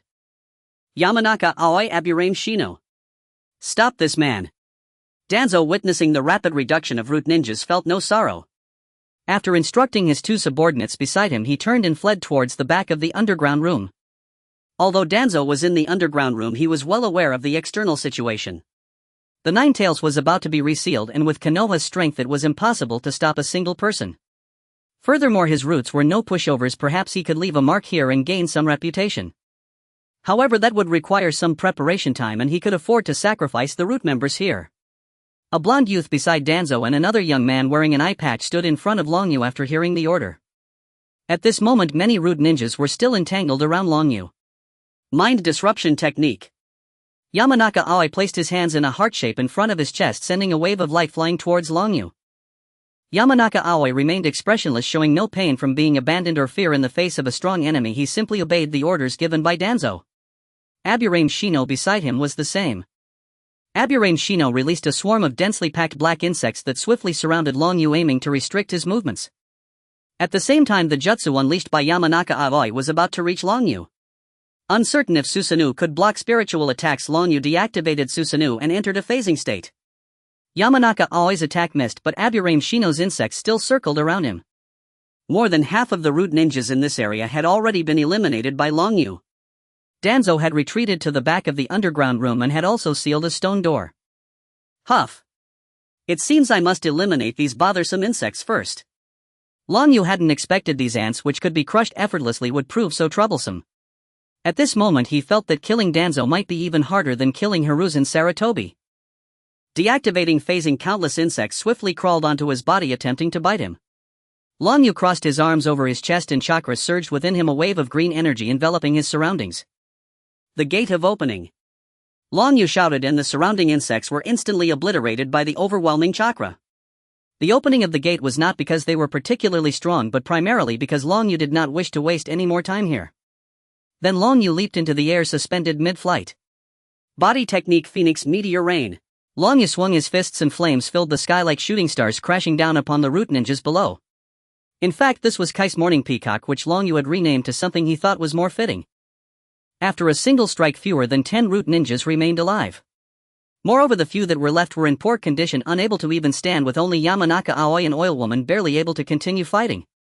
Kneeling on one knee, Yamanaka Aoi gasped for breath, his eyes filled with determination as he looked at the approaching masked man. I won't let you get close to Lord Danzo. Die for me. Yamanaka Aoi tore off his clothes, revealing black stripes that began to emerge. The other root ninjas did the same. Long Yu faintly sensed a hint of danger. He recognized the ninjutsu they were about to unleash, the Four Symbols Seal. This forbidden technique was powerful enough to seal an entire bridge. Long Yu secretly admired Danzo's brainwashing ability. These people, clearly oppressed by Danzo, were still wholeheartedly willing to sacrifice their lives for him. Long Yu even thought that even without the Tongue Curse Seal's restrictions they would still choose to do so. The Four Symbols Seal. Nearly 10 root ninjas simultaneously invoked the Four Symbols Seal, and black liquid poured out from their bodies, exploding into a mass of black liquid that splattered throughout the chamber. Although the spectacle of these root ninjas was grand, the outcome was not much different from Danzo sealing a bridge. Long Yu calmly stepped out of the Kamui space. The ground of the chamber had already sunk a bit, having been dragged into the underworld by them. How tragic. Long Yu sighed slightly before kicking the stone door in front of him, sending debris flying as the door exploded open, revealing a dark corridor behind it. Long Yu guessed that Danzo had likely fled deeper inside, so he rushed down the corridor. As he sprinted, he sensed Danzo's chakra presence along with numerous other chakra signatures around him. As they say, the bold are often skilled. Facing hundreds of enemies, Long Yu felt no fear. The Susanoo skeleton emerged, its two blue arms swinging as several blue shuriken flew toward the enemies. Before Danzo could see the enemies, he noticed several shuriken of similar size flying toward him. However, his prolonged position among the higher-ups of Konoha suggested he possessed considerable strength. He drew two shuriken, and with the support of wind chakra they began to spin and extend wind wings around him. Wind release shuriken. The shuriken collided with the shuriken, resulting in a massive explosion. At the same time, Danzo bit his finger, drawing a line of blood on another hand before pressing it on the ground. A giant beast, brown and beige, suddenly appeared in the chamber, sporting a trunk slightly shorter than that of an elephant, its head wrapped in white cloth for some unknown reason. Dream Taper, unleash a great storm ahead. Danzo spoke calmly, no longer in a state of panic as before, but instead exuding a confidence that seemed to stem from the presence of all the root members around him. The Dream Taper exhaled two long rainbows from its trunk, then opened its mouth wide, creating a massive vortex of wind that began to suck in everything in front of it. Due to the narrowness of the corridor, Long Yu had nowhere to evade and was instantly pulled closer to Danzo and the others by the Dream Taper's storm. However, Long Yu was not in any real danger. His Susanoo was not like Sasuke's, which would falter after 3 hits. Under the protection of the Susanoo, he remained unscathed. To him, Danzo's actions only helped him advance. Adjusting his position midair, Long Yu's Susanoo raised its fists to strike down at the Dream Taper. Awoo! Boom! The immense force caused the Dream Taper to let out a pained cry before it dissipated into white smoke. To be honest, I admire your courage, Long Yu said as he dusted himself off. He believed that with the intelligence capabilities of the root, Danzo could not possibly be unaware of his own strength, yet he still dared to confront him, which surprised Long Yu slightly. However, surprise aside, he did not think Danzo possessed the power to defeat him. Or is this your chosen grave? Hearing Long Yu's words, Danzo actually laughed. This will indeed become a grave, but it will surely contain your corpse. Danzo said confidently, then gestured to the surrounding root ninjas. Secret technique, void barrier. Over 100 root ninjas shouted in unison, and a black box-like barrier suddenly appeared, enveloping Long Yu, Danzo, and all the root ninjas. Your abilities are related to spacetime, aren't they? This barrier was specifically designed to counter spacetime abilities, preventing anyone within from using spatial jumps. So rest assured and die, you parasite of the Uchiha clan. Danzo sneered. He had just received the latest intel from the root ninjas on the ground, learning some information about the person before him. Thus he immediately gathered all root members to set this trap. Upon hearing Danzo's words, Long Yu tried it out himself and found that indeed, as he said, Kamui could no longer be used. However, Long Yu did not worry too much, calmly saying to Danzo, does a powerless elephant not crush ants? Perhaps I have weakened, but that does not mean you have grown stronger, nor does it imply you possess the ability to resist. As soon as he finished speaking, Long Yu's Susanoo entered its second stage and he threw a punch. Although Danzo managed to dodge, some root members nearby were still caught in the attack, plunging into the ground. The previous chamber and corridor were cramped, preventing the full deployment of Susanoo, but this chamber was like an underground training ground, spacious enough for him to unleash his full power. This will make you pay the price for Konoha. Meet your end here, Madara. Danzo shouted, and the surrounding root ninjas simultaneously charged at him, black striped patterns beginning to emerge on their bodies, the same patterns Long Yu had just seen, the 4 symbol seal. This sealing technique was on a scale far greater than that of the previous fewer than 10 ninjas. Black liquid quickly spread throughout the barrier, yet Danzo remained relatively calm. This was not because he was fearless, but because he had long since devised an escape plan. The black liquid splashed onto his Susanoo's shell, which began to dissolve, yet Long Yu's expression remained calm until he was ultimately consumed by the 4 symbol seal. As the smoke cleared, the entire chamber was drawn into the underworld by the 4 symbol seal, and the moonlight streamed in, revealing a figure wrapped in bandages. It's over, Hokage, it's mine now. Danzo clenched his fist, overwhelmed with excitement. Yet in the next moment a fist pierced through his chest. Danzo, let me speak to you from the heart. A low whisper brushed against Danzo's ear. With great effort he turned his head and beheld the figure who had just vanished into the inner 4 symbol seal, unchanged from before. How is this possible? I sealed off this entire space. Danzo himself had survived only by virtue of the latent power, Kamoku Shin, ensconced within the pair of eyes bequeathed to him by his former comrade Uchiha Kagami. During the First Shinobi World War they had fought alongside the Second Hokage, only to be encircled by Kumogakure's elite forces led by the Gold and Silver Brothers. That battle decimated their squad. Among the fallen was Kagami, the Uchiha clan's prodigy. Witnessing his comrades fall one by one in his final moments, Kagami awakened a new power, the Mangekyo Sharingan. With its ocular technique he saved Danzo and Hiruzen Sarutobi, but at the cost of his own life, succumbing instantly to grievous wounds. The Mangekyo technique Kagami possessed was deceptively simple and devastatingly potent. Kamokushin could extricate a designated individual from this world entirely for 3 seconds, not spatial displacement but absolute total severance from reality itself. For those 3 seconds nothing in this world could affect the chosen one. Utterly inviolable, they stood beyond harm, truly untouchable.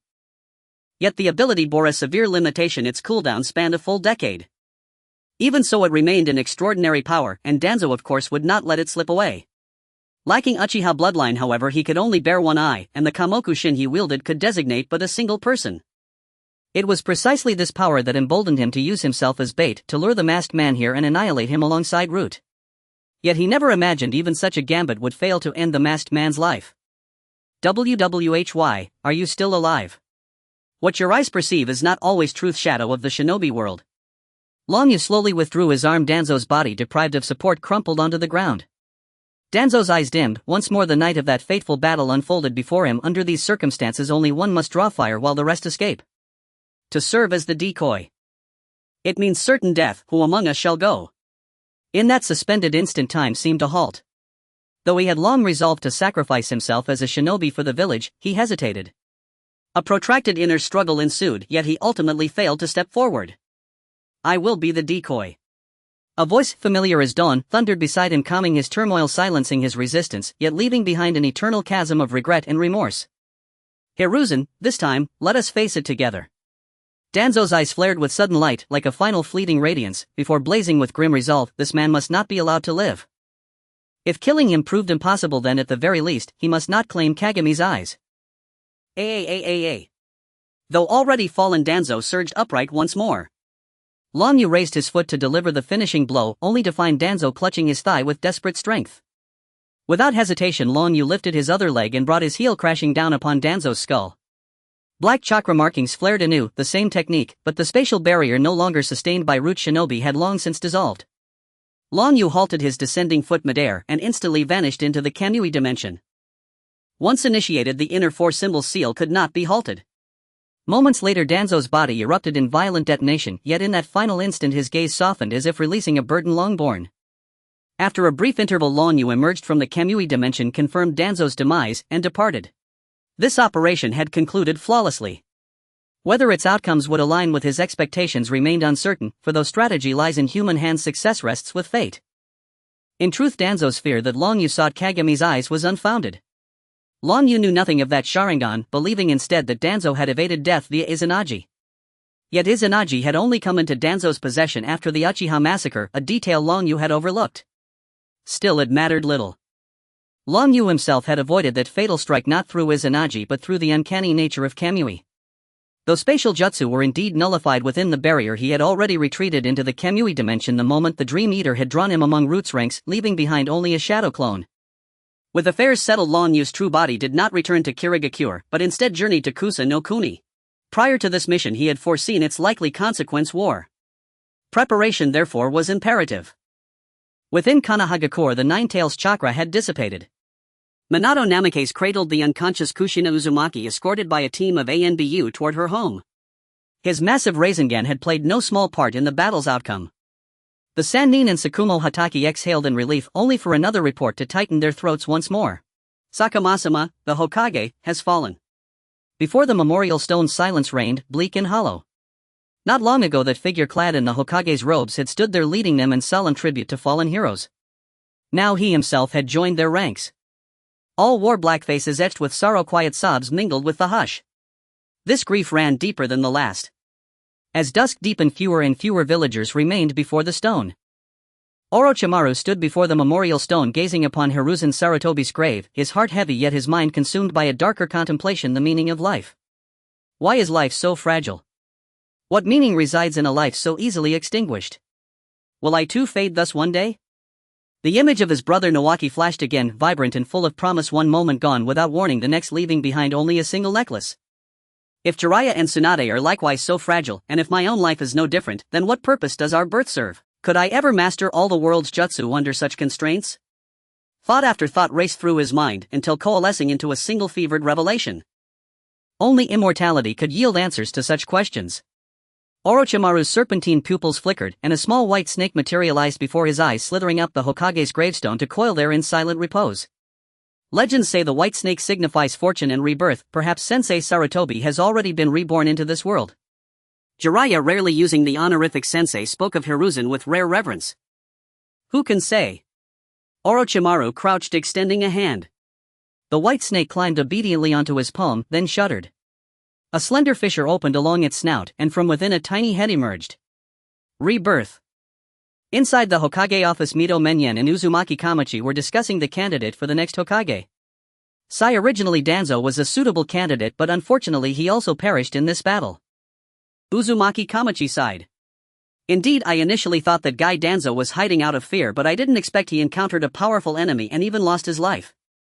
Mito Menyen took over the conversation.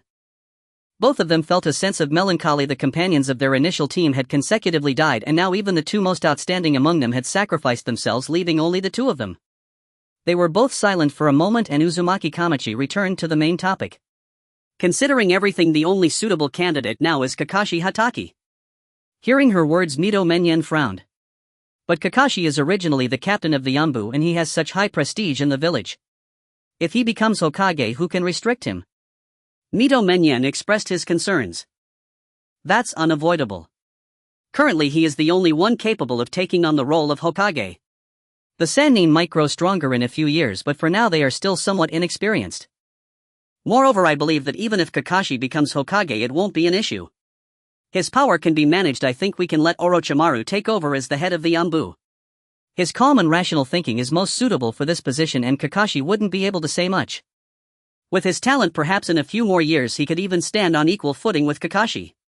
Uzumaki Kamachi shared her views, and Mito Menyen nodded after thinking for a moment. You make a valid point. Knock knock knock. As Kakashi just returned home, a series of knocking sounds came from the door. Upon opening it, two familiar faces appeared. What brings you two here? Kakashi asked politely. He stepped out of the room, setting down the book in his hands. We plan to recommend you to the daimyo for the position of the fourth Hokage. Mito Menyen threw a bombshell right away. Kakashi showed no surprise, while Kamaki's eyes widened in astonishment. The village is facing numerous troubles right now. Shouldn't we postpone this matter? Kakashi frowned as he spoke. The village had just experienced a great battle, and the reconstruction work was very urgent. He felt that this matter should be prioritized. He wasn't greedy for the Hokage position, but if the village needed him, he was willing to lead it to prosperity. Precisely because of the many troubles in the village, we need to quickly select a Hokage to take charge. Prepare yourself. In the next few days there are plenty of messes to clean up in the village, and it will likely be very busy. All right.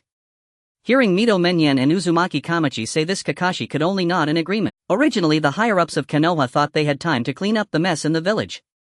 After all, the Second Shinobi World War had just ended, and logically there shouldn't be another war in the short term, provided that the village's situation remained unknown to the outside world. To this end, the high-ranking officials issued strict orders. No one below the rank of 3 high-ranking officials could leave the village. However, they still overlooked some things. In the Raikage's office of Kumogakure, the third Raikage's eyes lit up after hearing his subordinate's report. Are you saying that Konoha's Jinchuriki is in trouble and the Ninetales was inadvertently released, causing significant losses for Konoha? Exactly. We originally planned to breach the barrier of Konoha as planned, but 2 nights ago we saw a giant orange fox with 9 tails suddenly appear in Konoha, wreaking havoc. Even the White Fang and the Sannin were dispatched. The Chunin, wearing the Kumogakure forehead protector, reported the scene he witnessed to the Raikage.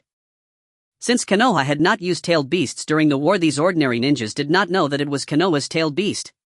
However, their leading Jonin recognized it immediately and quickly ordered him to relay this news to the Raikage, while the rest remained hidden outside Konoha's barrier to observe the situation.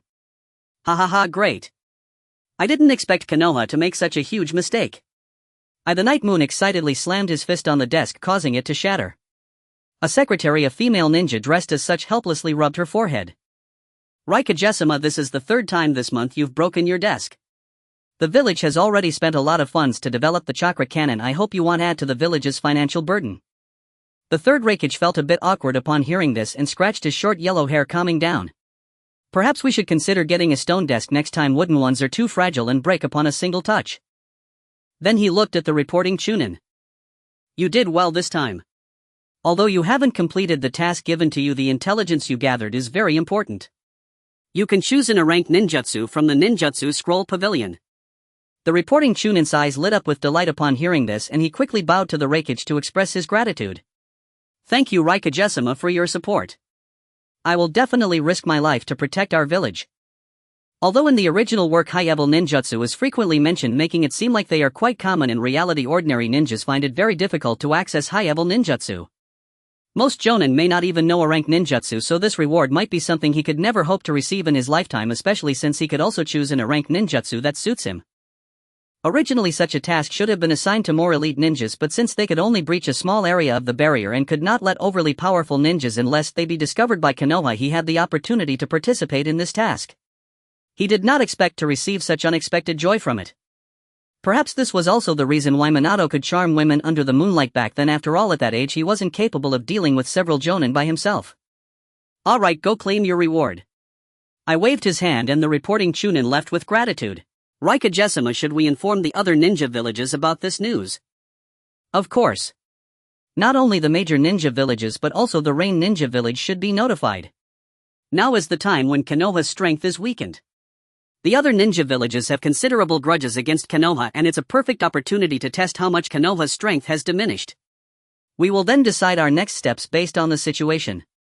By the way, let them know that Hiruzen Sarutobi has been severely injured and is unable to fight due to this turmoil, and that Konoha's ninjas have suffered heavy casualties. If we just tell them that the tailed beast lost control in Konoha, the other ninja villages might still hesitate, but if we mention that even Konoha's Hokage has been severely injured because of it, more people may lose their restraint. But will they believe it?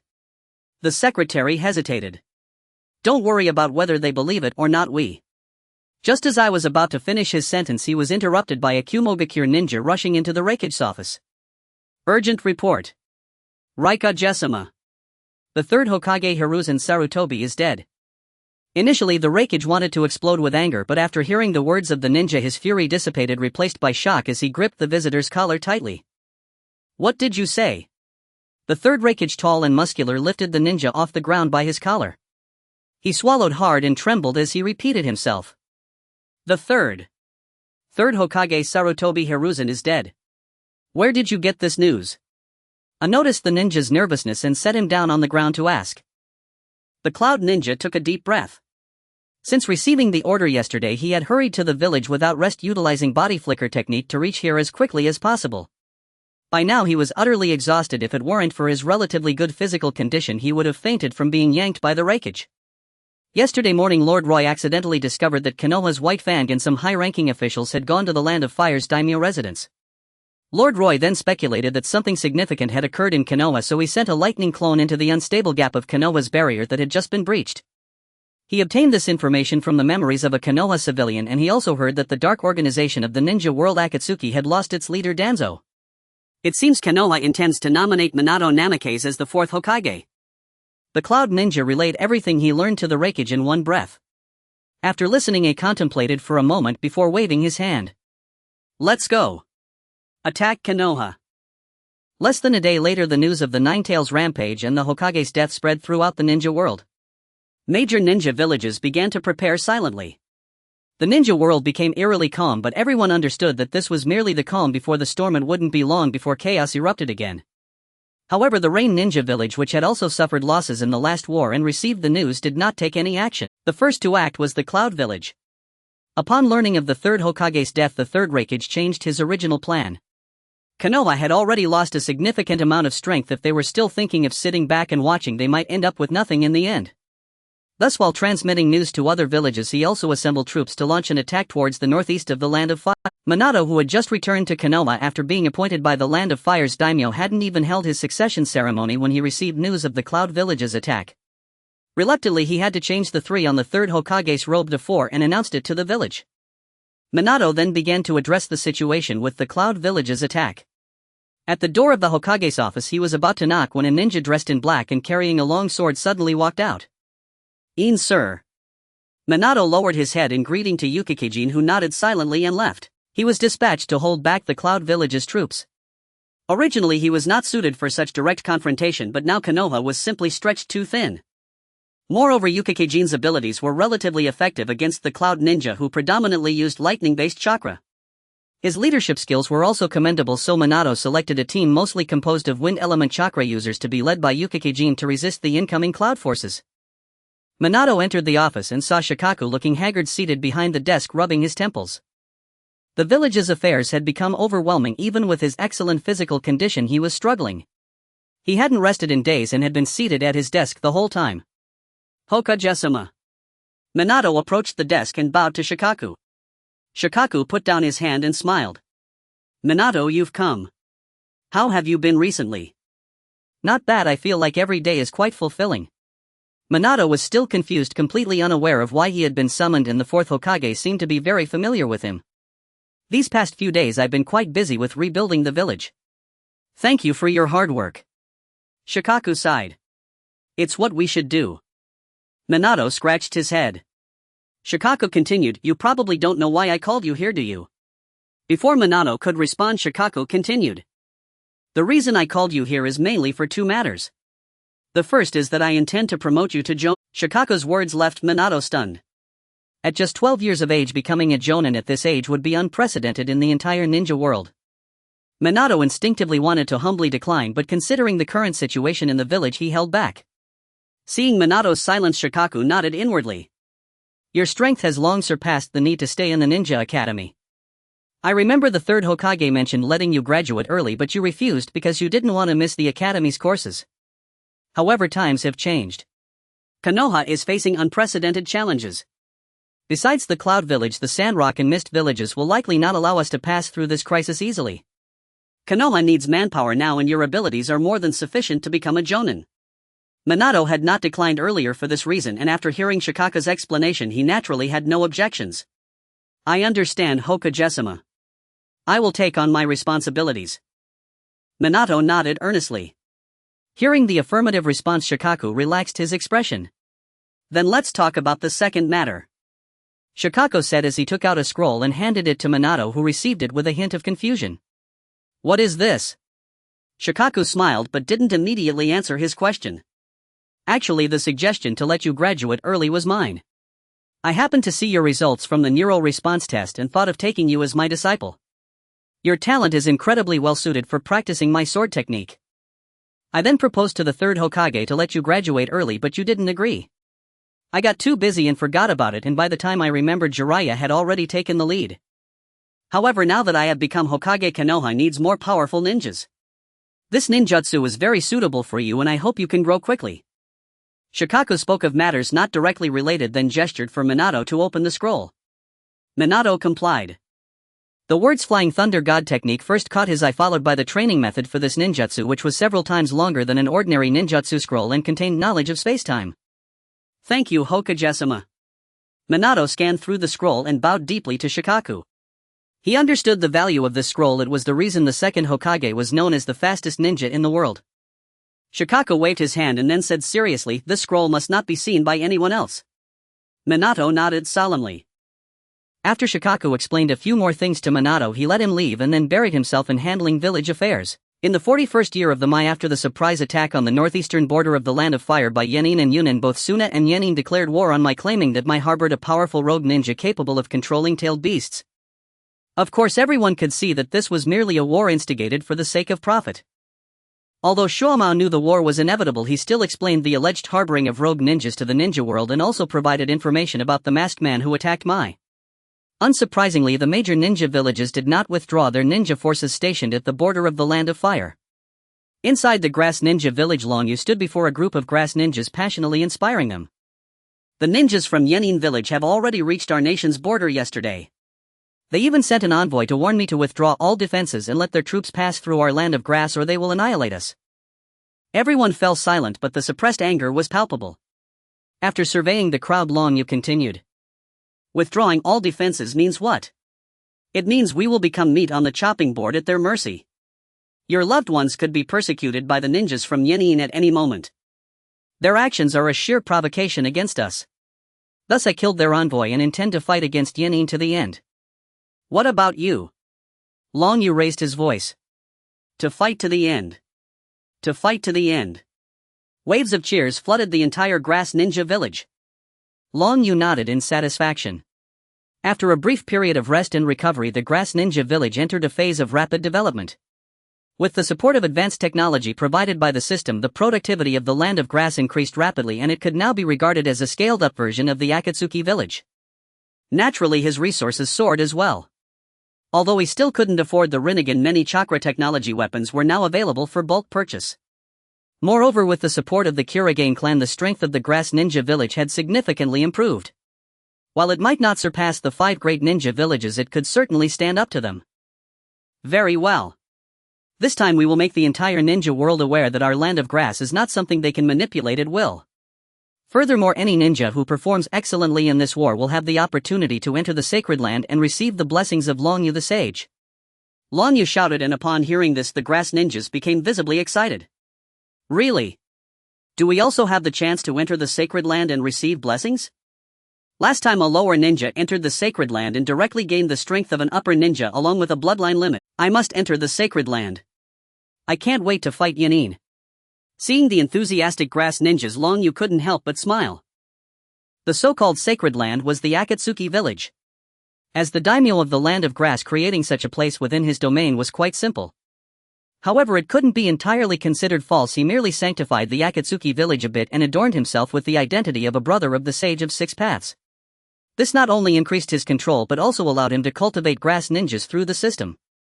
The news of the grass daimyo slaying the envoy of Yenin and declaring war on Yenin quickly reached the ears of the third Tsuchikijo Fuki. As the shadow of a village, he was stationed in Yenin village. Naturally, upon receiving this news, he was furious. He immediately issued orders for the troops stationed at the border of the land of grass to attack. However, since Long Yu dared to do this, he certainly had his reasons. The Kurigane clan's ninjas had long been dispatched to the border, and the current Kurigane clan not only had elite ninjas blessed with bloodline limits by him but also many chakra technology weapons purchased from the system store. This battle was an excellent opportunity to test the power of the weapons produced by the system. Border of the land of grass. Kurigane Hazuya led 300 Kurigane clansmen who had already taken position here, and several dozen kilometers ahead was the camp of Yenin village. At this moment, Kurigane Hazuya was tinkering with a chakra cannon in the tent, while standing beside him were Sanyan and Haruki. For some reason, Sanyan was wearing an eye patch completely covering his eyes. Seeing the large weapon before them, Haruki spoke first. Leader, is this thing really as miraculous as Lord Long Yu said? Can it take out a large number of enemies in one shot? Due to the urgency of the situation this time, they had not tested the weapons Long Yu had given them beforehand. I think it's true. After all, that ninjutsu launching device is real. When Lord Long Yu demonstrated it, I was truly amazed. It can directly launch most ninjutsu of all attributes without needing hand signs. This weapon is terrifying. San Yan expressed his opinion. After hearing his words, Haruki still appeared somewhat skeptical.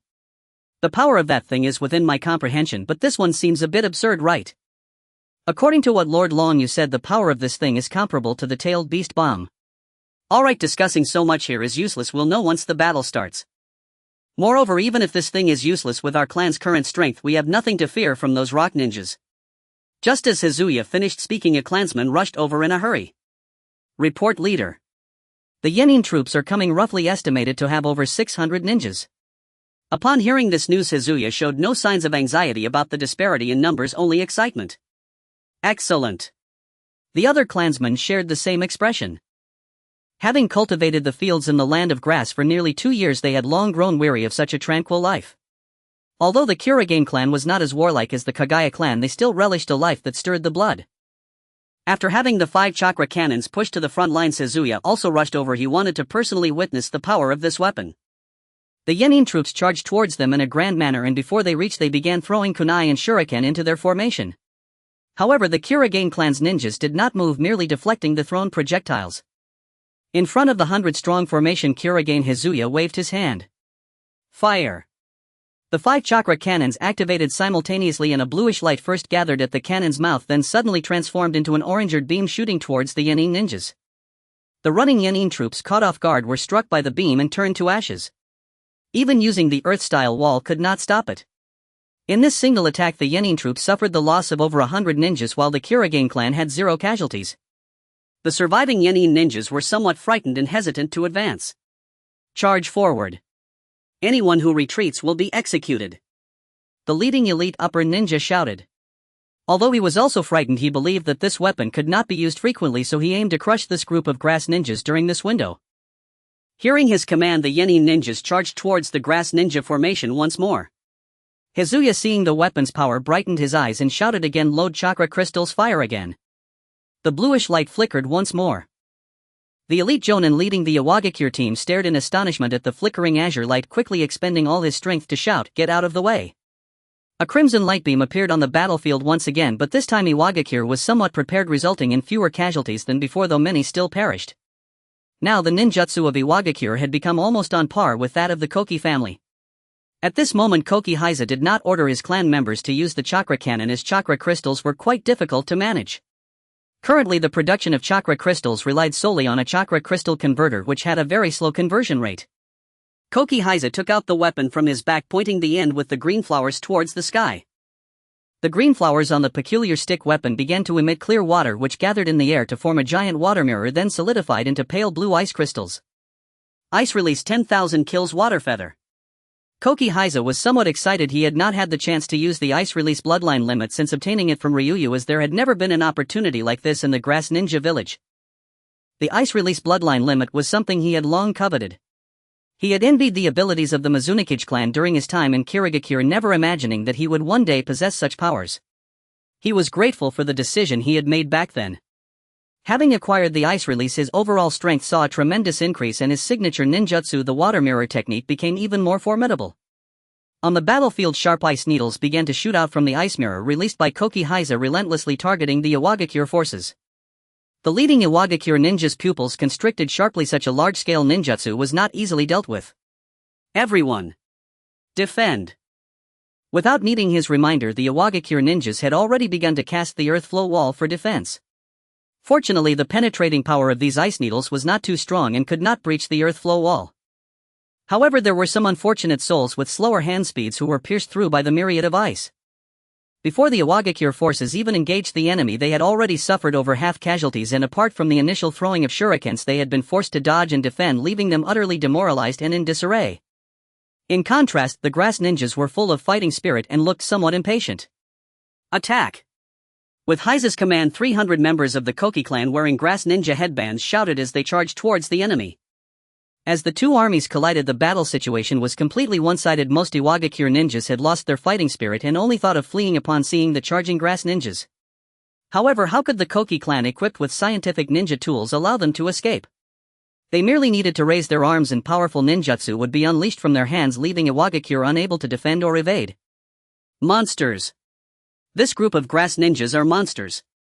They can use ninjutsu without hand seals.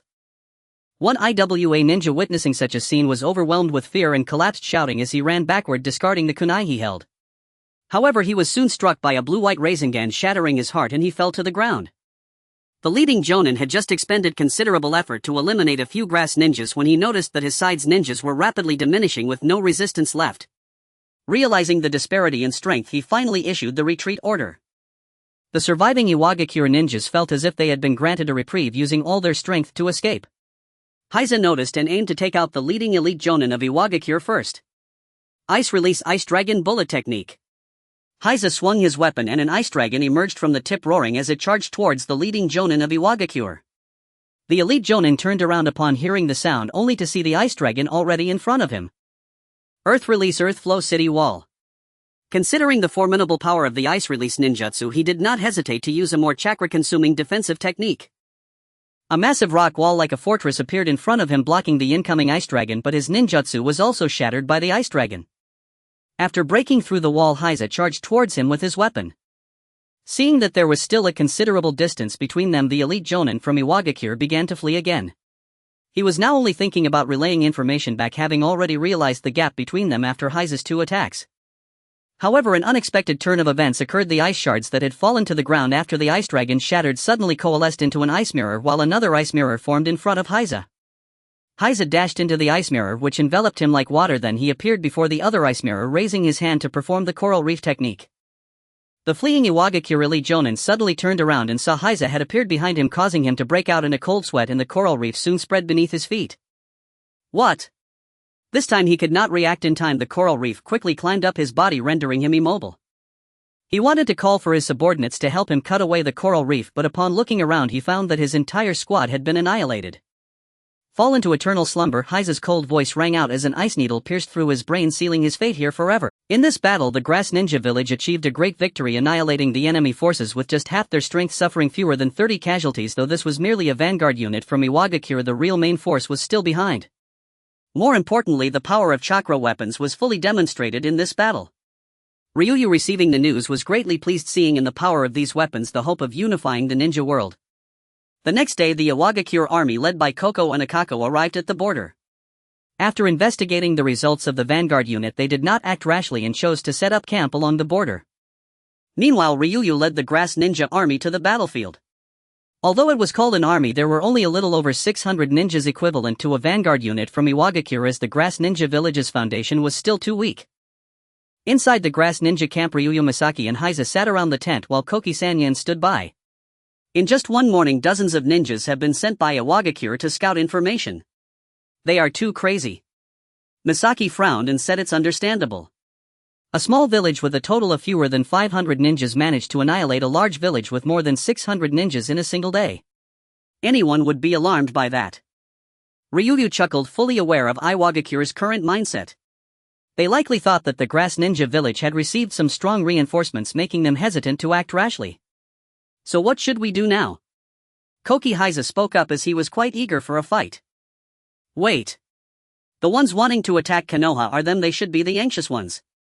Let them come to attack. We are the righteous ones. If they do not offend me, I shall not offend them. Additionally, Sanyan, pay close attention. In the recent days, Iwagakure will definitely send people to scout for information again. Sanyan nodded. Under these eyes no one can hide.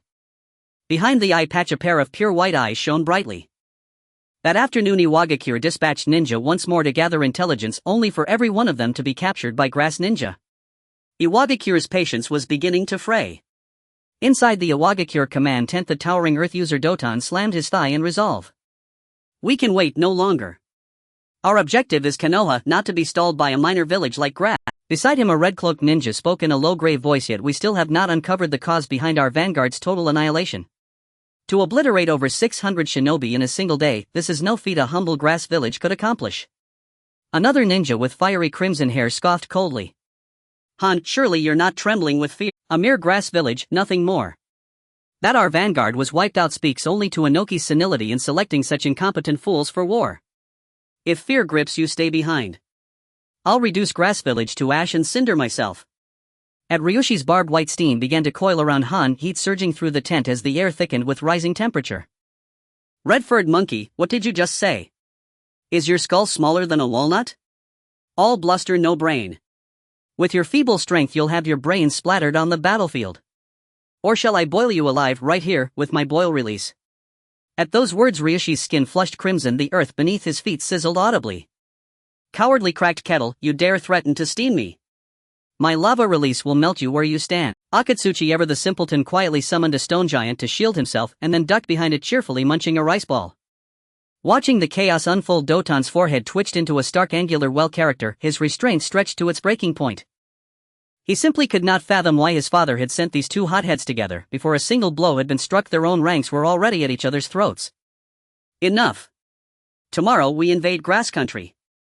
Even if they conceal some hidden technique, they cannot withstand an assault force of 2,000 shinobi. Retire and prepare yourselves. Doton roared, and silence fell. Ryushi and Han exchanged icy glares before exiting the tent in opposite directions. At first light the next day, Iwagakure's forces advanced, over 2,000 shinobi marching as one, the earth trembling beneath their synchronized tread. Long Yu, still half asleep, jolted awake, fury coiling in his gut. Bring forth all our chakra cannons. Iwagakure arrives so early. Then let us give them a most memorable greeting. Truth be told, Long Yu longed to emerge in his true form and pummel the IWA shinobi into submission, to let them marvel in terror at his divine choreography. Yet prudence held him back. His true form demanded grandeur, not haste. Yes, sir. The messenger ninja hastened off to carry out the order. Meanwhile, Teruza and Miyu learned of Iwagakure's advance and joined Longyu on the battlefield. On the field, facing an enemy force nearly double their numbers, most grass ninja trembled, not from cold but from dread. Those are Iwagakure's two Jinchuriki. Some grass ninja recognized the figures leading the charge and their terror deepened. And their Doton, master of the earth itself. And Akatsuki, the shield of Iwagakure. Sweat beaded on the speaker's brow. Iwagakure wasted no time in probing or feinting. Their entire formation surged forward in one unified assault, intent on crushing Grass Village swiftly, for their true target remained Konoha. Though outnumbered and demoralized, Doton remained vigilant, his gaze locked upon the 10 chakra cannons arrayed before the grass ranks. He knew not what they were, but instinct screamed danger. Just as grass morale began to crumble, Longyu gave the order to fire. 10 cannons erupted in unison, 10 searing orange-eyed beams lanced toward the densely packed Iwagakure ranks. Anticipating the threat, Doton reacted instantly, hands flashing through seals before slamming into the ground. A colossal earthen mound erupted skyward. Earth release, earth mountain technique. The mound intercepted one beam, but the towering mass was pierced clean through, its summit vaporized. Simultaneously, Akatsuki snapped from his usual daze, eyes sharpening with lethal focus as he summoned a towering stone giant. The giant raised both massive arms, blocking another beam. Ryushi's molten lava intercepted a third. Yet 7 beams still tore into the Iwagakure ranks. In that instant, countless Iwagakure shinobi vanished, vaporized without trace. It was hardly surprising most among them were genin or chunin, expendable foot soldiers. Still, their losses constituted only a fraction of Iwagakure's full force, whose numbers remained roughly twice those of grass. Yet this single barrage ignited grass morale like wildfire. It's incredible. Could the weapons bestowed by Sage Longyu truly be this formidable? A grass ninja stammered, stunned. When Lord Genja had claimed these weapons would shift the tide of war, he'd harbored quiet doubt until now. Today he beheld the power of a sage. I must prove myself worthy, earn the honor of pilgrimage to the sacred land to receive Sage Longyu's blessing. This fervent vow bloomed simultaneously in every grass ninja's heart, fear for now utterly eclipsed. Repel Iwagakure, defend our homeland. Grass ninja, charge. At Longyu's command, the entire grass force surged forward. Longyu still possessed enough chakra crystals to fire a second volley, but prudence prevailed. Besides, Konoha's reinforcements were imminent, letting this battle appear narrowly won held strategic merit. The moment he learned Iwagakure planned to march through grass country en route to Konoha, he had dispatched urgent word, pleading for joint resistance. Konoha had affirmed aid without hesitation. They understood well the axiom, when lips perish, teeth chill. Yet had they known grass country's daimyo was the very assassin of the third Hokage, their alliance might well have turned to conquest instead. Poor Konoha, half ruined by Longyu's machinations yet still compelled to send aid. Meanwhile, Iwagakure's elite had already breached the grass lines. From the outset, Teruza engaged Doton, the strongest among IWA, while Miyu was met heated by Akatsuki. The two Jinchuriki, however, remained unopposed. That boy is grass country's daimyo, killing him now would pose no moral dilemma. Han's eyes burned with murderous intent as he fixed his gaze on Longyu. White steam billowed from his body, his speed surging as he lunged straight for Longyu. Coral palm technique. 2 coral spires erupted from the ground, spiraling up Han's limbs, just as Kujako Haru and Kujako Sanjen moved as one to intercept him. Ryushi, meanwhile, could be contained by Longyu's publicly revealed capabilities, no more no less. Overall, the battle still tilted decisively against grass. Even with scientific ninja tools, their forces could not overcome the generational depth of power amassed by a great shinobi nation. Then and suddenly, a contingent of Konoha shinobi arrived from behind the grass lines, 4 head protectors, gleaming Uchiha fan insignias bold upon their backs. Out of the corner of his eye, Longyu smiled. The optimal outcome had manifested. After the Uchiha clan joined the fray, the two sides became evenly matched, and ultimately this battle ended without a clear victor. Iwagakure realized that it could not defeat the Grass Ninja and the Uchiha clan in a short time, so it temporarily retreated, though the Grass Ninjas suffered significant casualties. I never expected that Konoha would actually send you the Uchiha clan, the #1 noble family in the ninja world. On behalf of the people of the Land of Grass, I thank you, clan leader Fugaku. Inside the tent there was one more ninja seated, a Uchiha clansman with tear grooves. There's no need for thanks. After all, during the last ninja world war, the Grass Village stood unconditionally on our side. It is only right for us to come to your aid now that the Grass Village is in trouble. Fugaku replied lightly, looking rather indifferent, as if he had just experienced some unfortunate event. Are you not going to introduce this friend beside you, daimyo? Fugaku asked, looking at the person sitting next to Ryu. He had seen many astonishing things during the recent battle, such as weapons that could effortlessly unleash ninjutsu, several enormous objects with cannon tubes, and this ninja whose strength was comparable to that of a Kage. If I'm not mistaken, he should be from the Koki clan of Kirigakure, right? There are quite a few Koki clan ninjas in the Grass Village's forces. Can you explain why this is Genkan Daimyo? Could it be that the Land of Grass has a partnership with the Land of Water's Kirigakure? Ryo smiled faintly. His eye, why don't you introduce yourself? Hello, clan leader Fugaku. I am Hizai, the leader of the Koki clan and also a member of the Grass Village, serving as a guardian ninja for Daimyo Genkan. Hizai stood up and introduced himself to Fugaku. Fugaku still wore a look of disbelief, his expression suggesting that he thought Hizai was joking. You have the right to remain silent, but you do not have the right to spout nonsense here. A clan leader of near Kage level bringing all his clansmen to join a small village that barely has a few elite jonin. Do you take me for a fool? Hizai chuckled at this. Because here I can grow stronger, very strong. Clan leader Fugaku should know what this means, right? As he spoke, Hizai extended his hand and a sphere of water appeared in his palm.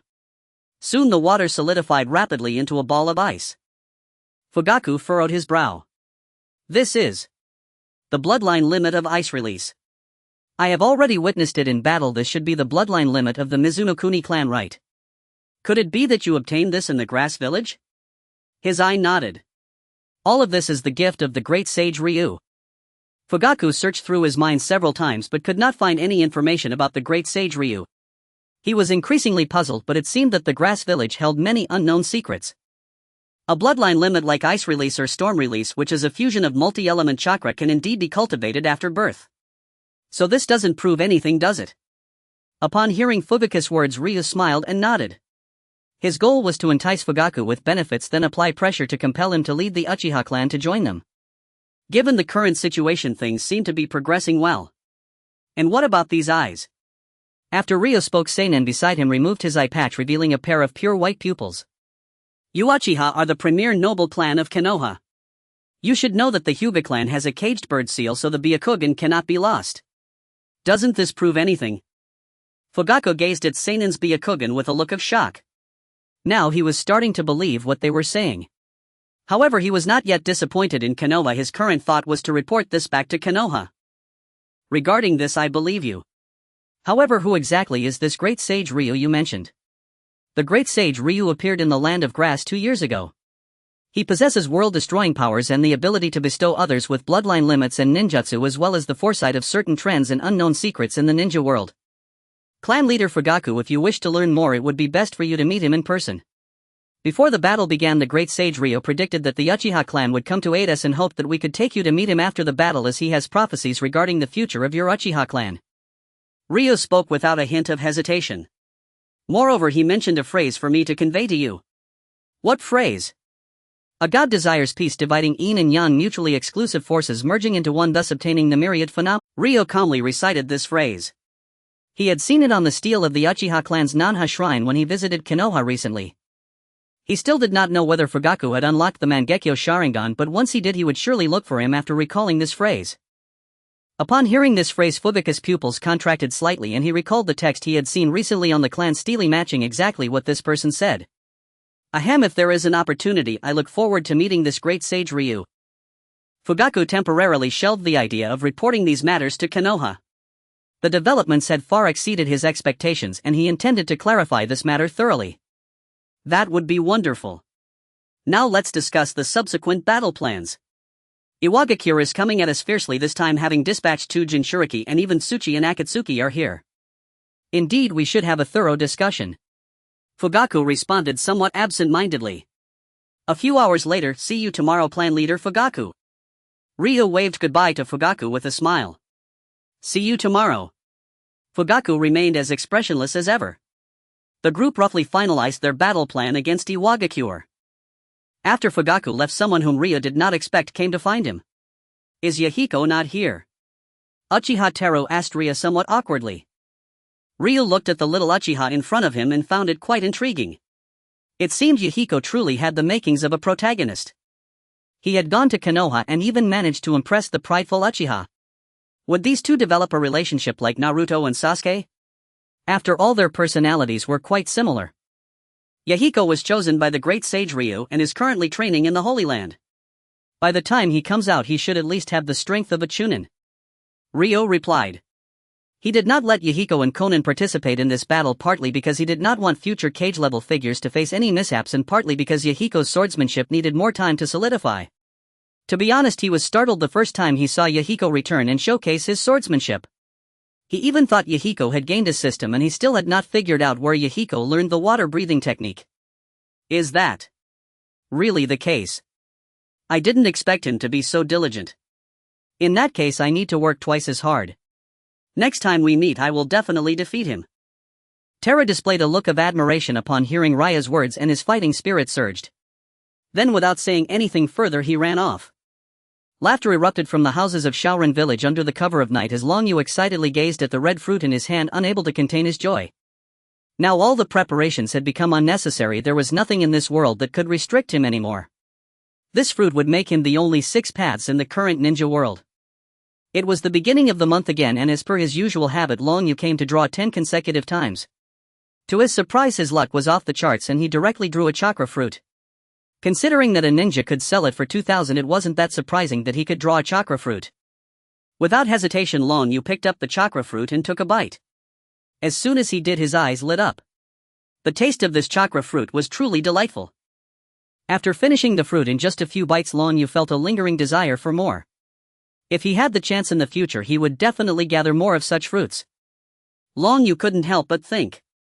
Soon boundless chakra began to manifest within him, transforming his eternal Manjikyu into Rinnegan. His hair turned white and he donned garments adorned with six paths Tomo. The six paths scepter appeared in his hand and 8 orbs of the seeking Tao floated behind him. Long Yu reached out to grasp the scepter, feeling an endless surge of power coursing through his body alongside various summoning contracts surfacing in his mind. An outer path demonic statue perhaps. Long Yu had a rough idea of what these summoning contracts were, but for him at this moment this power was largely redundant. It was time to unify the ninja world. Long Yu soared into the sky, directly releasing all his shadow clones. Boss Yu Lu were heading back. The two waved goodbye to Yu Lu. I was also planning to go back to rest. Remember not to be late tomorrow. Before Yu Lu could finish his sentence he suddenly vanished in a puff of white smoke. The two who witnessed this were left stunned in place. In an underground exchange in the land of Tea, a black-robed assassin placed a corpse on the counter. The staff behind the counter took out a small booklet for comparison. A rogue ninja from Konoha Bailuhu Elite Jonin, bounty 35 million. The staff glanced at the assassin with slight surprise before handing him a briefcase. The black-robed assassin opened it, nodded, and was about to close the case when he suddenly vanished in a puff of white smoke. Long Yu stood above the Iwagakure camp, extending his right hand as a pitch-black sphere appeared before his palm, then shot out and fell into the Iwagakure camp. Boom! A small mushroom cloud rose as half of the Iwagakure camp vanished. The surviving IWA ninjas woke up and all fled their tents. Long Yu didn't waste words with them. He directly used the universal pull to draw the two Jinchuriki standing closest to him. Old Z. Han. Huang Tu shouted, immediately summoning 2 stone arms to grab the feet of the two. Unexpectedly the enormous force snapped his stone arms. Damn it! Get over here! The gravity-controlled Old Z erupted with magma to wrap himself, and then with a wave of his hand 2 bursts of magma flew toward Long Yu. Long Yu didn't even glance as one of the seeking Tao orbs flew out from behind him, striking the 2 bursts of magma and instantly reducing them to nothingness. At the same time the tailed beasts within the 2 Jinchuriki were filled with terror at the sight of Long Yu, yet they couldn't think of any way to resist or flee. Faced with the immense crisis, Old Z and Han had no choice but to release the seal, allowing the tailed beasts to take over their bodies as they were not yet perfect Jinchuriki. However, to their surprise the tailed beasts who were eager to come out refused to emerge today. The 2 shapes quickly flew before Long Yu, who reached out and grabbed their necks, directly using the Hungry Ghost Path's ability to absorb their chakra to the bare minimum needed for survival. Now you have no power to resist.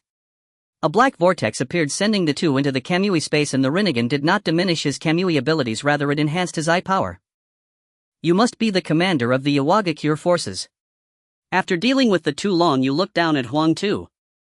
Now you have 2 choices: either voluntarily join my ninja village or be controlled and join passively. Just after saying this Long Yu changed his mind. Forget it, it's better to deal with you altogether. Before Huang Tu could say a word he was sent into another space. At the same time a rectangular black portal suddenly appeared beneath the IWA ninjas and they fell through it. It's a pity I didn't go to the land of Earth before, otherwise I could have gone directly there now. Long Yu sighed and started flying towards the land of Earth. On a night in the 41st year of Konoha, the 5 great nations and their respective ninja villages were defeated overnight by a man wielding a black scepter who then resurrected all those who died in this war. In the face of powers beyond the divine, the 5 great nations simultaneously announced their submission, joining the newly established Dawn Country. Subsequently, other small countries in the ninja world also joined Dawn Country, leading to the complete unification of the ninja world, leaving only Dawn Country. Under the Shinjutsu bridge, Long Yu brought Kurozetsu before Uchiha Madara. You should already know me, right?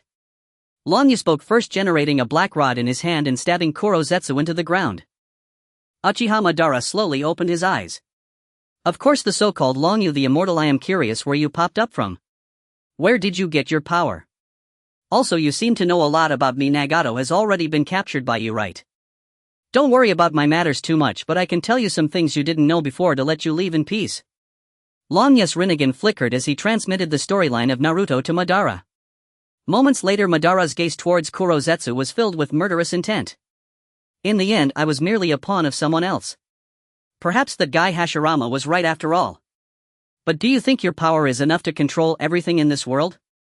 Letting me leave in peace. You really dare to say that everything you have done is just beneath my contempt? Madara said as he slowly stood up from his chair. The aura of the Shura of the ninja world erupted at this moment.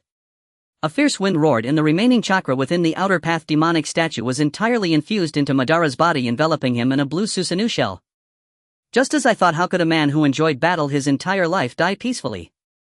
Long Yu fell silent as the light blue Susanoo shell appeared around him. One day later, system, I have unified the ninja world, right? Why hasn't the mission been completed yet? Long Yu inquired of the system. Even though returning now was no longer that important to him, it would still be nice to occasionally check back, as the technology in the real world was currently more advanced with numerous entertainment methods. Now that he had become an immortal existence, lacking entertainment would be quite distressing. Since the ninja world is still considered a nursery for the Akatsuki clan's divine tree, strictly speaking the host has not yet unified the ninja world unless the host eliminates the Akatsuki clan's threat. In the 51st year of Konoha, after 10 years of rapid development coupled with the system's assistance, the technological prowess of the ninja world far surpassed that of the real world, with maglev cars, spaceships, space technology and android technology all reaching maturity. To eliminate the threat of the Akatsuki clan, Long Yu dispatched spaceships to find the planet where the Akatsuki clan resides in the universe. Subsequently, under the firepower coverage of thousands of spaceships and countless 6 paths level warriors, the Akatsuki clan was annihilated except for a few clan members who were not present. In a tall building in Dawn City, Kyuko reached out and embraced Long Yu. Are you leaving again? Yeah, but I will be back soon. Long Yu patted her arm as the system had just informed him that the ability to traverse between 2 realms was now embedded within his Rinnegan, and he intended to take a trip to the real world. Alright then. Hearing this, Kyuko obediently released her arms. Remember to come back early. I will return for dinner in the evening. Long Yu smiled as he said. Then a vortex appeared before him and Long Yu stepped inside.